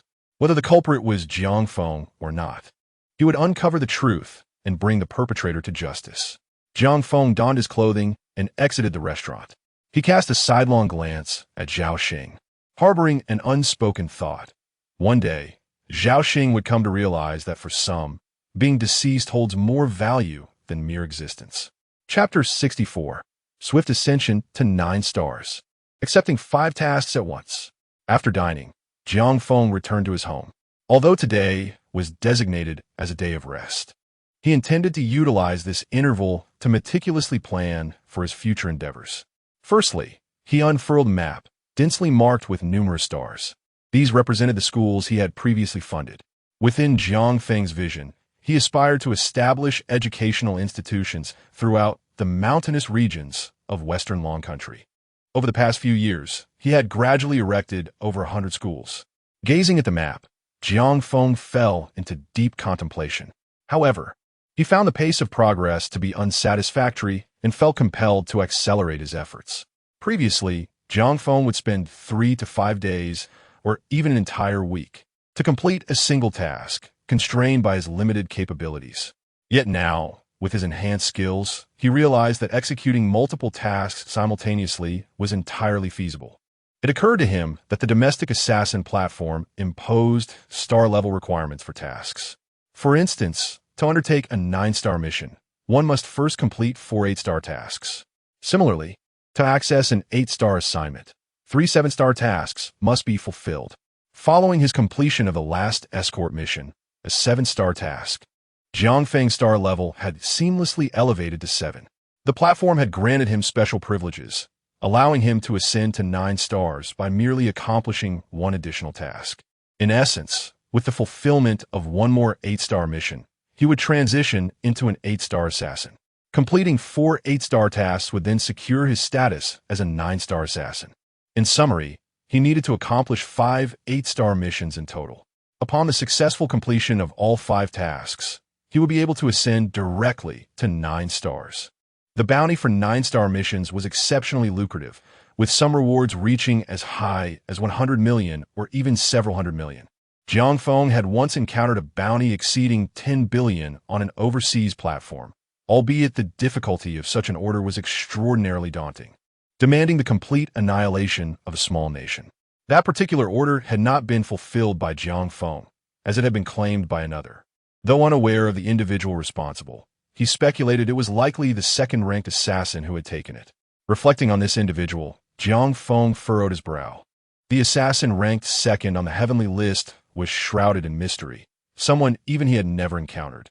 Furthermore, this second-ranked assassin typically undertook high-stakes missions, such as assassinating leaders or obliterating armies. It is worth noting that even among 9-star assassins, there exists a hierarchy. They can be classified into several tiers: Novice 9-star, Ordinary 9-star, Season 9-star, and Pinnacle 9-star. Despite this seemingly minor difference in terminology, the disparity in strength is akin to a chasm. To Jiang Feng, a Novice 9-star assassin was virtually indistinguishable from an 8-star. Certain exceptionally formidable 8-star assassins could even eradicate a Novice 9-star. For instance, he was acquainted with an esteemed martial arts elder from Long Country, who held the status of an 8-star assassin. Countless novices have fallen at his hands, and those who are newly initiated into the realm of the 9 stars form the largest contingent among assassins. These novices lack the qualifications to ascend the rankings. 4 such novices are abundantly present across the globe. A mere count reveals several hundred or even thousands belonging to this tier. Assassins of this caliber are plentiful, and with time and experience, they may evolve into ordinary 9 stars. Take the example of the fierce tiger. Such individuals typically possess a unique skill set. Some may have exceptional physical prowess, others may exhibit extraordinary intelligence, while some may wield firearms with divine precision. Ordinary 9-star assassins dominate the rankings, and the fierce tiger himself exemplifies the level of an ordinary 9-star. However, his highest rank was a modest 40th, and due to his recent lack of visibility, he has since plummeted to 91st place. This decline can be attributed to the overall enhancement of standards within the assassin community. In the past, when the fierce tiger was merely an ordinary 9-star, he could secure a position as high as 40th. Yet, Many ordinary 9 stars have since matured into seasoned veterans, thereby relegating the fierce Tigers' rank. Presently, the leaderboard from 40th to 90th is predominantly populated by experienced 9-star veterans. It is only beyond the 90th position that one encounters ordinary 9-star assassins. The veteran 9 stars are indeed formidable. Each is a seasoned player in the assassin world, boasting at least a decade or two of experience. Their skills in assassination, physicality, intellect, firearms proficiency, environmental adaptability, and improvisation are without flaw. Attaining the status of a veteran 9-star requires a modicum of innate talent. For instance, the 8-star assassin who stands beside the Dragon Boss, a member of their group chat, is a veteran 9-star assassin renowned for his expertise in poison, ranking among the top 3 in the Dragon Kingdom. Furthermore, the top 30 assassins in the rankings are indisputably elite, each a genuine master of their craft. These 30 individuals enjoy global acclaim, with their names often rendered in gold across various platforms to signify their esteemed status. It is noteworthy that even among the elite, rankings are in constant flux. Some top assassins find themselves unable to keep pace with the evolving landscape, often supplanted by emerging prodigies, a common occurrence in the assassin realm. Even Jiang Feng, who holds the 10th position as the Grim Reaper, has been displaced 2 or 3 times in the past. However, the names of the top 5 assassins have never been dislodged. They have graced the leaderboard for no less than 3 or 4 years. Jiang Feng shook his head, dismissing such trivial matters from his mind. Regardless of the status of the assassin rankings, he must continue to undertake missions. He opened the Dragon Kingdom Assassin Forum, preparing to peruse the available orders for 5 8-star tasks. Nevertheless, the killer forum of the Dragon Nation presents a perplexing contradiction. Jiang Feng was inexplicably reminded of Zhao Xing's word from earlier today. According to Zhao Xing, the leader of the Yao Yaoling and Haicheng had submitted a formal complaint, vehemently denouncing the realm of assassins. This implies that within the upper echelons of the Dragon Nation, there exists a faction that harbors disdain for individuals of this ilk. Yet, paradoxically, the Dragon Nation's government maintains its own hunting squad. This contradiction is particularly striking. Based on Jiang Feng's observations, other countries generally adhere to one of 2 paths. Either they embrace assassins, fully permitting their existence, or they impose a complete prohibition, swiftly capturing any assassin that surfaces, pursuing them relentlessly until their demise. The Dragon Nation, caught in this ambiguous middle ground, is a scenario Jiang Feng had never encountered before. However, he refrained from delving into the complexities of the matter, recognizing it as a mere clash of opinions among the higher-ups. Such concerns were beyond his purview. He decided to focus on the task at hand. It was at this moment that Jiang Feng's eyes lit up as he discovered a promising mission. Chapter 65. Poison can kill, but it can also save. Mission objective: save a poisoned corporate chairman. Target details: available upon accepting the mission. Difficulty: 8 stars. Reward: 30 million. Note: this is a special mission. Upon acceptance, you may assess the situation on site. If you find yourself lacking the capability to save the victim, it is advisable to refrain from intervention, as this will not constitute a mission failure. However, should reckless attempts lead to the target's demise, all star ratings will be revoked, and you will be permanently barred from undertaking missions. Without a moment's hesitation, Jiang Feng accepted the task. The rationale was simple. He was, after all, the Scorpion. The world primarily recognized the Scorpion for its lethal venom, leaving no survivors. Yet, unbeknownst to many, the Scorpion wielded power over both death and life. The art of concocting toxins was merely one of Jiang Feng's myriad skills. Over the past few years, he had acquired numerous abilities related to healing. After accepting this mission, he took on 4 additional tasks. Among the remaining 4 8-star missions, 3 were assassination assignments, and 1 was a protection detail, each offering a uniform reward of 30 million. Jiang Feng calculated that upon completing these 5 missions, he would amass a staggering 150 million, a sum nearly equivalent to the bounty of a 9-star task. Moreover, to avoid suspicion, all 5 missions he accepted were situated far from Haicheng and Jiangcheng. This was not due to fear of the top criminal investigator from Haicheng. During his time in the United States, Jiang Feng had managed to elude even the scrutiny of the FBI, leaving their experts perplexed. Rather, Jiang Feng simply felt it unnecessary to invite trouble. After accepting the mission, Jiang Feng refrained from immediate departure. Today was meant to be a day of rest, so he intended to wait until evening to commence his task. Meanwhile, he accessed his personal panel and adeptly located a specific skill: master-level rejuvenation technique. This was a skill he had acquired long ago and held a master-level ranking. He typically employed this ability to heal himself or others. While proficient, master-level skills were not as effective as divine-level abilities. With this thought, Jiang Feng allocated an additional 100 points to the rejuvenation technique. Consequently, the master-level technique ascended to a divine-level skill.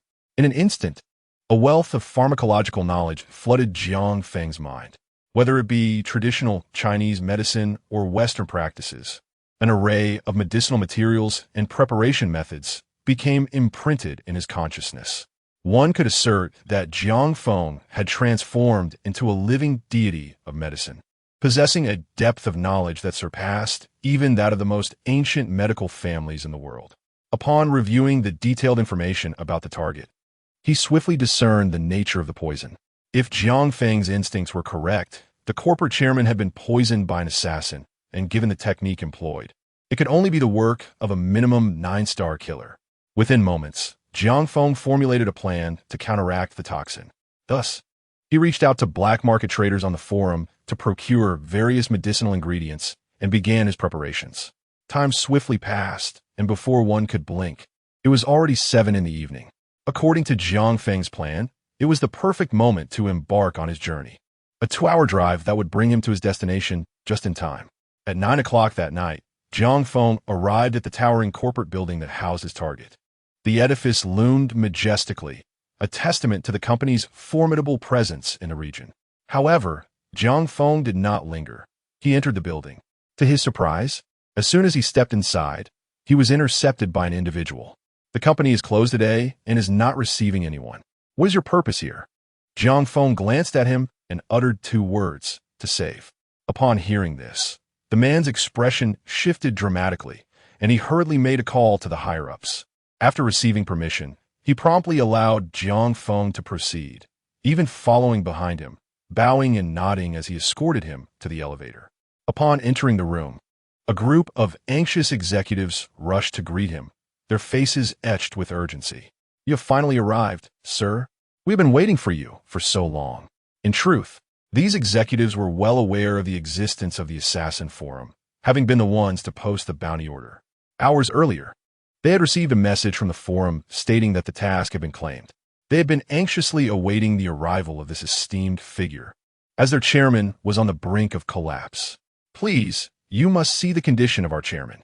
He has worked tirelessly. Without him, our company would not have reached this stage.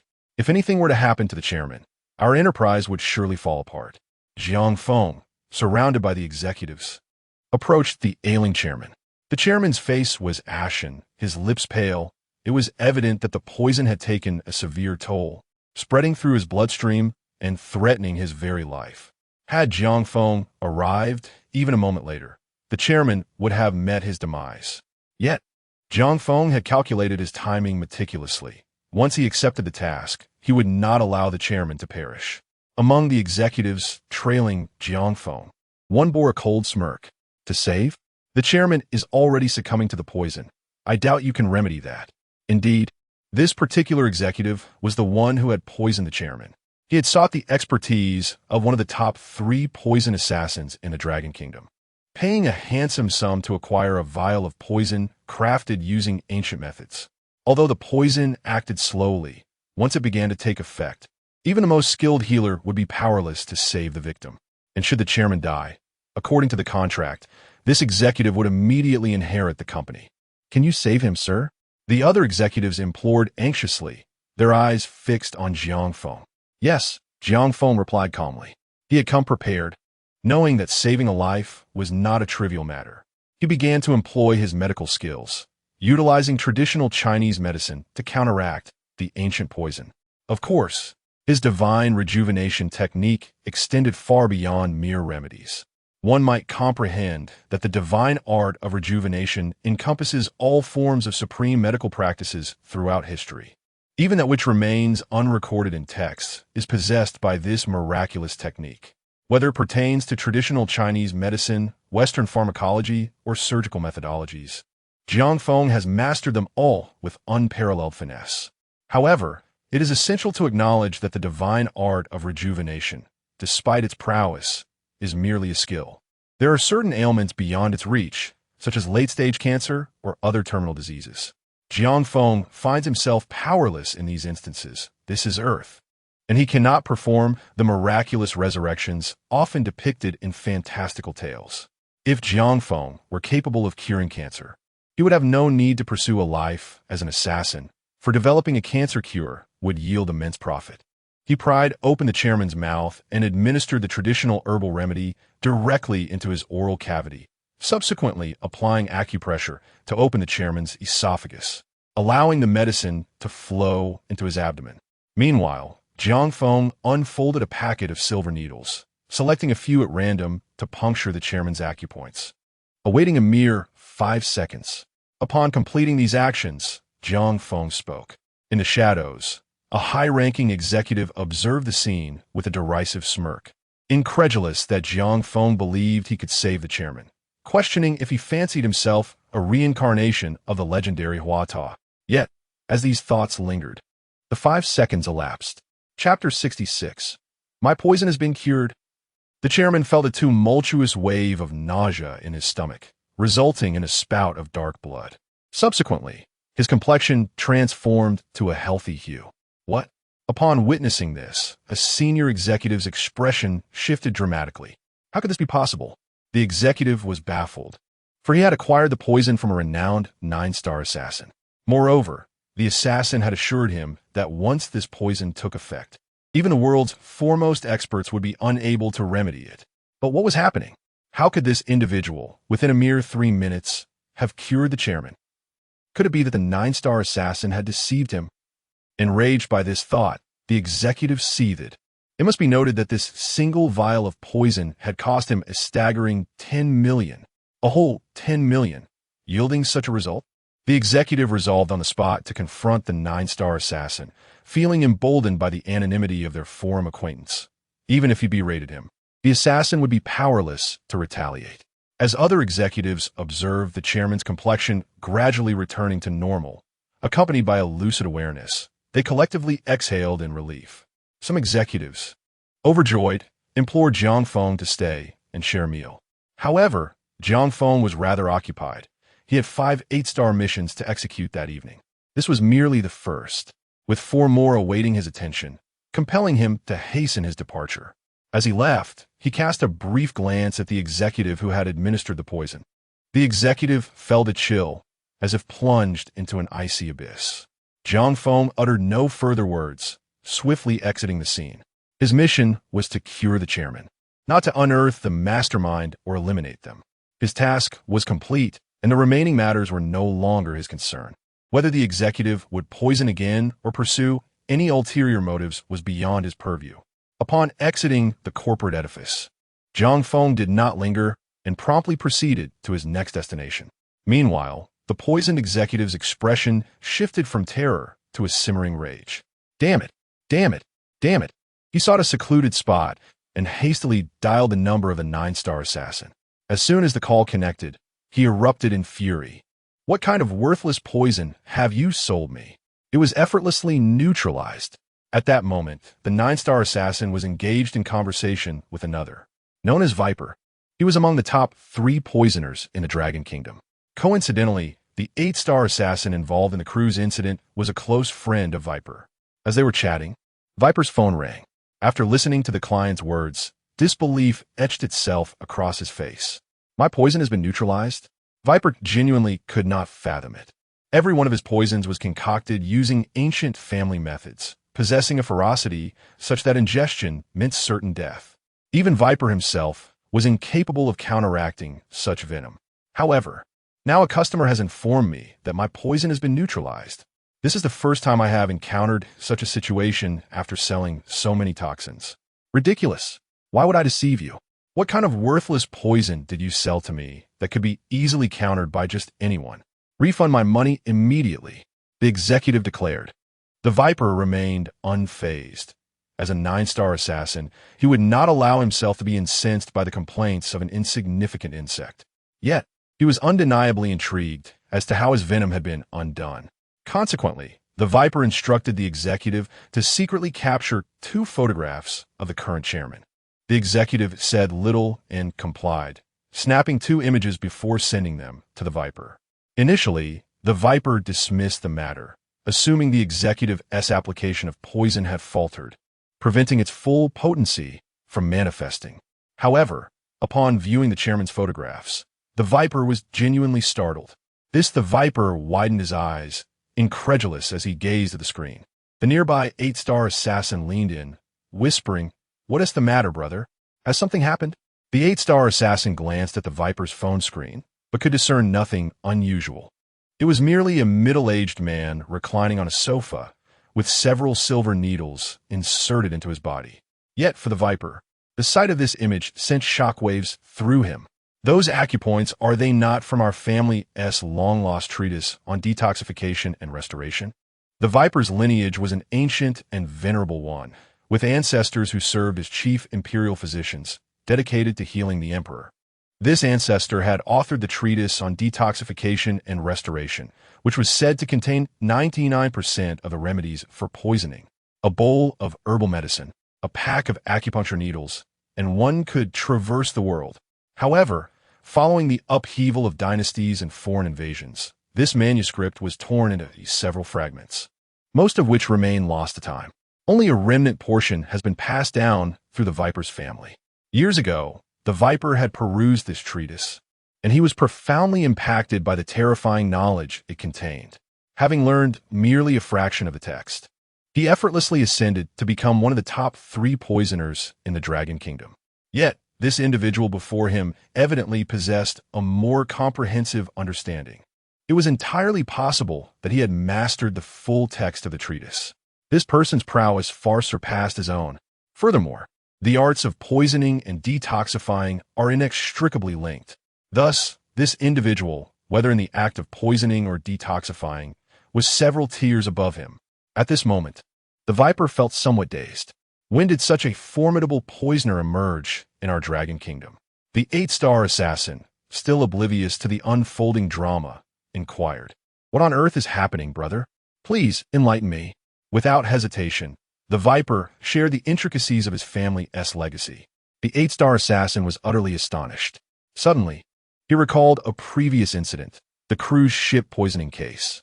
His pupils constricted sharply, and he timidly uttered, "Brother, you mentioned that the person who administers the antidote might indeed be the one responsible for the poisoning on the cruise ship."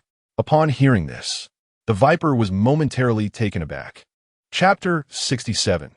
The assassin who would have taken your life has been neutralized. The task that Jiang Feng is about to undertake is one of protection. This time, the individual he must safeguard is a wealthy tycoon. In a strict sense, this falls under the category of high-stakes assignments, where the targets are primarily affluent individuals, as ordinary citizens cannot afford such exorbitant bounties. The platform also accommodates requests for contract killings from common people, such as eliminating a mistress or investigating an unfaithful partner, among other similar cases. However, these orders typically command much lower prices, ranging from tens of thousands to a few hundred thousand, generally corresponding to a task difficulty of 1 to 3 stars. Jiang Feng is en route to the location of his target, tasked with ensuring the safety of this millionaire through the night. Within the confines of the opulent building, the wealthy man paces nervously, his anxiety palpable. His room is filled with imposing bodyguards, some of whom are armed. Each of these protectors has been hired at a considerable expense, each possessing exceptional skills. Yet, despite this formidable security detail, the tycoon remains uneasy, having received alarming information suggesting he has been placed on the platform's bounty list, with 3 8-star assassins contracted to eliminate him that very night. Moreover, the tycoon has received a notification from the platform indicating that his assigned protector is en route. However, as time drags on, he finds himself waiting for nearly 2 hours without a sign of Jiang Feng. Driven to desperation, he calls the platform, demanding to know, "Where is he? Where is he? You said he was on his way, didn't you? I've been waiting for 2 hours and still see no one. My life is in danger tonight. If he doesn't arrive soon, I might meet my demise." The tycoon is in a state of frantic anxiety. The platform's response is to instruct him to remain calm and patient. They adhere to a strict protocol. Once an assassin accepts a task, unless the mission details allow for withdrawal, they cannot back out. This implies that as soon as the task is accepted, the assassin must fulfill their obligation. "Damn it!" the tycoon exclaims in exasperation, hurling his phone to the ground in frustration. He collapses onto the sofa, cradling his head, seemingly resigned to await his fate. Unbeknownst to the tycoon, Jiang Feng has indeed arrived at the scene. However, he has chosen not to ascend to the upper floors. His strategy for the protection task is simple. If he can eliminate all the assassins, there will be no need for protection at all. With the dawn still hours away, he reasons that he cannot squander the opportunity to complete other lucrative assignments for the sake of one individual. After all, this particular task offers a bounty of 30 million. To sacrifice that for a mere 9 million would be an egregious miscalculation. Thus, Jiang Feng resolves to first deal with the assassins assigned for tonight's job before pursuing the other 3 missions. Not far from the building, there lies an abandoned construction site. A skeletal structure left unfinished due to unforeseen circumstances that led to the developer's financial collapse. Atop this derelict building, 3 assassins are currently observing the wealthy man within the edifice. Upon the completion of this task, the trio would find themselves in a position of affluence and leisure. The 3 assassins conversed cheerfully, well aware of their notoriety as a small but formidable group within the underworld. They were inseparable, often undertaking the same assignments, with the bounty they received meticulously divided among them. This time, they've been assigned an 8-star mission to eliminate a certain wealthy individual. However, it is noteworthy that they were not 8-star assassins themselves, but rather 3 7-star operatives. Their seamless collaboration and formidable capability had warranted an exception, elevating their status to that of 8-star assassins. Such scenarios were not uncommon.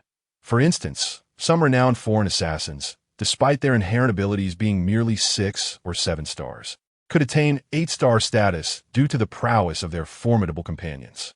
At that moment, one of the assassins lay prone on the ground, his sniper rifle trained on the affluent target within the skyscraper. Suddenly, a voice interrupted the tense silence. "You are exceedingly careless. You seem unaware that your magazine has been removed." The sniper was momentarily stunned, for the voice was alarmingly close, right next to his ear. He turned to see a figure, having inexplicably appeared beside him, observing his aim as though a mentor guiding a pupil. The individual even held the sniper's magazine in hand. "Who are you?" The 3 assassins instinctively adopted a defensive posture, akin to startled kittens ready to pounce. At that moment, their hearts raced with disbelief, for they had not detected a single footstep. This stranger had materialized beside them without a trace. It was utterly uncanny and profoundly terrifying. What if this person were an assassin? Had they just sealed their own fates? Jiang Feng gradually stood up from the ground and spoke. "I am the one assigned to protect this gentleman tonight. If you leave now, I can grant you a chance to escape." The trio exchanged glances, and one of them scoffed derisively. "What do you think you are? You believe we will simply depart at your behest? This man is as good as dead. Not even God can save him. Mark my words." At the sound of this, Jiang Feng shook his head in resignation. Moments later, the 3 assassins lunged forward with a furious battle cry. Meanwhile, the wealthy man sat on the sofa, cradling his head in despair. Despite his elevated status and vast riches, he was reduced to a frightened child at the prospect of death, his legs trembling uncontrollably. Just then, his phone rang, the incessant chimes only adding to his agitation. It was an unfamiliar number. He prepared to answer the call with an angry tirade. But before he could utter a word, a statement from the other end left him utterly astounded. "The assassins sent to eliminate you have already been dealt with just downstairs." At that moment, the wealthy man was rendered completely speechless. He could scarcely believe what he had just heard.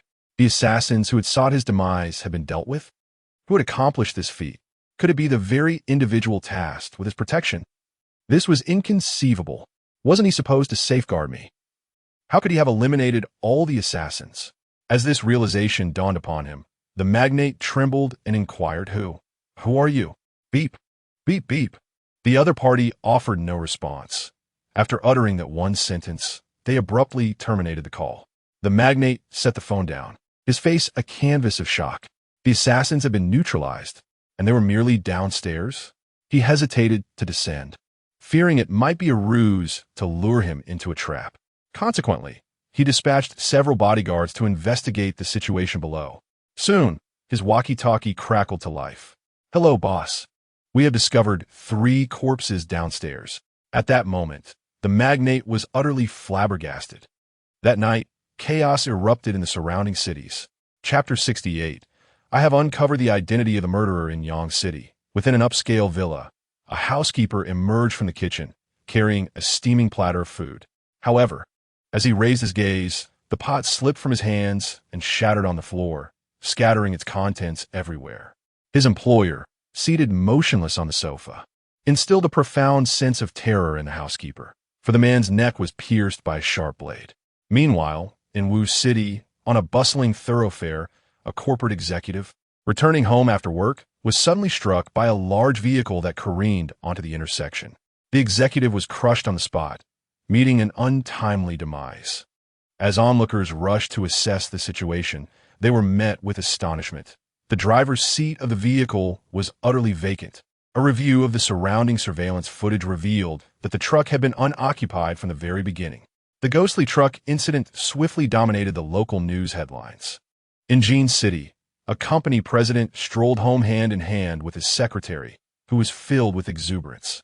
Upon reaching the entrance of the villa, just as the secretary was about to ring the doorbell to summon the housekeeper, an unsettling sensation washed over her. She turned to find the most horrifying sight imaginable. Her employer had vanished without a trace, yet she still clutched his hand. A piercing scream shattered the tranquility of the night. Standing atop a high-rise, Jiang Feng surveyed the bustling city beneath him. In a single night, he had successfully completed 5 8-star missions, with ample time to spare. Jiang Feng, who refrains from harming the innocent, had targeted individuals burdened with guilt. With his tasks accomplished, it was time to return home and rest. Little did he know that this very decision would send shockwaves through High City. The following morning, the entire High City was stirred into a frenzy. Coincidentally, it was also the day Zhao Xing was to report to the headquarters in High City. Upon arrival, he witnessed countless personnel rushing fervently toward the location. Not only from High City, but he also observed vehicles from Jiang City and even beyond. Without a moment's hesitation, Zhao Xing deduced that a significant incident had transpired. He hurriedly exited his vehicle and dashed into the office. Upon entering, he found the leadership engaged in a meeting. The audience comprised elite members of the system, including many venerable elders. At that moment, the leader's expression was grim, and he began to speak. Last night, an exceedingly grave incident occurred. I believe many of you may have already heard of it.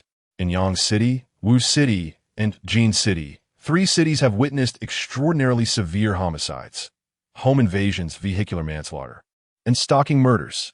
These are profoundly serious and heinous cases. The higher-ups have urgently ordered the establishment of a specialized investigative team in High City to delve into these 3 cases. The audience below wore solemn and serious expressions. These 3 cases had significant repercussions. On stage, the leader continued, Our forensic experts have initially deduced that this is likely the work of a criminal organization. We are not confronting a single perpetrator, but rather a premeditated and organized criminal syndicate. In the face of this group, we must not show leniency. We must strike decisively and apprehend them. The attendees nodded vigorously, acutely aware of the detrimental impact of these events, and capturing the culprits was their solemn duty. Given the complexity of this case, higher authorities had specifically assigned a top-tier expert to assist us in cracking the case in Haicheng. Allow me to introduce this expert. Codenamed Luo. Next, let us invite Mr. Luo to analyze the case for us. Upon hearing this codename, Zhao Xing furrowed his brow slightly. This Mr. Luo was the esteemed expert who had apprehended several notorious assassins. He was a living legend in the field of criminal investigation. No one knew his true name, his real appearance, or even his nationality. However, it was widely acknowledged that whenever Mr. Luo took on a case, it would be solved within 12 hours. Indeed, just 12 hours. Even century-old cold cases fell before him. On one occasion, he had solved 3 century-old mysteries in a mere 3 hours. Just 3 hours. While Zhao Xing pondered, the large screen in the conference room flickered suddenly, revealing the character for Luo. Shortly thereafter, a processed voice resonated throughout the room. Ladies and gentlemen, I am Luo. For the time to come, I will lead you in solving these cases, and I ask for your cooperation. He continued, first, we shall consolidate the 3 homicides that occurred last night with the Haiqing cruise ship murder case and the Haiqing elevated bridge assault case into a single investigation. Upon hearing this, the attendees were left in stunned silence. Several leaders immediately inquired. The 3 incidents from yesterday occurred in different cities, namely Yingwu and Jin, which are technically neighboring cities to Haicheng. Jin City is not even under our jurisdiction. Mr. Luo, why do you want to merge these 3 cases with the recent cruise ship murder case and the elevated bridge assault? Do you believe that the perpetrators of these 5 incidents are part of the same organization? Luo promptly responded, yes, these 5 cases are not separate. They are connected. Moreover, I can inform you that the perpetrator of these 5 incidents is not a gang, but rather an individual. This statement left everyone present utterly astonished. They had already been taken aback by the merging of the 5 cases into one. Now, Mr. Luo boldly asserted that a single person was responsible for all 5 incidents. This directly contradicted the analyses of previous experts, who had concluded that a criminal organization was behind the acts. One of the leaders immediately posed a question. How did you deduce that these 5 cases were perpetrated by the same individual? Do you already know who it is? Mr. Luo provided a response. Indeed, I have my suspicions regarding the suspect. However, due to the circumstances, I regret that I cannot share any intelligence at this moment. Nonetheless, I can disclose that I will confront him directly in the near future. Following that, I will present a detailed course of action. This meeting is hereby concluded. Farewell to all. After delivering these words, Luo promptly ended the call. The leaders exchanged glances, bewildered. Meanwhile, in a dimly lit room, a young man rose from his chair. He turned to gaze at the wall behind him, which was densely covered with photographs, including one of Jiang Feng. The youth stared intently at the images and remarked, "This is truly intriguing. I have just released news of my impending arrival at the Haicheng headquarters, and the murderer immediately altered the city of his crimes."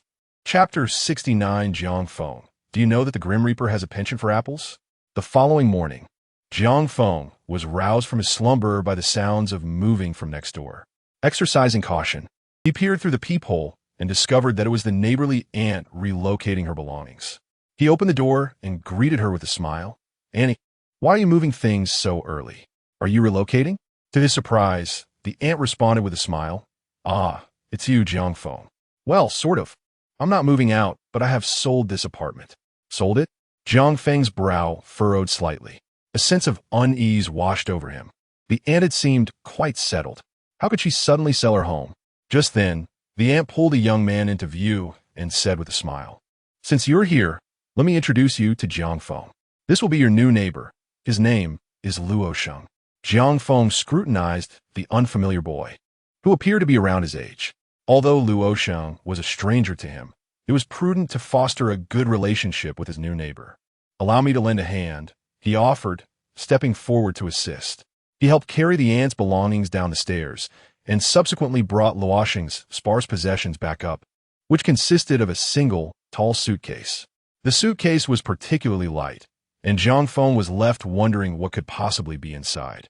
Once everything was moved, the aunt remarked, "Well then, I have matters to attend to, so I shall take my leave.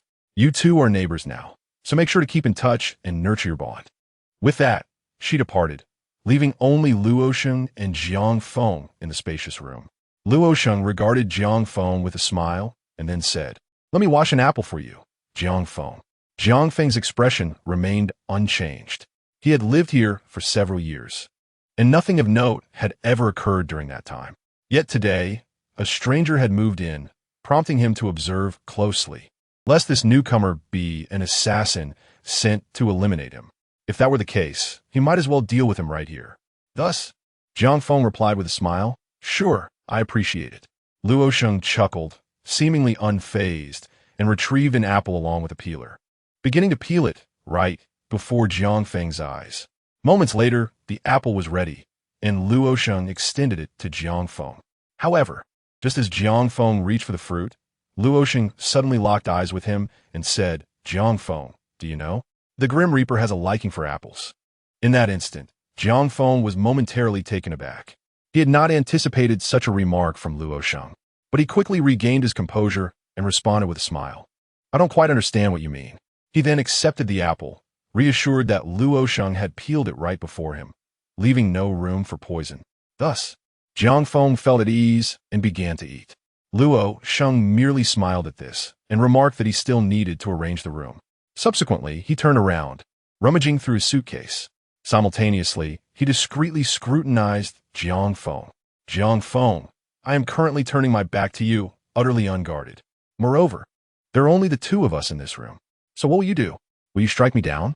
Such thoughts coursed through Luo Sheng's mind. On the other side, Jiang Feng was indeed contemplating whether to take action. After their recent conversation, he had discerned that this Luo Sheng was no ordinary individual. Jiang Feng could perceive that Luo Sheng had undergone significant training. His physical prowess was undoubtedly on par with a top-tier assassin. Furthermore, he was not merely a novice, but rather an experienced veteran, perhaps even at the pinnacle of his craft. While Jiang Feng could potentially eliminate him in an instant, the question lingered: could he truly bring himself to act? This Luo Sheng had so readily exposed his vulnerabilities.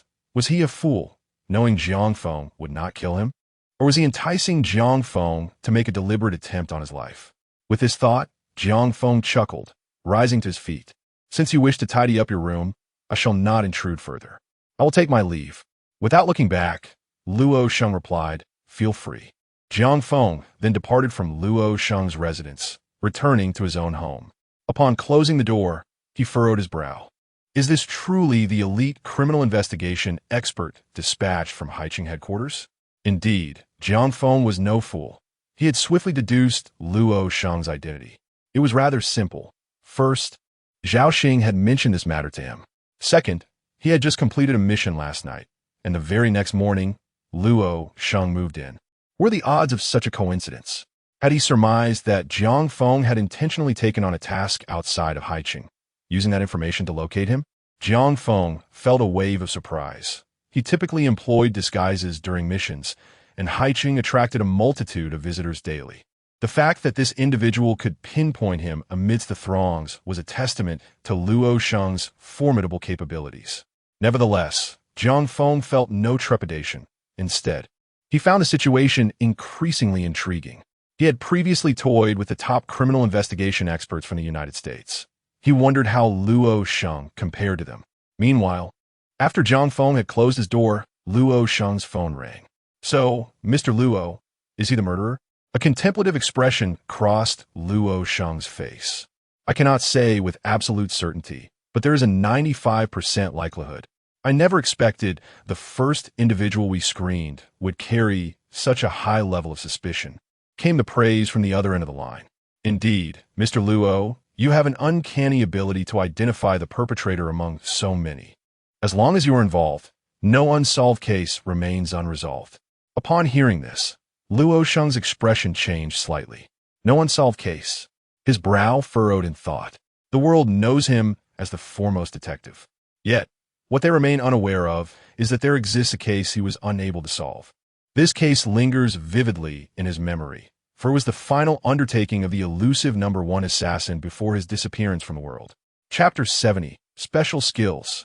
Ranked 99th in the Dragon Kingdom, Jiang Feng stood before the window, gently lifting the curtain to gaze downwards.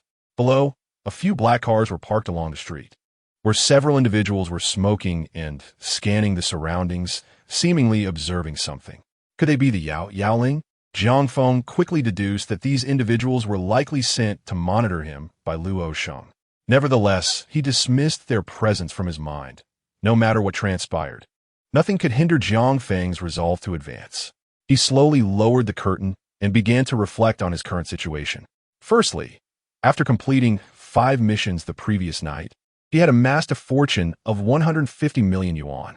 Furthermore, his platform identity had ascended to that of a 9-star killer, signifying his eligibility for more challenging tasks with even greater monetary rewards. Additionally, Jiang Feng had previously donated to the construction of schools in 2 villages, receiving a return of 200 skill points from the system. He had utilized 100 points to enhance his rejuvenation technique, leaving him with another 100 points. After expending the 150 million yuan, he anticipated acquiring 700 skill points, bringing the total to 800. He decided to contact the foundation to initiate the school construction. Standing before a map, he selected several locations and dialed a number. The representative from the foundation answered promptly. Jiang Feng's intentions were clear: provide funding for the school construction. Without hesitation, the foundation agreed, as this was not Jiang Feng's first undertaking of such a nature. They had long since become accustomed to his philanthropic endeavors. In no time, the 150 million yuan was transferred, leaving Jiang Feng with just a few thousand yuan. However, he was unconcerned. This amount sufficed for his living expenses, while the children were far more in need of the funds. Based on his experience, he estimated that 150 million yuan could construct approximately 6 to 7 schools. As the costs varied due to different geographical locations, local material prices, and labor costs. Once the funds were transferred, the project was officially established. Jiang Feng promptly received feedback on his system points. Gazing at his 800 system points, he fell into deep contemplation. Currently under surveillance, what I require most is not expertise in firearms or superhuman physique, but rather skills that allow me to disguise myself. Furrowing his brow, Jiang Feng began to ponder carefully. He possessed a disguise skill, specifically the art of disguise, which was quite formidable, capable of altering his eye color and other prominent traits. However, a dilemma arose. With so many Yao Ling below, anyone exiting the building would immediately attract their attention. They might dispatch individuals to follow, for in this era, even a mere killer could employ disguise techniques, making it impossible to ascertain whether the person descending was indeed him. Thus, one would have to expend additional effort to rid oneself of them, which is rather undesirable. Therefore, one must possess stronger camouflage skills. Jiang Feng perused his skill repository, only to discover a lack of particularly formidable abilities. Subsequently, he directed his gaze towards the skill extraction page.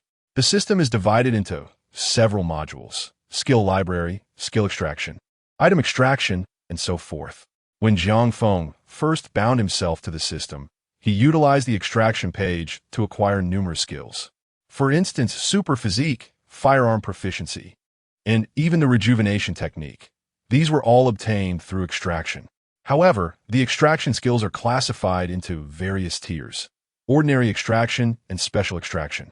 To begin with, ordinary extraction comprises predominantly commonplace skills.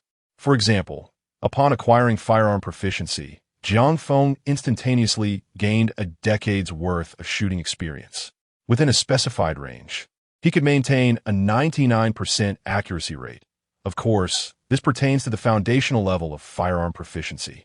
Likewise, with super physique, Jiang Feng's physical capabilities surged several tiers. Yet, these are merely ordinary skills. What constitutes an ordinary skill? It is a skill that an average person can attain through diligent effort. Whether it is mastery of cold weapons, firearm proficiency, or the rejuvenation technique, an ordinary individual can also master these skills through extensive study and training. Even the butterfly effect can be learned and mastered, as evidenced by certain international assassins who emulate misfortune, utilizing the butterfly effect as a skill. However, their success rate is significantly lower due to the human element involved. Nonetheless, it remains achievable. In contrast, special abilities are an entirely different matter. Special abilities are beyond human reach. For instance, X-ray vision and wall penetration fall within the realm of special skills. In the past, Jiang Feng system points were limited. A single ordinary extraction costs a mere 100 points, while special extraction begins at 500 points. Thus, Jiang Feng had never attempted a special extraction. Now, he set his sights on special extraction, hoping to obtain a skill related to camouflage. Jiang Feng thought to himself as he pressed the extraction button. A flash of golden light enveloped him. A brand new skill materialized before Jiang Feng. You have extracted the beginner level, short-term invisibility skill. Effect: grants short-term invisibility for 5 seconds. Points required for upgrade: 500 points. Upon witnessing this skill, Jiang Feng was taken aback. An invisibility skill? This is indeed the most formidable form of camouflage. It is worth noting that whether through disguise or visible genetic membranes, none of these compare to the prowess of invisibility. With this skill, Jiang Feng could effortlessly evade detection by others. Truly, it is a special class skill. Jiang Feng felt a sense of admiration. Special skills are entirely non-existent in the world. However, while these skills are undeniably powerful, the subsequent upgrades are exorbitantly costly. Skill levels are categorized as Novice, Proficient, Mastery, Grandmaster, and Divine. This is merely a novice-level skill, yet it astonishingly requires 500 points to advance to proficiency. I had 800 points just moments ago, and now only 300 remain.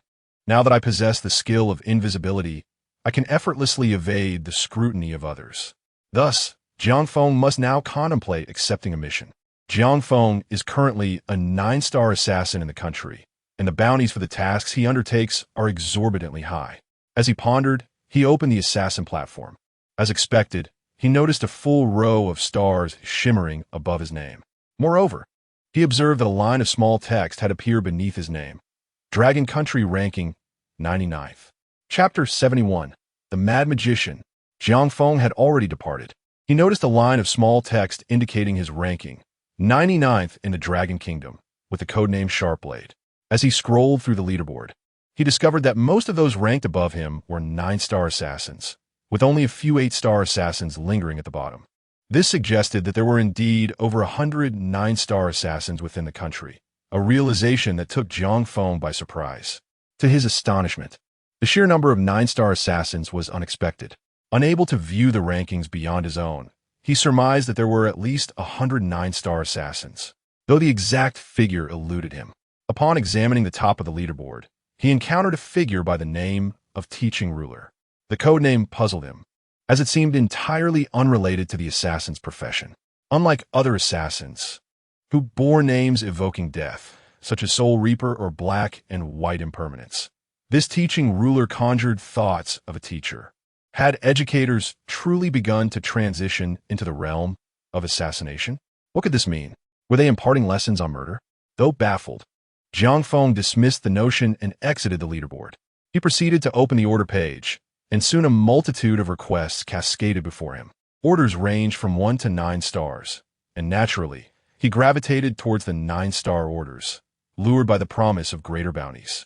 The domestic 9-star tasks appeared relatively easier, yet he found no assignments pertaining to the assassination of small nation leaders or the eradication of armed factions. Instead, there was a predominance of assassination tasks. However, 9-star assassination missions proved significantly more challenging than their 7 or 8-star counterparts, often laden with special requirements that rendered them far from simple. Soon, Jiang Feng stumbled upon a task. Mission objective: eliminate a mad magician. Detailed information available upon task acceptance. Difficulty: 9 stars. Reward: 50 million. Special requirements: none. Jiang Feng accepted the mission. Given his proficiency in the art of killing, he was inclined towards such assignments. It is worth noting that both domestic and international platforms provided options for assassins to select targets based on moral alignment. After all, a portion of the world as assassins, akin to the Grim Reaper, adhered to a code of ethics, choosing only to eliminate the wicked. Jiang Feng, without hesitation, utilized the platform's default setting, which targeted malevolent individuals. Thus, the Mad Magician was undoubtedly not a virtuous character. Upon reviewing the target's information, Jiang Feng found himself taken aback. While he was aware that the Mad Magician was far from benevolent, the depths of his malevolence were astonishing. The deranged magician is conducting a magic tour across the country. With each performance, a dozen individuals mysteriously vanish. Due to the nature of these disappearances, no corpses, no evidence. The Mad Magician has evaded the scrutiny of the supernatural entities. Based on his experience, Jiang Feng surmises that these missing individuals have likely perished long ago. A single tour claims the lives of numerous people. Collectively, these performances have likely resulted in the deaths of over 100 souls. Jiang Feng then reviews the strength assessment of the Mad Magician, who is rated at an ordinary 9-star level. For someone of such a caliber, Jiang Feng is confident that he could easily dispatch several. Therefore, this challenge presents little to no difficulty for him. Consequently, he gathers his belongings and prepares to depart. Jiang Feng is not naive. He is aware that he is being monitored. Thus, before leaving, he deliberately turns on the television in his room, adjusting the volume to a moderate level. He then opens the window, activates his invisibility skill, and leaps out. Residing on the 6th floor, he finds a lamppost outside his window, which he clings to as he descends silently. 5 seconds is ample time for Jiang Feng to reach an alleyway. Once the invisibility effect wears off, Jiang Feng stands concealed in the alley, glancing at the supernatural entities on the street. They remain oblivious to his presence, and he subsequently turns to leave. The Mad Magician's performance is set in Haicheng, and since he has already been marked, it matters little whether he commits his deeds there or elsewhere. Thus, Jiang Feng promptly makes his way to Haicheng. Meanwhile, the supernatural entities remain vigilant downstairs. Minutes pass, 10, 20, 30, until an hour elapses. After 2 hours, their earpieces suddenly crackle to life. Has the target descended? A voice inquires. No. The supernatural entities respond immediately. On the upper floor, another entity named Luo Sheng is eavesdropping on Jiang Feng's activities. His brow furrows as time ticks by. Since Jiang Feng turned on the television, 2 hours have elapsed, and the sound has persisted. Though subtle, it is only audible due to Luo Sheng's constant surveillance. Suddenly, Luo Sheng issues an order. Everyone, ascend immediately. Cease guarding the streets. Jiang Feng has already left. These succinct directives leave the supernatural entities below in stunned silence. They exchange incredulous glances, scarcely believing what they have heard. Jiang Feng has left. Impossible. We have been watching closely. Indeed, we have personnel at the front, sides, and rear of the building. We did not witness Jiang Feng descending, nor anyone else for that matter. How could he have departed? Despite their myriad doubts, the supernatural entities hastily comply with the command. They gather at Jiang Feng's door and prepare to open it, as instructed by Luo Sheng. The ethereal spirit, Yao Yao Ling, expressed her concern. How do you know that Jiang Feng is not in the room? What if he isn't left? Wouldn't we be alarming him? Open the door, Luo Sheng reiterated insistently. This time, Yao Yao Ling dared not hesitate and promptly unlocked the door. Within Yao Yao Ling, there resided an expert in the art of door opening, making the task quite effortless. As Yao Yao Ling rushed into the room, they were all taken aback by the scene before them. A gentle breeze wafted in through the window, causing the curtains to billow softly. The television was playing, yet there was no one present. Jiang Feng had vanished, right before their very eyes. In that moment, each individual felt a jolt of shock coursing through them. How could this be? How did he suddenly disappear? We didn't see anyone at all. The window had just been opened. Did he leap out? What a jest! This is the 6th floor. Would you dare to jump from the window? Moreover, we were just standing below. If he had jumped, wouldn't we have seen him? How then did Jiang Feng vanish? In the next moment, all eyes turned towards Luo Sheng. Someone inquired, Mr. Luo, how did you know that Jiang Feng had already departed? Chapter 72. The Murderous Magic. The spectacle begins. Luo Sheng furrowed his brow slightly and gestured towards the television. 2 hours prior, Jiang Feng had turned on the television and tuned it to channel 54. At that time, it was broadcasting a foreign film, an action-packed martial arts movie. However, an hour later, the film concluded, and the subsequent program was a parenting show. Jiang Feng, at the tender age of 20, was notably single, with no girlfriend or marital commitments, having lived a solitary existence thus far. What could possibly compel him to watch a parenting program? Upon voicing this observation, all present were astounded by Mr. Luo's acumen. At that moment, the admiration for Mr. Luo was palpable among the gathering of supernatural beings. They could scarcely believe that someone as youthful as Mr. Luo, who was around the same age as Jiang Feng, possessed such remarkable deductive prowess. Mr. Luo, based on your reasoning, how did Jiang Feng exit the room? Confronted with this inquiry, Luo Sheng knitted his brow once more, extending his thumb to gnaw absent-mindedly on his nails. This was a habitual gesture of his, a subconscious action that indicated he was deep in thought.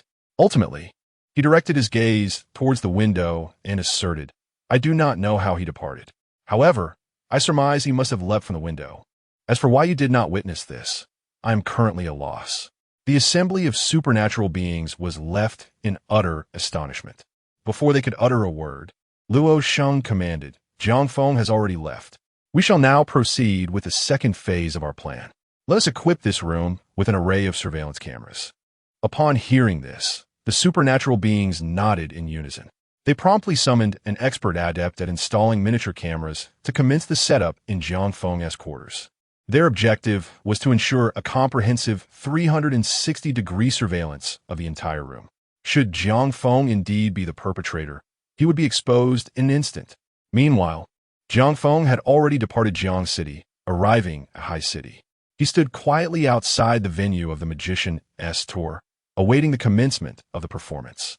Before him loomed a colossal circus tent where the deranged magician's show would take place, and Jiang Feng estimated that this tent could accommodate at least 1,000 spectators. Before long, the performance began. Jiang Feng entered the tent with his ticket in hand, finding himself amidst a throng of attendees, the crowd bustling and densely packed. He selected a random seat and settled in. To his surprise, as soon as he sat down, a girl beside him struck up a conversation. Hi there, handsome. Are you here to watch the magic show too? Jiang Feng glanced at her, wishing to avoid any conflict. He merely nodded, refraining from further conversation. However, the girl was quite enthusiastic, offering him popcorn as a gesture of goodwill. Jiang Feng smiled and waved his hand in polite refusal, then turned his attention back to eagerly awaiting the onset of the magical spectacle. The young woman, perceiving Jiang Feng's aloof demeanor, refrained from further conversation. Soon, the magic show commenced. The lights throughout the venue dimmed, illuminating the stage. Two assistants, clutching a black cloth, hurriedly ascended the stage. They raised the cloth and, with a swift motion, tore it away. A magician adorned with a tall hat emerged. The moment he appeared, gasps of astonishment erupted from the audience. This was the renowned genius magician, celebrated far and wide. Unlike the others, Jiang Feng did not exclaim in surprise. He merely observed the magician with quiet intensity. Is this the target? Jiang Feng thought. He refrained from acting impulsively, choosing instead to watch intently. He adhered to a personal principle. Any action he took must ensure a success rate of at least 99, if not 100%. Concealed within his pocket was a small knife. Presently, he stood at a considerable distance from the magician. Given his capabilities, he could easily eliminate the magician from afar. However, the audience before him was rather restless. They stood, sat, and moved about unpredictably. Should he act, there was a risk of collateral damage. It seemed a close-range assassination would be more prudent, Jiang Feng mused. He remained still, biding his time. The show soon unfolded. After taking the stage, the magician promptly performed several captivating tricks. Among them were the classic hat producing doves and the conjuration of playing cards from thin air. Each performance elicited fervent gasps from the audience, igniting an electrifying atmosphere. Following this, the magician removed his hat, bowed before the crowd, and proclaimed, "Next, we shall have a segment where I invite a few fortunate audience members to join me on stage for a performance." Upon hearing this, the audience erupted into wild cheers. It was well known that many had come specifically for this opportunity, to experience the wonder of magic firsthand, a cherished dream for those present. Meanwhile on stage, witnessing the fervent applause of his fans, the magician concealed a cold smirk, his gaze turning frigid. Indeed, it was magic, but what he was about to perform was a deadly illusion. The thought exhilarated this mad, genius magician. Were it not for the throngs of spectators, he might have laughed maniacally on the spot. Why had he chosen to become a killer magician? Because the thrill of murdering in front of an audience was exhilarating.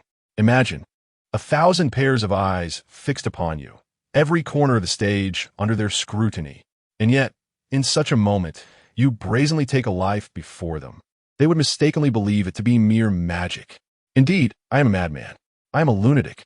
The magician, inwardly consumed by laughter, had long undergone a psychological evaluation, with his condition deemed a mental illness by the physician. Yet what of it? He revels in his craft, relishing the sensation of extinguishing lives before an audience. Moreover, there exist platforms for assassins within the country. Eliminating these individuals would yield a financial reward. Such an opportunity is truly irresistible. Thus, the magician declared, "Next, I shall select a fortunate audience member to join me on stage." His gaze wandered, meticulously seeking his target. Soon, it settled upon Jiang Feng.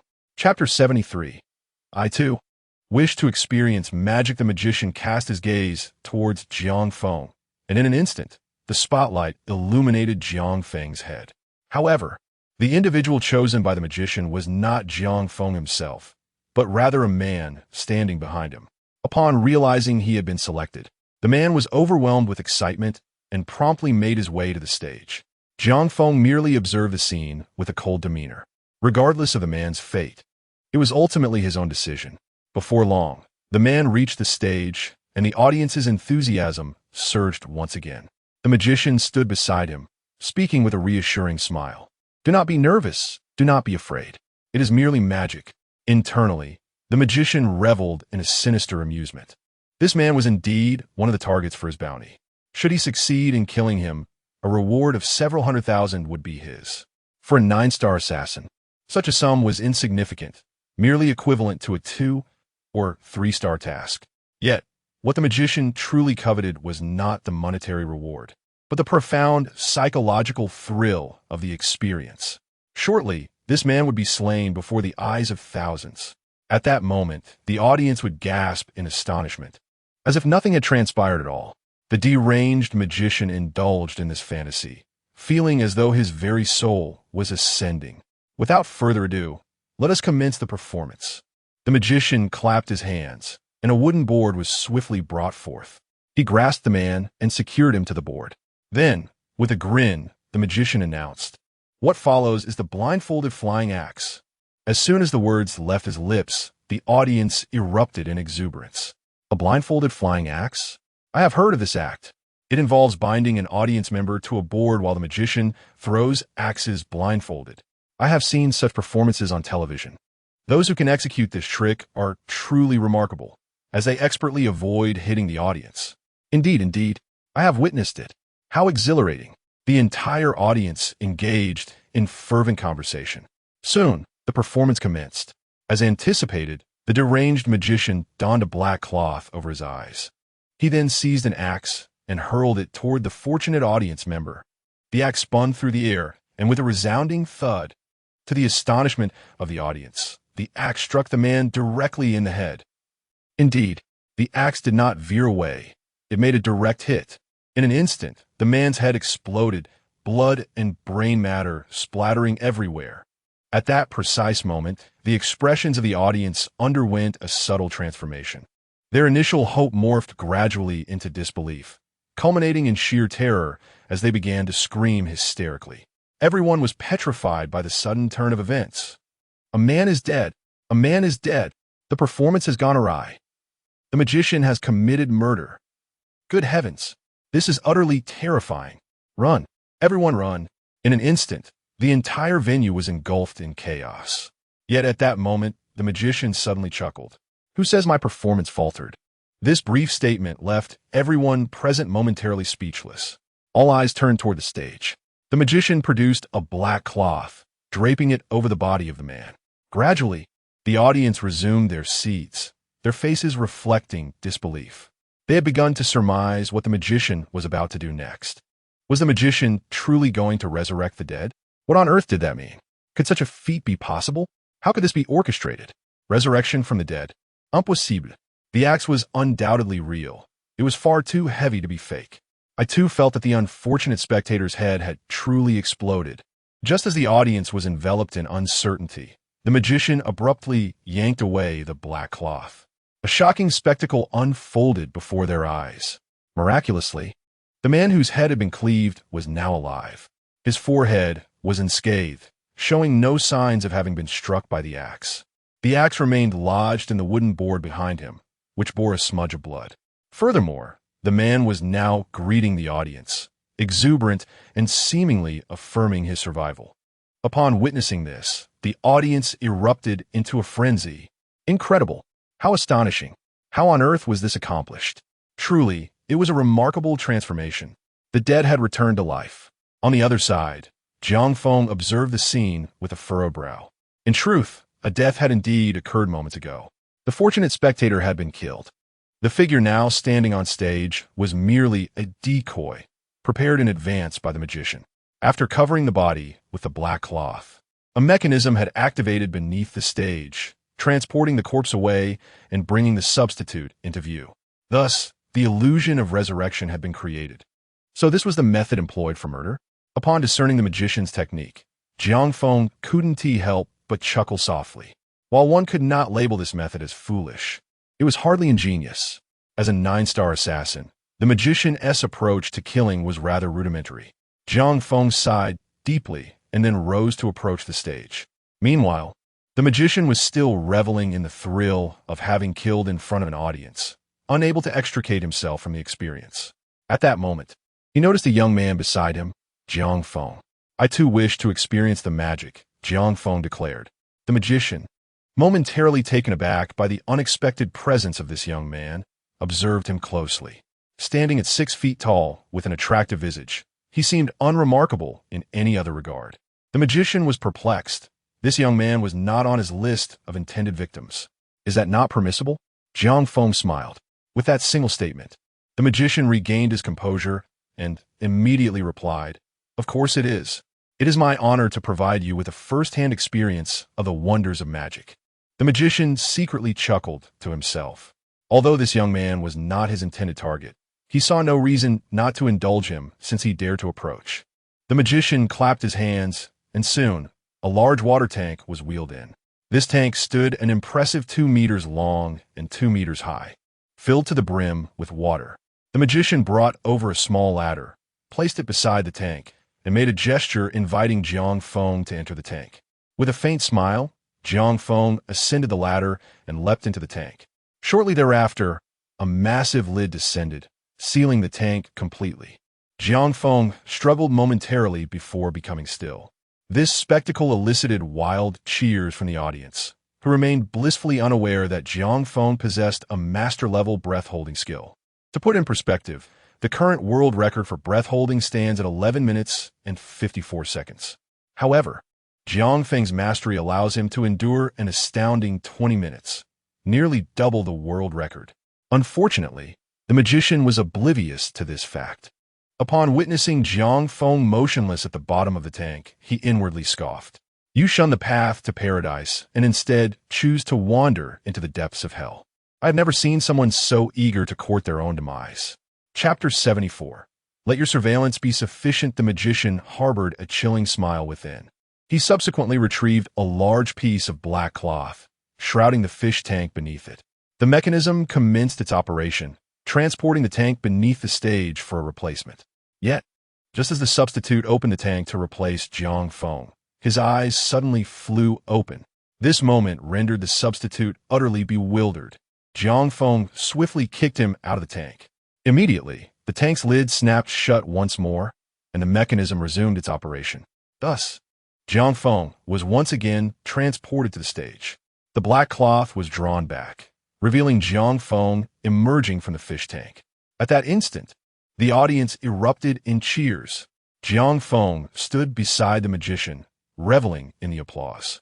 However, at this juncture, his subsequent remark left the magician utterly astounded. Magic is quite interesting, but the killing techniques leave much to be desired. Such a simple statement left the magician momentarily speechless. He turned to Jiang Feng in disbelief. At that precise moment, a staff member hurried onto the stage, whispering something to the magician. The magician's expression began to darken. The staff member had just informed him that this young man was not dead. In fact, he had even kicked the substitute to death. Now, even the magician began to piece together the implications. You're a killer? The magician muttered softly. Jiang Feng offered no response.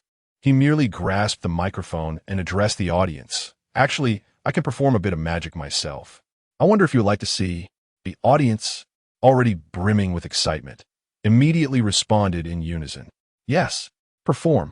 Let him perform. The crowd nearly erupted in frenzy. At that moment, Jiang Feng smiled slightly.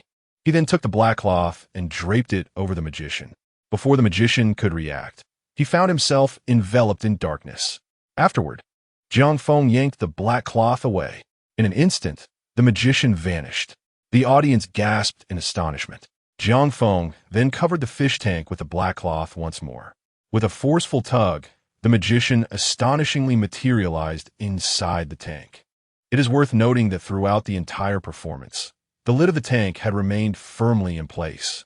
The magician pounded against the glass, but alas, the water's resistance was immense. Even as a 9-star assassin, he could not shatter the 4 or 5 centimeters thick tank.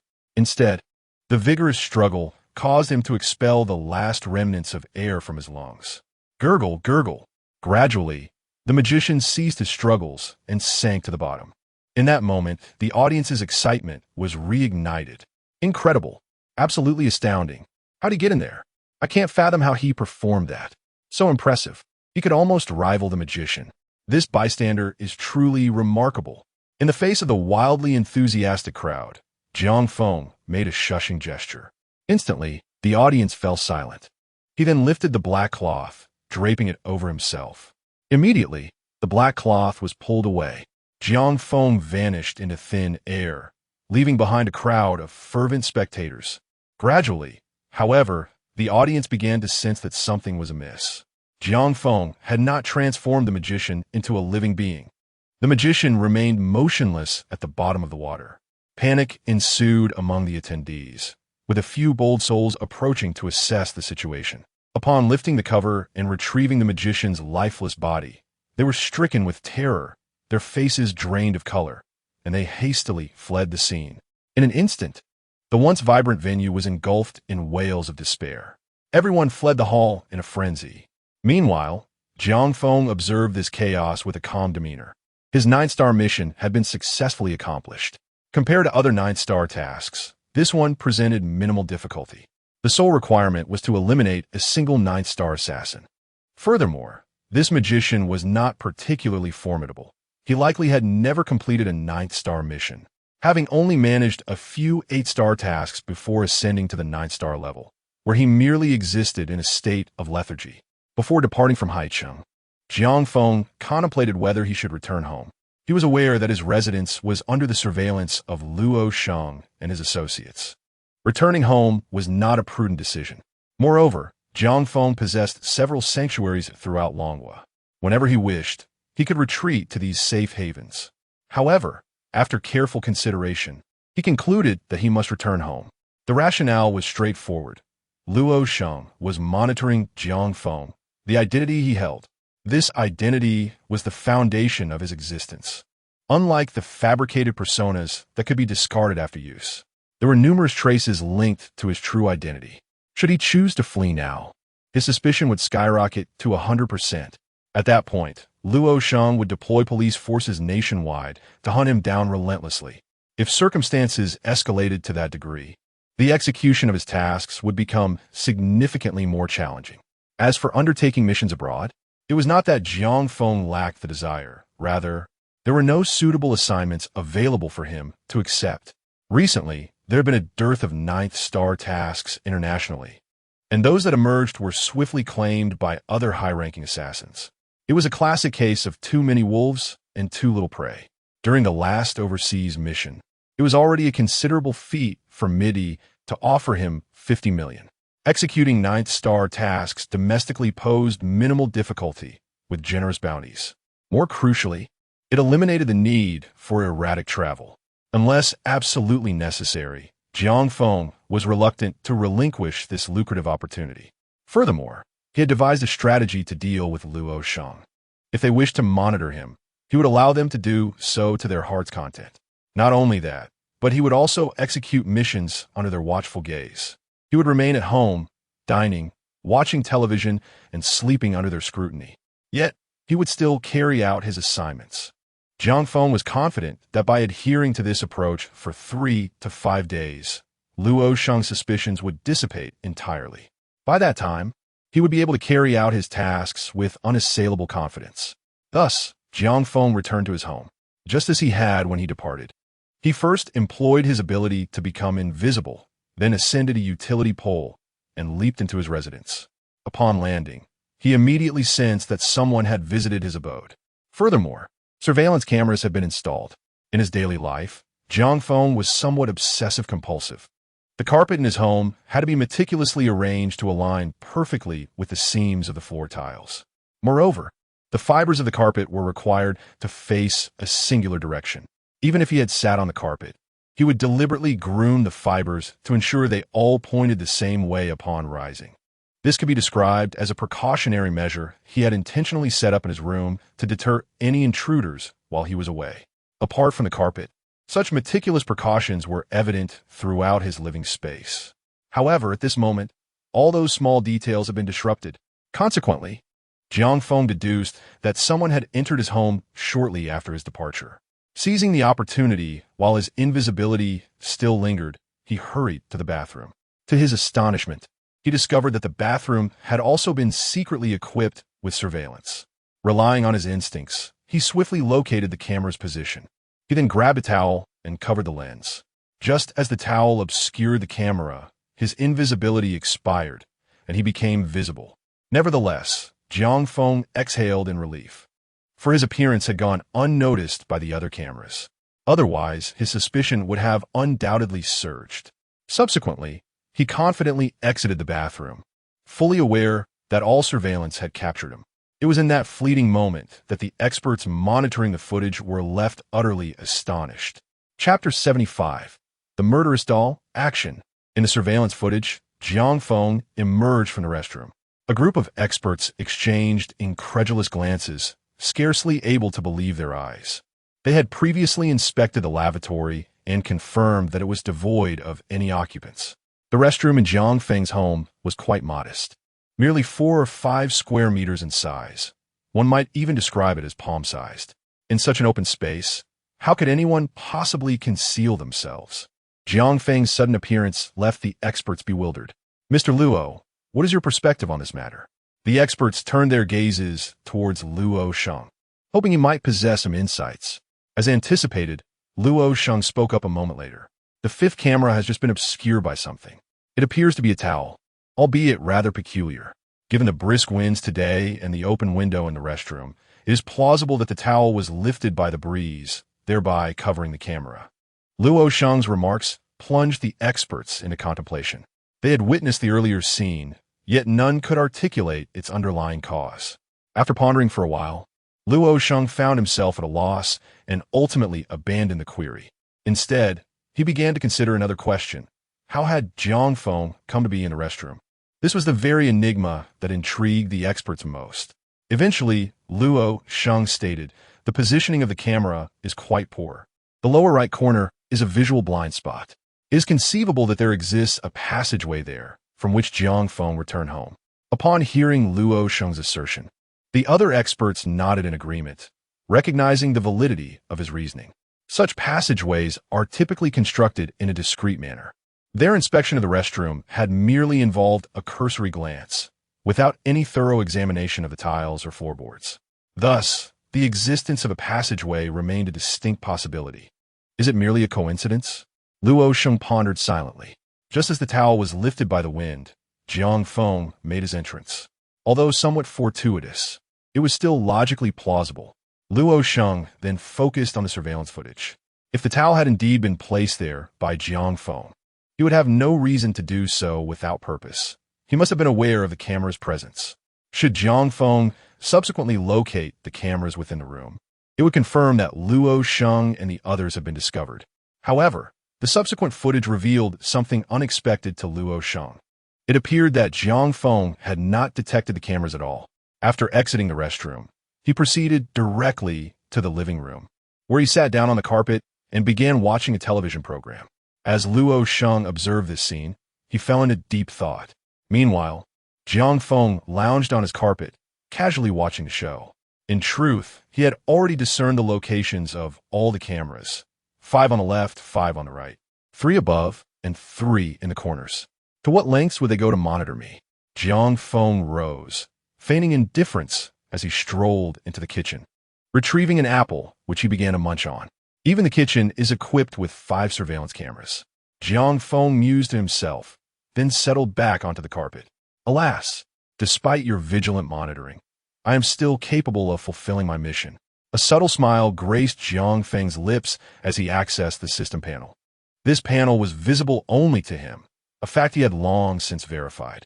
Thus, on the surveillance feed, it appeared as though he was simply sitting before the television, engrossed in a program. At that moment, the points displayed beneath the system panel, which had originally been 300, had now increased to 500. After conducting a special ability extraction, Jiang Feng expended 500 system points, leaving him with 300. However, on his way back, he transferred 50 million to the foundation for the construction of a school. Consequently, his points returned to 500 once again. This amount was precisely the price required to purchase a special item.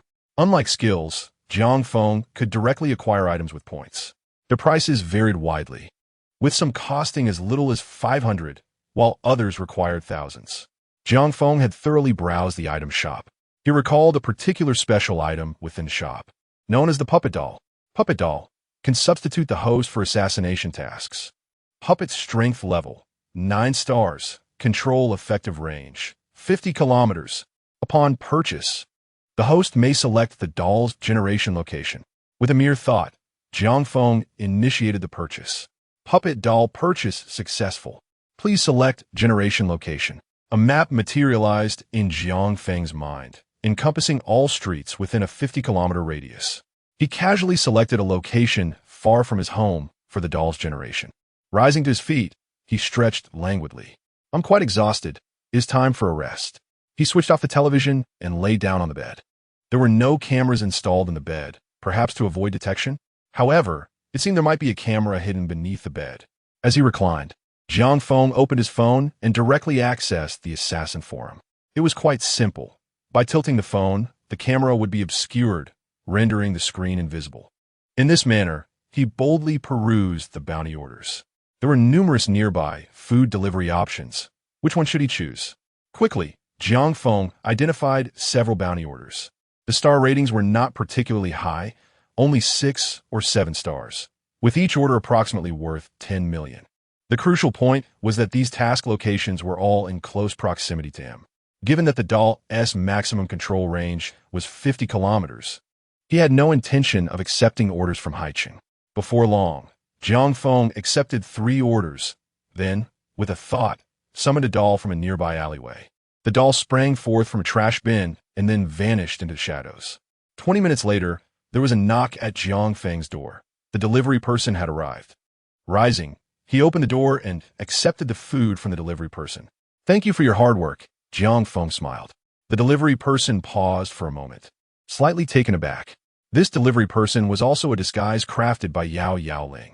They learned through surveillance that Jiang Feng had ordered takeout, prompting them to rush to a nearby restaurant to intercept the delivery and personally bring it to him. Their intention was to investigate the contents, speculating whether it concealed communication devices that could enable Jiang Feng to orchestrate a murder. Unfortunately, after thorough examination, it was revealed by the investigators that it was merely an ordinary meal, devoid of any peculiarities. Jiang Feng closed his door and, in full view of the cameras, opened the packaging and began to eat. Meanwhile, in an upscale villa in Jiang City, the lights flickered incessantly. A middle-aged, balding man, visibly greasy and filled with terror, backed himself into a corner. Please don't kill me. Please don't kill me. He pleaded repeatedly, at one point questioning his own consciousness. Before him stood a teddy bear, brandishing a knife and advancing menacingly towards him, intent on his demise. Chapter 76, Major Suspect, capturing Jiang Feng. On the other side, within Jiang Feng's residence. Did the butcher not chop my meat? He mused, sighing as he rose to his feet and made his way to the kitchen. Grasping a cleaver, he forcefully struck down upon the large chunks of meat within the dish. Simultaneously, Xiao Xiong's blade also descended with ferocity. In an instant, blood splattered everywhere. After finishing his meal, Jiang Feng patted his belly and chuckled. A bit of exercise after dinner is in order. He picked up a set of dumbbells and commenced his workout. Meanwhile, in the courtyard, Xiao Xiong lifted a small cart and smashed it onto the target, who had no time to evade, instantly reduced to a bloody pulp.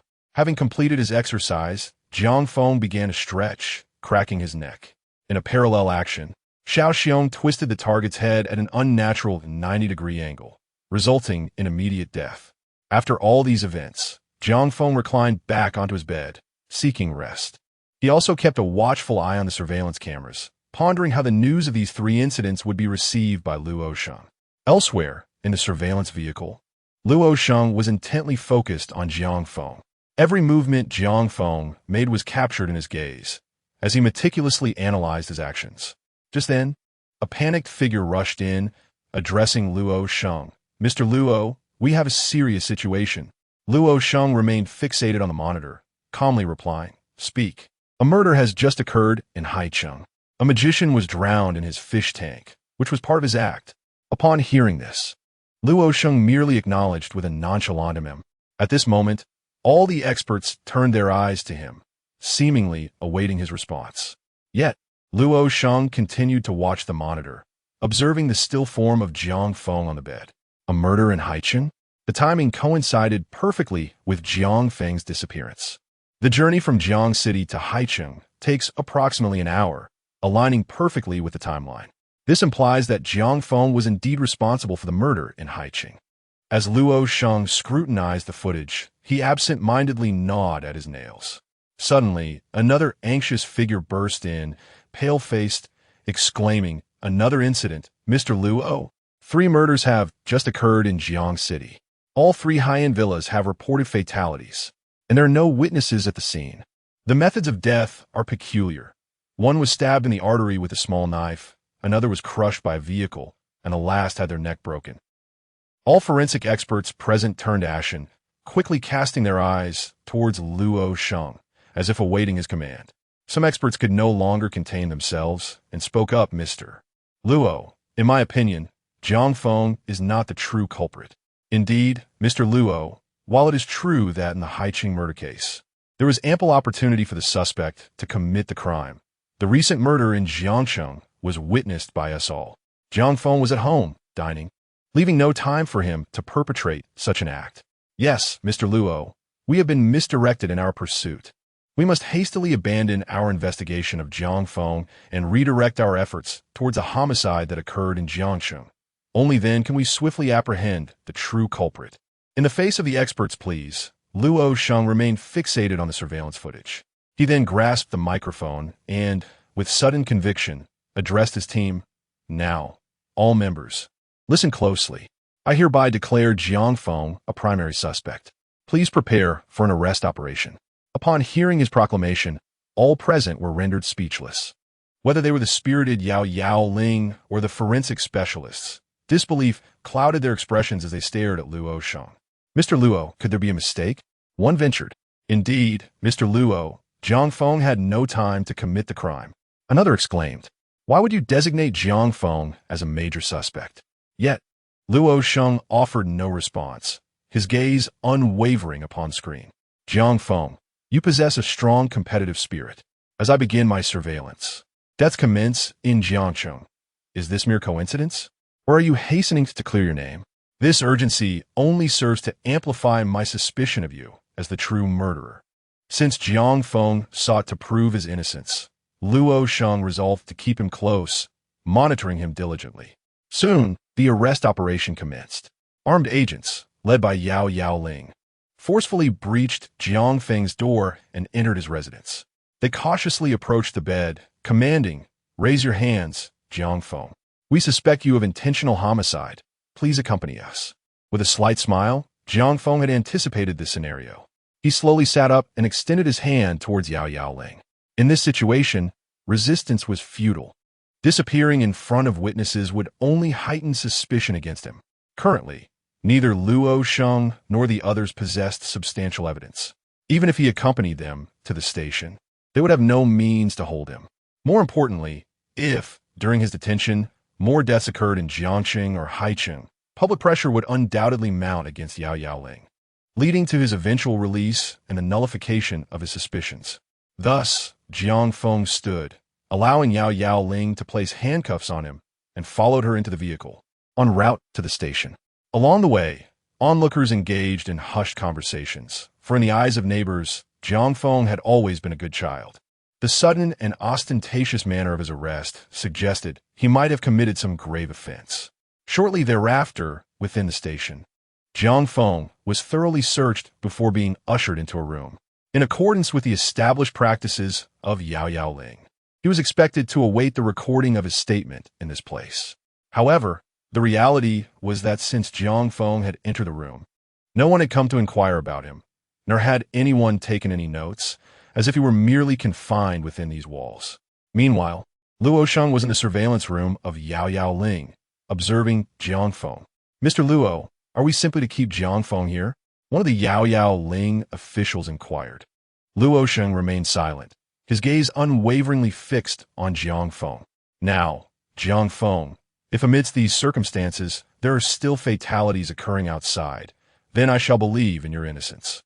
Previously, in the dimly lit room, it was conceivable that you commanded a murder via your phone. Yet now, confined within this chamber, every action of yours is visible to me. If, under such scrutiny, deaths still transpire outside, it would indicate that I have indeed misjudged my suspicions." On the other side, Jiang Feng, within the confines of the room, began to contemplate how to proceed with his task. Chapter 77, Hunking Bonuzes. In the room, Jiang Feng was secured to a chair. The surveillance here was even more extensive than that in the hotel. Not to mention standing up. Even the slightest movement of a finger would be immediately detected. Under such circumstances, Jiang Feng remained composed, contemplating his next course of action. He manipulated the puppet, sharing its vision, for without such a connection, it would be impossible for the puppet to carry out an assassination indoors. At present, Jiang Feng observed that the puppet was nestled within a trash bin. With a mere thought, the puppet sprang forth from the bin once more. Coincidentally, at that moment, a couple was passionately kissing in a nearby alley. The young man leaned against the wall, his arms wrapped around the woman's waist as their heads were closely intertwined. As the little bear leapt from the trash bin, the metallic lid clanged shut, producing a resonant sound. The young man, seemingly wary of being discovered, opened his eyes slightly. He noticed a small bear slumped beside the trash bin and wondered fleetingly if it had been there before. However, he dismissed the thought, realizing it was not the time for such musings.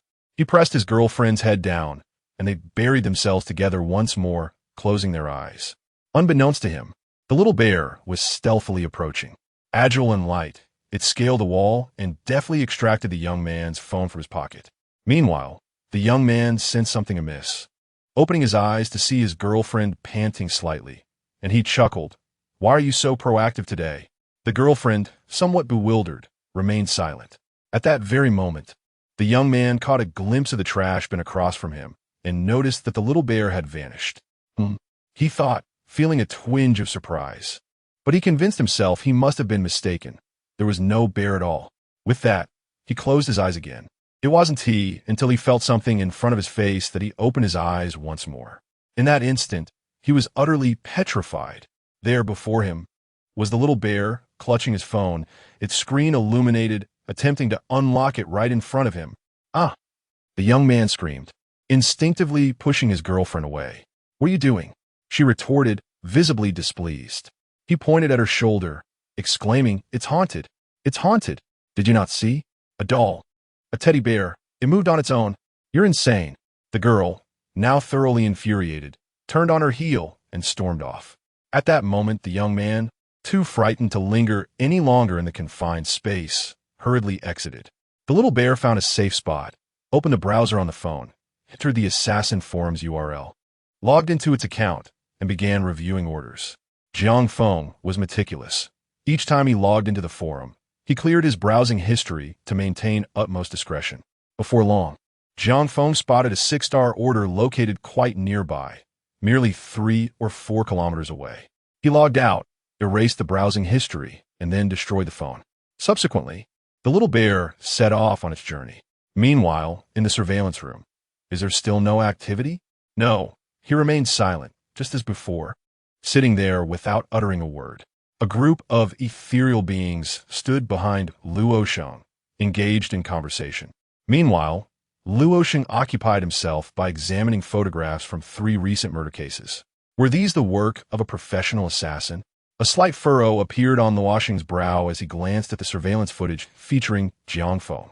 From the moment Luo Sheng arrived in Jiangsheng, he had thoroughly investigated all available information on Jiang Feng. This meant that Luo Sheng was aware of Jiang Feng's previous travels abroad. Regarding Jiang Feng's true identity, Luo Sheng harbored his own suspicions. The 10th-ranked assassin on the heavenly ranking, the god of death perhaps? Jiang Feng was indeed formidable. He had deduced, upon their first meeting, that Luo Sheng possessed at least the prowess of an established 9-star expert. However, as a top global specialist, Luo Sheng's observational skills were not to be underestimated. He noticed that while Jiang Feng's demeanor appeared natural and fluid, it was, in fact, the result of having honed his killing techniques to perfection. Luo Sheng had once apprehended an assassin ranked in the top 20 of the heavenly ranking, who similarly had refined his skills to such an extent that it was nearly impossible to perceive him as a killer. As Luo Sheng continued to scrutinize the photographs, the door suddenly swung open, and an ethereal being hurriedly entered, exclaiming, "Mr. Luo, another murder has occurred in Jiangsheng." The experts present turned their attention toward Luo Sheng once more.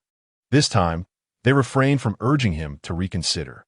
They understood that Luo Sheng was a rather obstinate individual. Persuasion would be futile, and only his own resolve would suffice. Luo Sheng sighed deeply, setting aside the photographs, and stated, "Perhaps I was mistaken. Release him." Before long, Jiang Feng's door was opened, and the ethereal being untied his restraints, announcing, "You're free to go." Jiang Feng smiled slightly and rose to leave. As he exited, he caught sight of Luo Sheng in the conference room, as well as Zhao Xing, who stared at him in astonishment, while Luo Sheng regarded him with an air of calm indifference. Thus, under their gazes, Jiang Feng departed from the precinct. Upon returning to his home, he discovered that all the surveillance cameras had been dismantled. This indicated that Luo Sheng had entirely abandoned his investigation into him. Nevertheless, Jiang Feng remained uneasy. He understood that Luo Sheng's decision to release him was merely a response to pressure. His suspicions had not diminished in the slightest. Sitting on his bed, Jiang Feng began to contemplate his next course of action. The sudden emergence of Luo Sheng had undeniably disrupted his plans to some extent. However, this would not hinder him. His endeavors would not cease due to Luo Sheng's interference. The recent assignments he had taken on collectively amounted to 40 million. This meant he could fund the construction of 2 schools. Jiang Feng promptly placed a call to the foundation. "Mr. Jiang," a representative from the foundation answered. "Everything is clear now. I just encountered a minor issue," Jiang Feng replied candidly. Subsequently, Jiang Feng explicitly stated his intentions to allocate 40 million for the construction of a school. The individuals at the foundation, astute as they were, understood his meaning without further elaboration. In no time, the sum of 40 million was transferred. One of the foundation members then spoke up, "Mr. Jiang, I sense that you have been rather fatigued from work lately. Perhaps you should consider taking a break?" "I am quite fine," Jiang Feng replied. "By the way, Mr. Jiang, construction has commenced in Yunkai village. The village chief wishes to invite you for a visit. I believe he still wishes to express his gratitude." Jiang Feng nodded and responded, "I am aware of this matter. I will arrange my schedule accordingly and visit when time permits." After concluding their conversation, Jiang Feng hung up the phone and opened the assassin's forum. His ranking remained at 99, a fact that did not surprise him. Once one attained the status of a 9-star assassin, further task completion would not enhance their ranking. To continue ascending, one could only engage with other 9-star assassins, either eliminating them or persuading them to relinquish their rank voluntarily. Only those of formidable strength could dominate the higher rankings and amass substantial wealth. Jiang Feng perused the leaderboard. The financial rewards for domestic rankings were not particularly lucrative. Excluding the top 10, from the 11th to the 20th rank, there was a monthly bonus distribution of 200 million. This sum could be claimed once a month, yielding an impressive total of 2 billion annually. Ranks 21 to 30 received a monthly bonus of 100 million, while those ranked 31 to 40 were awarded 50 million. The 31st to 50th ranks garnered 30 million each month, and beyond the 50th rank, there were no bonuses. Jiang Feng mused that achieving a position within the top 30 of the domestic ranking would yield a monthly bonus of 100 million. Chapter 78, Jiang Feng's Friend, the Astrologer of the 9 Stars. As for the first position, it is not that Jiang Feng lacks the ambition to attain it. Rather, he believes that aiming for the summit right from the outset might be a step too grand. In any endeavor, a cautious approach is invariably prudent. Although he is currently the foremost assassin on the celestial ranking, can he genuinely claim to be invincible across the globe? This is a notion Jiang Feng himself hesitates to assert. He has encountered many formidable individuals, each capable of securing a place within the top 30 of the ranking, thus establishing themselves as celestial assassins. Yet, each harbors distinct aspirations. Some are solely devoted to honing their skills rather than undertaking missions, which explains their choice to forego the path of an assassin. Therefore, Jiang Feng perceives no fault in exercising caution. One must consume a meal bite by bite and traverse a journey step by step. Thus, he resolves to set a modest goal, to break into the top 30 within the domestic rankings. Achieving this would ensure a monthly dividend of 100 million, enabling him to establish 5 schools. Jiang Feng meticulously reviewed the assassins ranked from 21 to 30 and ultimately decided upon the 30th assassin, codenamed Faceless. With a target established, another conundrum loomed over Jiang Feng: how to locate the elusive Faceless. It is crucial to acknowledge that each assassin possesses exceptional skills in disguise and stealth. Moreover, given the competitive nature of the rankings, none are foolish enough to reveal their whereabouts. Finding Faceless presents a formidable challenge, especially since Jiang Feng currently possesses a mere 200 system points, insufficient to acquire special skills or items. It appears that seeking the assistance of an old acquaintance is his only recourse, Jiang Feng mused. Being the preeminent figure in the assassin realm, Jiang Feng's network is extensive. Whether domestically or internationally, numerous individuals are inclined to extend favors to him. Within the country, he is acquainted with a particular expert capable of accurately pinpointing the location of any assassin. Regrettably, this adept individual resides not in Jiang City or Hai City, but in the more distant Jin City. Without further ado, Jiang Feng promptly booked a ticket to Jin City. Approximately 4 to 5 hours later, he arrived in Jin City. Following the route etched in his memory, he made his way to a club. The hour was late, and a recent light rain had left the city damp. The narrow alley housing the club was soaked, illuminated only by the faint flicker of a few neon signs. This alley was teeming with an assortment of peculiar establishments, including hidden bars and specialized massage parlors, among others. Jiang Feng ventured deeper into the alley until he reached a door. Above it, a sign read, Divination Club. Just as he prepared to push the door open, it swung open on its own accord. A young girl clad in a purple robe greeted him, saying, "Please enter. Miss Qing has been awaiting you for some time." Jiang Feng smiled faintly. This was not his first encounter with Miss Qing. She was an exceptionally formidable individual. What many in the assassin community do not realize is that the path of imitating misfortune has been traversed furthest, not by those with 7 or 8 stars. Rather, it is this Lady Qing. Several years ago, during the peak of the notorious figure known as Misfortune, Lady Qing emulated the lethal techniques of this infamous character and successfully executed a task. Throughout the entire event, Jiang Feng observed closely, ultimately unable to suppress his applause. Lady Qing can be aptly described in one word: prescient. Jiang Feng deduced that if Lady Qing continued to employ the butterfly effect methodology for her assassinations, she could effortlessly ascend to the ranks of the season 9 stars, perhaps even reaching the pinnacle of 9 stars. Unfortunately, Lady Qing only imitated that method once and never did so again, rendering that incident obscure in the eyes of the assassin community. In fact, it has been quite some time since Lady Qing took on any assignments. As she herself puts it, a heart burdened by the desire to kill will inevitably lead to misfortune. It is wise to cease early and enjoy a life of peace. Upon entering the small chamber, Jiang Feng beheld a lady clad in flowing purple silk seated before a grand crystal orb.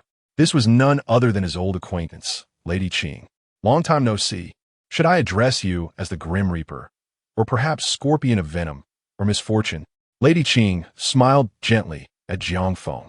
Call me what you wish, he replied before taking a seat.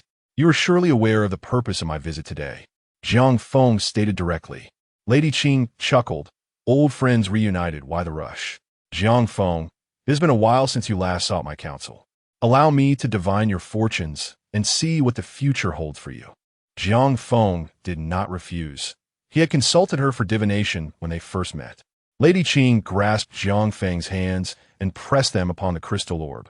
Soon, the orb began to emanate a violet glow, within which wisps of mist seemed to swirl. It must be said that to the uninitiated, this scene might appear as mere trickery. Yet, Jiang Feng knew well that Lady Qing's divination was astonishingly accurate. As she closed her eyes, it seemed she was attuning to some unseen force. Gradually, however, her brow furrowed in concern. Moments later, she abruptly released Jiang Feng's hands. You are beset by troubles, she remarked, her expression turning grave. For in her recent divination, she had glimpsed another individual, a figure not Jiang Feng, yet of similar age. A tremendous energy flared between them, signifying a forthcoming clash of life and death. However, Lady Qing refrained from revealing the identity of this individual, trusting that Jiang Feng had already encountered him. Jiang Feng remained silent. After all, which assassin is not plagued by troubles? In the coming days, you will face significant setbacks, Lady Qing warned. In her divination, she had also sensed other ominous elements, though she could not ascertain their nature. This had long been a source of bewilderment for Lady Qing. Ever since she began her study of divination, she has always been able to see clearly and distinctly regarding others, even tracing back generations of ancestry with ease. Yet, when the Jiang wind blew, her divinations became somewhat indistinct, as if certain truths could only be faintly perceived. It seemed that an unseen force was safeguarding the Jiang wind. Listening intently to Lady Qing's words, he committed this matter to memory. Subsequently, he requested Lady Qing to divine the whereabouts of the Faceless One. Under her skilled guidance, he swiftly discerned a location. The Faceless One was in Jincheng, having accepted a 9-stars mission and was en route to the designated site. Thank you. Jiang Feng rose to his feet and bid farewell to Lady Qing. As she watched him depart, a whirlwind of emotions surged within her. During the divination for Jiang Feng, she had sensed an overwhelming multitude of revelations. Chapter 79, The Dreamweaver, Orchestrating Accidents. Jiang Feng departed from the divination club, heading straight for the designated location of his mission. Unbeknownst to him, he was being watched. In a narrow alleyway, a foreign-looking man removed his hat and gazed intently at Jiang Feng. Is this the Grim Reaper? This man, a recent prodigy on the global leaderboard, had only been executing missions for 2 years, yet had ascended to the impressive rank of 40th. The previous occupant of that rank had not survived even 10 moves against him, meeting a grim fate. This foreign gentleman was codenamed the Dreamweaver. Across the world, numerous diviners like Ms. Qing exist, for the West boasts its own arcane practices of divination, such as tarot cards and crystal balls. Many assassins delve into these arts, occasionally seeking the guidance of diviners to ascertain the whereabouts of their targets, essentially akin to what Jiang Feng had just done. Notably, the most proficient practitioners of divination hail from the Dragon Kingdom, where the art can be traced back to ancient times, encompassing methods such as the plum blossom numerology and hexagrams. There are, of course, adept assassins in the Dragon Kingdom who excel in this domain, often surpassing Ms. Qing in skill. Jiang Feng once knew an esteemed diviner from the Dragon Kingdom, an ancient sage now over 120 years old, revered as a celestial being. This gentleman was venerated by the state, serving as a technical advisor for a special department, his divinations concerning matters of national significance, essentially the fate of the nation. As the Dreamweaver observed Jiang Feng entering a vehicle, he exhibited no hint of urgency. Instead, he stepped out of the alley just as a hurried office worker passed by. The Dreamweaver reached out, abruptly tapping the man's shoulder. Who? The office worker turned in confusion, and upon facing the Dreamweaver, he was met with a series of intricate hand gestures. Initially wary, the office worker's attention became ensnared by the gestures, gradually succumbing to a sense of drowsiness. With each passing moment, his focus waned. Ultimately, he nearly collapsed, but the Dreamweaver was quick, catching him and whispering into his ear. The office worker regained his footing, yet something had changed. His gaze appeared vacant, devoid of vitality. Without hesitation, he hurried away. Meanwhile, Jiang Feng sat in the back seat of a taxi en route to his mission. The driver, engaged in a phone call, navigated the congested urban landscape where traffic moved sluggishly, minimizing the risk of accidents. Suddenly, the driver noticed the traffic light ahead transitioning from green to red, and frustration mounted as the vehicles in front crawled forward. He began to pound the steering wheel in irritation. Beep, beep, beep. As the vehicle ahead, after being urged, slowly commenced its departure from the intersection, the driver aggressively pressed the accelerator, intent on crossing before the green light extinguished. However, in an unforeseen moment, a pedestrian abruptly dashed out, positioning themselves directly in front of the taxi. The driver swerved violently, but it was too late. The car collided with the pedestrian, who was a mere office worker, in a manner that seemed almost ethereal. The impact sent the individual sprawling, their body rolling along the ground for several meters. A gruesome display of blood and contorted limbs, resembling a grotesque mass of flesh. It was evident to all that survival was out of the question. Death had claimed them without mercy. The sudden calamity elicited screams from the onlookers, yet rather than retreating from the scene, they encircled the intersection, captivated by the unfolding drama. An accident, a death, a fatality, they exclaimed, their voices a chorus of horror and fascination. The victim's plight was dire, and the crowd's ire was directed toward the driver, who had recklessly run a red light. What was the rush for? Is he in such a hurry to meet his demise? A Westerner among the crowd observed silently, gradually tapping the shoulders of those nearby, and soon their expressions became vacant and distant. Get out, you reckless driver. Come fort. And the passenger too. We demand accountability for the deceased. The once dazed crowd morphed into a furious mob, their emotions surging as they surged toward the taxi, attacking it with fervor. Some wielded stones from the roadside, relentlessly striking the windows, while others used their briefcases or even their own heads, regardless of the bloodshed, determined to make their anger known.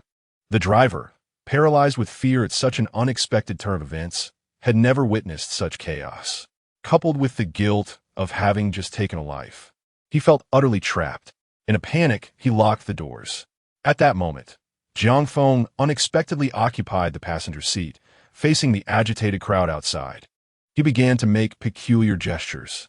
The driver, bewildered, thought, is he mute? Is he attempting to communicate with them? However, a sudden realization struck him. Jiang Feng was capable of speech when in the car. What was he doing now? Was he assuming that the crowd outside was deaf and mute, communicating with them in sign language? Just as the driver grappled with this confusion, an astonishing event transpired. The crowd outside abruptly ceased their assault. Each of them stood frozen in place, as if just awakening from a deep slumber. How did I end up here? Just a moment ago. It felt as though I had dozed off, and my head is throbbing. It seemed someone tapped me on the shoulder, and then I fainted. I recall that there was an accident at this intersection. What am I doing here? Chapter 80. Are you the faceless one ranked 30th? The crowd gradually regained their composure. Some individuals, realizing that they had wielded bricks to shatter the glass of the offending vehicle into smithereens. They were all in a state of bewilderment. This was indeed the vehicle involved in the incident. They had recklessly rushed in to vandalize the car, potentially implicating themselves in this grave matter. Panic-stricken, they hastily discarded their makeshift weapons and scattered in all directions. Meanwhile, among the crowd, the hypnotist observed this unfolding scene, his brow furrowing deeply. What was happening? How had these individuals awakened from his hypnosis? He found it hard to believe. As a 9-star assassin, his forte lay in hypnotizing others, utilizing them to achieve assassination objectives, or directly entrancing targets to lead them to their demise. Yet now his skills had seemingly been undone. At that moment, Jiang Feng had no time to attend to him. He understood that the location provided by Ms. Qing was time-sensitive. If he delayed, the Faceless One might complete his mission and vacate the area. At that point, all his efforts would be in vain. Therefore, his immediate priority was to locate the Faceless One, and only after that could he deal with the assassin. "Drive," Jiang Feng commanded. The driver, still reeling from the earlier shock, was momentarily stunned. "Drive," he exclaimed, panic evident in his voice. "We cannot. We're at an intersection, surrounded by cameras. We just caused a death. If we don't flee, we might only face compensation, but if we run, that would be a hit and run." Just as the driver finished speaking, a series of thuds echoed as stones were hurled at the car windows. Although the hypnosis had been broken, the hypnotist continued to exert his influence, and the crowd, from a distance, began to throw stones at the vehicle. The driver quickly realized that remaining stationary was no longer an option. If he hesitated further, he might be crushed right there. Summoning his resolve, he declared, "Brace yourselves." He slammed the accelerator, the vehicle surging forward in an instant. The crowd ahead, being out of the hypnotist's reach, was left unaware and scattered in terror as they saw the car barreling towards them. He got away. The hypnotist's expression turned to one of utmost frustration. If he could eliminate the Grim Reaper, he would ascend to the rank of the 10th assassin on the leaderboard. This Grim Reaper must perish here today. Meanwhile, the incident at the intersection was swiftly reported to the local authorities. The officials, well informed about the underlying circumstances, upon hearing the details of the accident, immediately suspected that this was not the work of ordinary individuals. Consequently, they escalated the matter to a specialized department. Members of the Long Kingdom's hunting squad, particularly Shadow Strike, happened to be in Jin City. Had a foreign assassin committed an act within their territory? In the towering skyscrapers, Shadow received a phone call, his expression tinged with surprise. "All right, I understand," he replied, unhesitatingly accepting the task. A slight smirk played upon his lips. There were indeed audacious outsiders daring to undertake missions within the borders of Long Country. After hanging up, he vanished in an instant, as if he had never existed, an enigma of the highest order. Meanwhile, in a clandestine gang stronghold beneath Jincheng, a flurry of gunfire erupted. Several bandits, armed with silenced pistols, unleashed a torrent of bullets at a figure clad in black. Yet, in a bewildering turn of events, despite their precise aim, they could not bring him down. The bullets seemed to be swallowed by another dimension, disappearing without a trace. The black-clad figure, wielding dual blades, advanced slowly towards the assailants. "Don't come any closer." The bandits retreated in panic, firing wildly. Unfortunately for them, the black figure had already closed the distance. With a swift motion, he plunged one of his knives into the sandy ground and seized a bandit's hand, forcing the gun's muzzle to his own temple. "Fire," he commanded, his voice deep and resonant, tinged with a gravelly timbre that suggested he was in his 40s or 50s. In a state of sheer terror, the bandit pulled the trigger. Yet, astonishingly, even with the gun pressed against his forehead, the black figure remained unscathed. A slow smile crept across his face as he gradually unraveled the black bandages covering it. When the bandit beheld the true visage of the figure, he fainted from fear. Beneath the bandages, there was nothing, an empty void. This was the infamous Faceless, a legendary assassin, ranked among the top 30 in Long Country. Faceless was a unique entity. No one knew how he achieved this state. He seemed devoid of physical form, entirely composed of bandages, immune to bullets, flames, and drowning. Even when bombarded by artillery, Faceless would inevitably re-emerge after some time, leading to his reputation as a terrifying specter within Long Country, an immortal demon, a being that could not be slain.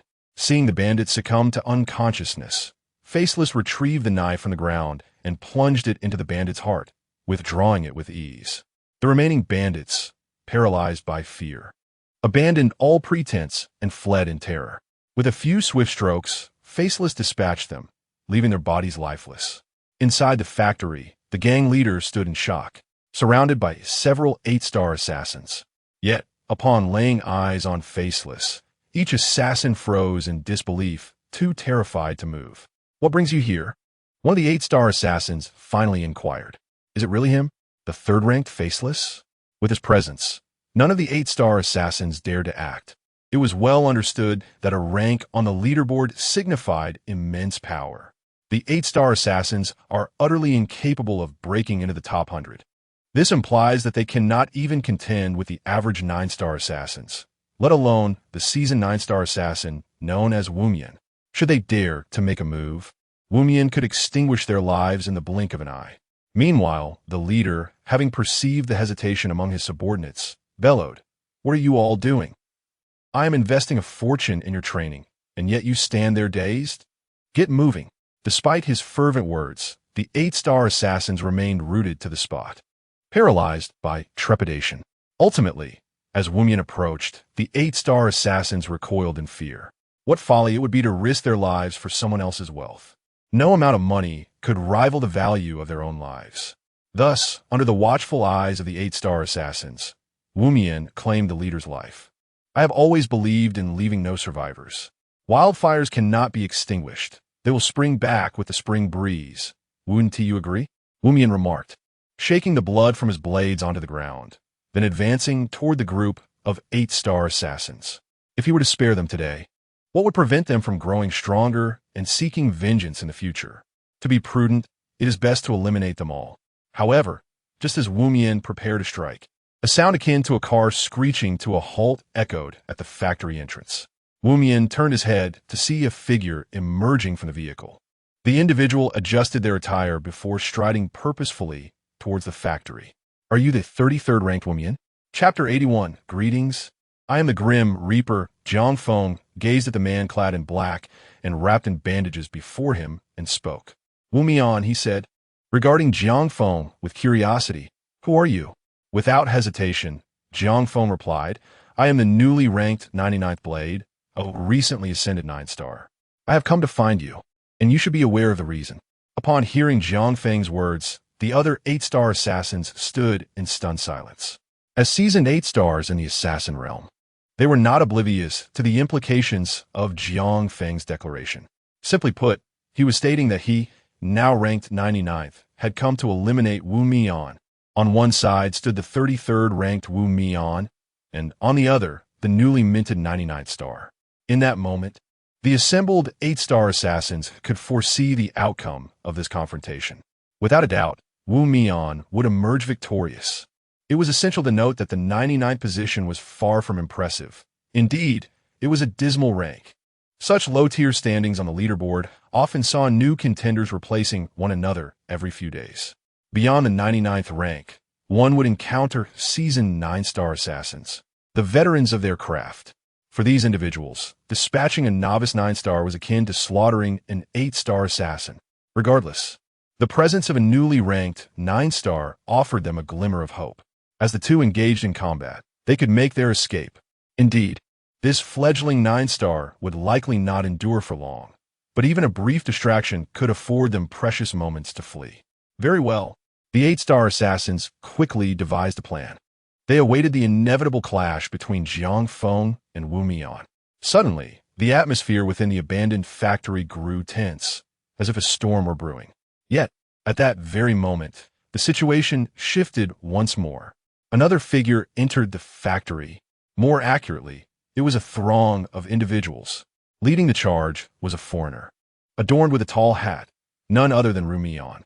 After instructing the driver to depart the scene, Ru Mian had followed Jiang Feng's trail, hypnotizing bystanders along the way to gather intelligence, ultimately arriving at this location.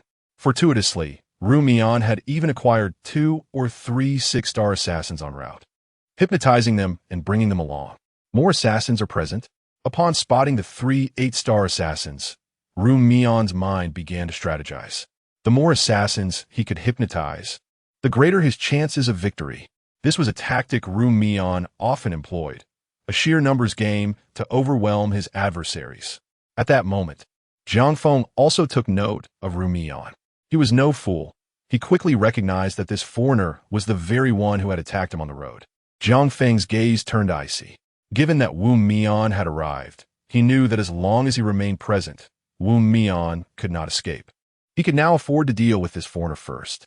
With that thought, Jiang Feng turned and strode toward Ru Mian. "Do you wish to duel with me? How intriguing. Do you know who I am?" At this juncture, Ru Mian saw no reason to conceal his identity any longer. Ranked at the 40th position among the world's assassins, Inmian, do you dare to challenge me? You are indeed formidable. However, during the time Jiang Feng was approaching Inmian, his phone began to ring. He furrowed his brow and glanced at the screen.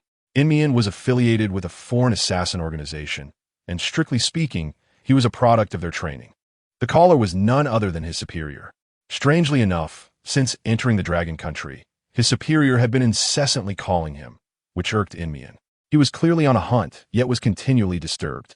Nevertheless, it was a call from his superior, and having intentionally ignored several calls, he felt he could no longer evade it. Thus, Inmian answered the call. Where are you now? His superior's voice resonated from the other end. In the Dragon Country, Inmian replied, while observing Jiang Feng's approach. You are hunting in the Dragon Country? His superior expressed surprise. Inmian responded, Yes, is there an issue? No issue. I simply didn't expect you to hunt in the Dragon Country. You left in such haste that I haven't had the chance to inform you about many things concerning the Dragon Country, his superior stated. Well, go ahead, Inmian replied. His superior continued, You are now a high-ranking assassin, ranked 40th. Since you are in the Dragon Country, you must be hunting the top-tier assassins, correct? There are several from the top 30, like the 8 Extremes and Yin Yang. They're all renowned assassins from the Dragon Country, and you shouldn't have any trouble hunting them. However, there is one person you must absolutely avoid. Inmian's brow furrowed slightly. He was familiar with the names 8 Extremes and Yin Yang, though he deemed their rankings too low. If he was to hunt, it had to be something monumental, which led him to disregard them and pursue the 10th-ranked Reaper instead. Who should I avoid? Inmian inquired, glancing at the steadily approaching Jiang Feng. The 10th-ranked Reaper, came the reply. At that moment, it felt as if the entire world had fallen silent. Inmian could hardly hear his superior's voice over the overwhelming presence of Jiang Feng's approach. The slow and heavy footsteps echoed, as if the Reaper was drawing near. Each step precisely aligned with his heartbeat. Why? Inmian's expression began to darken as he questioned. His superior promptly responded, You may not know this, but the Reaper is not merely ranked 10th. The 5th-ranked Scorpion and the 3rd-ranked Doom are but facets of his identity. His true identity is that of the number 1 assassin in the top tier. In that instant, Inmian's eyes widened in astonishment. Before he could even finish his words, his body had already met a tragic end. His head fell to the ground with a thud, rolling for quite some time before finally coming to a halt. Even in death, an expression of disbelief and shock lingered on his face.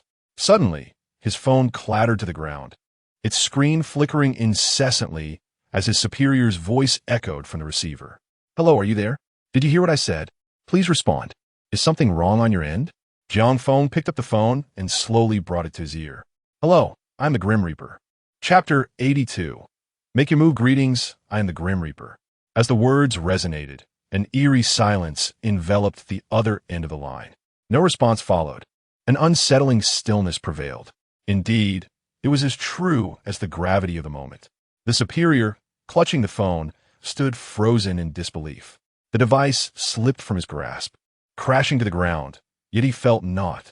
At that instant, a singular phrase echoed relentlessly in his mind. I am the Grim Reaper. I am the Grim Reaper. I am the Grim Reaper. In the next moment, fury surged onto his face, and his heart nearly erupted with a silent rage. Damn that human. Did I not explicitly state not to seek the Grim Reaper? How did he entangle himself with such a figure? Had he inadvertently exposed the organization? It was over. Everything was lost. The organization, painstakingly built by his own efforts, had now encountered this harbinger of death.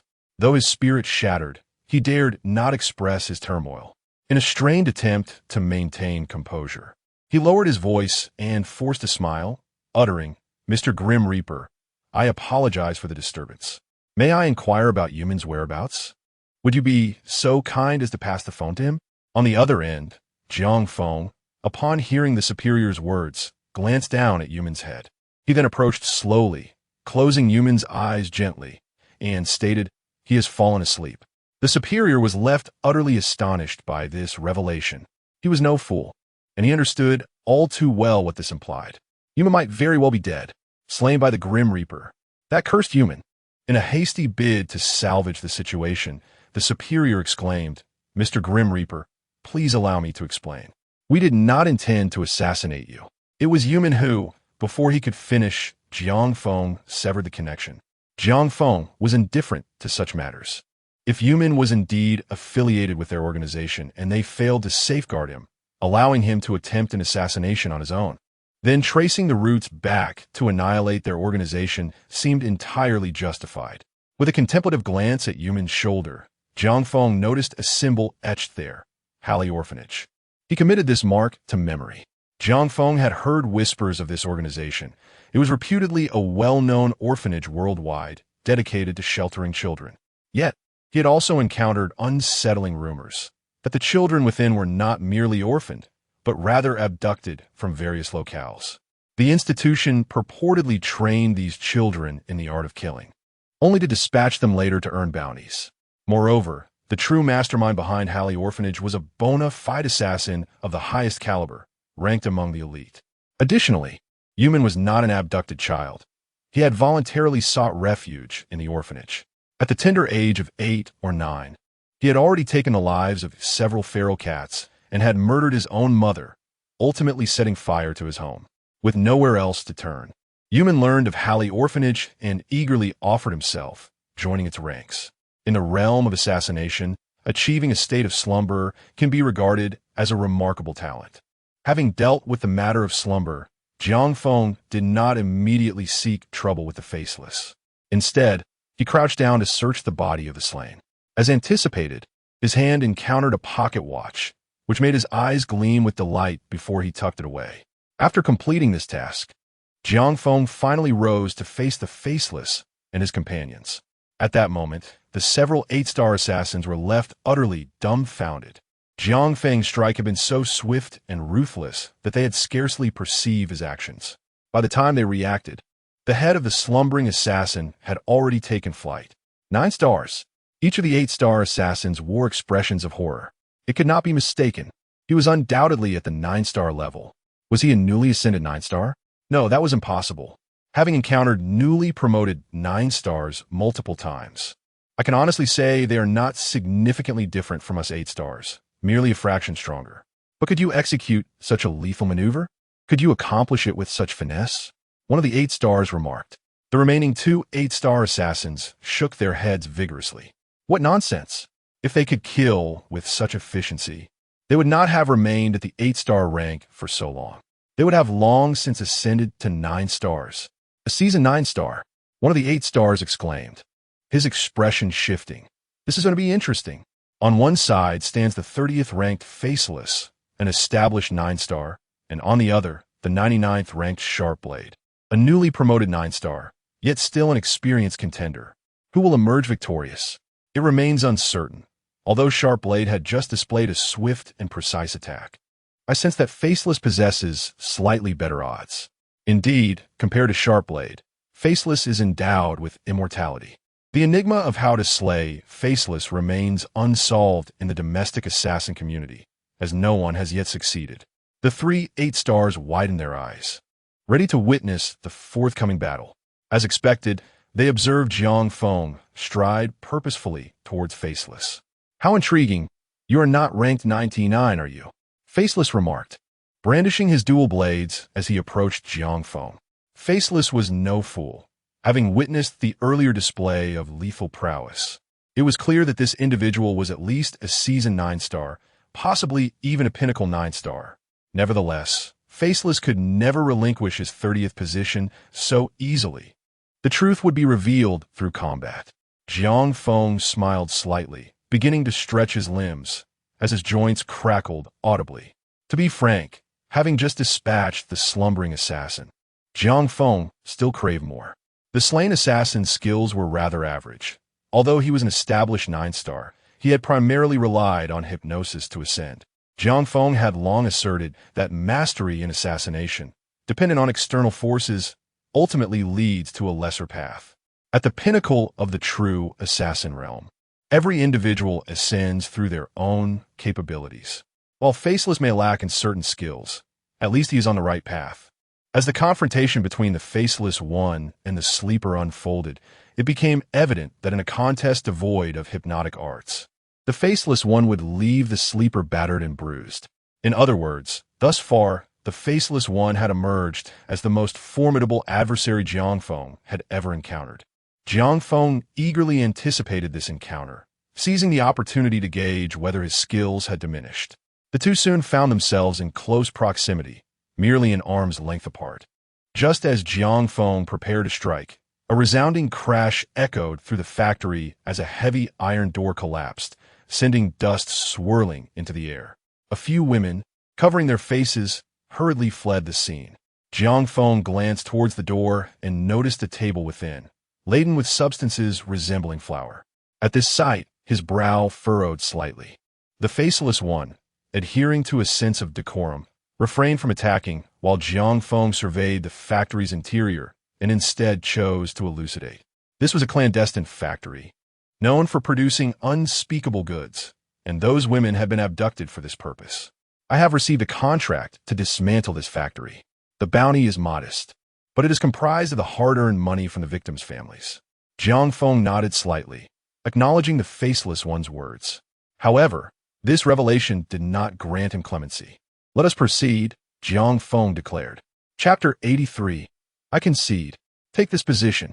In the next moment, Wu Mei struck with lightning speed. His two daggers were positioned vertically to the ground, and with a sudden kick to the blades, the weapon soared upwards as if struck by a mighty hammer. One must commend Wu Mei, a seasoned assassin ranked among the top 30 in the nation. Such a maneuver is beyond the reach of ordinary 9-stars. This exemplifies the true culmination of transforming one's body into a lethal machine. However, Jiang Feng was no novice either. He had long anticipated Wu Mei's movements. As the blade ascended, Jiang Feng deftly kicked, diverting the dagger from its trajectory. With Wu Mei's defenses momentarily compromised, Jiang Feng seized the opportunity, extending 2 fingers towards Wu Mei's forehead. Having heard tales of Wu Mei's supposed immortality, Jiang Feng was eager to test the veracity of those claims. Wu Mei reacted swiftly, evading the impending strike. Yet almost immediately, he propelled himself forward again, engaging Jiang Feng in fierce combat. The exchange left the 3 8-star assassins present utterly astonished. Masterful, undoubtedly masterful. Who was this formidable figure ranked 99th? At that moment, the 3 8-star assassins were so captivated that they entirely forgot to flee. The encounter, although fleeting, lasting scarcely 2 seconds, had revealed the essential truth. Jiang Feng had triumphed. The reason was simple. Wu Mei had launched the initial attack, which Jiang Feng effortlessly countered, seizing the moment to strike back and force Wu Mei into retreat. In the realm of true masters, victory or defeat can often be discerned in an instant. Do not underestimate those few steps Wu Mei took backward. Even a single step back signifies inferiority in skill. Had Jiang Feng pursued relentlessly, Wu Mei would have likely found himself overwhelmed, devoid of the chance to regain his composure and retaliate. As the 3 8-star assassins observed, their conviction grew stronger. There was no doubt. This dagger ranked 99th was undoubtedly superior to Wu Mei. When did such a remarkable figure emerge from our dragon kingdom? Is it true that the new generation of 9-stars possesses such terrifying prowess?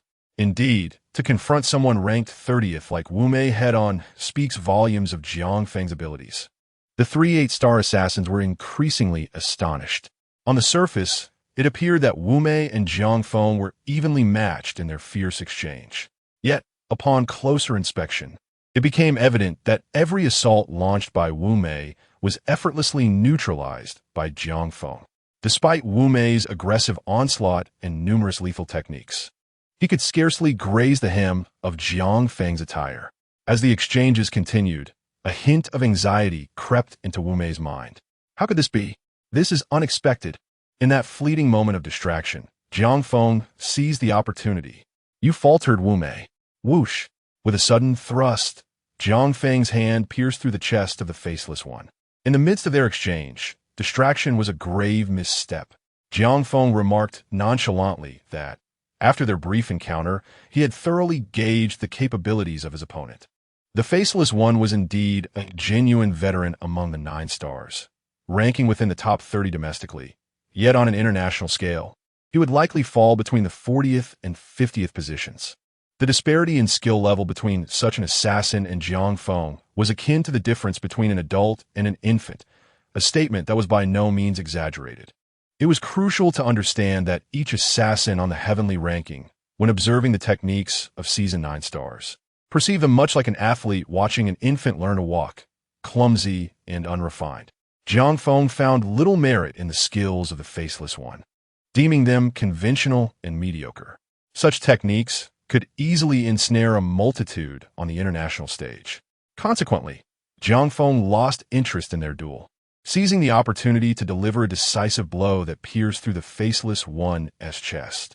However, the Faceless One erupted into laughter. "Ha ha ha, Sharpblade. You are indeed formidable. Yet, it appears your intellect is somewhat lacking. Do you not realize that I am immortal? What does it matter if you have pierced my chest? Can you truly kill me?" The Faceless One did not flinch or evade. Instead, he boldly opened his chest. Jiang Feng's fist had already sunk into his form, which was enveloped in black bandages.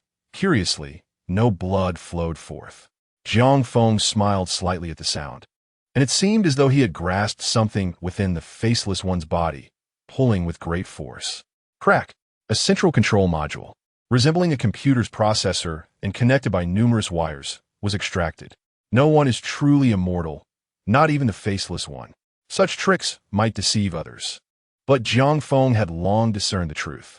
The notion of immortality was merely an exaggerated myth perpetuated within the assassin community. The Faceless One before him was, in fact, a robot, cloaked in layers of bandages to masquerade as a human. While it could fool many, it could not deceive Jiang Feng. This explained why the Faceless One could resurrect after each demise. When this machine perished, the real Faceless One could be recreated.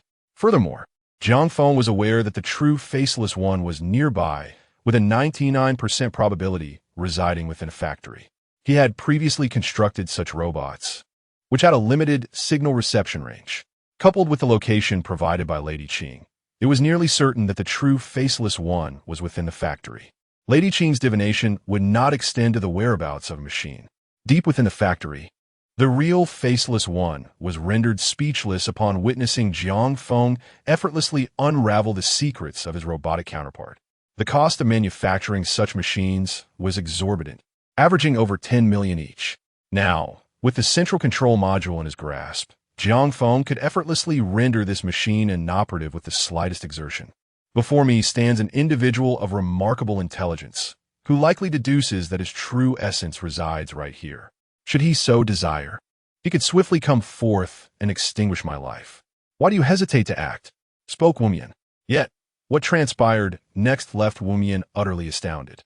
The hand that had tightly clutched the central control module suddenly released its grip. Wumian gazed at Jiang Feng, his face a mask of astonishment. "Did you not seek the 30th position? If you eliminate me, that place shall be yours." Jiang Feng lightly clapped his hands and remarked nonchalantly, "I do not slay the virtuous. Since you are willing to stand up for the common people, I shall consider you a good person. While the 30th position undoubtedly holds value, it pales in comparison to the importance of having another good soul in this world." With that, Jiang Feng turned to depart from the scene. However, at that moment, Wumian abruptly called out to him, "Wait!" Jiang Feng halted, turning his gaze back towards him. Wumian fell to his knees with a thud and proclaimed, "I concede. I accept my defeat. Take the 30th position as yours." Chapter 84. Ascending the Ranks. The forum is aflame. In this battle, Wumian willingly conceded defeat. The man before him surpassed him not only in the art of assassination, but also on an emotional level. It is an honor to yield his position to this man. The achievements of this man will undoubtedly extend far beyond this moment. He shall ascend ever higher. Even at this very instant, Wumian perceives in Jiang Feng the shadow of that once unparalleled figure in the rankings, the foremost assassin of the Dragon Kingdom, known as the Teaching Ruler. Wumian could not help but recall that man. Once upon a time, Wumian had been a vanquished foe beneath that man's prowess. In his early years, Wumian had entered the assassin realm as a talented and spirited individual. His guiding principle was to never harm the innocent. Wu Mian had reached as high as the 20th position in the domestic rankings until he encountered that man, the teaching ruler. The visage of that man had faded from Wu Mian's memory, yet he distinctly remembers the weapon wielded by him, a plastic teaching ruler. Indeed, it was the kind used by elementary school students in mathematics classes, merely a few dozen centimeters long, with each centimeter clearly marked. After being defeated by that man, he was spared rather than killed, as the man chose to let him live. The man had approached him at that time, drawn by Wu Mian's position at number 20. Subsequently, Wu Mian retrieved his phone and contacted the forum's customer service.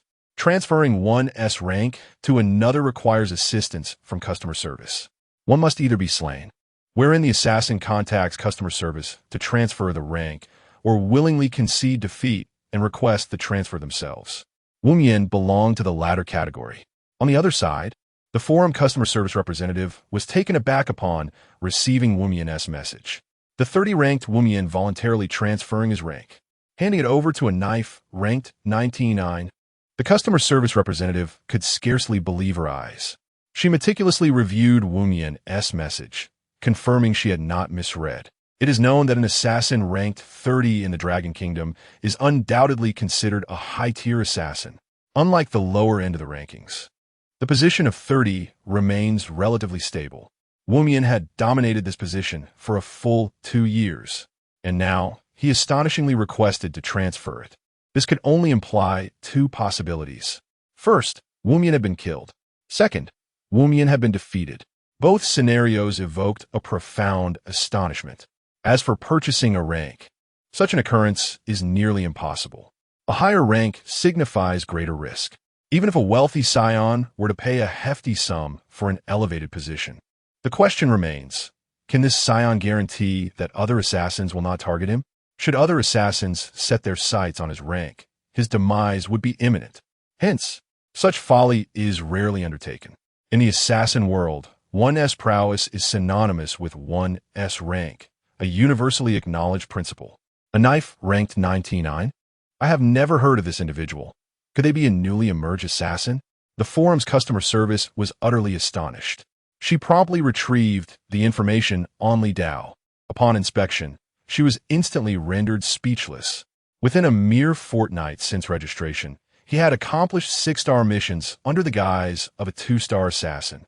Furthermore, he completed 8 8-star missions in a single night. In less than 10 days, he ascended to the rank of a 9-star assassin. Today, he even defeated the 30-ranked Wu Mian. The more the customer service delved into Li Dao's record, the more trepidation she felt. What on earth is this? Is a deity from the celestial rankings now masquerading with a secondary account? Wait, completing 6-star missions as a 2-star assassin? Why does this feel so familiar? The customer service clicked into Li Dao's chat box. As the familiar conversation unfolded before her eyes, it was as if a bolt of lightning struck her mind. It was him. Suddenly, the customer service recalled. She had a memory of this person. Li Dao had previously inquired about rapid promotion pathways. So it was indeed him. Goodness, the speed of his ascension is utterly terrifying. The customer service couldn't help but exclaim. This rate of promotion is unparalleled in the decade-long history of the forum. Oh wait, such a horrifying speed of advancement. There was indeed someone like this a few years back. In her astonishment, the customer service suddenly recalled a certain individual. An assassin as formidable as Li Dao had indeed emerged a few years ago. That person is currently the #1 assassin in the Dragon Kingdom, Jiao. His rate of promotion was akin to Li Dao's, equally terrifying. Both are deities operating secondary accounts. This cannot stand. I must urgently report this matter. The customer service thought to herself. Since the last incident, the supervisor had emphasized the handling of such matters. A 2-star assassin completing a 6-star mission is not a significant event. Such trivial matters should not be reported henceforth. However, the current situation is entirely different from the past. Li Dao's case must be swiftly escalated. Meanwhile, it was not just the customer service who was perturbed. The entire forum was in turmoil. It is crucial to note that when a 30-ranked assassin relinquishes their position, a system notification is issued. This implies that any changes in rankings are communicated to all assassins. At this very moment, the entire forum erupted. Wumian has transferred his position. Wumian? Is that the 30-ranked Wumian? Why has he transferred his position? Was he killed? No. He cannot be killed. It must mean Wumian was defeated. Is this real? Wumian is face defeat. Ranked 30, just like that, has relinquished his position. To whom was it transferred? Does any esteemed individual know? It was transferred to someone who was previously ranked 99. Ranked 99? I am aware of this person. I am ranked 100, and he is right above me. His codename is Li Dao. No, is this truly happening? How could the faceless entity relinquish the 30th position to one ranked 99? What a jest. Does this imply that the blade, ranked 99, has vanquished the faceless one? Whose divine intervention is behind this seemingly absurd turn of events? Chapter 85. A genius assassin emerges on our platform on the other side, within an abandoned factory. Wumian addressed Jiang Feng, stating, I have transferred the rankings to you. The top 30 rankings come with certain privileges, which the forum's customer service will inform you about later. How do you intend to deal with these individuals? Wumian cast his gaze over all those present in the factory. When he had arrived earlier, he had brought along quite a crowd, including several 6-star assassins. After the demise of the individual known as Rumen, these people fell into a state of stupor, standing in place, dazed, their bodies swaying gently. Jiang Feng glanced at them. These individuals were mere bystanders, with no enmity towards him, and they had not witnessed the entirety of his actions. Executing them would serve no purpose, so he decided to spare them. Let them leave. As for these 3 assassins, you may handle them as you see fit, Jiang Feng remarked, directing his attention towards the 3 8-star assassins. Ultimately, this was Wumian's task. Whether these 3 lived or died was of no concern to him. After uttering this statement, Jiang Feng departed the factory. Wumian then approached the 3 8-star assassins, who were already prepared to disperse and flee. Having just endured a fierce battle, Wumian bore several injuries and lacked the capacity to pursue them, forced to watch helplessly as the 3 assassins made their escape. With no other option, Wumian too departed. Just as Wumian exited, another figure arrived at the factory. Tall and clad in a black tight-fitting suit, this individual appeared as though a shadowy assassin, lurking in the darkness. He was Yingxi, a member of the Dragon Nation's hunting team. Am I late? Yingxi surveyed the interior of the factory, his brows furrowing in concern. At that moment, a lifeless body lay within the factory. It was the corpse of the foreign assassin, Rumen. Yingxi conducted a brief examination of the scene, and upon observing Rumen's wounds, he was taken aback. Such a proficient method of assassination. Yingxi's brows knitted tightly together. The foreign assassin had met his end with alarming efficiency.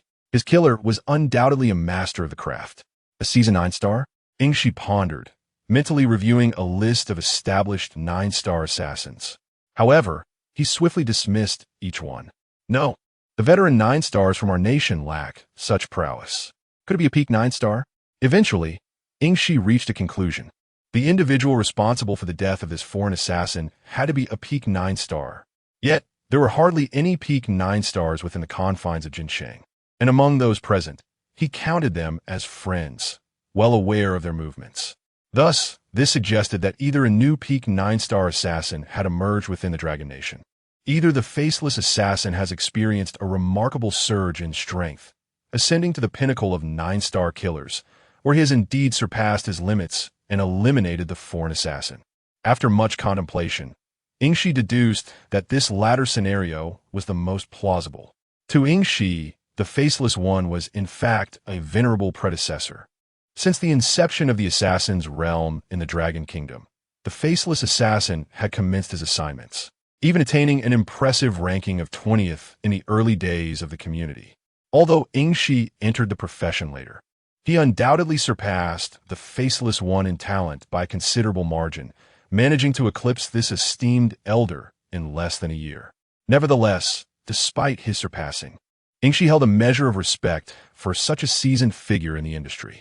In his eyes, it was only fitting that the Faceless Assassin, having honed his lethal skills over the years, would achieve a breakthrough in power.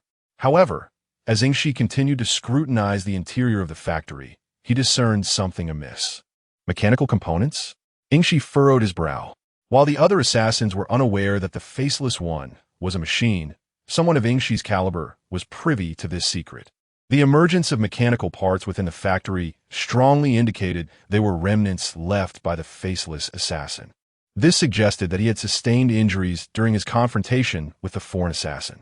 This foreign adversary was indeed formidable, capable of injuring a peak 9-star assassin.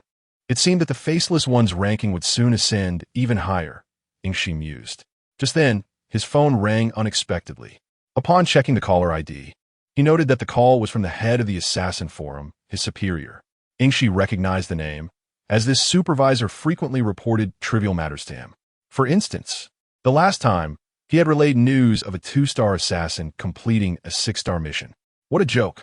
Yingshi was currently occupied with 9-star missions, often involving the assassination of leaders.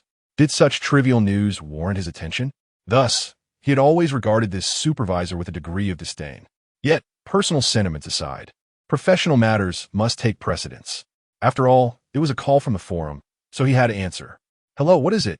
Yingshi inquired, his brow knitted and tone somewhat stern. There has been an incident, boss. Our platform has encountered a genius assassin. Upon hearing this, Yingshi's frown deepened, and his expression soured. Did I not instruct you to refrain from reporting such trivial matters? No matter how gifted, can this genius surpass a teaching ruler? His tone was laden with irritation. Under normal circumstances, the supervisor would be cowed into submission, offering profuse apologies. However, this time, the supervisor pressed on. Boss, this genius assassin has just defeated the faceless one, compelling him to relinquish his 30th ranking to him. At this revelation, Yingshi was momentarily taken aback. Wait, what did you just say? He queried once more. Chapter 86. The List of Privileges. The Assassin's Guild. Boss, I must say, our platform's prodigious assassin has just triumphed over the faceless, ascending to the 30th rank. Yingshi surveyed the interior of the factory, a flicker of astonishment igniting within him. Had he truly just vanquished the faceless? However, the faceless should have been engaged in a mission at that moment. This implies that the injuries sustained by the faceless were not inflicted by this foreign assassin. It is highly plausible that this foreign assassin was not the one who dispatched the faceless, but rather that another party was involved. As Yingshi pondered these revelations, the voice on the phone continued to resonate in his ear. Boss, this prodigious assassin is the one I previously reported to you, the individual with a 2-star identity who completed a 6-star mission. We now suspect that this is likely a foreign assassin from the leaderboard operating under an alias. Upon hearing these words, Yingshi suddenly grasped the situation. This person was indeed the one I had reported previously. What was their codename? With this newfound understanding, Yingshi began to take the matter seriously. Such talents are rare. Should this emerging prodigy possess potential, it may be possible to invite them into the Dragon Nation S-Hunter squad in the future. Therefore, it was prudent for Yingshi to inquire about their codename, leaving an impression for future reference.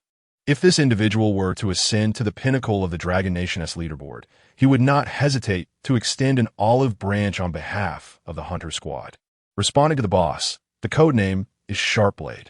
In less than half a month since registering, they have ascended from 1 star to 9 stars, securing the 99th ranking. Today, they defeated the Faceless, propelling themselves to the 30th position. After absorbing this information, Yingshi nodded, stating, I am aware of this matter. I will keep a watchful eye moving forward. From now on, let us proceed according to the established protocol. With that, he ended the call. A look of suspicion crossed his face. Why have so many strange occurrences transpired recently? Yingshi reflected on the recent events. First, Rose encountered a formidable opponent abroad, whose identity remains uncertain. Now, yet another exceptional talent has emerged domestically. In the world of assassins, success is often a matter of perseverance. Unless one possesses innate genius like myself, it is common to toil for years to gain recognition. In less than 10 days, the world has witnessed an influx of such prodigies. However, Yingshi did not dwell on this for long. He promptly dialed a number to notify the special department to manage the scene before taking his leave. Shortly after Yingshi departed, a hidden door within the depths of the factory swung open. Clang, clang. 2 disheveled middle-aged men crawled out. Heavens! Heavens! This is truly unprecedented. In just one day, we have encountered so many prominent figures. We should leave this place at once. These two men were mere underlings, assassins cultivated by the factory owner, both of limited skill at 4 stars. They sensed the impending danger during the conflict and swiftly retreated to the depths of the factory, narrowly avoiding death. However, the events of today dealt a significant blow to the two newcomers, as they had witnessed a true upper echelon assassin, leaving them utterly terrified. Consequently, they decided to find a secluded place to lay low until the storm passed, allowing them to emerge and resume their activities. "Where should we hide?" one inquired. The other shot him a glare. "Where else could we go? Just find any secluded valley and stay there for a while." With that, the duo departed from the factory. Meanwhile, Jiang Feng casually sought out a place to reside temporarily in Jincheng. He felt no need to return home to Jiang City, fearing he might attract the attention of the authorities. After all, he found himself quite comfortable outside, free to undertake missions at will. In his rented accommodation, Jiang Feng logged onto the forum. He noticed that his ranking had indeed risen to 30th place. The 29th was Wu Cheng, the 30th Li Dao, and the 31st Simings. Simultaneously, with his ascent in ranking, Jiang Feng unlocked several privileges. Primarily, the forum's transaction fee for assassins ranked beyond 30th. The platform imposed a 20% service charge on items consigned for sale. However, upon reaching 30th place, this fee was reduced to 10%. For a 10 million item, the platform would take 1 million. Admittedly, the tax rate was still somewhat high, but a marked improvement over the previous 20%. Upon noticing the reduction in fees, Jiang Feng recalled the pocket watch belonging to Rumin, a skilled hypnotist. This unassuming timepiece was, in reality, crafted by the world's finest artisans, with every intricate design concealing profound secrets. It could be said that using this watch for hypnosis would increase the success rate by 10 to 20%. For assassins interested in the art of hypnosis, it was an invaluable treasure. Jiang Feng had encountered similar items before, each holding considerable value. He quickly assessed that this watch should be worth around 60 million. Jiang Feng contacted the black market representatives on the platform, quoting 60 million, and the counterpart readily accepted.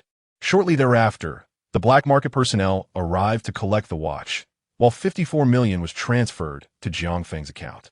Naturally, in addition to this sum, he also reaped other rewards, namely the ranking bonus. For those newly elevated in rank, a one-time bonus was granted. For instance, having ascended to 30th place, Jiang Feng was now eligible for an immediate 100 million bonus. This process was, however, subject to strict oversight by the platform. Should anyone be found colluding to manipulate rankings for bonuses, the platform would swiftly eliminate both parties involved. Jiang Feng had no intention of engaging in such deceitful practices. Instead, he reached out to the forum's customer service. After explaining his purpose, the representative promptly submitted his application. In less than 5 minutes, the 100 million bonus was approved. At present, Jiang Feng's account boasts a staggering sum of 54 million. In other words, it equates to the resources of 7 or 8 schools. Instead of immediately contacting the foundation's representatives, Jiang Feng meticulously examined the privileges associated with high rankings. The benefits included bonuses, reduced tax rates, dedicated customer service, and weapon forging. Frankly speaking, the privileges of rank 30 were plentiful, with a myriad of options, over a dozen in fact. These were advantages Jiang Feng, ranked 99, had never experienced. However, as the foremost assassin on the heavenly rankings, he was no stranger to such perks. As for weapon forging and exclusive black market services, they held little appeal for him. While Jiang Feng perused the list of privileges, his inbox was inundated with messages. An avalanche of assassins clamored to converse with him. "Greetings, Mr. Sharpblade. I am ranked 50th. Might there be an opportunity for collaboration? Mr. Sharpblade, I have a task valued at 10 million. Would you be interested?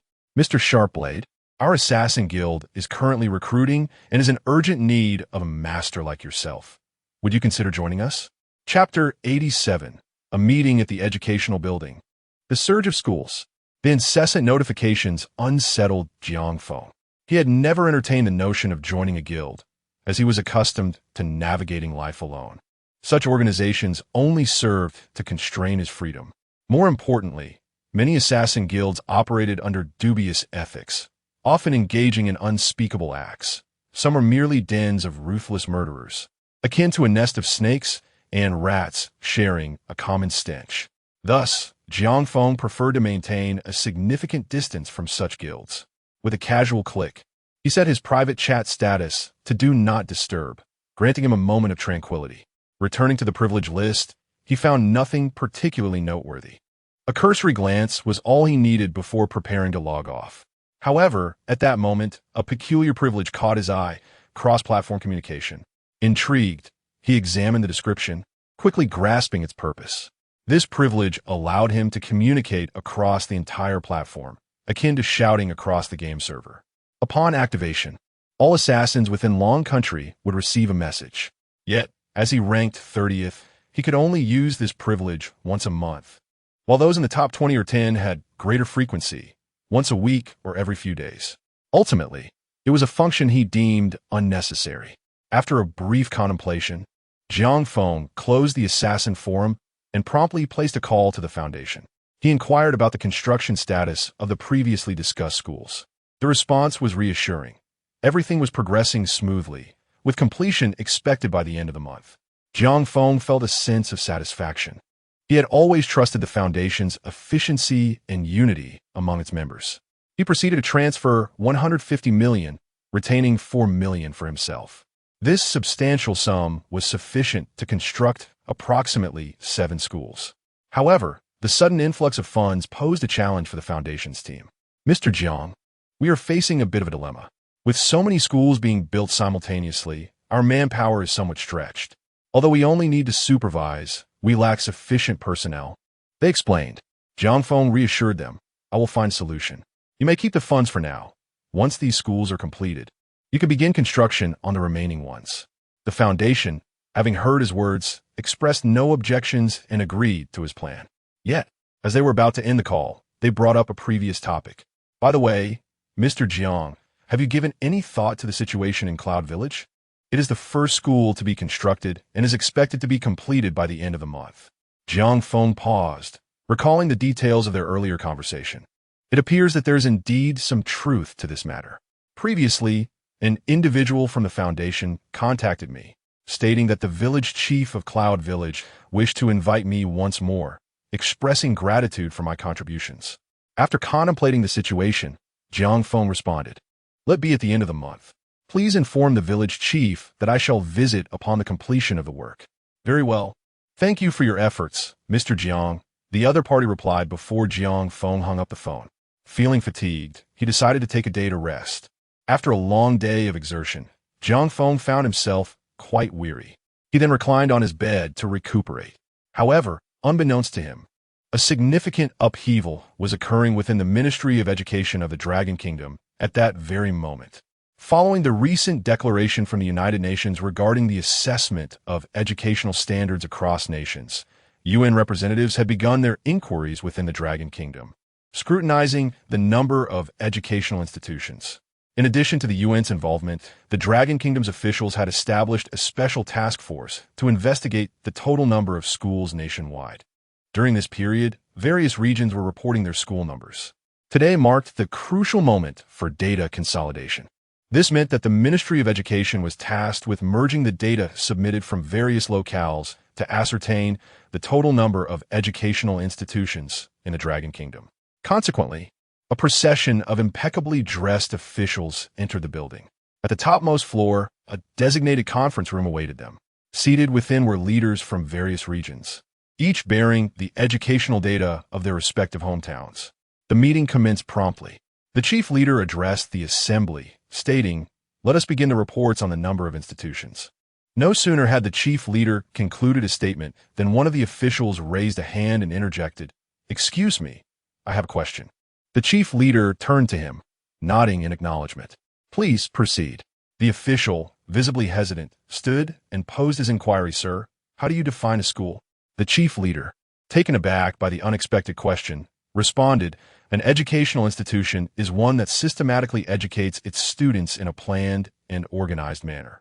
Hearing this, the subordinate inquired, Sir, If there exists an educational institution with a modest capacity, accommodating perhaps only a few hundred students, could it still be classified as a school? It resembles the ancient private academies.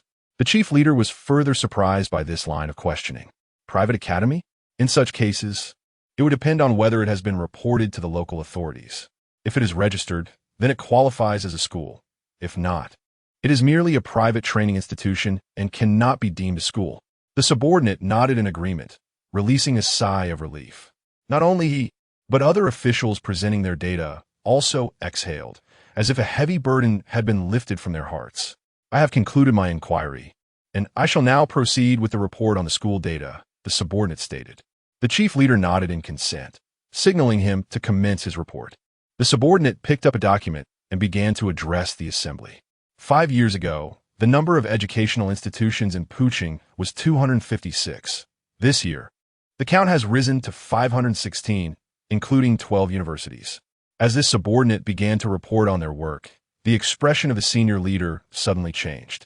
He hastily interrupted the subordinate, exclaiming, "Wait, are you certain you are not mistaken in your report? 5 years ago, there were just over 200 institutions, and now there are over 500, an increase of more than 200 within a mere 5-year span. I recall that the annual funding for constructing schools in Puching is rather limited. How could there be such a sudden surge of over 200 new institutions?" The senior leader was well aware of the construction funding allocated to various cities and had a general impression of it. If his memory served him correctly, the annual budget for Puching could hardly support the establishment of more than 200 schools. At most, it could accommodate the construction of a university each year. How then could there be an abrupt increase of over 200? Could it be that this subordinate is reporting errantly? That would indeed be a grave offense. However, at that moment, the subordinate replied, "Leader, I assure you that my report is accurate. Puching has indeed added over 200 schools within the last 5 years." Chapter 88. Utterly stunned. Is there no reporting error? Are you certain? Bring me the document for my review.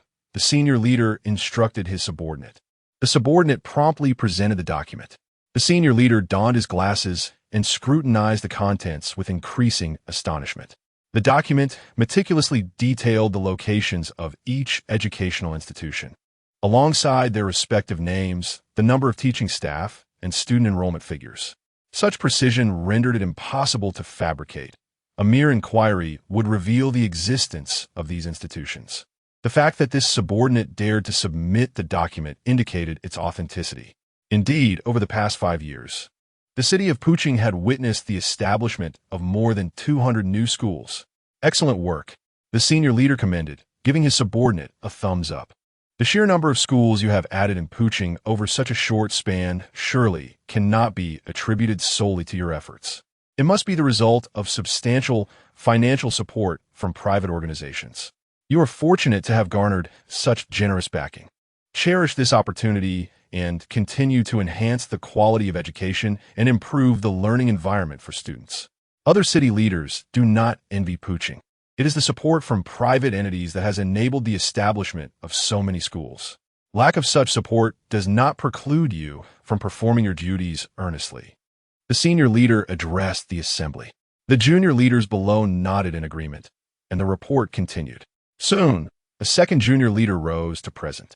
Leader, here are the educational statistics from Puching. 5 years ago, Puching had a total of 110 institutions, and now we boast 620. Upon hearing this, the senior leader was momentarily taken aback. Wait, he interrupted the subordinate's report, bewildered. Please repeat what you just said. You had over 100 institutions 5 years ago, and now you have 620, an increase of over 500? Are you serious? The subordinate, startled by the leader's inquiry, instinctively looked down at the document, fearing he had misreported. After a quick glance, he realized with embarrassment that he had indeed made an error. My apologies, leader. I was careless, and the data I reported was incorrect. Upon hearing this, the senior leader's look of astonishment softened somewhat as he leaned back in his chair. I thought as much. No region could possibly see an increase of over 500 schools in just 5 years. It must have been a mistake on your part, he chuckled. However, just as he began to smile, he was once again taken aback by the subordinate's subsequent remarks. The leader, upon receiving the report, was taken aback by the revelation that in Hesedi there were currently 820 educational institutions. The previous report had erroneously accounted for 200 fewer. This was indeed my oversight. Upon hearing this, the high-ranking official was utterly bewildered. "Wait a moment," he exclaimed, struggling to grasp the situation. "What do you mean there was a reporting error? Just over 600 was stated earlier, and now it has risen to more than 800. Are you telling me that 200 were underreported? Surely, this cannot be correct. Is it not rather that several hundred were overreported? Is this truly accurate? Bring me the documents to review," he commanded. The subordinate, sensing the gravity of the situation, promptly submitted the documents. As the leader perused the files, he was struck with astonishment. His subordinate had not been deceitful. Within a mere 5 years, the number of schools in Hesedi had skyrocketed to over 800. What a preposterous notion. Nearly 200 new institutions established in just 1 year. Such growth was unimaginable.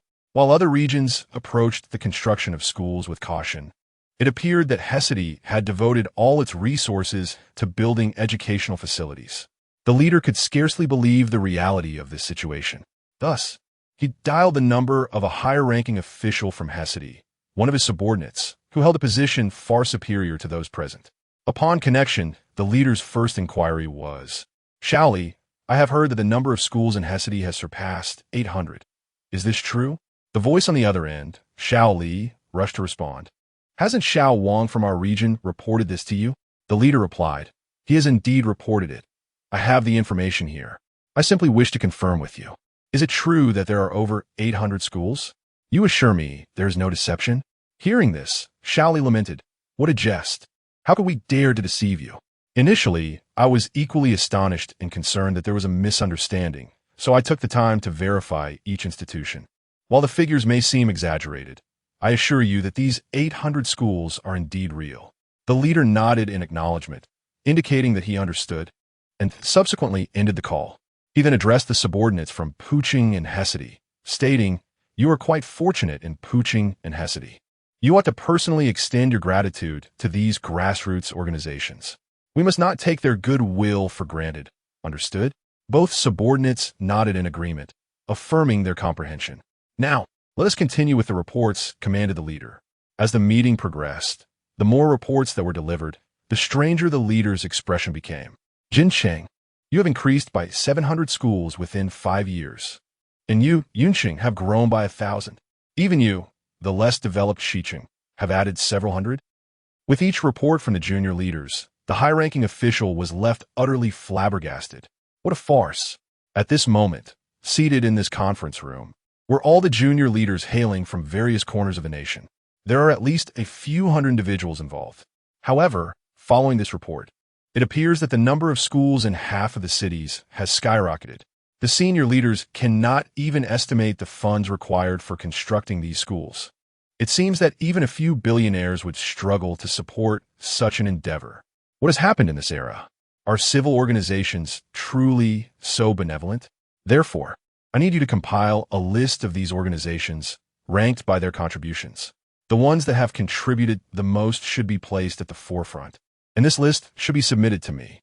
When time permits, I will personally visit the heads of these organizations. The senior leader is a person of discernment. These organizations have invested substantial amounts of money to vigorously promote education in our nation. As a leader, I cannot simply turn a blind eye to this. It is only right to express my gratitude for their contributions through a visit. Of course, the leader is mindful of the boundaries. This visit is merely a gesture of appreciation, not an attempt to cultivate personal connections. Should the heads of these organizations overstep and seek to leverage this meeting for personal gain, they should not be surprised if I withhold my respect. After the leader expressed this sentiment, one subordinate in the audience spoke up. "Sir, in fact, these schools were not constructed by several organizations. It was merely one organization that undertook the entire project." The senior leader was taken aback upon hearing this revelation. Chapter 89, The Sakura Mission, An Unexpected Encounter. The following morning, Jiang Feng awoke in bed, stretching leisurely and feeling a considerable lift in his spirits. Perhaps it was exhaustion from his recent labors that made this sudden respite feel so rejuvenating. Rising from his slumber, he began his morning routine while contemplating his next course of action. Yesterday, he had transferred a staggering 150 million with the intention of establishing a school. However, the foundation had responded that they were currently short-staffed. Thus, Jiang Feng pondered the possibility of hiring a few more individuals. But whom could he recruit? Assassins? This notion struck him as inappropriate, for he was accustomed to working alone and had never joined any assassin guilds. Although he had good friends, many were akin to Ms. Qing, who now ran a fortune-telling club and rarely accepted missions, enjoying a rather content life. Approaching her with an offer of wages to assist in constructing a school might not elicit her agreement. Within the borders of Longhua, his acquaintances among assassins were indeed few, and those elite assassins often possessed idiosyncrasies. Tasking them with supervising the school's construction could potentially expose their peculiarities, which might frighten the children, a scenario to be avoided at all costs. As for foreign assassins, it was inconceivable to summon someone from afar to undertake such a task. Finding trustworthy individuals was paramount. Merely hiring someone for money could lead to complications, such as embezzlement, which would ultimately require his intervention. After much deliberation, Jiang Feng found himself devoid of viable solutions and decided to set the matter aside for the time being. Once he had completed his morning routine, Jiang Feng settled onto his bed and opened the Assassin Forum for a thorough examination. Having ascended to the 30th rank, the nature of the missions had changed. Generally speaking, the higher the rank, the more challenging the tasks became. Mission 1. Assassinate a high-ranking official from Sakura. Mission 2. Escort a group to safety from northern Myanmar. Mission 3. Eliminate a small stronghold in the rainforest. As Jiang Feng opened the forum, 3 missions immediately captured his attention, all of which were foreign assignments. It appeared that attaining the 30th rank granted him access to 9-star missions abroad. The difficulty of these tasks did not seem particularly formidable to him. The deciding factor for whether to accept one would hinge on the bounty offered. Among the 3 missions, the first one boasted the highest reward, an astounding 80 million for the assassination of a Sakura individual. The other 2 offered slightly lesser sums of 50 million and 60 million, respectively. Ultimately, Jiang Feng opted to accept the first mission. Sakura. To be candid, Jiang Feng harbored a rather unfavorable view of Sakura. If given the choice, he would prefer to see Sakura vanish from this world. In the past, he had executed several missions involving Sakura, including assassinations and even the destruction of a sacred restroom. Regrettably, during that particular mission, his primary objective had been the assassination, while the act of burning down the restroom had been merely a whim. Ultimately, the attempt to completely eradicate the den of evil did not succeed, and instead, the Sakura faction has rebuilt its stronghold. Jiang Feng has encountered several assassins from Sakura. Much like the legendary ninjas, excel in disguise and stealth, employing shuriken as their preferred weaponry. This is deeply rooted in Sakura's ninja heritage. Upon accepting his mission, Jiang Feng swiftly acquired detailed information about his target, a high-ranking official notorious for his malevolence. His most egregious sin lies in his promotion of war. At various global conferences, he has openly displayed animosity towards the Dragon Nation, even harboring thoughts of its annihilation. It goes without saying that Jiang Feng's very existence is a testament to the retribution against such individuals. Consequently, he set forth immediately towards Sakura. Simultaneously, the Dragon Nation's assassin platform took note of Jiang Feng's movements. Boss, that Blade has accepted a 4- and 9-star mission and is en route to Sakura, reported a member of the team. Shadow Strike was the first to receive this news. Ever since Blade's emergence, Shadow Strike had been investigating him. Through a series of inquiries, Shadow Strike uncovered some intriguing details. Blade only targets evildoers. This revelation piqued Shadow Strike's interest, as possessing a moral compass is one of the essential criteria for joining the Dragon Nation's hunting squad. With little else to occupy his time, Shadow Strike contemplated discreetly observing Blade, wondering if his abilities might warrant an invitation into the elite ranks of the Dragon Nation. Thus, as Jiang Feng embarked on his journey to Sakura, Shadow Strike trailed him closely, both boarding the same flight. As an assassin, Jiang Feng noticed Shadow Strike during the luggage inspection. Given Jiang Feng's superior prowess, he could effortlessly detect those weaker than himself. A Dragon Nation assassin? Jiang Feng furrowed his brow. One must admit, the assassin following him possessed formidable strength, certainly far superior to others like Sleepwalker or Faceless. If one were to rate Faceless abilities as a mere 1, this pursuer would surely rank around 50, perhaps even 100. This overwhelming aura was reminiscent of a past encounter, when Jiang Feng had felt a similar presence while assisting Didi in eliminating Venus. However, after a brief glance, he averted his gaze, aware that lingering too long could compromise his cover. On the other side, Shadow Strike was covertly scrutinizing Blade. Is this truly Blade? His disguise is commendable. Even I nearly failed to recognize him. Shadow Strike meticulously assessed Jiang Feng from head to toe. Blade's disguise was indeed impressive. Had it not been for Shadow Strike's keen observation, he might have easily mistaken him for an ordinary individual rather than an assassin. Upon introspection, Shadow Strike found no remarkable traits in Jiang Feng. This Blade assassin even walked with an air of nonchalance, embodying the standard of a seasoned 9-star assassin, perhaps only slightly stronger than Faceless, yet still a considerable distance from the pinnacle of 9 stars. Nevertheless, since he was already present, Shadow Strike decided to observe how Blade would execute this mission.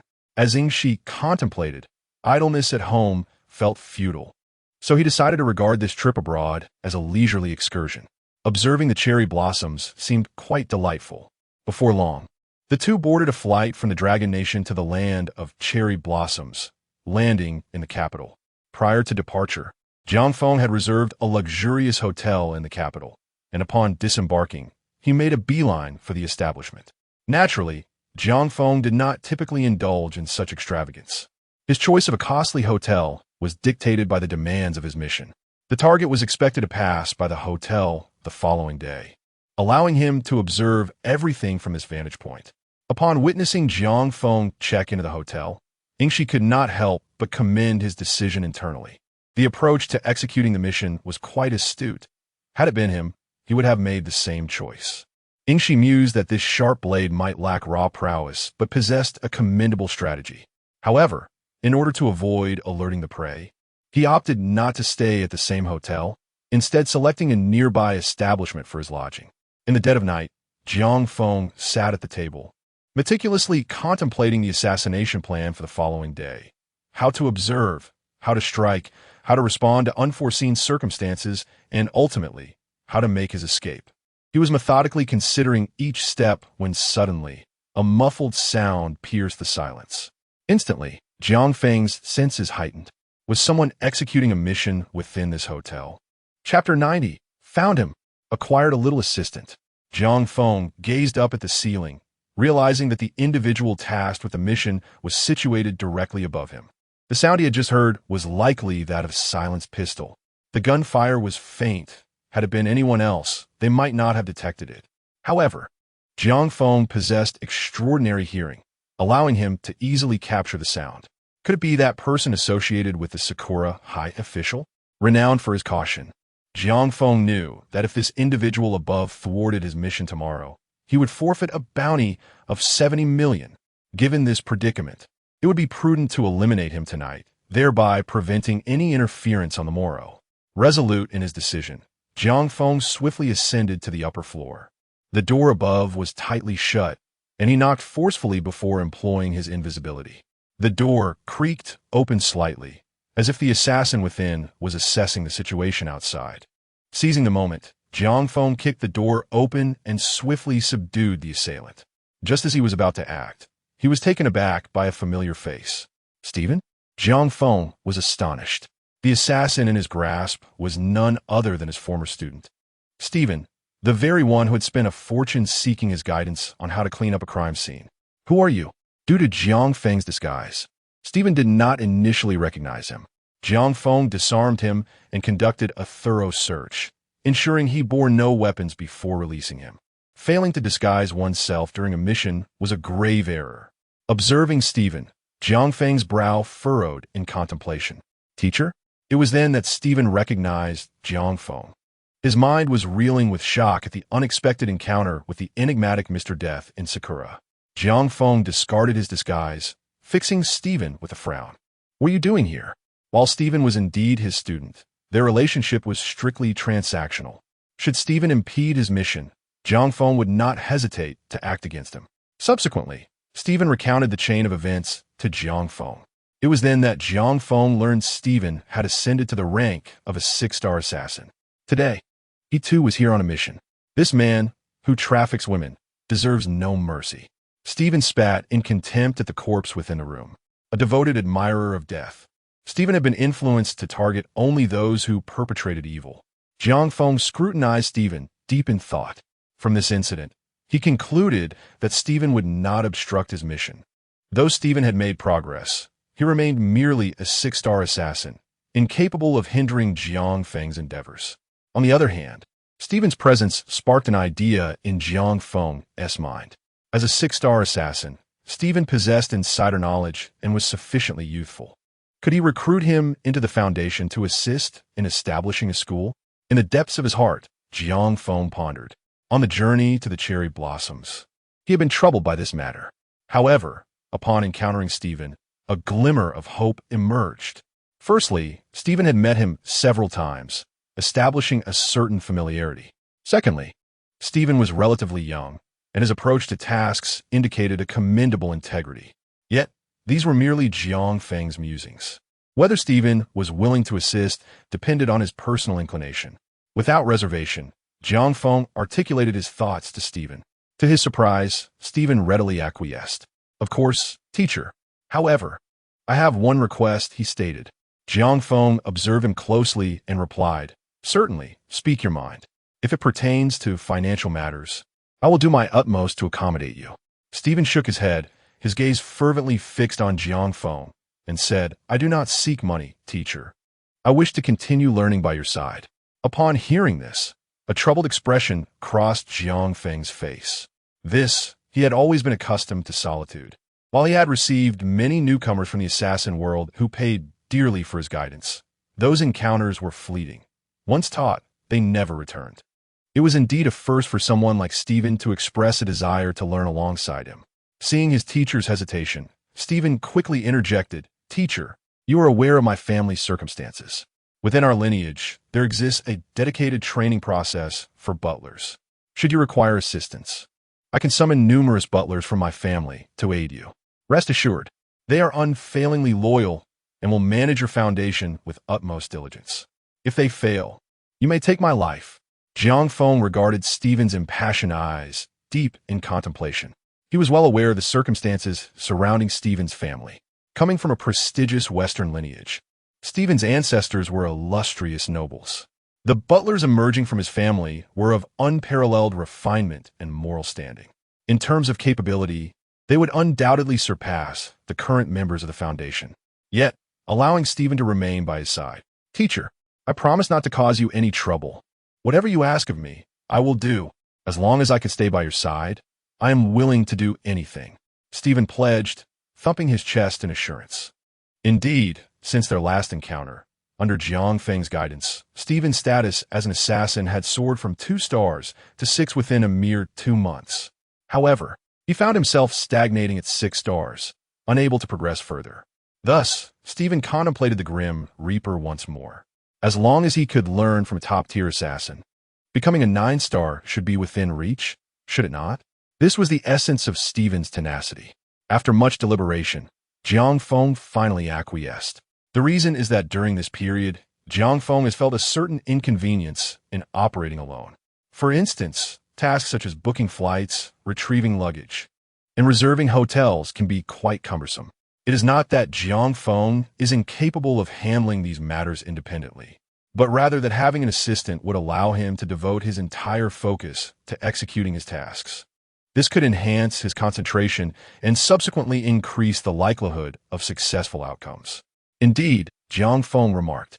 Upon hearing Mr. Death's agreement, Stephen was overjoyed. He instantly felt that his decision to undertake a mission in Sakura was the most prudent choice of his life. Jiang Feng, too, had not anticipated that in merely executing a task in Sakura, he would gain a little assistant. Subsequently, under Jiang Feng's direction, the two of them meticulously cleared the scene, leaving no trace of the body behind. Stephen, as before, carried a notebook, diligently recording every word Jiang Feng uttered, leaving no detail unnoted. During their cleanup, Jiang Feng made a few cold jokes, which Stephen earnestly noted down as well. After Jiang Feng finished dealing with the body, he remarked, "The cold jokes were not an essential part of the cleanup process." Stephen solemnly nodded and promptly recorded this statement in his notebook. Chapter 91. The target appears. The assassination begins. The two individuals sat by the window, sleepless throughout the night. Jiang Feng decisively brought his luggage upstairs, opting for Stephen's room due to its elevated position and superior view. He had meticulously considered all the details pertinent to the execution of the mission, now awaiting the emergence of the target. Notably, Jiang Feng had chosen a method of assassination through gunfire this time. Given the considerable distance and the protective convoy surrounding the target, he lacked the influence in Sakura to orchestrate a grand explosion akin to an underground faction. Thus, employing a sniper rifle was deemed the most effective approach. The sniper rifle had been procured through some enigmatic channels, and it was imperative to return it post-use. To ensure a high success rate for the assassination, Jiang Feng invested 100 points to elevate his marksmanship to a divine level. Is the master employing a sniper rifle for the assassination? Stephen, witnessing his mentor assemble the sniper rifle, felt a surge of excitement. It was his first encounter with the marksmanship of a heaven-ranked assassin. By 8 in the morning, Jiang Feng completed the assembly, opened the window, and positioned the sniper rifle outside. Meanwhile, Ingshi had risen early as well, quietly observing from the rooftop of Jiang Feng's hotel. Is he opting for a sniper kill? Ingshi pondered, somewhat taken aback. He had imagined the possible methods of assassination that the blade could employ, but he never anticipated that the blade would resort to sniping. Assassinating high-ranking officials in Sakura was a highly challenging endeavor. This was simply due to the fact that the targets were not fools. They traveled in specially designed, highly armored vehicles. Even with a sniper rifle, it would be nearly impossible to eliminate a target from such a distance unless one possessed marksmanship on par with the renowned Rose. Rose was universally acknowledged as the finest marksman among the members of the Dragon Nation's assassin squad. There was a past mission where Rose, wielding a sniper rifle, fired 5 shots that all struck a single point on a bulletproof window. Each shot penetrated the glass, ultimately eliminating the target. However, prior to firing, Rose had first disabled the vehicle's engine, rendering it immobile before executing a headshot. This method had a low success rate. Was it truly wise to adopt such an approach?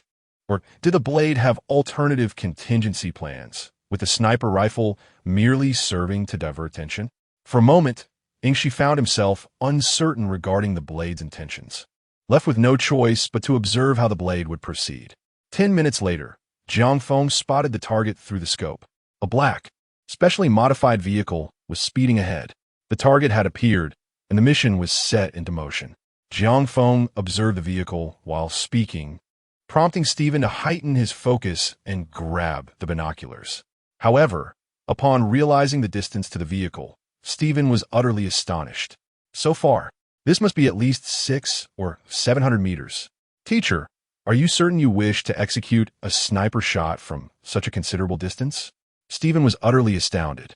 It is well known that 600 to 700 meters is an exceedingly daunting range for a marksman. Even a seasoned sniper would hesitate to claim 100% accuracy when targeting a stationary object. Yet now, his instructor aimed to hit a swiftly moving target. Even more astonishing was the fact that this target was an armored vehicle. This was the Sakura's specially designed A751 armored car. For his sniper rifle to penetrate this vehicle, he would need to strike the same point on the glass at least 10 consecutive times. Stephen was left in sheer disbelief. Hitting the same point on bulletproof glass 10 times in a row, while the target was in rapid motion, was this truly within the realm of possibility? Stephen swallowed hard, beginning to observe intently. Soon, the vehicle was obscured by a building, and when it re-emerged in Jiang Feng's line of sight, bang! Jiang Feng fired without the slightest hesitation. A bullet surged forth from the barrel, hurtling directly towards the armored car. At that moment, several bodyguards inside the vehicle were engaged in lighthearted banter. Do you think a hitman might come to assassinate us? Assassination? How could that be possible? We are an especially designed armored vehicle. Indeed, even if there were an assassin, how could he possibly breach our armored car? Such a scenario was inconceivable.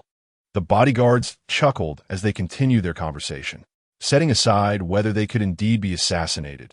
Even if such an event were to occur, they had means to counter it.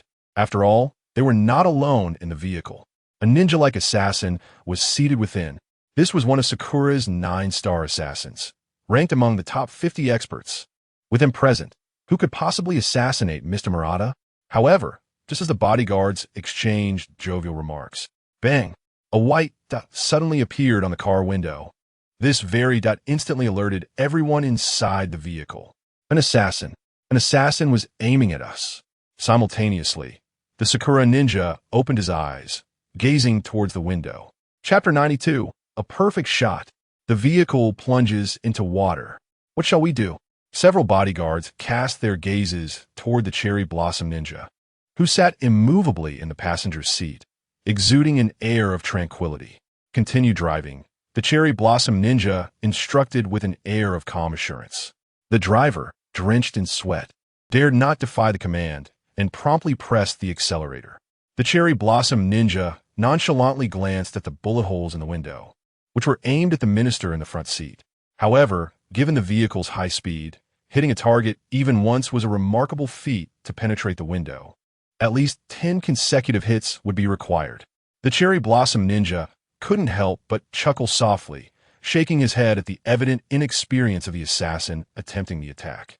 After all, as a member of the Cherry Blossom 9 Stars, he was undeniably a formidable expert within the cherry blossom domain. The individuals he associated with were also masters of the highest caliber. He was well acquainted with numerous sharpshooters, yet none could achieve 10 consecutive hits on a single point while the target was moving at such velocity. No such expert existed within the entirety of the cherry blossom realm. As for the international scene, he was less certain, but he doubted that even the top assassins could accomplish such a feat. The vehicle continued its forward journey, and finally, after passing the second building, there was a resounding bang. 2 more bullets struck the window.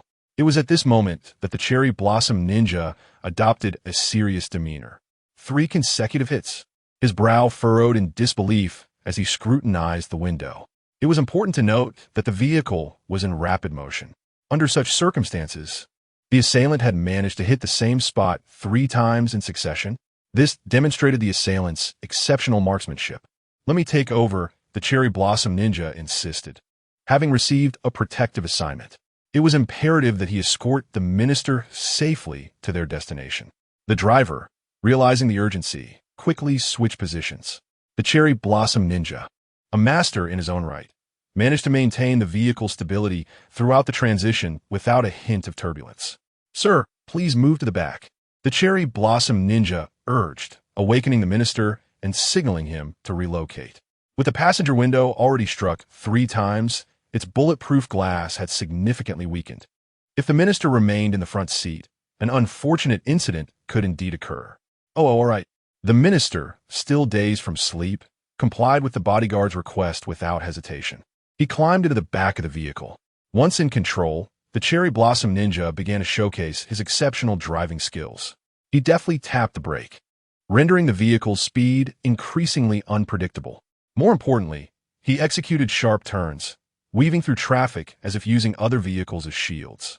Undoubtedly, this maneuver would significantly heighten the difficulty of the shots aimed at them. Meanwhile, on the rooftop, Shadow Strike observed this scene, his brow furrowing in concern. What clever bodyguard! How could the blade strike now? In his mind, Shadow envisioned numerous strategies, only to dismiss each one in turn. Standing firm in the position of the blade, he contemplated the scenario. Had he found himself in such a predicament, he would undoubtedly abandon any thoughts of assassination, opting instead for a close-quarters confrontation, seeking to halt the vehicle, force open the door, and eliminate the minister. Yet, the subsequent actions of Jiang Feng took Shadow by surprise. Whoosh! Another bullet was fired.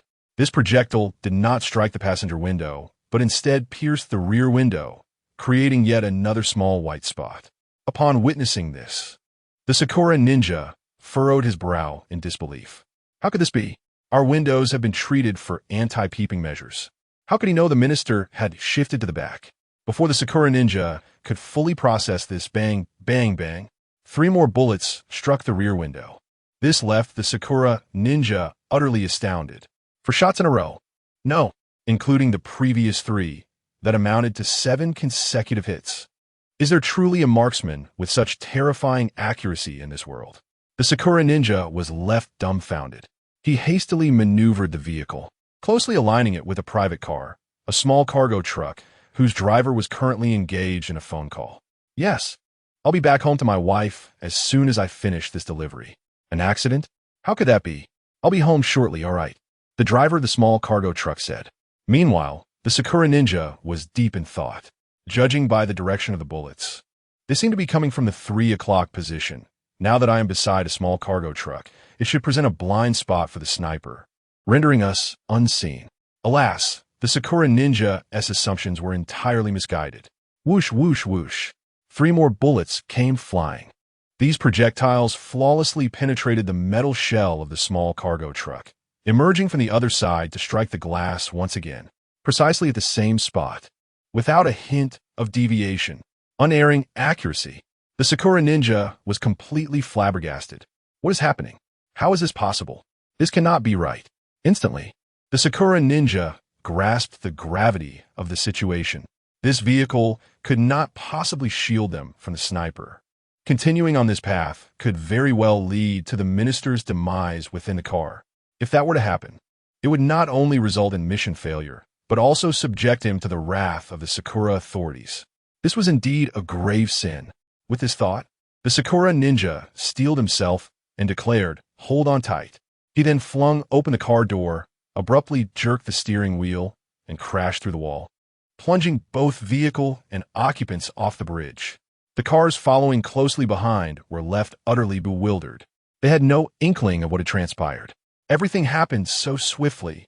They only witnessed the minister's car driving smoothly before it suddenly went berserk, crashing through the wall and plunging off the bridge. Splash! The vehicle hit the water. Fortunately, the Sakura ninja had opened the car door in advance, allowing the seawater to rush into the vehicle. The Sakura ninja grasped the minister's hand and commenced their procession through the ocean. Their calculations were astute.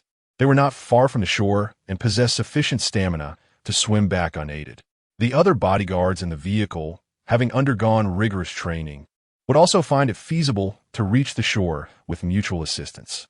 To ensure absolute safety, the Sakura ninja submerged for an extended period, taking care to avoid detection by any lurking snipers. Ultimately, they discovered a blind spot and successfully made landfall. Contact the Sakura officials and instruct them to thoroughly investigate all surrounding hotels, particularly those with 20 or more floors. Every room must be meticulously scrutinized. We are under the watchful eye of a sniper, the Sakura ninja advised his bodyguards. The bodyguards, sensing the urgency, promptly alerted their superiors.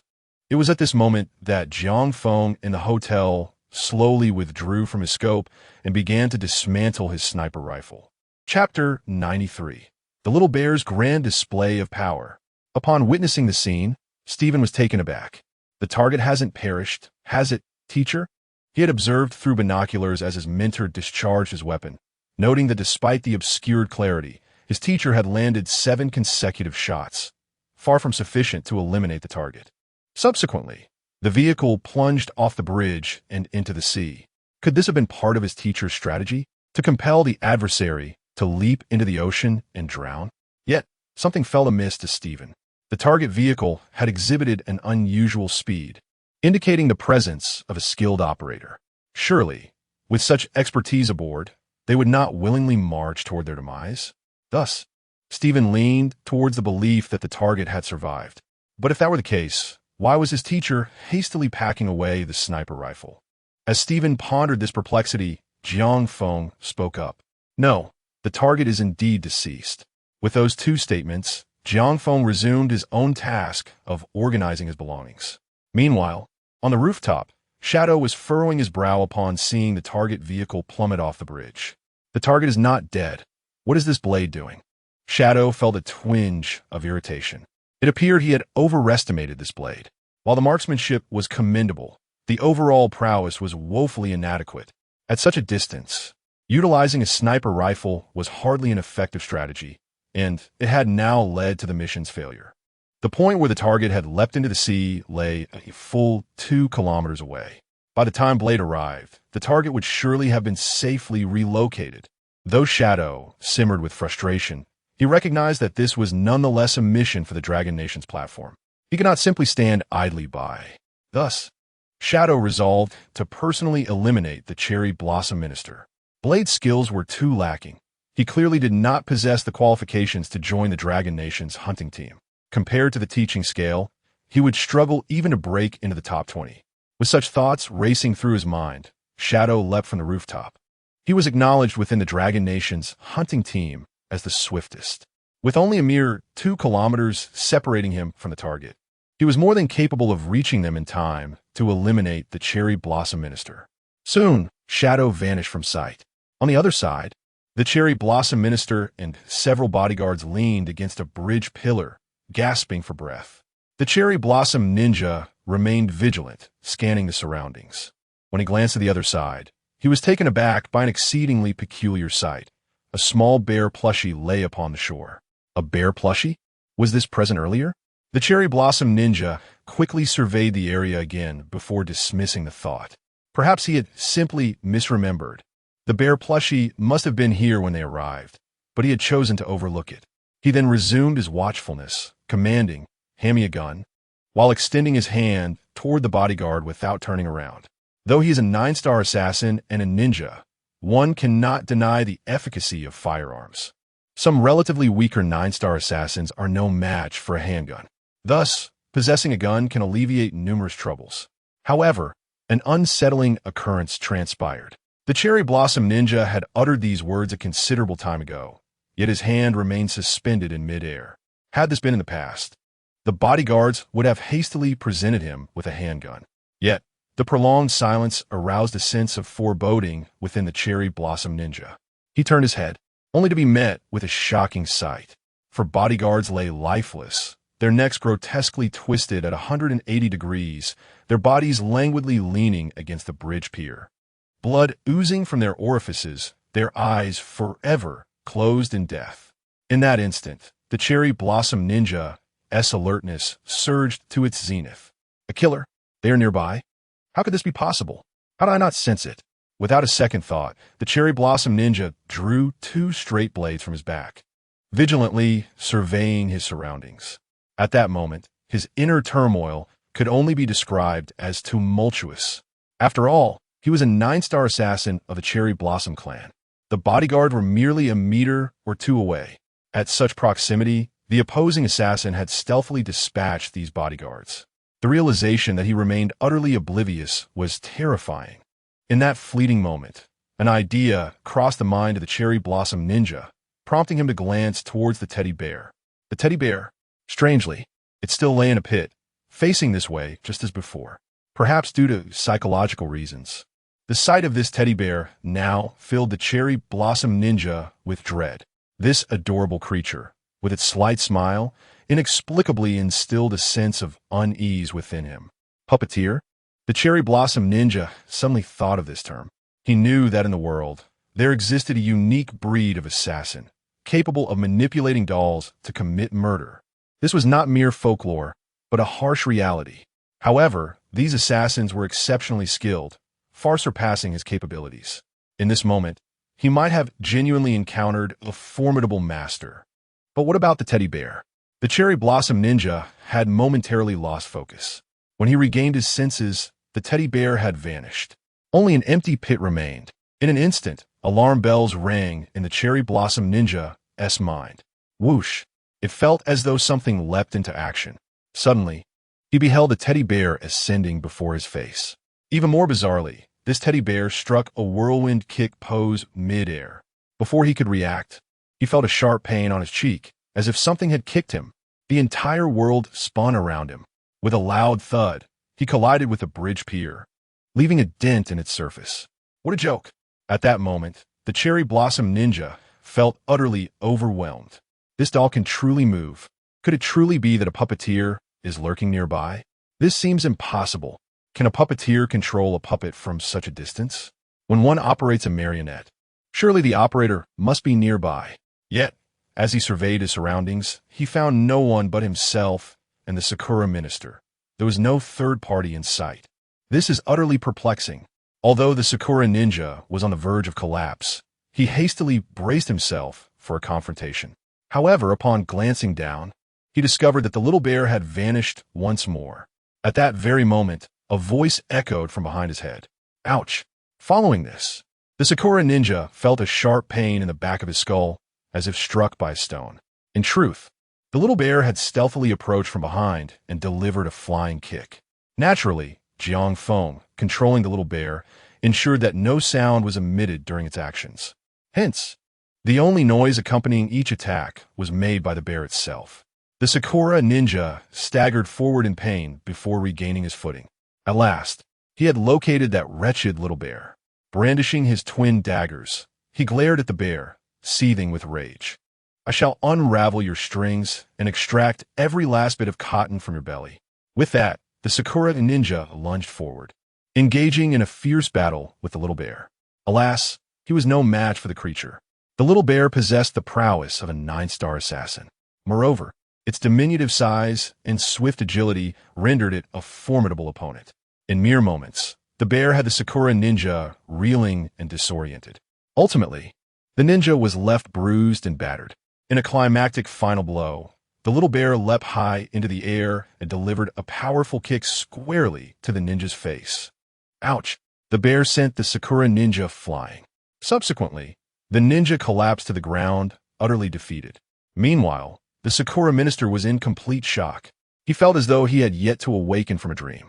Oh, Amaterasu, have I not yet risen from slumber? How is it that I witness a little bear engaging in murder? Leaning against a bridge pillar, the minister's complexion turned ashen. Chapter 94. The shadow strikes the rose after dispatching the Sakura ninja with ease. Little Bear did not spare the Sakura minister either. In a swift and decisive manner, he eliminated the minister and departed. Just as he left the scene, Shadow Strike arrived, having already changed into his attire en route. At that moment, he bore a closer resemblance to a Sakura ninja, clad in a black bodysuit that accentuated his well-defined muscles. His tall and graceful physique made him appear even more ninja-like than the locals. However, upon witnessing the aftermath, Shadow Strike was taken aback. It was over. Everyone was dead. In disbelief, he rushed forward to check for signs of life, only to confirm that each individual was beyond salvation. Was this the work of the blade? How could he have been so swift? Did he arrive before me? Shadow Strike's eyes widened slightly. He was lauded as the fastest man in the hunting squad, yet it appeared that this blade was considerably quicker. Something felt amiss. He promptly vacated the scene. As he crossed the bridge, a crowd began to gather, all gazing downwards. After hastily changing his attire, Shadow Strike blended into the throng. To his astonishment, he spotted Jiang Feng among the onlookers, coldly observing the bodies below. Shortly thereafter, Jiang Feng departed, and Shadow Strike noticed a brown bear peeking out from his backpack. Jiang Feng and Stephen were returning home. Shadow Strike followed suit, boarding the flight back. At that moment, Rose called. Shadow Strike, there's a mission back home that requires your attention. Where are you now? In the terminal, Shadow Strike replied. I'm in Sakura. On the other end, Rose scoffed dismissively, still trailing that little lover of yours. I see. Shadow Strike, puzzled, responded, what little lover? The blade, she retorted. You're secretly following him. It's not infatuation. I prefer women, Shadow Strike asserted. Not everyone shares your inclinations. Oh, Rose replied candidly. So, does he possess the capability to join our hunting squad? After posing this question, Shadow Strike fell silent. Noticing his prolonged quietness, Rose inquired, has he died? Why the silence? Exasperated, Shadow Strike replied, I'm contemplating how to respond to you. Rose. He raised his voice, but then regained composure. I have a question for you. I'm not fond of you, Rose stated unequivocally. That is not what I meant. I don't fancy your sister either. I'm not fond of you or her. Can we speak civilly? Shadow Strike requested. I'm asking you seriously. Suppose there's a vehicle traveling at approximately 80 kilometers per hour. Then you're approximately 1 kilometer away from the vehicle, tasked with precisely hitting a specific point on its window with 10 bullets. How many times do you think you could succeed? On the other end of the line, Rose contemplated this seriously. Traveling at a speed of 80 kilometers per hour and positioned 1 kilometer away, if I were to aim for a point on the window, I would estimate that I could strike it twice with 10 shots. Shadow was somewhat taken aback. Only twice? Rose retorted, do you think it's easy? Do you have any idea how challenging this is? It's not merely hitting a target. It's about striking a specific point, a singular point, at a speed of 80 kilometers per hour and from a distance of 1 kilometer. Managing to hit twice with 10 shots would be nothing short of remarkable. After hearing this, Shadow quietly mused. What if I told you there exists a person who can shoot 10 times and hit each time, achieving a success rate of 100%? The silence on the other end was palpable. Eventually, Rose uttered, "Are you boasting?" However, as soon as she finished speaking, it seemed she recalled something, immediately adding, "Wait, the person you're referring to isn't the Blade, is it?" "Yes. Is that for real?" "Indeed, it is him." Rose inhaled sharply. As a sniper, she was acutely aware of the immense difficulty in aiming under such conditions. If it were her, she would truly struggle. This meant that the Blade surpassed her significantly in the realm of sniping. Although this may sound exaggerated, it is plausible that top international assassins could achieve such feats. If one were to hit 10 out of 10, a skilled assassin from the top ranks should be capable of that when in peak form. Rose's words were quite diplomatic. While she was the most proficient sniper among the hunting team, that did not imply she relied solely on this skill. In truth, Rose excelled in close-range assassination. Much like her first encounter with Jiang Feng. Once Rose finished speaking, Shadow continued, "What if there exists someone whose speed surpasses mine?" Rose was momentarily taken aback by this. Finally, with a tone of cautious inquiry, she asked, "The person you're speaking of, it would happen to be the Blade, would it?" Ultimately, a voice emerged from the phone. "Yes." At that moment, Rose was utterly stunned. She stood before the floor-to-ceiling window of a high-end hotel, completely frozen in disbelief. What on earth is happening today? Chapter 95. Returning to Cloud Village. On the flight back, Stephen sat next to Jiang Feng, chattering incessantly. Although this was not his first visit to Long Country, he behaved as if it were his inaugural trip to the city, much like a child in awe of new wonders. Particularly when Stephen envisioned a future living alongside Jiang Feng. His face radiated with sheer joy. "By the way, do you remember what we discussed earlier?" Jiang Feng inquired of Stephen. "Rest assured, dear teacher, I have it all noted," Stephen replied. "I have already contacted my family, and a group of housekeepers is en route. Moreover, for any future needs, our family will provide as many personnel as required, covering all their living expenses." Jiang Feng nodded, feeling reassured by Stephen's adeptness in handling matters. Soon, the plane landed in Jincheng. Upon disembarking, Jiang Feng led Stephen directly to his residence. Given that his rented apartment boasted several rooms, allowing one for Stephen was hardly an inconvenience. However, Jiang Feng was taken aback by the remarkable efficiency of Stephen's family. Barely had he returned to the country when he received a call from the Foundation. They informed him that a group of individuals had approached them, possessing distinctly Western features and comporting themselves as if trained in aristocratic manners. The Foundation sought to confirm whether these individuals were arranged by Jiang Feng. After confirming with Stephen, Jiang Feng realized these individuals were indeed the housekeepers from Stephen's family. He promptly informed the Foundation, encouraging them to collaborate with the newcomers in their endeavors. Simultaneously, Jiang Feng entrusted the Foundation with a substantial bounty of 80 million, sufficient to construct 4 schools. Having completed these arrangements, Jiang Feng decided to take some well-deserved rest. The past few days had been exhausting, and he felt mentally fatigued. In the ensuing days, he refrained from accepting new tasks. As the end of the month approached, and the construction of the school in Cloud Village neared completion, as per their agreement, he was to return to Cloud Village to attend the celebratory banquet and officiate the ribbon-cutting ceremony, officially inaugurating Cloud Primary School. It is worth noting that during Jiang Feng's restful interlude, Stephen willingly assumed the role of a diligent steward, attending to Jiang Feng's daily needs. Although Jiang Feng had a penchant for meticulousness, particularly with his laundry upon returning home each day, such repetitive tasks could become wearisome. With Stephen's assistance, however, everything was organized impeccably. Even the compulsively tidy Jiang Feng found himself unable to refrain from offering praise. Despite hailing from an esteemed family, Stephen was unlike the typical pampered scions. He approached work with earnest dedication and meticulousness.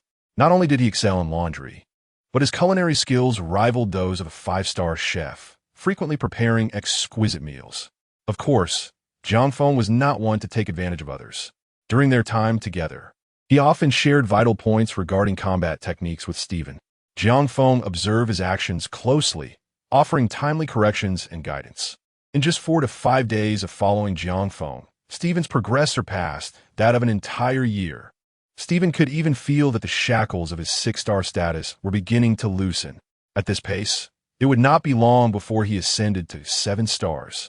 That morning, Jiang Feng and Stephen rose early to journey together to Yunkai village. This marked Stephen's inaugural venture into the rugged western mountains of the Dragon Country. Upon witnessing the harsh conditions of the area, he was profoundly moved.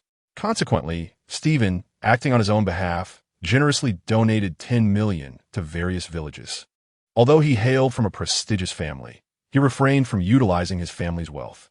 This 10 million was painstakingly accumulated through his arduous journey to becoming a 6-star assassin. The village chief of Yunkai greeted them with his customary warmth.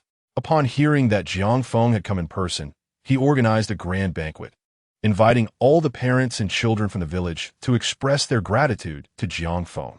At the banquet, every parent was overwhelmed with emotion, recounting their struggles over the years to Jiang Feng. He empathized with them, as he too had emerged from the mountains. Thus, when faced with such heartfelt situations, he offered words of comfort. Ultimately, under the watchful eyes of the gathered crowd, Jiang Feng stood at the school gate and successfully cut the ribbon. In an instant, drums resonated and firecrackers erupted joyously. A few dusty children at the back, witnessing this moment, shed tears of joy. It was then that a figure emerged from the crowd, cradling a small girl in his arms, and approached Jiang Feng, expressing his gratitude. "Thank you," he said, extending one hand towards Jiang Feng while holding the girl with the other. Jiang Feng recognized the man before him. It was Zhao Xing. Having been in High City, Zhao Xing had immediately taken leave upon hearing the news of the ribbon-cutting ceremony to express his thanks to Jiang Feng. Jiang Feng, not wishing to undermine his gesture, shook his hand in return. Meanwhile, at the mountainside behind Yunkai village, 2 individuals were peering down. "Brother, what do you suppose is happening down there?" The sounds of drums and firecrackers make it quite a lively scene. One remarked to the other. These were the 2 who had escaped from the Black Factory. They had witnessed their boss's murder and had come face to face with the apex of the assassin world. Terrified, they had scurried away to find refuge in a secluded spot in the mountains. Calculating the time, they realized they had been hiding there for nearly half a month. During this period, they quenched their thirst with dew and subsisted on crickets, too fearful to descend the mountain. They were notorious fugitives, each carrying the weight of several lives lost. Moreover, their former boss was involved in the production of laundry detergent, and anyone associated with such a figure was likely to possess a twisted and dark psyche, resorting to unscrupulous means. "Are you blind? Can't you see they're building a school down there?" The elder brother replied. To be honest, he too could not discern the situation clearly, only noticing a multitude of indistinct figures gathered in front of a teaching building. "Brother, we've been hiding here for half a month. Shouldn't we consider going back? Although we are being hunted, we still have our guild to rely upon. Let's return to the guild." These 2 individuals, despite being criminals, are renowned 4-star assassins, both members of a notorious assassin guild. This guild, known as Innocence, ironically bears a name that suggests purity, yet it is filled with ruthless offenders, led by a 9-star assassin of considerable infamy. Their crimes are so heinous that even the mention of them would incite outrage among the gods and mortals alike. "Just wait a little longer, do not rush. Let us hide for another fortnight," the elder brother advised. At that moment, however, the younger brother began to fidget restlessly beside him, as if a swarm of ants were crawling upon his skin. But brother, I'm struggling to contain myself. It has been far too long since I last took a life, the younger brother exclaimed. The members of their guild are, after all, inhumane. A prolonged absence from their violent deeds leaves them in a state of profound discomfort. Upon hearing this, the elder brother furrowed his brow and stated firmly, "Endure for another 2 weeks. If you truly cannot hold out, there are plenty of individuals below. Simply take one with you to the mountain." The younger brother nodded in understanding, replying, "I understand, brother." Subsequently, he began to descend the mountain. The elder brother, noticing this, quickly grasped his arm. "What are you doing? I did not say you could go down now. There are too many people below. What purpose would serve? Wait until they have dispersed before you descend." The younger brother, upon hearing this, nodded vigorously in agreement. "I understand, brother." Chapter 96, A Promise in the Blink of an Eye. The clock struck between 5 and 6 in the afternoon. The sun was on the verge of setting, its fading light casting a golden hue over the mountains, yet leaving the village of clouds enveloped in shadow. At this moment, within a particular household in the village, the interior was aglow with bright lights.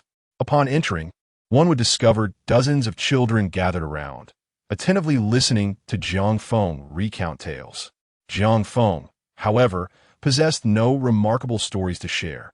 For many years, he had danced on the edge of danger, whether engaged in taking lives or traversing paths towards such grim endeavors. He could not divulge those narratives. Fortunately, having traveled extensively, he had heard many peculiar legends, which were just apt for sharing in this setting. Among the audience, besides the throng of children, sat Zhao Xing. He was perched on a chair, cradling Zhao Yuanyuan in his arms, also engrossed in Jiang Feng's storytelling. Yet, midway through a tale, a little girl suddenly posed a question. "Brother Jiang Feng, what is that on the back of your hand?" Jiang Feng momentarily froze, as all eyes turned toward him. For reasons unknown, he instinctively tugged at his sleeve, attempting to conceal it. Perhaps it was a reflex honed by years of his profession. When questioned in such a manner, his immediate reaction was to feel exposed. However, he quickly regained his composure, smiled gently, and extended his hand. On the back of Jiang Feng's hand bloomed a vividly colored little red flower. The dim light illuminated the flower, causing it to shimmer radiantly.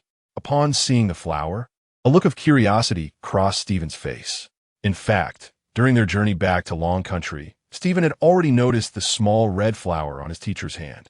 Over the following days, he observed how much importance Jiang Feng seemed to place on it. For instance, when washing his hands, he would deliberately avoid the flower.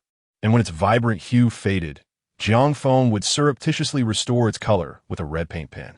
Stephen had once casually inquired about the origin of the flower, but Jiang Feng had merely replied, "A promise." Aware that his teacher preferred not to elaborate, Stephen refrained from pressing further. Now, prompted by the innocent question of the little girl, he found himself genuinely curious about the significance of this small red flower. Jiang Feng regarded the girl and asked with a smile, "What is your name?" "I am Ran Ran, a good friend of Yuan Yuan," she replied. Jiang Feng beckoned her over, took her hand, and drew a small red flower upon it as well. Then, looking at Ran Ran, he said, "Ran Ran, if one day you are able to step beyond this place, you will meet an older sister. She, like you, will have a small red flower on the back of her hand." Though Ran Ran did not fully comprehend Jiang Feng's words, she beamed with delight and nodded earnestly. Jiang Feng then instructed all the children to extend their hands, and one by one, he adorned each of their hands with a little red flower. By the time he completed this act, darkness had enveloped the world outside.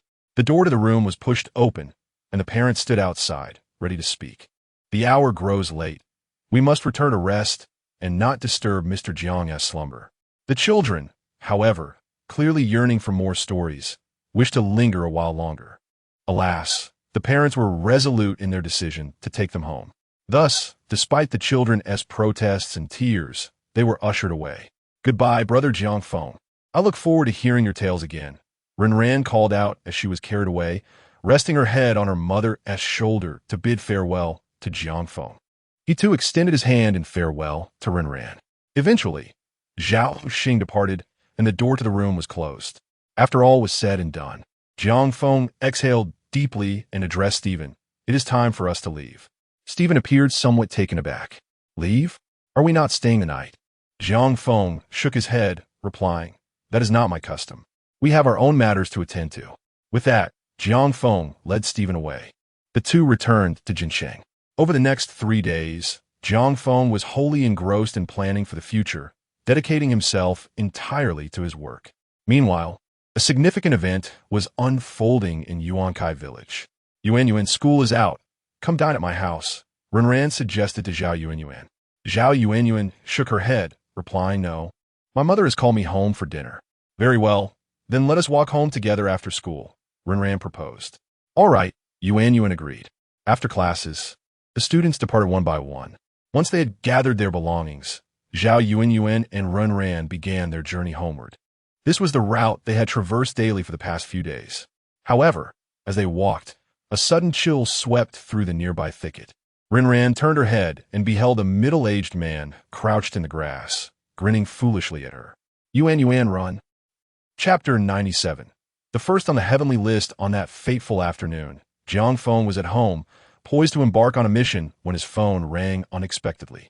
The caller was Zhao Xing. After a brief exchange, Jiang Feng's expression shifted dramatically. His eyes widened slightly as he absorbed the shocking news. Shortly thereafter, he and Stephen set off for Cloud Village. Upon arriving at the entrance of Cloud Village, Jiang Feng was met with a somber sight. Every household displayed white strips of cloth, and many adults donned white garments. A woman knelt on the ground, weeping uncontrollably. Jiang Feng recognized her as Renran's mother. In addition to the villagers, a considerable number of spirits had gathered, including Zhao Xing and Luo Sheng. The latter appeared indifferent, as though he had not taken the incident to heart. Zhao Xing approached Jiang Feng, lowering his voice to convey the gravity of the situation. Renran is in trouble. Just then, Zhao Yuanyuan rushed over, clinging to her father's leg, tears streaming down her face. Daddy, Renran did this to protect me. Sorry, Ranran. I'm so sorry. Zhao Xing crouched down to comfort his daughter. Don't worry, Yuanyuan. Daddy will ensure that those who harmed Renran are brought to justice. He then noticed a colleague from the forensic team passing by and instructed Yuanyuan, go find your mother for now, and I'll talk to you later. Be a good girl. Yuanyuan, understanding, departed obediently. At that moment, Zhao Xing called out to his forensic colleague and inquired, has the autopsy report been released? The colleague halted, retrieved the report, and began to inform Zhao Xing of the findings. The little girl had met a tragic end. Her skull was completely shattered, and her limbs were crushed beyond recognition. The forensic colleague struggled to continue, ultimately handing the report to Zhao Xing for his perusal. The gruesome nature of the findings was overwhelming. This colleague, despite years of experience, had never encountered such a horrifying scene. The body was utterly mutilated, the result of a ferocious assault. The perpetrator could scarcely be considered human. Renran. At that moment, Jiang Feng was drawn by a heart-wrenching wail. He looked up to see Renran's mother, who was now beside the coffin, tears cascading down her cheeks. Jiang Feng approached her, placing a hand gently on her shoulder, his mouth opening as though to offer words of comfort. Yet the words escaped him. Mr. Jiang. Seeing him, Renran's mother crumbled, her last defenses shattered. She clung desperately to Jiang Feng's leg, her face a mask of pleading. Mr. Jiang, I implore you, please save Renran. She is just a child. She has barely attended school. She has a bright future ahead of her. Mr. Jiang, I beg you, I plead with you. As she spoke, her voice dwindled to a whisper, her strength waning. Ruan's mother was well aware that death is irreversible. Yet she clung to the hope that her daughter had not fallen victim to such a tragedy. In her eyes, Mr. Jiang was a beacon of light, almost akin to a deity. She believed that as long as Mr. Jiang intervened, a glimmer of hope would emerge. Observing this scene, Jiang Feng's expression turned impassive. No matter how fervently Ruan's mother shook her body in despair, he remained steadfast, unmoving. The family was urged to find solace in their grief. A few nearby spirits, noticing her distress, swiftly approached, gently separating Ruan's mother from the scene to provide psychological support. Jiang Feng stood beside the coffin, one hand resting upon it. gazing at the delicate form shrouded in white cloth within. At that moment, Zhao Xing approached and inquired, "What are your thoughts upon witnessing this?" Jiang Feng's countenance remained unchanged as he replied, "I have no thoughts." Zhao Xing pressed, "This is your student. As a killer, do you not harbor even a flicker of desire for revenge?" Jiang Feng, listening to Zhao Xing's words, remained unresponsive, his eyes serenely fixed upon the lifeless body in the coffin. Zhao Xing seemed poised to speak further when Luo Sheng arrived, announcing, "The investigation of all villagers has concluded. This crime was not committed by anyone from the village. It was an outsider. The perpetrator is currently in the mountains. Everyone come with me. We are preparing for a thorough search." The spirits assembled promptly, setting off towards the mountains. Before departing, Zhao Xing turned to Jiang Feng and uttered, "I truly misjudged you. Jiang Feng, I never imagined you to be a coward." With that, he left Yun Kai village, heading up the mountain to commence the search. Jiang Feng turned around to find himself surrounded by children, each one covered in dirt, yet possessing strikingly bright eyes, all gazing intently at him. After the spirits departed, the village fell silent once more. Soon night descended. The spirits formed teams, wielding flashlights as they scoured every corner of the mountain. Meanwhile, the village remained dim, possibly due to the overwhelming sorrow, as every household had extinguished their lights early. Stephen found himself alone in a room, having separated from Jiang Feng. It was not that Stephen wished to distance himself. Rather, he sensed an unusual aloofness in his teacher today. He had intended to seek Jiang Feng's company for the night, but the door remained firmly shut despite the light emanating from within. With no other choice, Stephen found alternative accommodations. On the other side, Jiang Feng occupied the same room where he had once regaled the children with stories. Sitting in his previous spot, he surveyed the emptiness around him. Yet it felt as if the room was brimming with presence. It was as though all the children from that fateful night were gathered there with him. They gazed at themselves with eyes full of hope. Each of their positions was etched clearly in Jiang Feng's mind. Only one spot remained vacant. Jiang Feng closed his eyes and took a deep breath. Subsequently, he extinguished the lights in the room and opened his suitcase. During his previous visits to Cloud Village, Jiang Feng had not brought any luggage. However, this time was different. He had brought his belongings with him. The contents of the suitcase were quite simple: a set of black, form-fitting leather attire, a comfortable outfit in black, and a straight knife. Nothing more. Despite the simplicity of the suitcase's contents, should a top-tier assassin happen upon it, they would surely be rendered speechless. For this attire is the garb worn by the foremost assassin of the ranking. It is specifically designed for missions undertaken by the very best. In other words, the mere sight of this outfit is tantamount to encountering the figure who stands at the pinnacle of the assassin world. Chapter 98. An announcement to all assassins. The cold moonlight streamed into the room, illuminating Jiang Feng's figure. He gradually unfastened the buttons of his shirt, revealing a myriad of ghastly scars etched upon his back, each one nestled within his well-defined muscles. Jiang Feng retrieved clothing from his suitcase and began to don it slowly. The texture of the leather brushed against his skin, evoking a sense of familiarity that he had not felt in a long time. Soon, the door to the room swung open, and Jiang Feng vanished entirely. At the threshold stood a silhouette, Stephen. As a fellow assassin, Stephen was acutely aware that his mentor had mobilized, yet concern clouded his features. "Mentor, the mountain is swarming with the Yao Yao spirits. Are you truly set on ascending?" Within a cave on the mountain, two four-star assassins were engaged in urgent discussion. "Damn it, I merely killed a child. Is this commotion truly necessary?" The younger one realized that the Yao Yao spirits had commenced their search of the mountain. They needed to vacate the area promptly. The elder brother furrowed his brow but refrained from further comment, urging his sibling to gather their belongings and hasten their departure. At that moment, the elder brother suddenly caught sight of something strange. Bathed in the cold moonlight, he observed a figure materialize at the cave's entrance, cloaked in darkness. The figure was tall and wielded a straight blade. "Who are you?" The elder brother immediately became vigilant.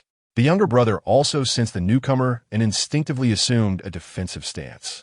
Yet, to their astonishment, the figure uttered not a single word. Swish! A flash of cold light sliced through the air. The younger brother's 10 fingers were severed in an instant. Ah! He cried out in agony, clutching his mutilated digits and rolling on the ground in despair.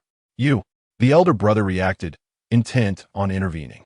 However, as he stepped forward, he suddenly found himself suspended in midair. He collapsed to the ground in an instant. When he regained his senses, he realized his ankle had been severed.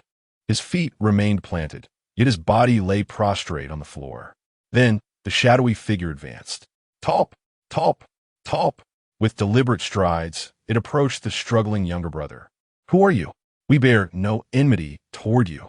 Why trouble us? The intruder appeared oblivious to his pleas. Effortlessly, it bypassed the elder brother and stood before the writhing younger one. The shadow reached out, seizing the younger brother's hair and yanking him off the ground. At that moment, the younger brother glimpsed the figure's eyes. In that instant, he was utterly transfixed.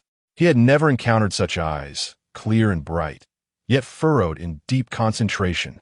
The gaze was indifferent, yet it burned with an unquenchable fury. Those piercing eyes fixed upon him, the fury emanating from them capable of consuming his very being. Just as the second brother stood in stunned disbelief, a blade suddenly sliced into his mouth. Before he could react, the knife slashed across violently. His skin was torn, and the excruciating pain drove him to tears. Alas, his tongue had already been severed, and no matter how he attempted to scream, only muffled sounds emerged. The elder brother, witnessing this horrific scene from the ground, addressed the shadowy figure. We are members of the Innocent Guild. By your appearance, you must be an assassin as well. Are you familiar with our Innocent Guild? Our guild leader ranks among the top 20 assassins in the country. If you dare to kill us, our leader will surely not let you go. In the dead of night, the Yao Yao spirits, while in search, made a startling discovery. Mr. Luo, we have found a cave on the mountainside. One of the Yao Yao spirits immediately reported the situation to Luo Sheng, though the spirit's face was ashen, adding ominously, but the situation inside the cave. Without hesitation, Luo Sheng summoned all the Yao Yao spirits to converge at the cave. Upon entering, he was met with an astonishing sight. The walls of the cave were completely soaked in blood. Every nook and cranny was stained crimson. Moreover, the ground was littered with dismembered limbs and rotten flesh, fragments of flesh and eyeballs scattered about. At the deepest part of the cave, a figure knelt, mouth agape in a grotesque manner. A gleaming blade pierced through his throat and spine, cruelly pinning him to the ground. All the Yao Yao spirits, including Zhao Xing, gazed upon this scene in utter shock. Luo Sheng, observing the grim spectacle, fell into deep contemplation. Mr. Luo, Jiang Feng, and the others have departed. At that moment, one individual rushed to Luo Sheng's side and whispered. This person was specifically assigned to monitor Jiang Feng's movements. Mr. Luo, do you require me to assemble a team to capture Jiang Feng? The individual inquired. Luo Sheng shook his head, replying, no, let him go. Understood. On the journey back, Jiang Feng remained silent and withdrawn. Stephen, noting his teacher's demeanor, felt a pang of sympathy. In an effort to lighten the mood, Stephen incessantly sought conversation, even sharing a few jokes along the way. Yet, Jiang Feng maintained his stoic expression, though he managed a slight smile to accommodate Stephen's attempts at humor. Seeing this, Stephen's spirits lifted considerably. Upon returning home, Stephen wisely retreated to his own room, refraining from disturbing Jiang Feng. Alone in the dimly lit living room, Jiang Feng began to reflect on the events of the day. Why had such things transpired? He clenched his fist tightly, the experiences of the past few days replaying vividly in his mind. Ran, like everyone else, should have had a bright future ahead. Yet he was brutally slain by that wretched assassin. No, that murderer. Whose fault is this? Is it mine? This thought inexplicably invaded Jiang Feng's mind. No, it is not my fault. It is the fault of the perpetrator. Such a person, unworthy of the title of assassin, even in their final moments. A true assassin is not merely a murderer. They should not take pleasure in such acts. Conversely, a genuine assassin lives in profound torment. It seems that the world of assassins in the Dragon Kingdom has rotted to its core. It is time for a thorough cleansing. With unwavering resolve, Jiang Feng retrieved his phone. Soon, he contacted the Forum S customer service. He made his intentions clear. I wish to broadcast a message to all assassins. This is one of the privileges of being ranked 30th. Each month, one can disseminate a message to the entire assassin community, regardless of whether you're a top-ranked assassin in the Dragon Kingdom or one outside the top 50. Even if you are a newly registered assassin, as long as you have an account on the platform, you will undoubtedly receive this message. Upon recognizing that it was the recently notorious Blade sending the message, the customer service representative hurriedly arranged for this matter. Within 2 minutes, a response arrived. Mr. Blade, the broadcast across the entire platform has been prepared for you. All you need to do is speak, and your message will reach the ears of every assassin. Jiang Feng's gaze turned icy as he spoke. I am Blade. I hereby notify all assassins. Those who dare to harm children shall be mercilessly executed. I do not care if you're a 9-star assassin or a top-ranked one. Should you disregard this rule, I assure you, your demise will be excruciating. Chapter 99. Targeting the Innocents Guild First. In the eastern region of the Dragon Kingdom, within a coastal edifice, a skilled assassin executes his mission, deftly maneuvering amidst a throng of bodyguards, playfully toying with his adversaries. At that moment, a voice emanates from his earpiece, the transmission from the assassin platform, delivering a message from Jiang Feng. The name Blade, ranked 30th, surfaces. Who is this individual? A newly emerged assassin? In the western part of the beautiful nation, amid a skyline of towering edifices, a man clad in a suit strides purposefully. Suddenly, his mobile device lights up, revealing a message. Jiang Feng's earlier proclamation. Blade? Is that the same Blade who has been garnering attention lately? He forbids harming children? Upon hearing Jiang Feng's words, a disdainful smile crosses his face. Does this Blade truly consider himself significant? Although his ranking does not surpass that of the 30th position, he cannot abide the tone and demeanor of Blade. Achieving a mere 30th rank does not grant one the audacity to impose rules, teaching rulers wouldn't dare such actions. Cherry blossoms, Bear Nation. Similar scenarios unfold across the globe. These are the Dragon Kingdom's assassins dispatched abroad. It can be asserted that any assassin registered on the Dragon Kingdom platform at this moment receives the news. Responses vary. Some scoff, others support. While some oppose, every type of individual is present. Naturally, apart from these assassins, the forum itself is engulfed in a tempest of activity. After transferring the communication authority to Jiang Feng, the forum's customer service representative quietly listens to what he has to say next. When Jiang Feng's remarks are uttered, she is utterly taken aback. She instinctively reaches out, intending to revoke the communication privilege. However, that is merely a reflex.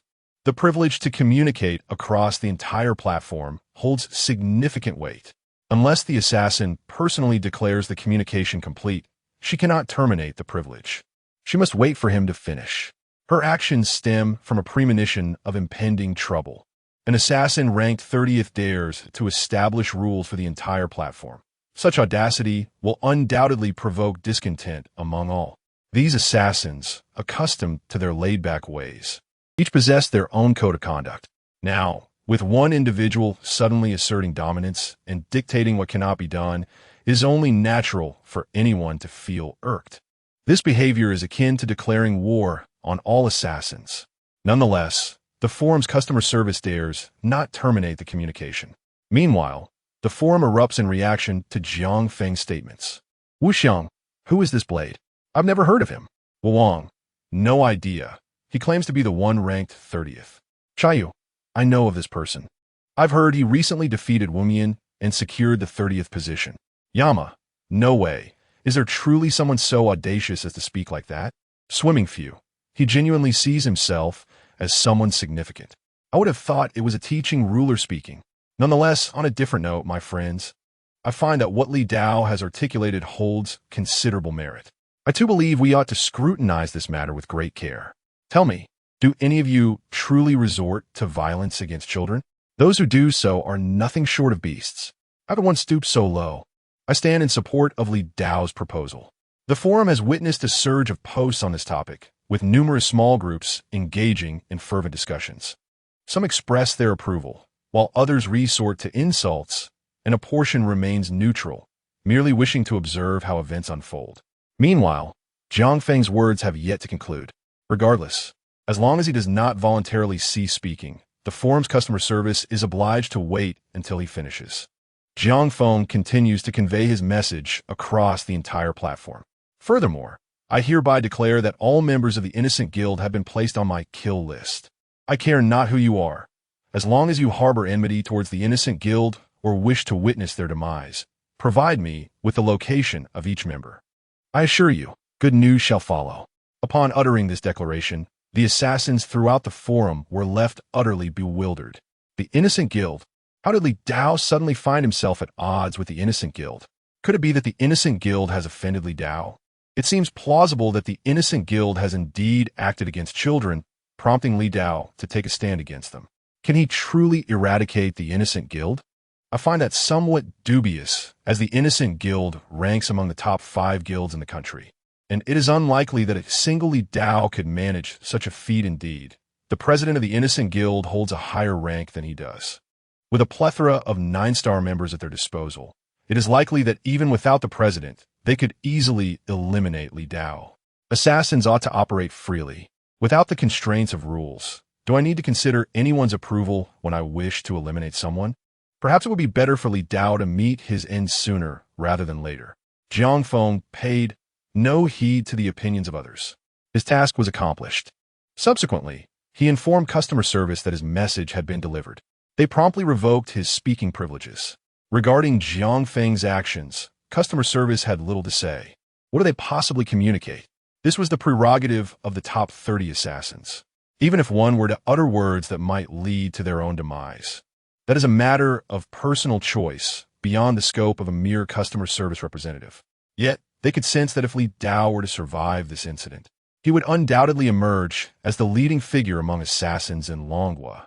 Perhaps he may not rival the likes of the teaching ruler, but he would certainly rank among the foremost. An assassin establishing rules for others is unprecedented on a global scale. That said, despite the multitude of individuals on the forum who do not support Jiang Feng's actions, the Innocent Guild's rampant dominance within the country, coupled with its vast size, renders it impossible to avoid offending anyone. Thus, immediately after Jiang Feng relinquished his speaking privileges, his private messages began to flood in. One after another, they poured in like a torrential downpour. In the blink of an eye, 2 or 3 dozen messages appeared. Jiang Feng, unhurried, opened each private message to peruse its contents. At last, Jiang Feng realized that the information was overwhelmingly abundant. He rose and rapped gently on Stephen's door. "Are you asleep?" Jiang Feng inquired. Stephen, who was on the verge of slumber, promptly sprang up, donned his attire, and opened the door, saying, "What can I do for you, teacher?" Observing Stephen's drowsy demeanor, Jiang Feng apologized for the interruption. "I regret disturbing your rest, but I require your assistance with a small task." The assistance Jiang Feng sought was quite simple. He needed Stephen to transcribe the information. However, the details Jiang Feng intended to record were not concerning the members of the Innocent Guild. Instead, they pertained to the individuals who had sent him messages. The members of the Innocent Guild were not foolish. Being aware that they were being monitored, they would hardly remain in place. On the other hand, those who communicated with Jiang Feng had already provided the location of a member of the Innocent Guild once. Thus, they could potentially provide it again, or even several times thereafter. Jiang Feng was indifferent to the sources of their information. He focused solely on the outcome. To take a life, one only needed a location. Before long, Stephen had meticulously recorded all the code names and contact details of these individuals. Yet, Stephen remained unaware of Jiang Feng's intentions for this information, prompting him to ask, "Teacher, what purpose do you have for noting this down?" Jiang Feng merely uttered 2 words, devoid of elaboration: "To kill." Chapter 100. On this fateful night, neither Jiang Feng nor Stephen found respite in slumber. Through meticulous observation, Jiang Feng discerned that the Innocent Guild boasted a considerable membership, numbering in the hundreds within the country. And at its helm were 8 9-star assassins alongside a president ranked 20th in the Dragon Kingdom. Such a formidable assembly would be remarkable even on a global scale.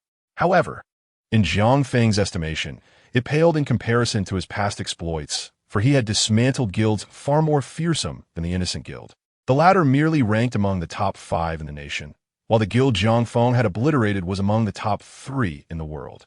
In that guild, one could aptly describe the situation with the phrase, "Heavenly rankings abound, yet 9 stars are as insignificant as dogs." Yet, what significance did this hold? The esteemed assassins of that guild had met their demise, been rendered incapacitated, or vanished without a trace. Jiang Feng's actions had even transformed the very landscape of the global rankings. It could be posited that a number of the remaining heavenly ranked assassins ought to express their gratitude to Jiang Feng, were it not for his sweeping purge. They would not have ascended to their current exalted positions. Returning to the matter at hand, Jiang Feng categorized the members of the innocent guild into tiers. The first level was that of the foot soldiers, comprising assassins rated 6 stars or lower, the majority being 4 to 5 stars. Logically, these assassins were of insufficient caliber to warrant Jiang Feng's direct intervention. However, they possessed a modicum of skill, rendering them a challenge for ordinary entities. Much like the wolves of Jiang City, who, despite being merely 6-star assassins, managed to elude capture for an extended period. To deem low-star assassins as mere refuse was a perspective that belonged solely to Jiang Feng. If they were genuinely inept, they would have long since been reported and apprehended by the vengeful entities pursuing them. Nonetheless, despite their lower skill levels, Jiang Feng resolved to eliminate them. Having made his intentions clear, he could not allow any member of the innocent guild to escape unscathed. With Stephen by his side, he considered these individuals as a means to hone his apprentice's skills, eager to assess Stephen's recent training. Upon comprehending Jiang Feng's directive, Stephen was invigorated with excitement. During this period, he had absorbed a wealth of knowledge, but had lamented the lack of opportunity to apply it. Now, with his mentor's approval, he could finally unleash his prowess. In fact, Stephen was somewhat bewildered by the sudden turn of events, finding himself on the brink of engaging in combat. This reminded him of a phrase from a game.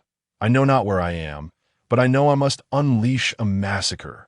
Beyond the foot soldiers, the next tier was comprised of elite foes, a classification suggested by Stephen rather than Jiang Feng. This category encompassed assassins rated between 6 to 8 stars. They possessed a modicum of strength, albeit limited. Ascending further, one encountered the cadre level, populated by the 8-9-star assassins. Finally, at the pinnacle stood the president. In total, there were 4 distinct ranks. With this classification complete, dawn broke upon the horizon. Jiang Feng inquired if Stephen wished to rest. To his surprise, Stephen was brimming with enthusiasm, exclaiming, "Charge, charge, charge!" Stephen clenched his fists, his entire being brimming with excitement, as if he were about to leap into the air. He appeared invigorated, seemingly in no need of rest.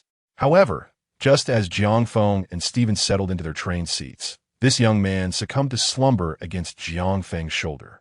Jiang Feng had contemplated securing a sleeper berth, but regrettably, all the spaces had been filled. Soon, as noon approached, the duo arrived at their first destination, H City.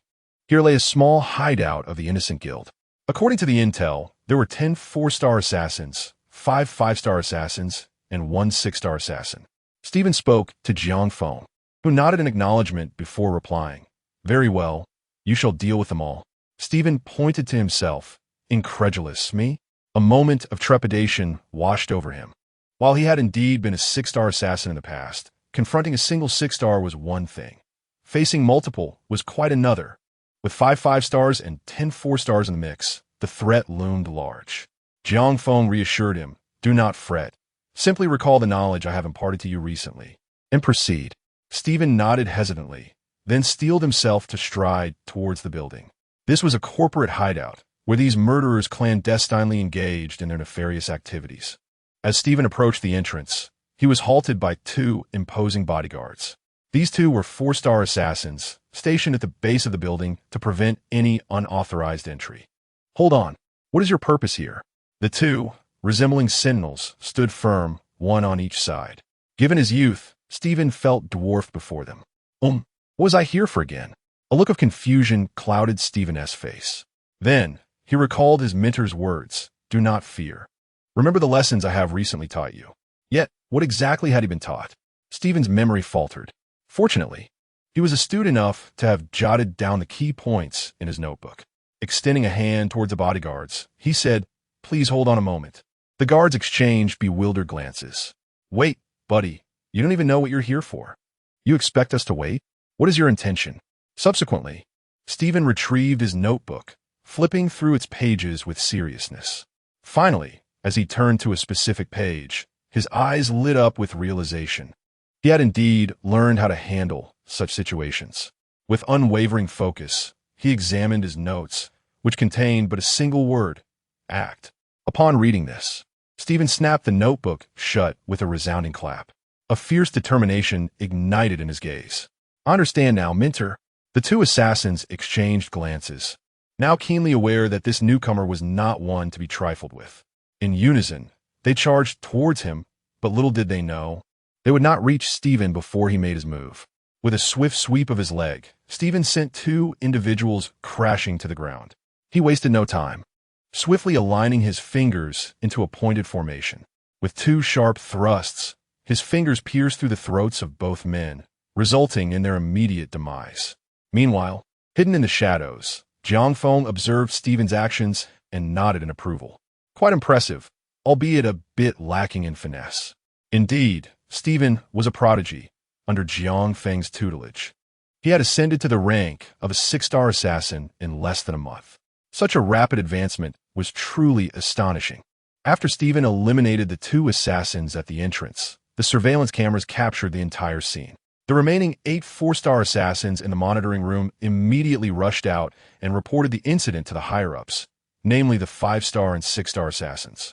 The 8 assassins encircled Stephen, each armed with a variety of weapons. Some wielded axes, others clutched knives, and some brandished long swords, showcasing a diverse arsenal.